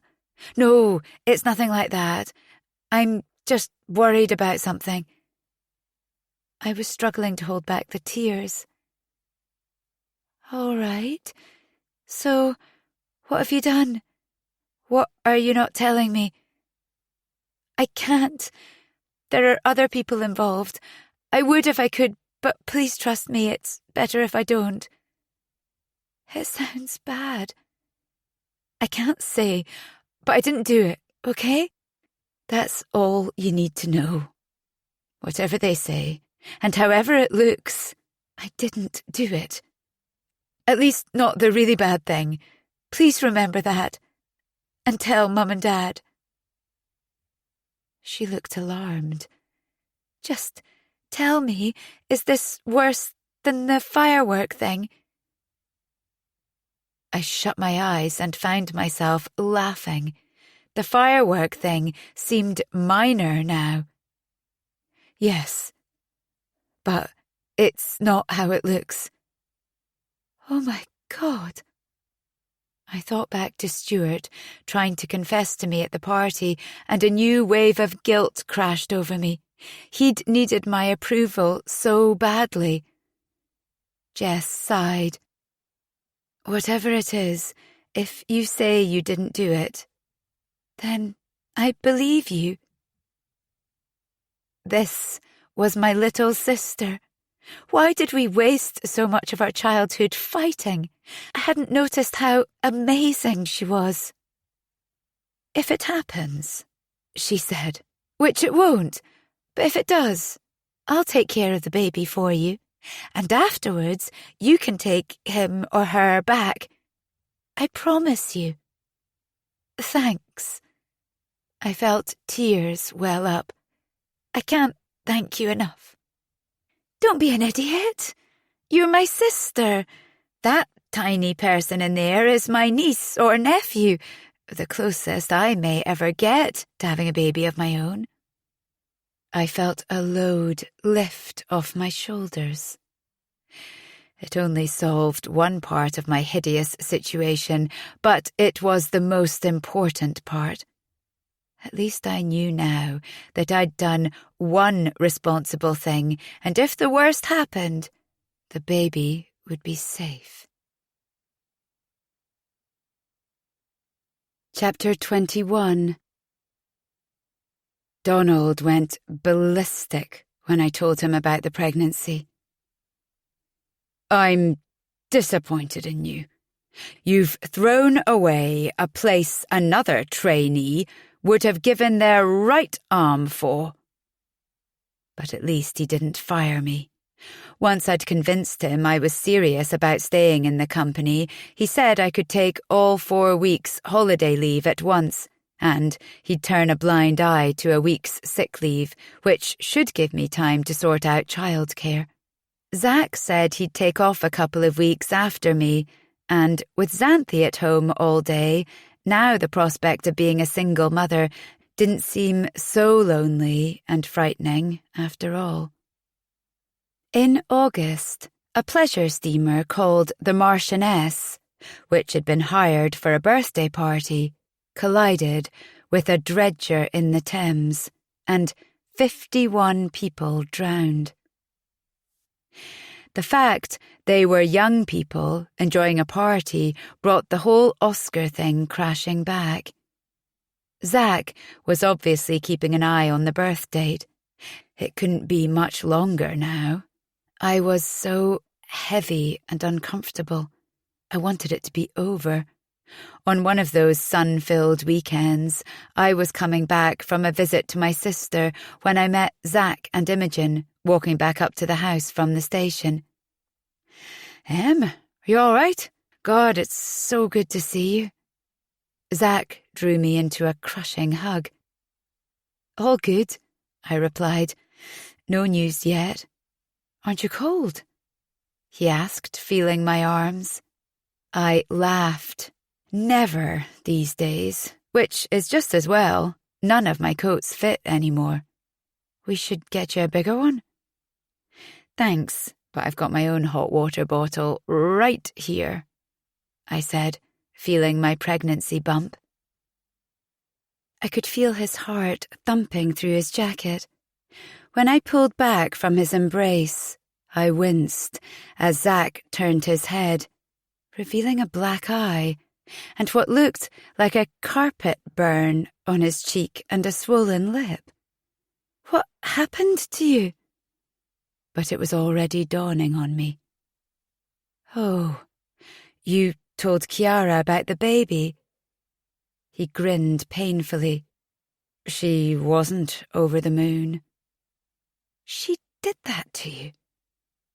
I put my hand up to the scars. I could only guess at the level of anger and hurt Chiara must feel when she found out about the baby, but I hadn't guessed she'd be violent. That's not okay. He shrugged. She thinks something's going on between us. I could talk to her, if you think it will help. He shook his head. Definitely not. Thanks, but there's no point now. It's over. She wanted me to move away with her and promise I'd never have anything to do with the child, or you. Oh God, Zach, I'm sorry. He shrugged.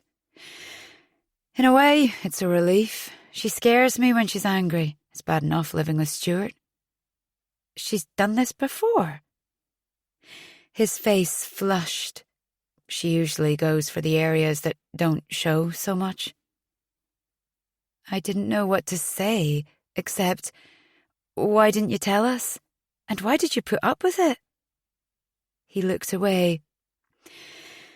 Because when she wasn't hitting me, which was most of the time, she was lovely to be with.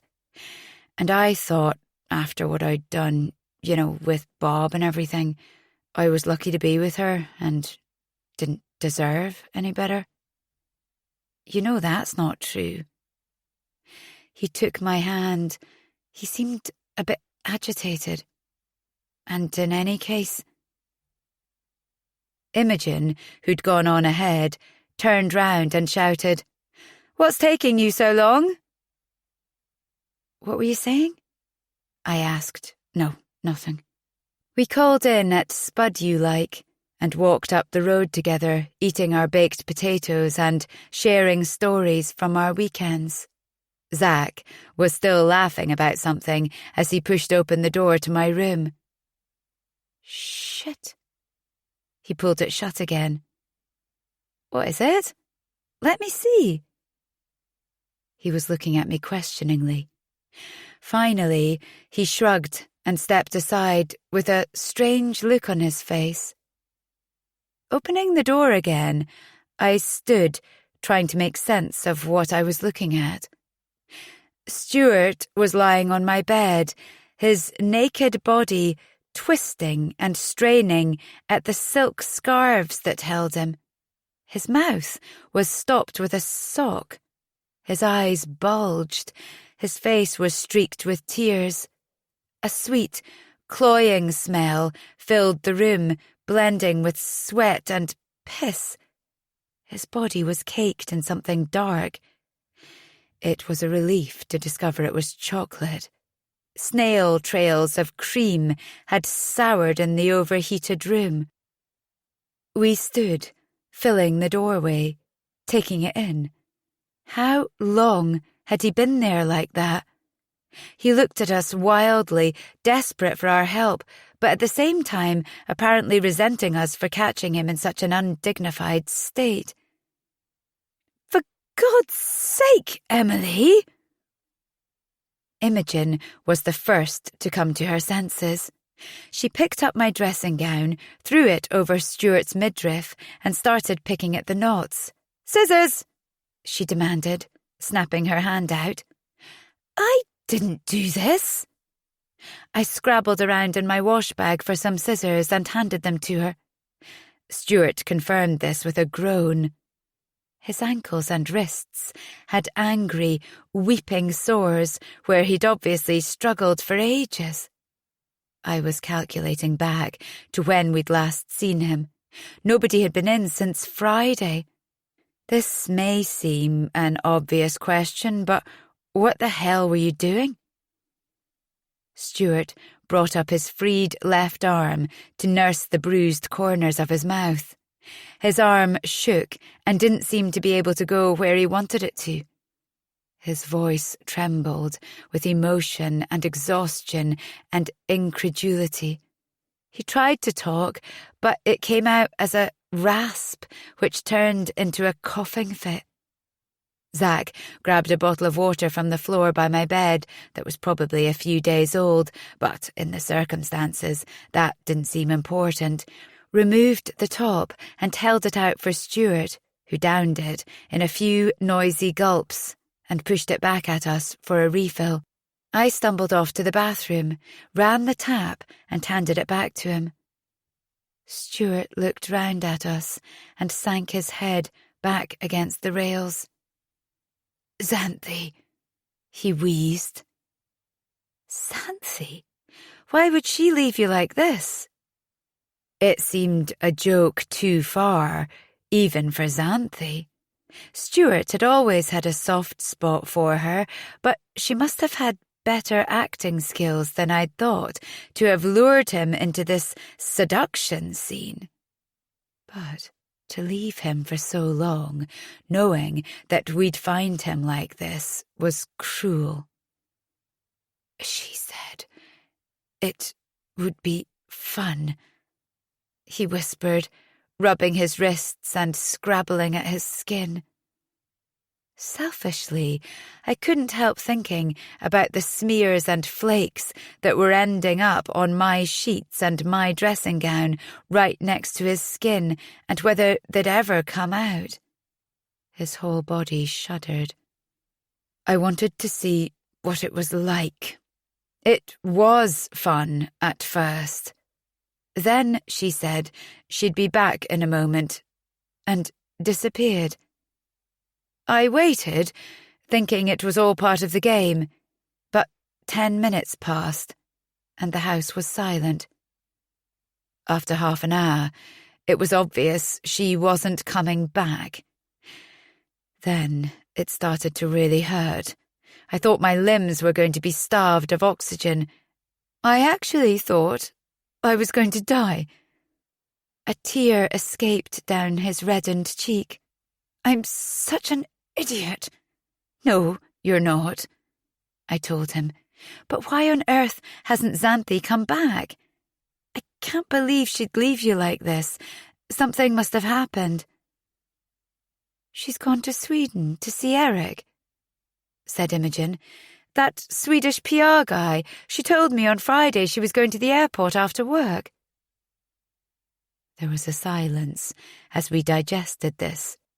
I still couldn't believe Xanthi would do anything so spiteful.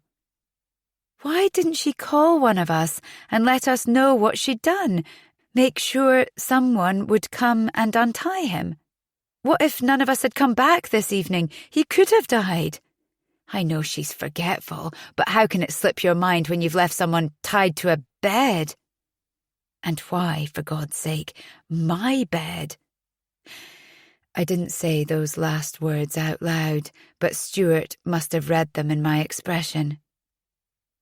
I'm sorry about the bed. Mine has an upholstered headboard. Xanthi's was a futon with no headboard at all, but she could have asked. It made me wonder what else she got up to in my room when I wasn't around. You don't understand. He clutched my arm. She's gone to the police. She knew I'd have stopped her going. This was all a trick to keep me here. We need to get out. I thought you were them. What are you talking about? As if I couldn't guess. The police. She's dropped us all in it, said Zack. Gone and told them everything. Picked a time when most of us were out. She knew Stuart would stop her, so she found the only way she could of restraining him, given that she's 5'0" and you're, 6'2"? Stuart nodded weakly. But she must have forgotten the rest of us were going to be away this weekend. I suppose she thought one of us would be back yesterday or this morning. Never assume. It was what they drummed into us every day during our training. I couldn't believe Xanthi would make such a basic mistake. We've got to go, said Stuart. That will only make us look guilty, said Zack. Which we are, I reminded him. Yes, but not of everything, not of the worst thing. They'll pin the lot on us if we run now.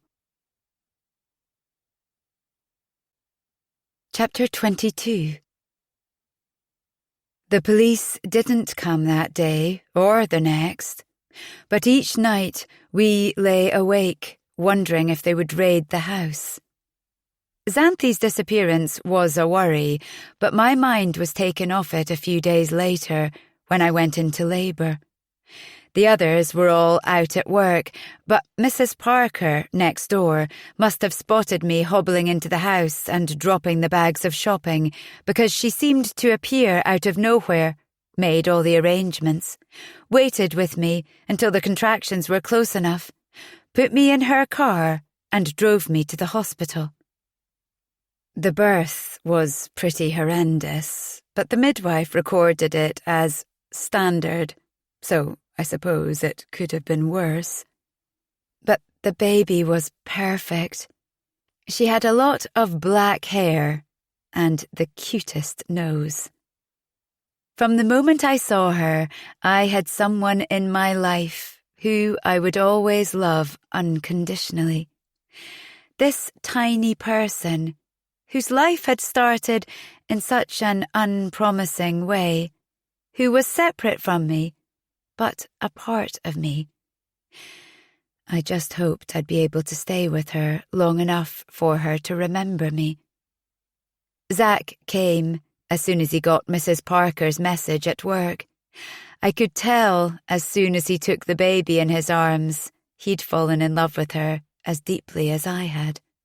Do we have a name? I was thinking Olivia. Liv. Because she was all about life, something wonderful that had come out of that terrible night. Zack nodded. I like that. Liv it is. He looked down at her sleeping in his arms. His eyes glistened. This is the most amazing thing that's ever happened to me.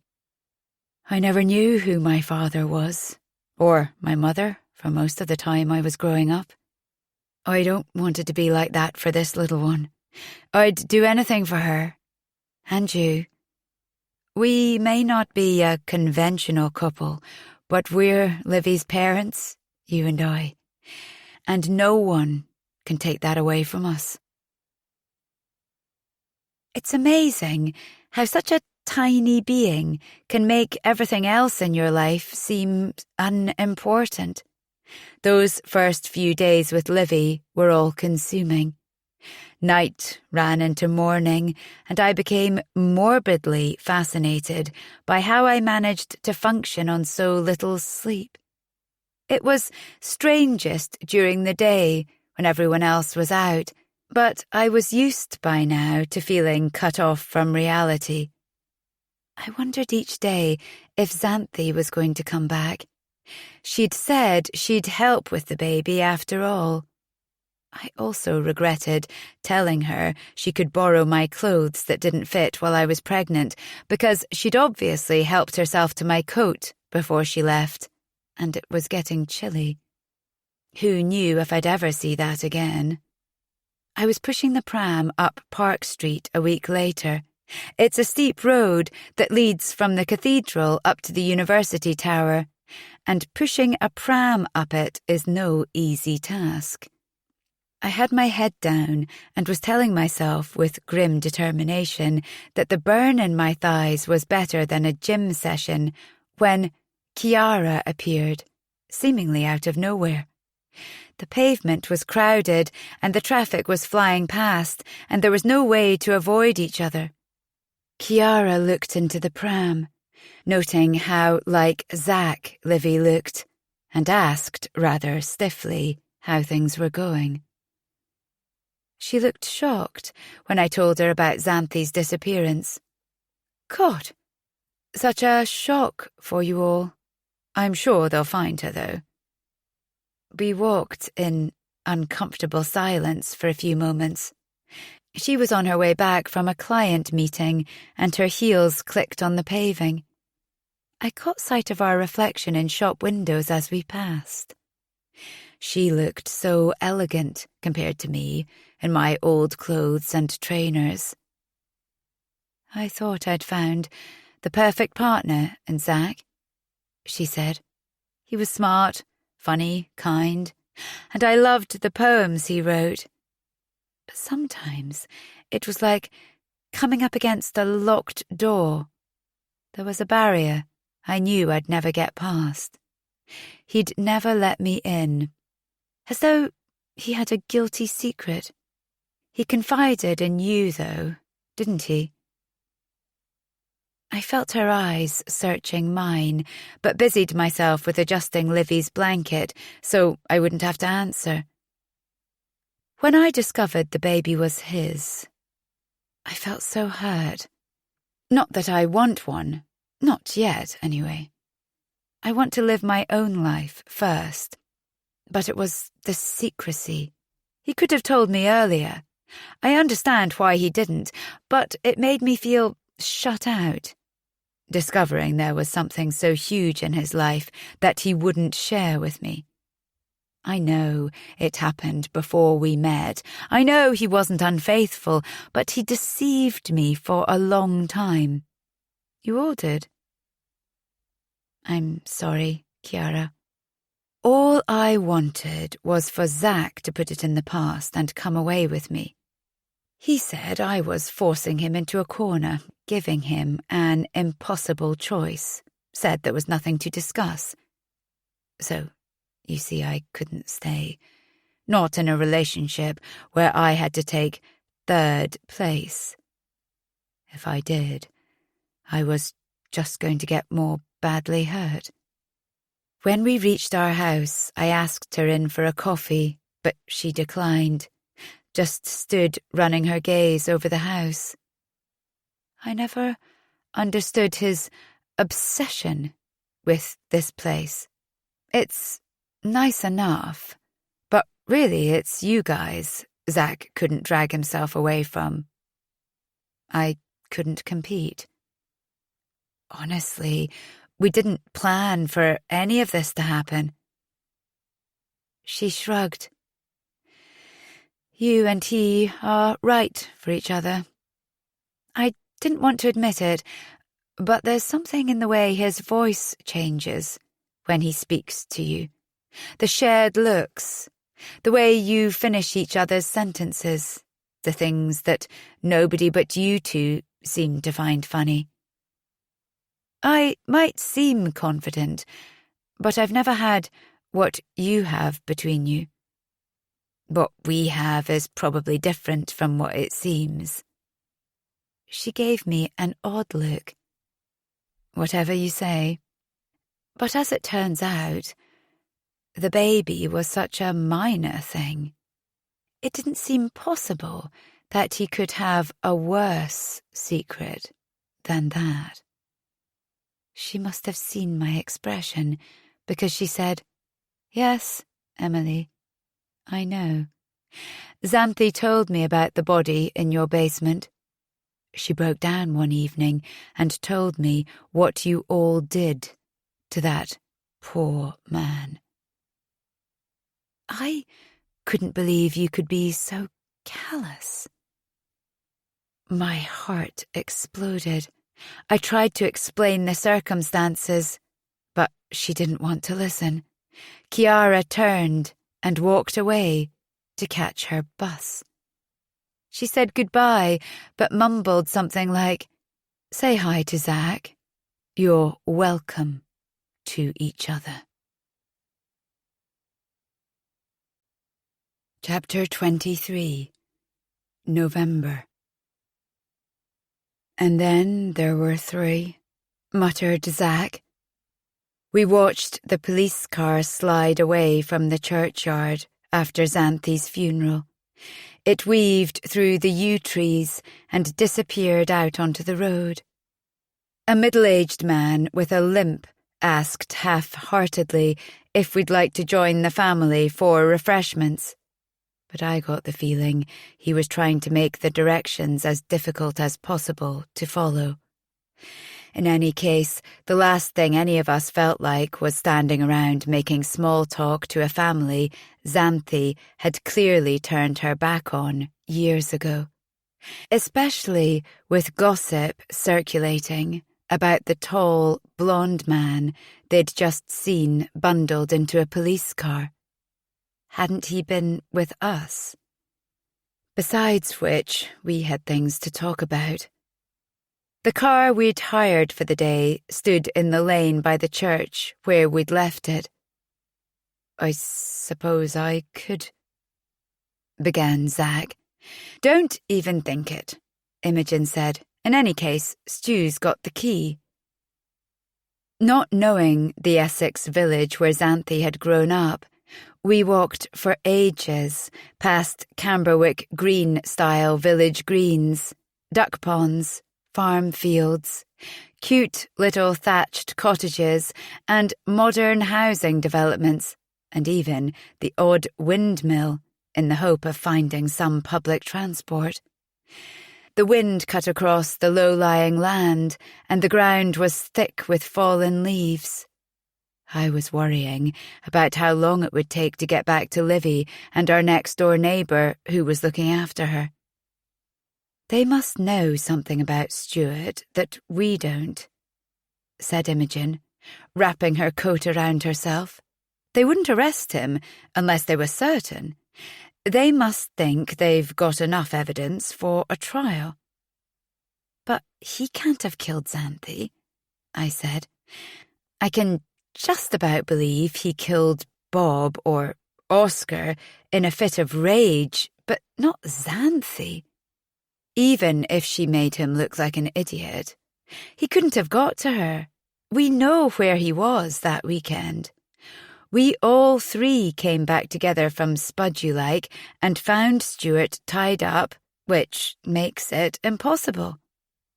Although that doesn't necessarily mean he's not responsible," Zach said, digging his hands into his pockets. "I've thought about this a lot. What if Stuart asked someone to tie him up to give him an alibi because he'd already killed Xanthi?" I held my hair back from the wind. Are you serious? Stuart wouldn't do that. Not to Xanthi. He loved her. In a way. Yes, but she was going to destroy his future. You heard the way he talked about his time in the detention centre. He'd do anything to avoid being banged up again. Getting a place on the training scheme, he must have felt he'd turned his life around. But if Xanthi found out he killed Oscar and was going to the police, he'd lose everything. I don't know, said Imogen. I still don't think he's got it in him. Although I suppose it's just possible he could have arranged for someone else to kill her. How would Stuart know how to organise a hitman? I asked. You don't just put an ad in the paper, do you? Imogen shrugged. He's been in prison, remember? He knows people. I imagine it's just a question of having the right contacts. It still didn't seem believable. First Xanthi gone, and now Stuart. It felt as if we were being taken out, one by one. Who was going to be next? Chapter 24. For weeks after Stuart's arrest, we barely slept. I sat up all night hugging Liv to me, not knowing how I could let them take me from her. Every time I picked her up, I thought it might be the last time. Sometimes Zach got there before me. He was much better at this baby business than I'd expected, handling the nappy changes and bottle paraphernalia without question. Listening to him sing to her and seeing her snuggled against his chest as he slept in an armchair gave me glimpses of a future in which we were a conventional family, and our life at number 17 a distant memory, like a bad dream. I didn't dare do any Christmas shopping. I felt it would be tempting fate, except for a few items for Liv, which I wrapped and wrote labels for. I also bought 18 cards and wrote on them for her, if I wouldn't be around to give them to her in person, and left them with Jess, just in case the police found them and took them as an admission of guilt. But in the end, the four of us spent Christmas together at number 17 and kept ourselves busy on New Year's Eve to try and take our minds off the events of a year ago. The trial took place the following spring. It was chucking it down as we travelled by taxi to the court, the streets merging into a wash of colour as fallen cherry blossom slushed like snow under the tyres. Outside, people scurried under umbrellas that lifted in the wind and took refuge in the bright shelter of the shops. All that stress about what to wear, how much to spend, which size to get. If only they could see that none of it actually mattered. It was a shock to see Stuart looking so alone in the box at the back of the courtroom. Everything happened so suddenly after Xanthi's funeral, we hadn't even had a chance to say goodbye. We'd visited him while he was on remand, but had clung to the hope that it might never come to this. We asked Rick to help Stuart, but he refused. Now that Xanthi and Oscar were both dead, there was no one to corroborate Xanthi's story about him knowing Oscar or how he'd bribed him to commit perjury. Besides, we'd agreed to keep Rick's secret in return for him guarding ours. It was the only way. As he put it, one of you has to fall, so the rest can walk. We only chose Stuart because the police already had him, and his alibi was the weakest. They knew he'd lied about his car being stolen, knew it had been used to transport Oscar, and knew about his temper. And he'd changed his statement. The original one had no mention of Xanthi tying him to the bed. Presumably, he was too proud and ashamed to admit it. So he'd proved himself dishonest. When I took the witness stand, my mouth was dry. I answered the questions as best I could, but whatever I said seemed to be taken as confirmation of Stuart's guilt, and a couple of times I caught his reproachful, hate-filled stare. Stuart was wearing the suit he'd bought for the trade show in Birmingham that was slightly too short in the arms. The scarlet rash on his neck portrayed the stress he was under. He caught my eye a few times during the proceedings, and I understood something of the horror he was feeling, and I wished there was something more we could do. The jury didn't have to be told about Stuart's previous conviction, but for some reason the defence thought it wise to bring it up at the start, so there would be no surprises later. It seemed a risky strategy. He laid it on thick that Stuart was a reformed character. The one awful mistake he'd made in his youth had been punished. The short, sharp shock system had been effective, taught him a lesson he'd never forget, and having tasted the penal system once, he'd never let himself go down that road again. To give him his due, Donald did admirably as a character witness, praising Stuart's dedication to his work, respect for interviewees, his chivalry towards colleagues, and ability to remain calm under the pressure of news deadlines. The lawyers spent a long time conjecturing over whether Stuart could have untied himself, done the deed, and tied himself up again.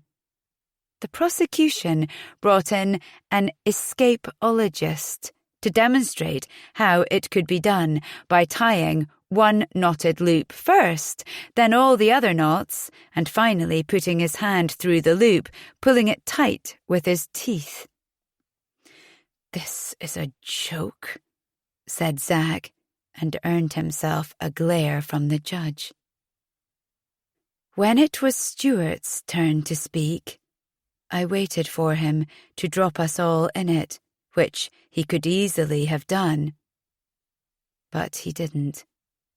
His voice sounded clipped, and his face went taut, his mouth slipping to the side as he spoke. He drank sips of water between questions. I studied the jury and wondered what they made of him. I tried to imagine I was hearing the details in the same way that they were. Would his posh voice and terse replies count against him? Or would they see through the pride and anger to the vulnerability and the honesty in his expression? But other things came out too at the trial, things we hadn't been aware of. A witness had overheard Stuart tell Oscar to get out of the house, and he'd been seen pursuing Oscar down the hall towards the cellar door. One of the advertising team on Golfing Weekly said that they'd heard him arguing with Oscar in the basement. When asked if he was sure it was Stuart shouting, the man said, 100%. "Bloody liar," murmured Imogen. But blood particles found on one of Stuart's hoodies matched Xanthi's blood, and a motorist had seen a man of Stuart's height and build wearing a matching maroon hoodie emerging from the grassy bank onto the road, close to where Xanthi was eventually found, brushing leaves off his trousers.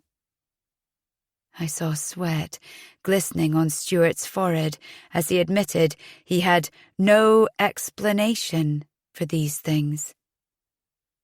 I kept my eyes on him, but he wouldn't look in my direction. I began to wonder if we, rather than the jury, had been misled. The trial went on for a couple of weeks, but there was a horrible sense of inevitability about it. Addressing Stuart at the end, the judge said, "You told one lie after another. On both occasions, your deliberately misleading actions interfered with police investigations and left 2 families in the agony of ignorance. You showed a callous disregard for your victims, one of whom not only knew you but counted you as a friend. You gave no thought to the feelings of those families. Your only concern was to save your own skin. You've shown no remorse for what you did, and, despite the evidence, you chose to plead not guilty. As you must have realized, this has led to a lengthy trial which has not only cost the state a considerable amount of money, but put the families through needless additional suffering."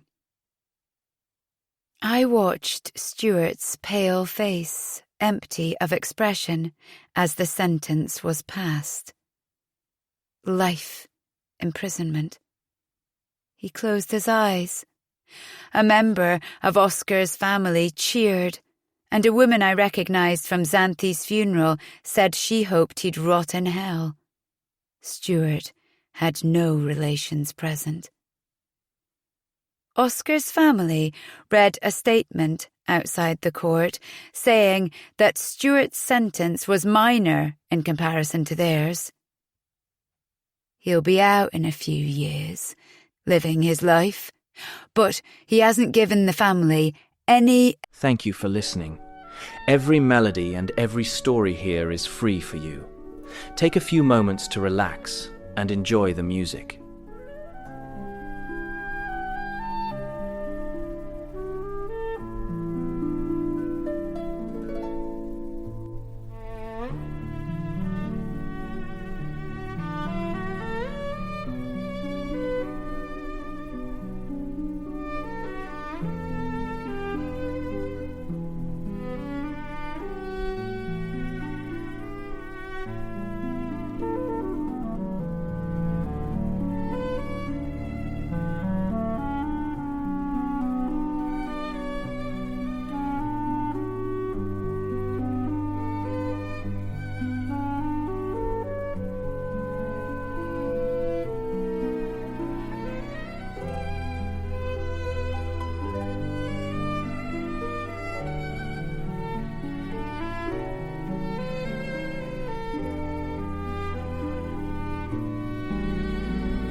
explanation as to why he killed Oscar. And nothing can bring Oscar back to us, so how can we call it justice? Xanthi's lawyer read a statement as her parents clung to each other for support. Charlotte's only mistake was in being too trusting. She thought she'd found a friend in Stuart Montfort and the other people she bought the house with. For that lapse in judgment, she paid with her life. What happens now? I asked our lawyer at the end of the trial. Will they come for us?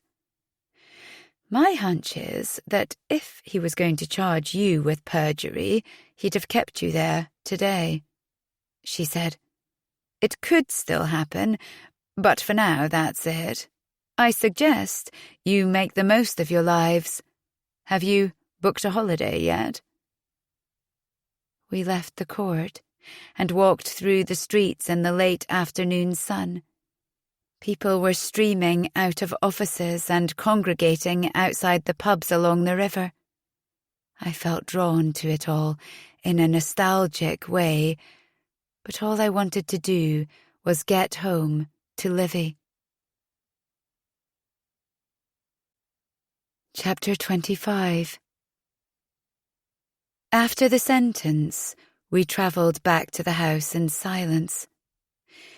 Mrs. Parker was looking out for us, holding Liv, who was fast asleep and blissfully unaware of the events going on around her. "She's been an angel," said Mrs. Parker. "I'll miss her if you move away. I suppose you will now, won't you?" It seemed the only solution. We couldn't get out fast enough. The mortgage rate had gone up to 15%, and the chances of being able to rent out Stuart and Xanthi's rooms to cover their shares were minuscule. Now everyone knew what had happened. The only people who were likely to be attracted by a house like this weren't the sort you'd want as housemates. Mrs. Parker followed us next door, giving us a rundown of the baby's feeds and nappies. Liv woke up as soon as we crossed the threshold, as if she knew it was a bad place.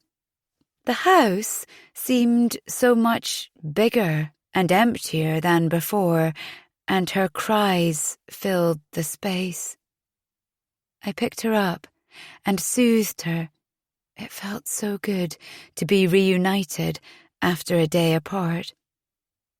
"I don't know how you can bear to sleep here," said Mrs. Parker. "I have to say, we were rocked by the news. We both thought, and no offence to the rest of you, that he was the trustworthy one. Just goes to show, doesn't it?" I found myself apologising for our behaviour, the noise and the parties. Now we knew our neighbours better, I felt ashamed of what we'd put them through. "It hasn't been so bad lately," she said. We stood in Stuart's room, which seemed cleaner and starker than ever. It was impossible to believe he wasn't coming back, that he wouldn't be striding around calling us my furry friends, ordering house meetings and shouting at us for leaving our underwear drying on the radiators or not taking our mugs back to the kitchen.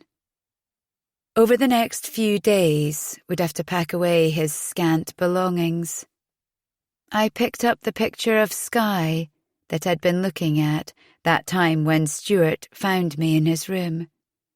It was the only time I'd felt frightened with him, and I'd convinced myself afterwards that it had all been in my head.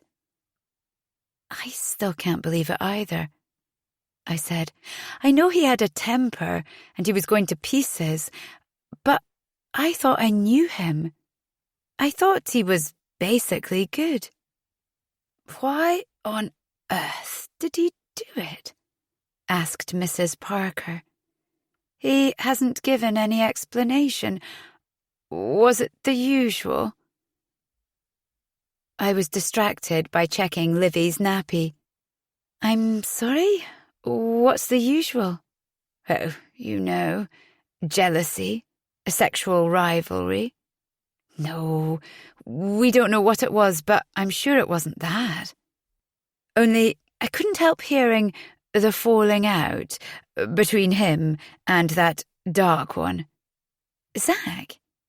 No, the other chappie that used to be around a lot, with the dark hair. We could never work out how many of you there were, to tell the truth." "You mean Rick? Tall, wears a suit most of the time?" "That's the one. Perhaps they had a row over Charlotte, you know." Charlotte wasn't going out with either of them," I said. I could imagine this sort of conjecture going on in houses around the country. When would it stop? Mrs. Parker sniffed. "Well, she got into his car. The dark ones." My hands froze. "Sorry, when was that?" "The very last time we saw her. We were just going out. She was about to go off in that funny little car of hers when he turned up and she went off with him." "Wait, can you say that again?" Olivia was still crying when Mrs. Parker left. "I'll take her." Zach lifted her gently out of my arms. I went back to Stuart's room, where Imogen was still standing, looking out of the window at the space where Xanthi's car used to stand before her parents had collected all her stuff. "What if she's right?" Imogen said. "What if Rick did come to the house on the night Xanthi disappeared?" I shook my head. "We don't know it was the same night." She turned, eyes glinting with fear. "Rick rang me at work the day I went to the press trip in Harrogate. He said he was going to call round, wanted to talk. Only I didn't get the message until the Monday." But what if he did come? And what if he hurt Xanthi? "Killed her, you mean?" Zach stepped into the room. "Why didn't you tell us this before?" "Because I didn't think it was important. I didn't know he'd come. He didn't say anything about it. And, well, I was still angry at you lot because you didn't tell me about Oscar. I was still trying to sort it out in my head." "You think Xanthi went somewhere with Rick that night?" I asked. "Why would she have done that? You don't think they were seeing each other, do you?" Imogen smiled. "I just can't see it. Can you?" To be fair, it was hard to think of a less likely relationship. Imogen sat down on the floor, hugging her knees. "No, I reckon Xanthi was going to the police, just as Stuart says. She tied Stuart up so he wouldn't be able to stop her. But Rick overheard their conversation and went after her, insisted on giving her a lift. I don't know what happened. Something must have gone wrong." She wrapped her arms around herself. "I thought Rick was the love of my life, but now I wonder if he just wanted me to be his alibi." The following day, we paid Rick a surprise visit in his Richmond office. His face brightened when he saw Imogen, and paled when he saw us. He agreed to talk in more discreet surroundings, so we walked down by the river. It was too cold for most people to be walking, except for one or two with dogs who moved briskly, ears muffled by woolly hats, although it was spring. "We want the truth," Zach told him. Rick sat down on a wooden bench and we stood around. "I didn't touch her," he said at last. "All right, maybe I clutched her, tried to stop her getting away, but I didn't hurt her. I wouldn't have. I saw her in her car outside the house. She was trying to start the car, getting really agitated, crying, shouting, thumping the steering wheel. I offered her a lift to wherever she was going. She said she was visiting a friend, but she asked me to drop her off just around the corner from the police station. I got suspicious, refused to stop. I wanted to talk to her, just needed her to calm down. I drove out past the football ground. Thought if we could go for a drink somewhere quiet, I could talk her round. I don't know if she thought I had other intentions, but she was hysterical. She wouldn't listen to me. We were passing the woods, driving at 40, and she opened the door. I hauled her back in. She started hitting me. Poor Xanthi. She must have been terrified. No wonder she fought with everything she had. I pulled off the road and turned down a small lane. We came to a stop. I tried to reassure her, explained all I wanted to do was talk. I thought I was getting somewhere, persuading her that yes, there was a chance the police would believe Oscar's death was an accident, but there was a bigger chance they wouldn't, and it wasn't worth the risk for any of us. She said she couldn't take the pressure anymore, the guilt, and she was going to drop me right in it, pin everything on me. I had to stop her. Everything I'd worked so hard for would have been taken away. What future would I have? I worked my arse off for this career. I'd already lost Imogen and the house. I couldn't have Xanthi take away what little I had left. I was trying to explain that she couldn't turn herself in without implicating the rest of you. She grabbed the door again. I tried to stop her. She broke away. I jumped out and ran after her through the trees. It was pissing down and the ground was slippery. I tried to catch her, but she ran out towards the road below. I couldn't risk being seen, so I retreated back into the woods. "So you didn't see what happened?" said Zach at last. "That's a bit convenient."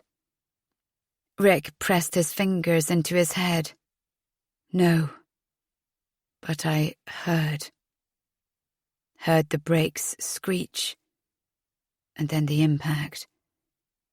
Heard her scream."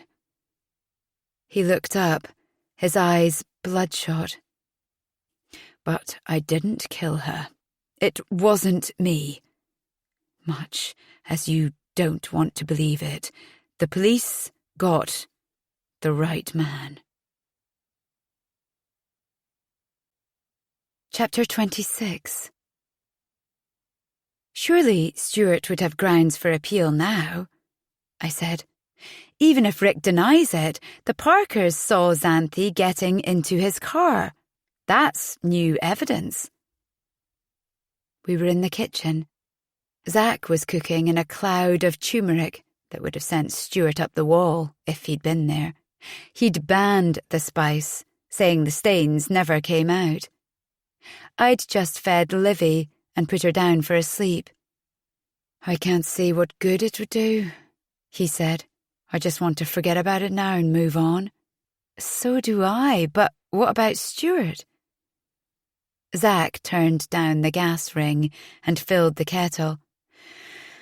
"Much as I hate Rick, I think he was telling the truth. Stuart was there, You heard what they said about the blood particles. They were Xanthi's, and he was seen coming up the bank from the ditch where she was found."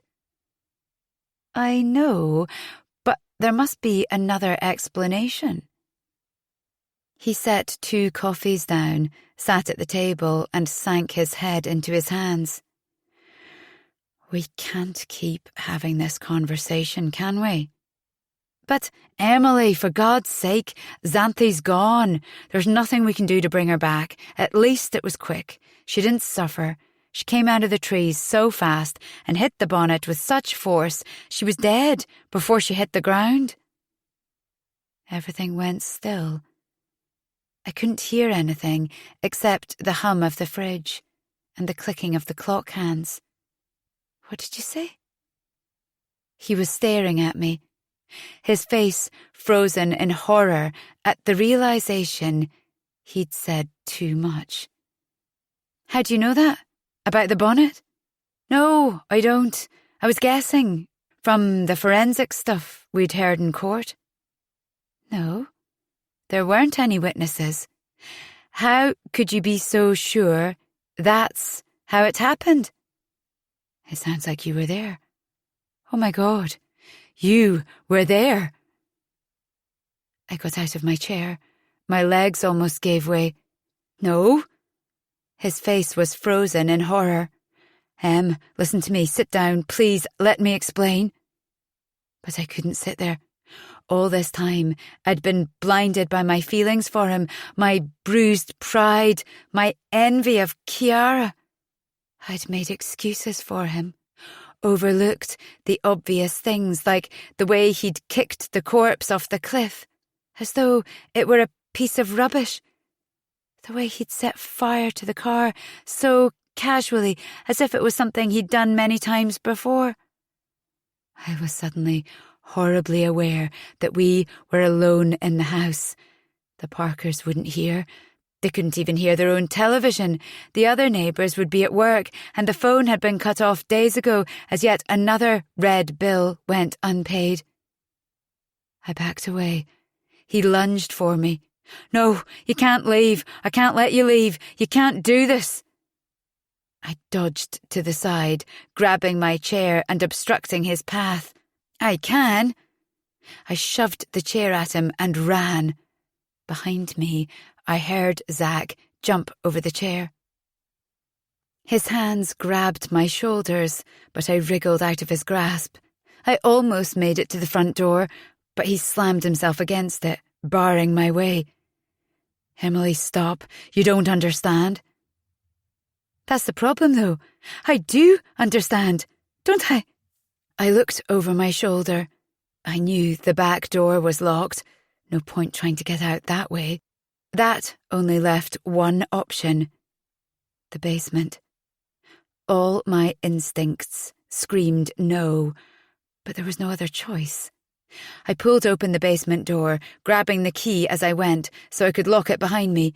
Immediately he was there, grasping the handle on the other side. Please, Em, we need to talk. His voice had softened, taking on that tone that had fooled me for so many months. I'd been an idiot, let myself be blinded by his lies. I almost fell for it, just like I'd fallen for all the other things he'd told me.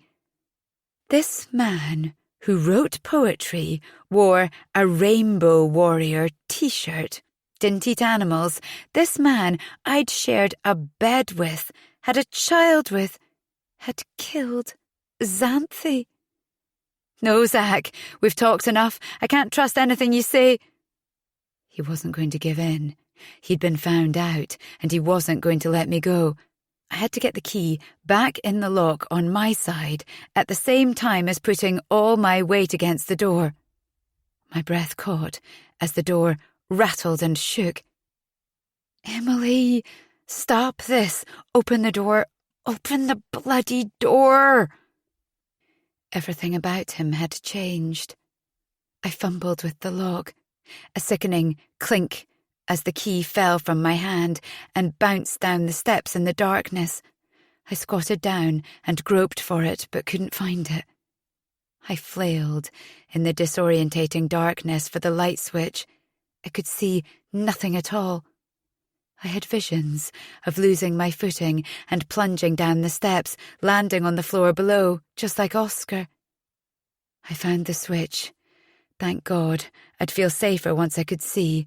Then I'd be able to make my way through to the passage door that led out to the outside steps.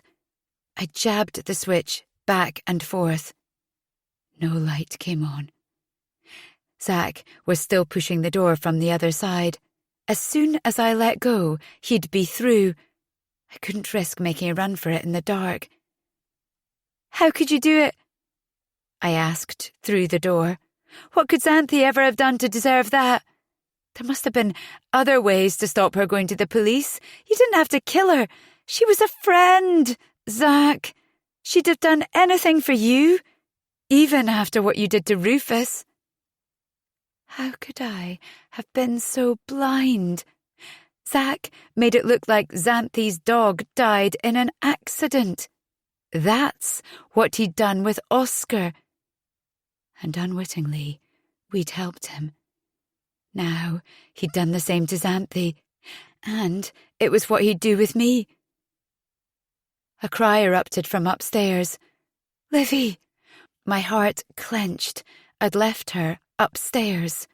What kind of a mother must I be to leave her on the wrong side of this door? Who knew what Zach might do to her? He'd seemed like a loving father so far, but I hadn't understood him until now. "Please, Zach, think about Livy. She needs me. I'm not going to tell anyone. Just let me take her and go. I can keep secrets better than anyone. You know that."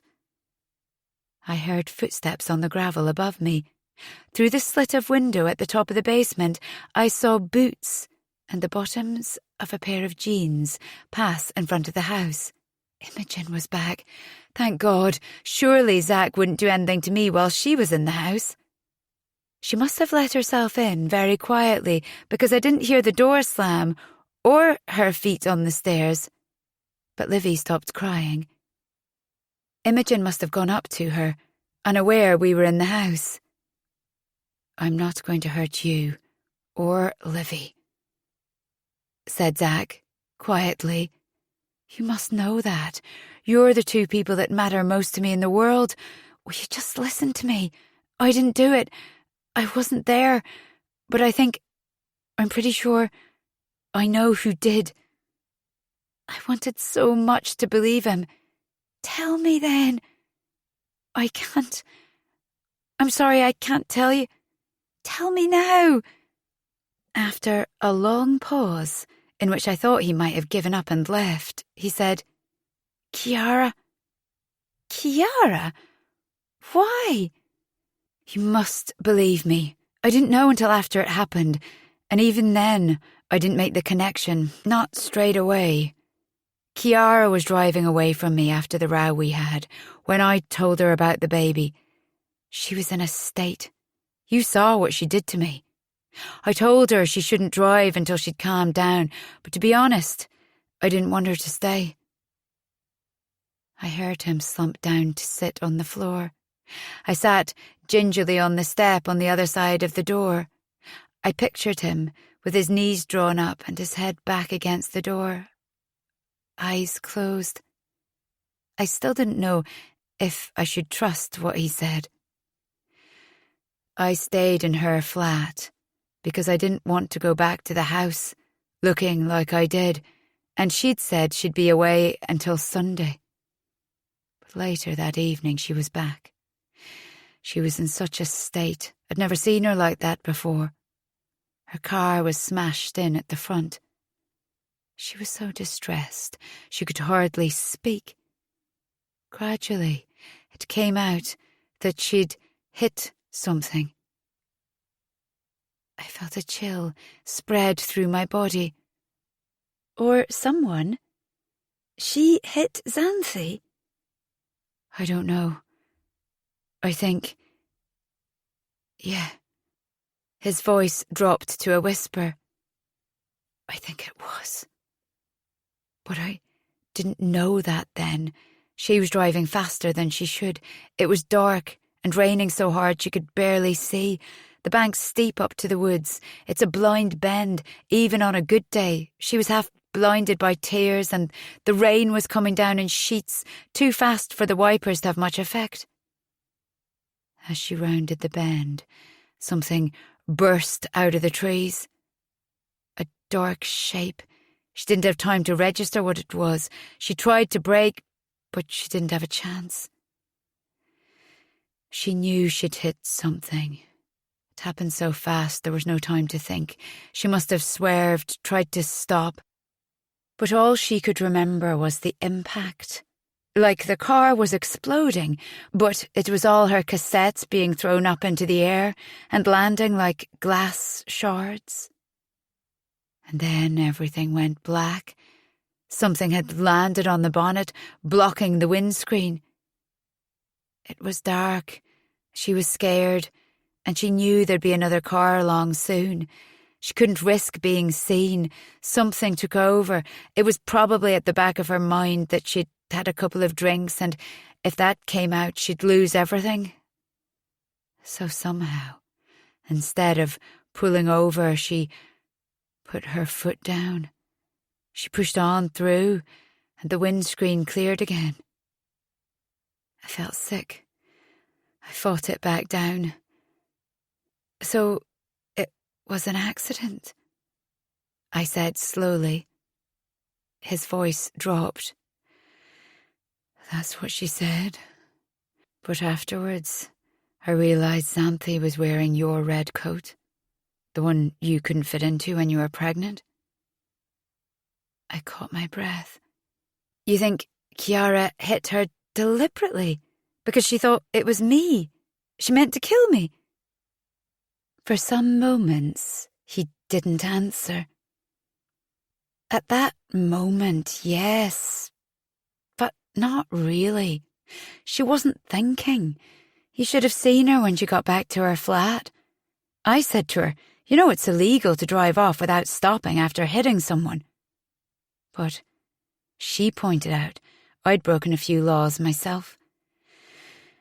I went back with her to the spot where it happened. It was a bit lighter by then, but the road was still wet, rain dripping off the trees. The road was thick with sodden leaves. I looked for tyre marks, but couldn't see anything. We walked up and down with our torches. There was nothing, no sign of an accident. So I began to think she'd imagined it, that she'd hit some poor animal but not killed it, and it had somehow managed to stagger back into the woods. When I went back to the house, I met you coming up the hill from the station, and you were fine. A memory flooded back of Zach's joyous reaction when he saw me that night. I'd put it down to relief at having split with Chiara, but now I began to see it was more than that. You weren't hurt. You weren't even in Bristol on Friday night when Xanthi had the accident, so we managed to convince ourselves Chiara had been mistaken, that she really had hit a tree or a fox or a deer or something. He paused. Yes, I know that's bad too, but then we got in the house and found Stuart tied to your bed, and everything got crazy, and with Xanthi going missing, things moved on pretty fast. It never occurred to you that it might have been Xanthi she hit? No. As far as I knew, Xanthi was in Sweden. I never thought this had anything to do with her. It was only weeks later, after her body had been discovered, that I started to piece it together. You knew, and you didn't say anything. Every time I thought this thing couldn't get worse, it got worse. I thought there couldn't be any more shocks to come, but like some dreadful, diseased thing, every time you poked it, another awful, rotting truth spilled out. Don't you see, I couldn't. A secret for a secret, a lie for a lie, just like with Rick. Just like we've done all through this awful mess, I wasn't in the best position to set terms. I promised to keep Chiara's secret if she kept ours. That's why she hasn't gone to the police about what we did." He was quiet for a while, and I heard him shifting position, trying to get comfortable. And at that time, I felt responsible. I knew Chiara wasn't thinking straight. Afterwards, I told her I never wanted to see her again. That's really why we split up. But I didn't tell the police because I felt it was partly my fault. I could hear him breathing on the other side of the door. His voice was close, as though his face was up against the wood. "I can just about understand why you didn't go to the police, but didn't you think I had the right to know?" "Yes, you did. And I'm sorry. I didn't like it either. This whole thing is shit. I can't stand it any longer. I just want it to stop." A sound from upstairs made us both stop talking. Like any new parents, our ears were tuned to Livy's little noises. We stopped and listened for a moment. But the house was quiet, except for its usual creaks and hums. But how come Stuart had Santhi's blood on his hoodie? Santhi must have injured herself earlier in the evening. It was only in the past few days that I understood why the body disappeared. Rick must have heard the impact, like he says, but instead of getting back in his car and driving away, he must have come out of the woods, checked for signs of life, realised there was nothing he could do, and then panicked, thinking if anyone saw him, they'd think he was responsible. So he rolled her down the bank. Another noise. Definitely a cry this time. What if Zach was lying? But I had to get to Livy. As I pulled open the door, Zach's eyes were filled with shock, fear, and confusion. "I'll go," he said after a moment. "No, I will." We both ran, but in the hall we froze, staring up at the staircase. Livy's cries were louder now. My heart dropped as I saw who was standing on the top landing, holding my baby. Chapter 27. "Don't do this, Chiara," Zach said. Chiara's face was streaked with tears. You promised me you wouldn't tell." She looked down at Livy. "Shh, shh, shh. Please, put her down," I said. "This isn't fair." She nuzzled her face against my baby's soft head. "A lot of things aren't fair, though. Like, let me see, lying, cheating, keeping secrets. None of it's fair, but you thought it was all right to treat me like that, didn't you?" She smiled, and then her mouth made an "oh." "Whoops." I cried out. She was holding my precious baby, standing dangerously close to the banister. "It's a long way down," she whispered in a baby voice to Livy. Livy gurgled back. Please put her down," I said. "I'm not going to tell anyone." "Chiara, you've made your point," said Zach. "I'm sorry. Just please, for God's sake, be careful. Give her back." "Oops-a-daisy." Chiara bounced her once, twice, 3 times in the air. "Oh, isn't this fun?" Livy burbled, unaware. Chiara's voice hardened. "You should have told me about her at the beginning, Zach. Just like you should have told me about the body in the cellar. Did you enjoy stringing me along?" "No, of course I didn't. I told you I'm sorry. Look, we've all kept secrets from each other, and now we're all keeping them for each other. I never meant to hurt you. Just put her down." "Down?" Chiara raised her eyebrows. "Are you sure?" She gave a little smile. Oh, all right then. The banister creaked as she leant over, dangling Livy in front of her. The baby blanket tumbled through the air before landing on the harsh tiles. We both screamed. We couldn't help it. I wish you hadn't made me do this, Chiara said. You wouldn't, I breathed. Wouldn't I? I didn't mean to hurt Xanthi. She was the best one among you. But actually, I don't think I killed her. Stuart hit her after I did. If he'd been more careful, she'd probably have survived. It sounded ridiculous, but I wasn't going to argue and tell her about Rick. I didn't think she really meant to hurt Livy, only to scare us, to be the one in control. But the way she was behaving, I could imagine her losing her grip. I could only whisper while trying not to cry. Please, I'm sure you're right. I won't tell, because there's nothing to tell. Like you say, you didn't do it. Chiara laughed. If only I could believe you. If I really thought you'd keep quiet, it would be different. But you've shown me you're not to be trusted. Zach's face was screwed up in horror. Stop! Just fucking stop this! You're not giving me any choice, she shouted. Can't you see?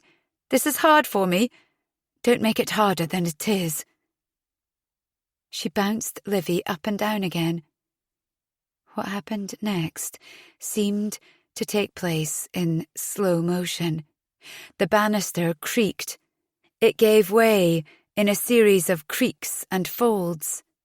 Chiara screamed. I saw the panic on her face. She grabbed the remaining part of the rail, but it also started to collapse. We rushed forward. She fell. My vision clouded and went dark. Chapter 28. I was conscious. My eyelids flickered. Opening them, my gaze met Imogen's. I flinched. Why aren't I dead? Don't be such a drama queen, she said. You'll have a few bruises, that's all. The staircase collapsed. I was walking up the road when I heard the scream and all the noise. Mr. and Mrs. Parker heard it, too. We ran in together, just as it happened. This place looks like a bomb's hit it. Where's Livy? With Mrs. Parker. And Zach? He stayed with her until the police came. He told them what Chiara did. Is Chiara okay? Imogen rolled her eyes. Don't waste your energy worrying about her. She's probably concussed, but she's not dead. She's in the hospital, under police guard. You broke her fall, and she broke Livy's. Stuart will get his appeal now. An hour later, we sat eating takeaway pizza in the midst of the ruins. The hall smelled of dust. I thought I loved her, Zach said. But I don't think I ever did. Not really. I was in love with some things about her, but only because I made myself close my eyes to others. The only person I ever really loved is you, Em. I smiled. I'm sorry about earlier. I got it so wrong. Is there any way you could forget I said those things about you? It was a long time before he answered. I don't know. I want to say it's all right, but you called me a murderer. I can't believe you didn't even trust me with my own child. I don't know where we can go from here. But I need to think about this. I don't know if we'll ever be able to put it behind us. I keep thinking we're out of the shit, but then it starts happening again. When he'd finished the pizza, he took off on his bike. I thought it might be one of those situations where he'd relent. For several weeks I expected him to turn up, just like he had after the night we'd moved Oscar's body. But when I answered the door one Saturday morning, expecting to see him, I found myself looking at Xanthi's father. He accepted my invitation to come in, but looked uncomfortable, as though the house was somehow to blame for what happened to Xanthi. He took in the wreckage in the hall as we passed through to the living room. I made him tea and took it through to the living room. Everything that was said about Charlotte at her funeral was true, he said, looking down into his tea. Until her teens, she was a model child. Perhaps we pushed her too far. We just wanted to see her settled, but that was the last thing she wanted. She wanted a life that was more exotic, more exciting than the one we gave her. Even as a little girl, she used to dream of joining a circus. As she got older, she had dreams of being a dancer, but we wanted her to have a good education first. As a teenager, she started challenging the way we did things. She refused to come to church anymore, stopped eating meat, got her ears pierced. She found us embarrassing most of the time. She made a mess of her exams, dropped out of school and got in with the wrong crowd. She made accusations against a dear family friend, which I was convinced was all in her head. But one day we found a note on her pillow, and she'd gone. The police were wonderful at first, but after a while they scaled down the search. For a year we had no idea if she was alive or dead. I hired a private detective who eventually found Charlotte, living in a squat using a different name. I suppose she thought that life was more exciting. She refused to come back. That was harder for us to hear than being told she was dead. But we just hoped she was happy. I still don't understand how she could do that to us. My wife's health has never been the same. But to hear she'd been getting back on her feet, going back to education, starting a proper job, it looked as though she'd started to see sense. And that man took it from her. "I'm very sorry," I said. He drained his cup. "I don't suppose you knew what he was capable of. You had a lucky escape." He took something from inside his jacket. "I noticed this among her things we collected. I don't know if it's important, but it has your name on it. It was tucked inside one of her books." He handed me an envelope. I wondered how we could have missed it, all those times we'd gone through Xanthi's things, looking for a clue to her disappearance. But like he said, it must have been stuck inside a book. I had no idea what it might contain. It felt strange to have some communication from Xanthi after all this time, as though she was speaking from beyond the grave. After her father had gone, I opened the letter. My fingers trembled as I smoothed out the page. "In case this all goes wrong, I just want to explain what I did and why I can't keep quiet about it any longer. I've already told you I put Oscar in touch with Rick. I gave him Rick's phone number, which I got from Imogen's diary. I thought he was going to arrange to meet him in London, so it was a shock when he turned up at the party. He'd promised not to tell Rick how he'd found him, so we pretended not to know each other at the party, but I did point Rick out to him. I saw Oscar going into the basement, followed a little while later by Rick. I waited until Rick had come out and gone back to join Imogen in the living room. I went into the basement and found Oscar counting the money. I asked him for my share, but he refused. He was angry with me for rejecting him earlier when he tried to kiss me. He wanted me to go back to him, but I didn't want to. I had to tell him that had never been part of the plan, as far as I was concerned. My life had moved on. I felt I was finally getting somewhere, and I didn't want to be dragged back down. He hit me. I grabbed the backpack and ran up the steps. He followed me and was wrestling it off me. He grabbed me by the hair and was pulling me backward. I was losing my balance. I kicked out. He stumbled back on the stairs.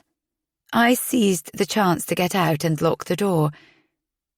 It never occurred to me he was badly hurt. I assumed he'd get up, run back up the steps and start bashing on the door. Someone would let him out. The key was still in the door. But now that I think about it, the music had been turned up full blast, so it would have been hard to hear him unless you'd been right next to the door.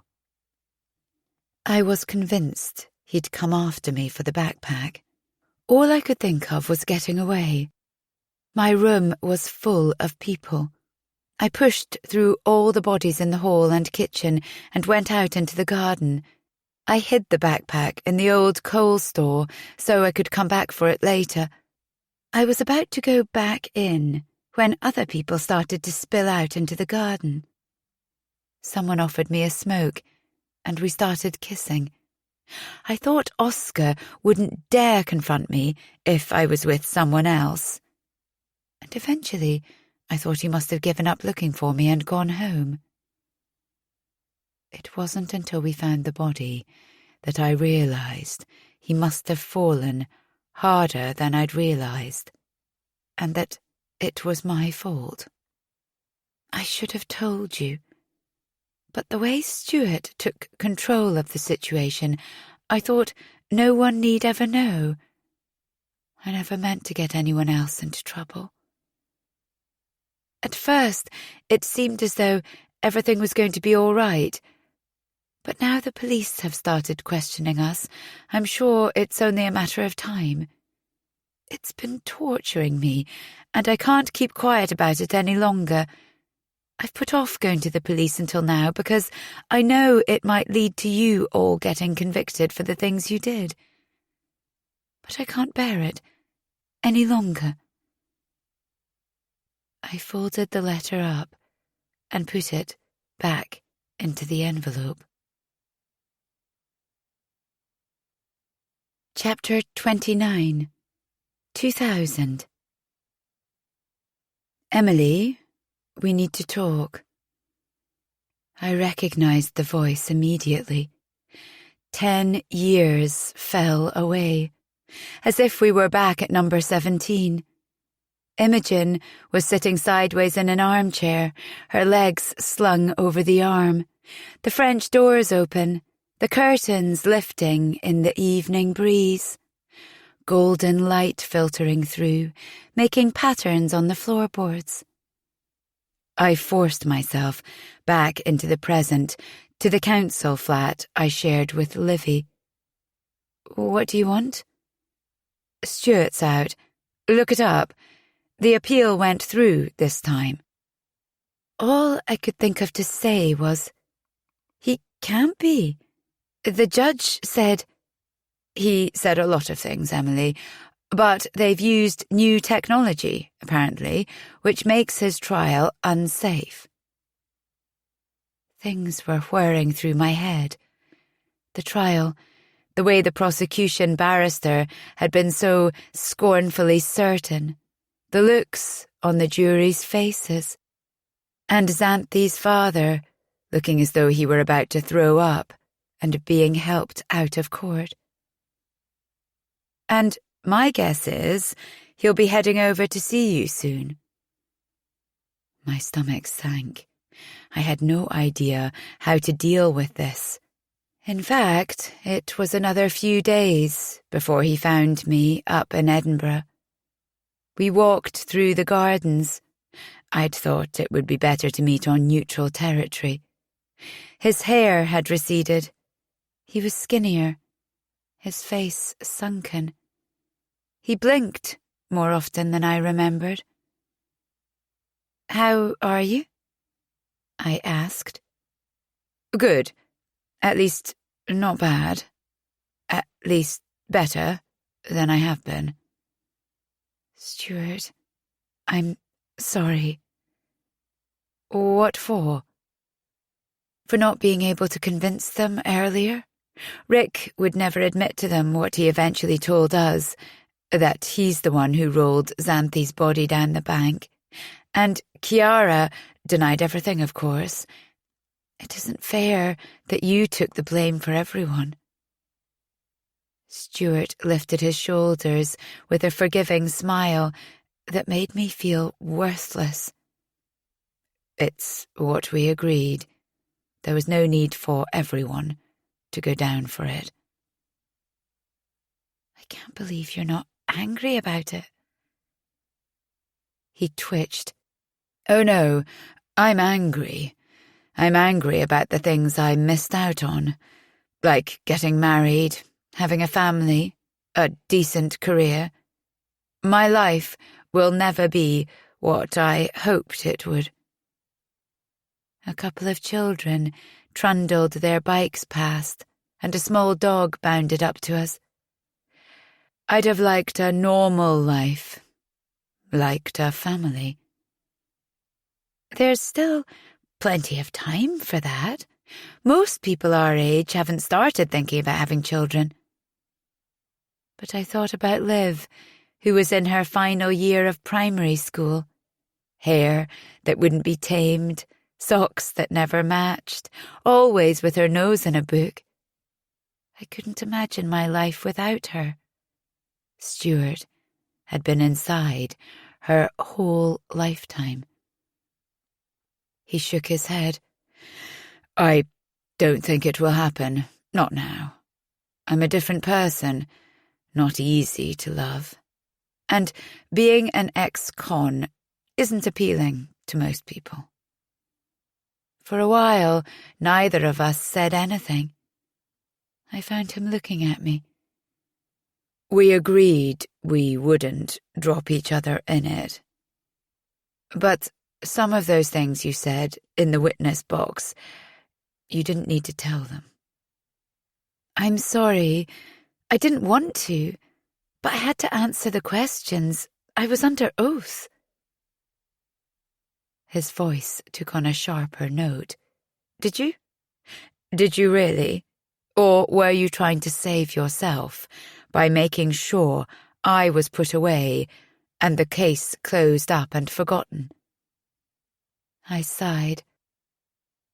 "The Bob plan was yours," I reminded him. "None of it would have happened otherwise. I never wanted anything to do with it, but none of you would listen to me."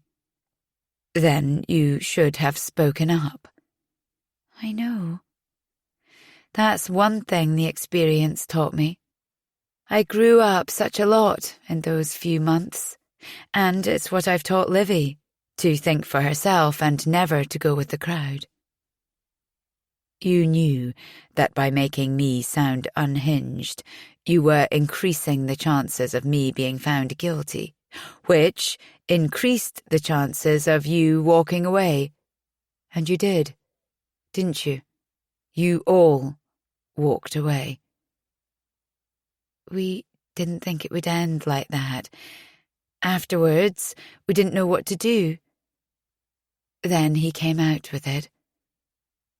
I thought maybe it was you." I'm sorry?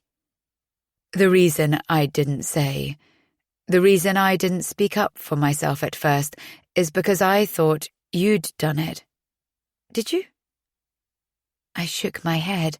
Of course not. He looked at me. You've nothing to lose, Emily. Just admit it to me, if no one else. I've done time for you. They won't waste money reopening the case again now. The least you owe me is the truth. Stuart, I think you're confused. I knew Xanthi couldn't have left in her own car. I'd fixed it so it wouldn't start. I was so worried she'd go to the police. So someone must have given her a lift.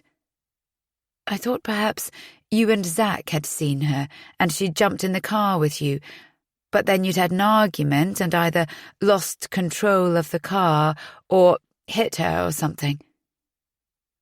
I had no idea what to say, except that I was sorry and grateful, and he was a better person than all of us, but that he was wrong. He sat, absorbing this knowledge for a long time before he left. I didn't see him again. Now, number 17 looks much the same as I remembered it. The garden at the front, where Stuart and Xanthi used to park their cars, has been paved over, and there are pots of bright tulips around the edge. There's a rocking horse in the window of Xanthi's room. For a moment, I think I see her leaning on the window frame and calling out to someone below. I picture Imogen in her room, closing the Austrian blind, and Stuart in his, shooting the sash up to get some fresh air, even when it was freezing. But all that's gone. There have been times when I've been tempted over the years to visit the town, but I've made various excuses not to. If a friend hadn't begged me to drive her to Bristol for a literary festival, perhaps I wouldn't have been standing here now, looking at the place, daring myself to stand firm. I'm so tempted to ring the bell and ask if I could have a look around. I can smell the spices from Zach's cooking, Xanthi's cigarette smoke and Imogen's bath oil. I wonder if I'd have the courage to look in the basement. But I don't knock on the door. I don't want to inflict my story on the people living there now. They have the right to live their lives unencumbered by the past. I don't want to give them nightmares about finding a body in the basement or seeing a baby falling through the air in the stairwell. The house is something different to them. I turn to go, but I think I'll take one photograph just to remind me, give me closure. I rummage in my bag for my phone. I can never find it when I need it. Livy's always telling me to get a brightly coloured case. I walk back across the street and stand against the wall opposite. The curtains twitch in number 15. Mrs. Nosy Parker still up to her tricks. No, that can't be right. How old would she be now? Well over 100. While I'm standing there, the door of number 17 swings open and someone I don't know walks out to their car. I feel my face flood with colour and drop my phone. I'm scrambling for it when a voice behind me says, "Oh my God, it's you, isn't it?" Everything slows. Even the street noise fades out around me. Zach! He looks older. Of course he does. He still has a good head of hair, but it's greying, and his face is thinner, pinched around the mouth. But essentially, He's the same person that climbed on his bike right there 30 years ago and never even looked round. He must see that I've changed too. I no longer henna my hair, and I've put on a stone or two since those days when we used to live on tinned soup and toast. It's different when you have a child. You have to feed them somehow. I can't believe you recognized me, I say, to mask the awkward pause. You haven't changed that much, he says with a shrug. I draw back from his appraising look. In any case, I've seen your pictures on Facebook. What are you doing here? Same as you, I expect. It's not the first time I've been back. Sometimes I walk past. Sometimes I stand and look. It helps a bit. Were you on your way somewhere, or do you have time for a coffee? It's tempting, but this is the life I turned my back on. I always felt that by making contact with any of the other housemates, I'd be letting some of the past back in.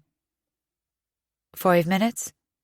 He says, with that hopeful raise of the eyebrows. We walk down to the docks, to where the publishing house used to be. It's a cafe bar now. Some of the old shops and restaurants remain, but a lot has changed. We walk through a broad, paved square that has a continental feel, cross a small bridge across the river, festooned with padlocks. Past groups of young people who look more affluent than we were, but who remind me of my own daughter. Our own daughter. Although it seems funny to think of Livy that way, after all this time. Do you still think about it? I say, as we order our coffees at a table overlooking the water and some expensive-looking flats on the other side. Everything that happened. He pulls a face. I try not to, but you know how it is. I do. He was, and will always be, the person who knows me best. I don't say that I've spent moments here and there thinking, what if? What if we'd stayed together? What if I hadn't accused him of killing Xanthi and trying to kill me? As if I've said it aloud. He said at the time it wasn't the accusation that hurt, but the fear, the suggestion that he had it in him to do something like that. Perhaps we all have. I felt like King Midas in reverse. Everything I touched turned to shit. I didn't want that to happen to you or Livy. I thought if we stayed together, it would always be there, and we wouldn't be able to move away from it, and would end up hating each other. So here's a question I find myself asking. If you could go back in time, knowing what we know now, would you still take that place on the training scheme? I would. I'm taken aback by his lack of hesitation. I'd still move into the house with you, too. That's a bigger thing, a much bigger thing. You didn't keep in touch with Livy, I say. I wanted to. You've no idea how much I wanted to. But I honestly thought she was better off not knowing me, not being part of what we did. It turns out he knows a lot about her. He's been following me on social media under a different name. He knows about her birthdays and our holidays, her jobs and her tattoos. He knows she's been bungee jumping and skydiving, and about the 6 months she'd spent in Australia. He talks about her as if he knows her.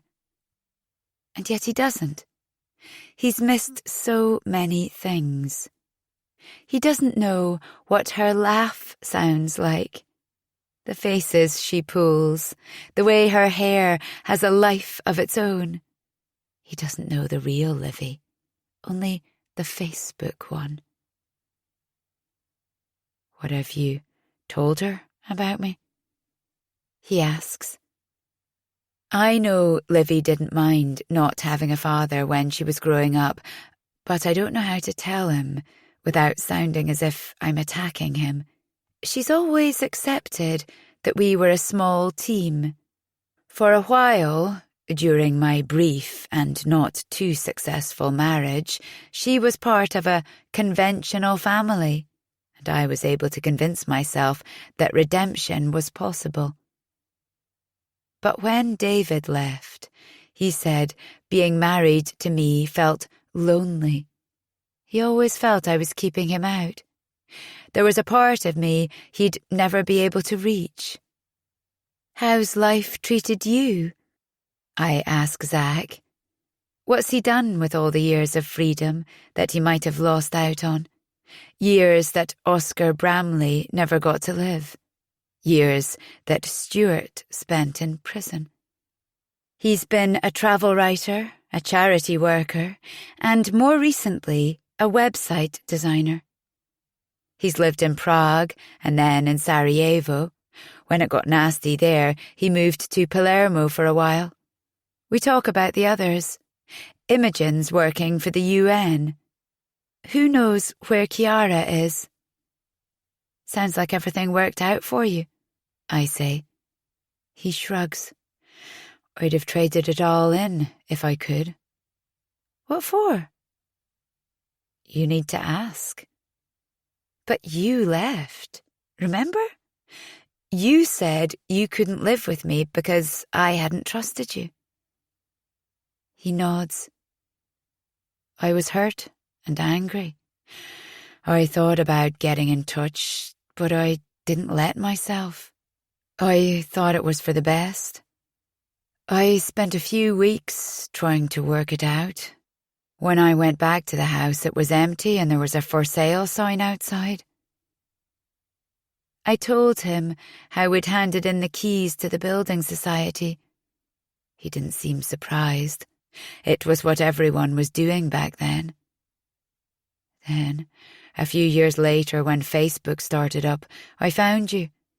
I wanted to get in touch, but your profile said you were married, and I didn't think you'd welcome me turning up. Perhaps I shouldn't say it, but I do anyway. I'm not anymore. When we leave, he keys his number into my phone, in case you ever want to get in touch. I watch him walk back over the padlock bridge and along the quay. I keep watching until he's almost lost in the crowd. And I realise I can't let him go, not this time. I text, wait. He stops, checks his phone, turns, and smiles. The end. This recording of The Suspects was presented by Dreamscape Media LLC, narrated by Mari Morrison, produced by David Bandena, text copyright 2024 by Katharine Johnson, sound recording copyright 2024 by Dreamscape Media LLC. Thank you for listening.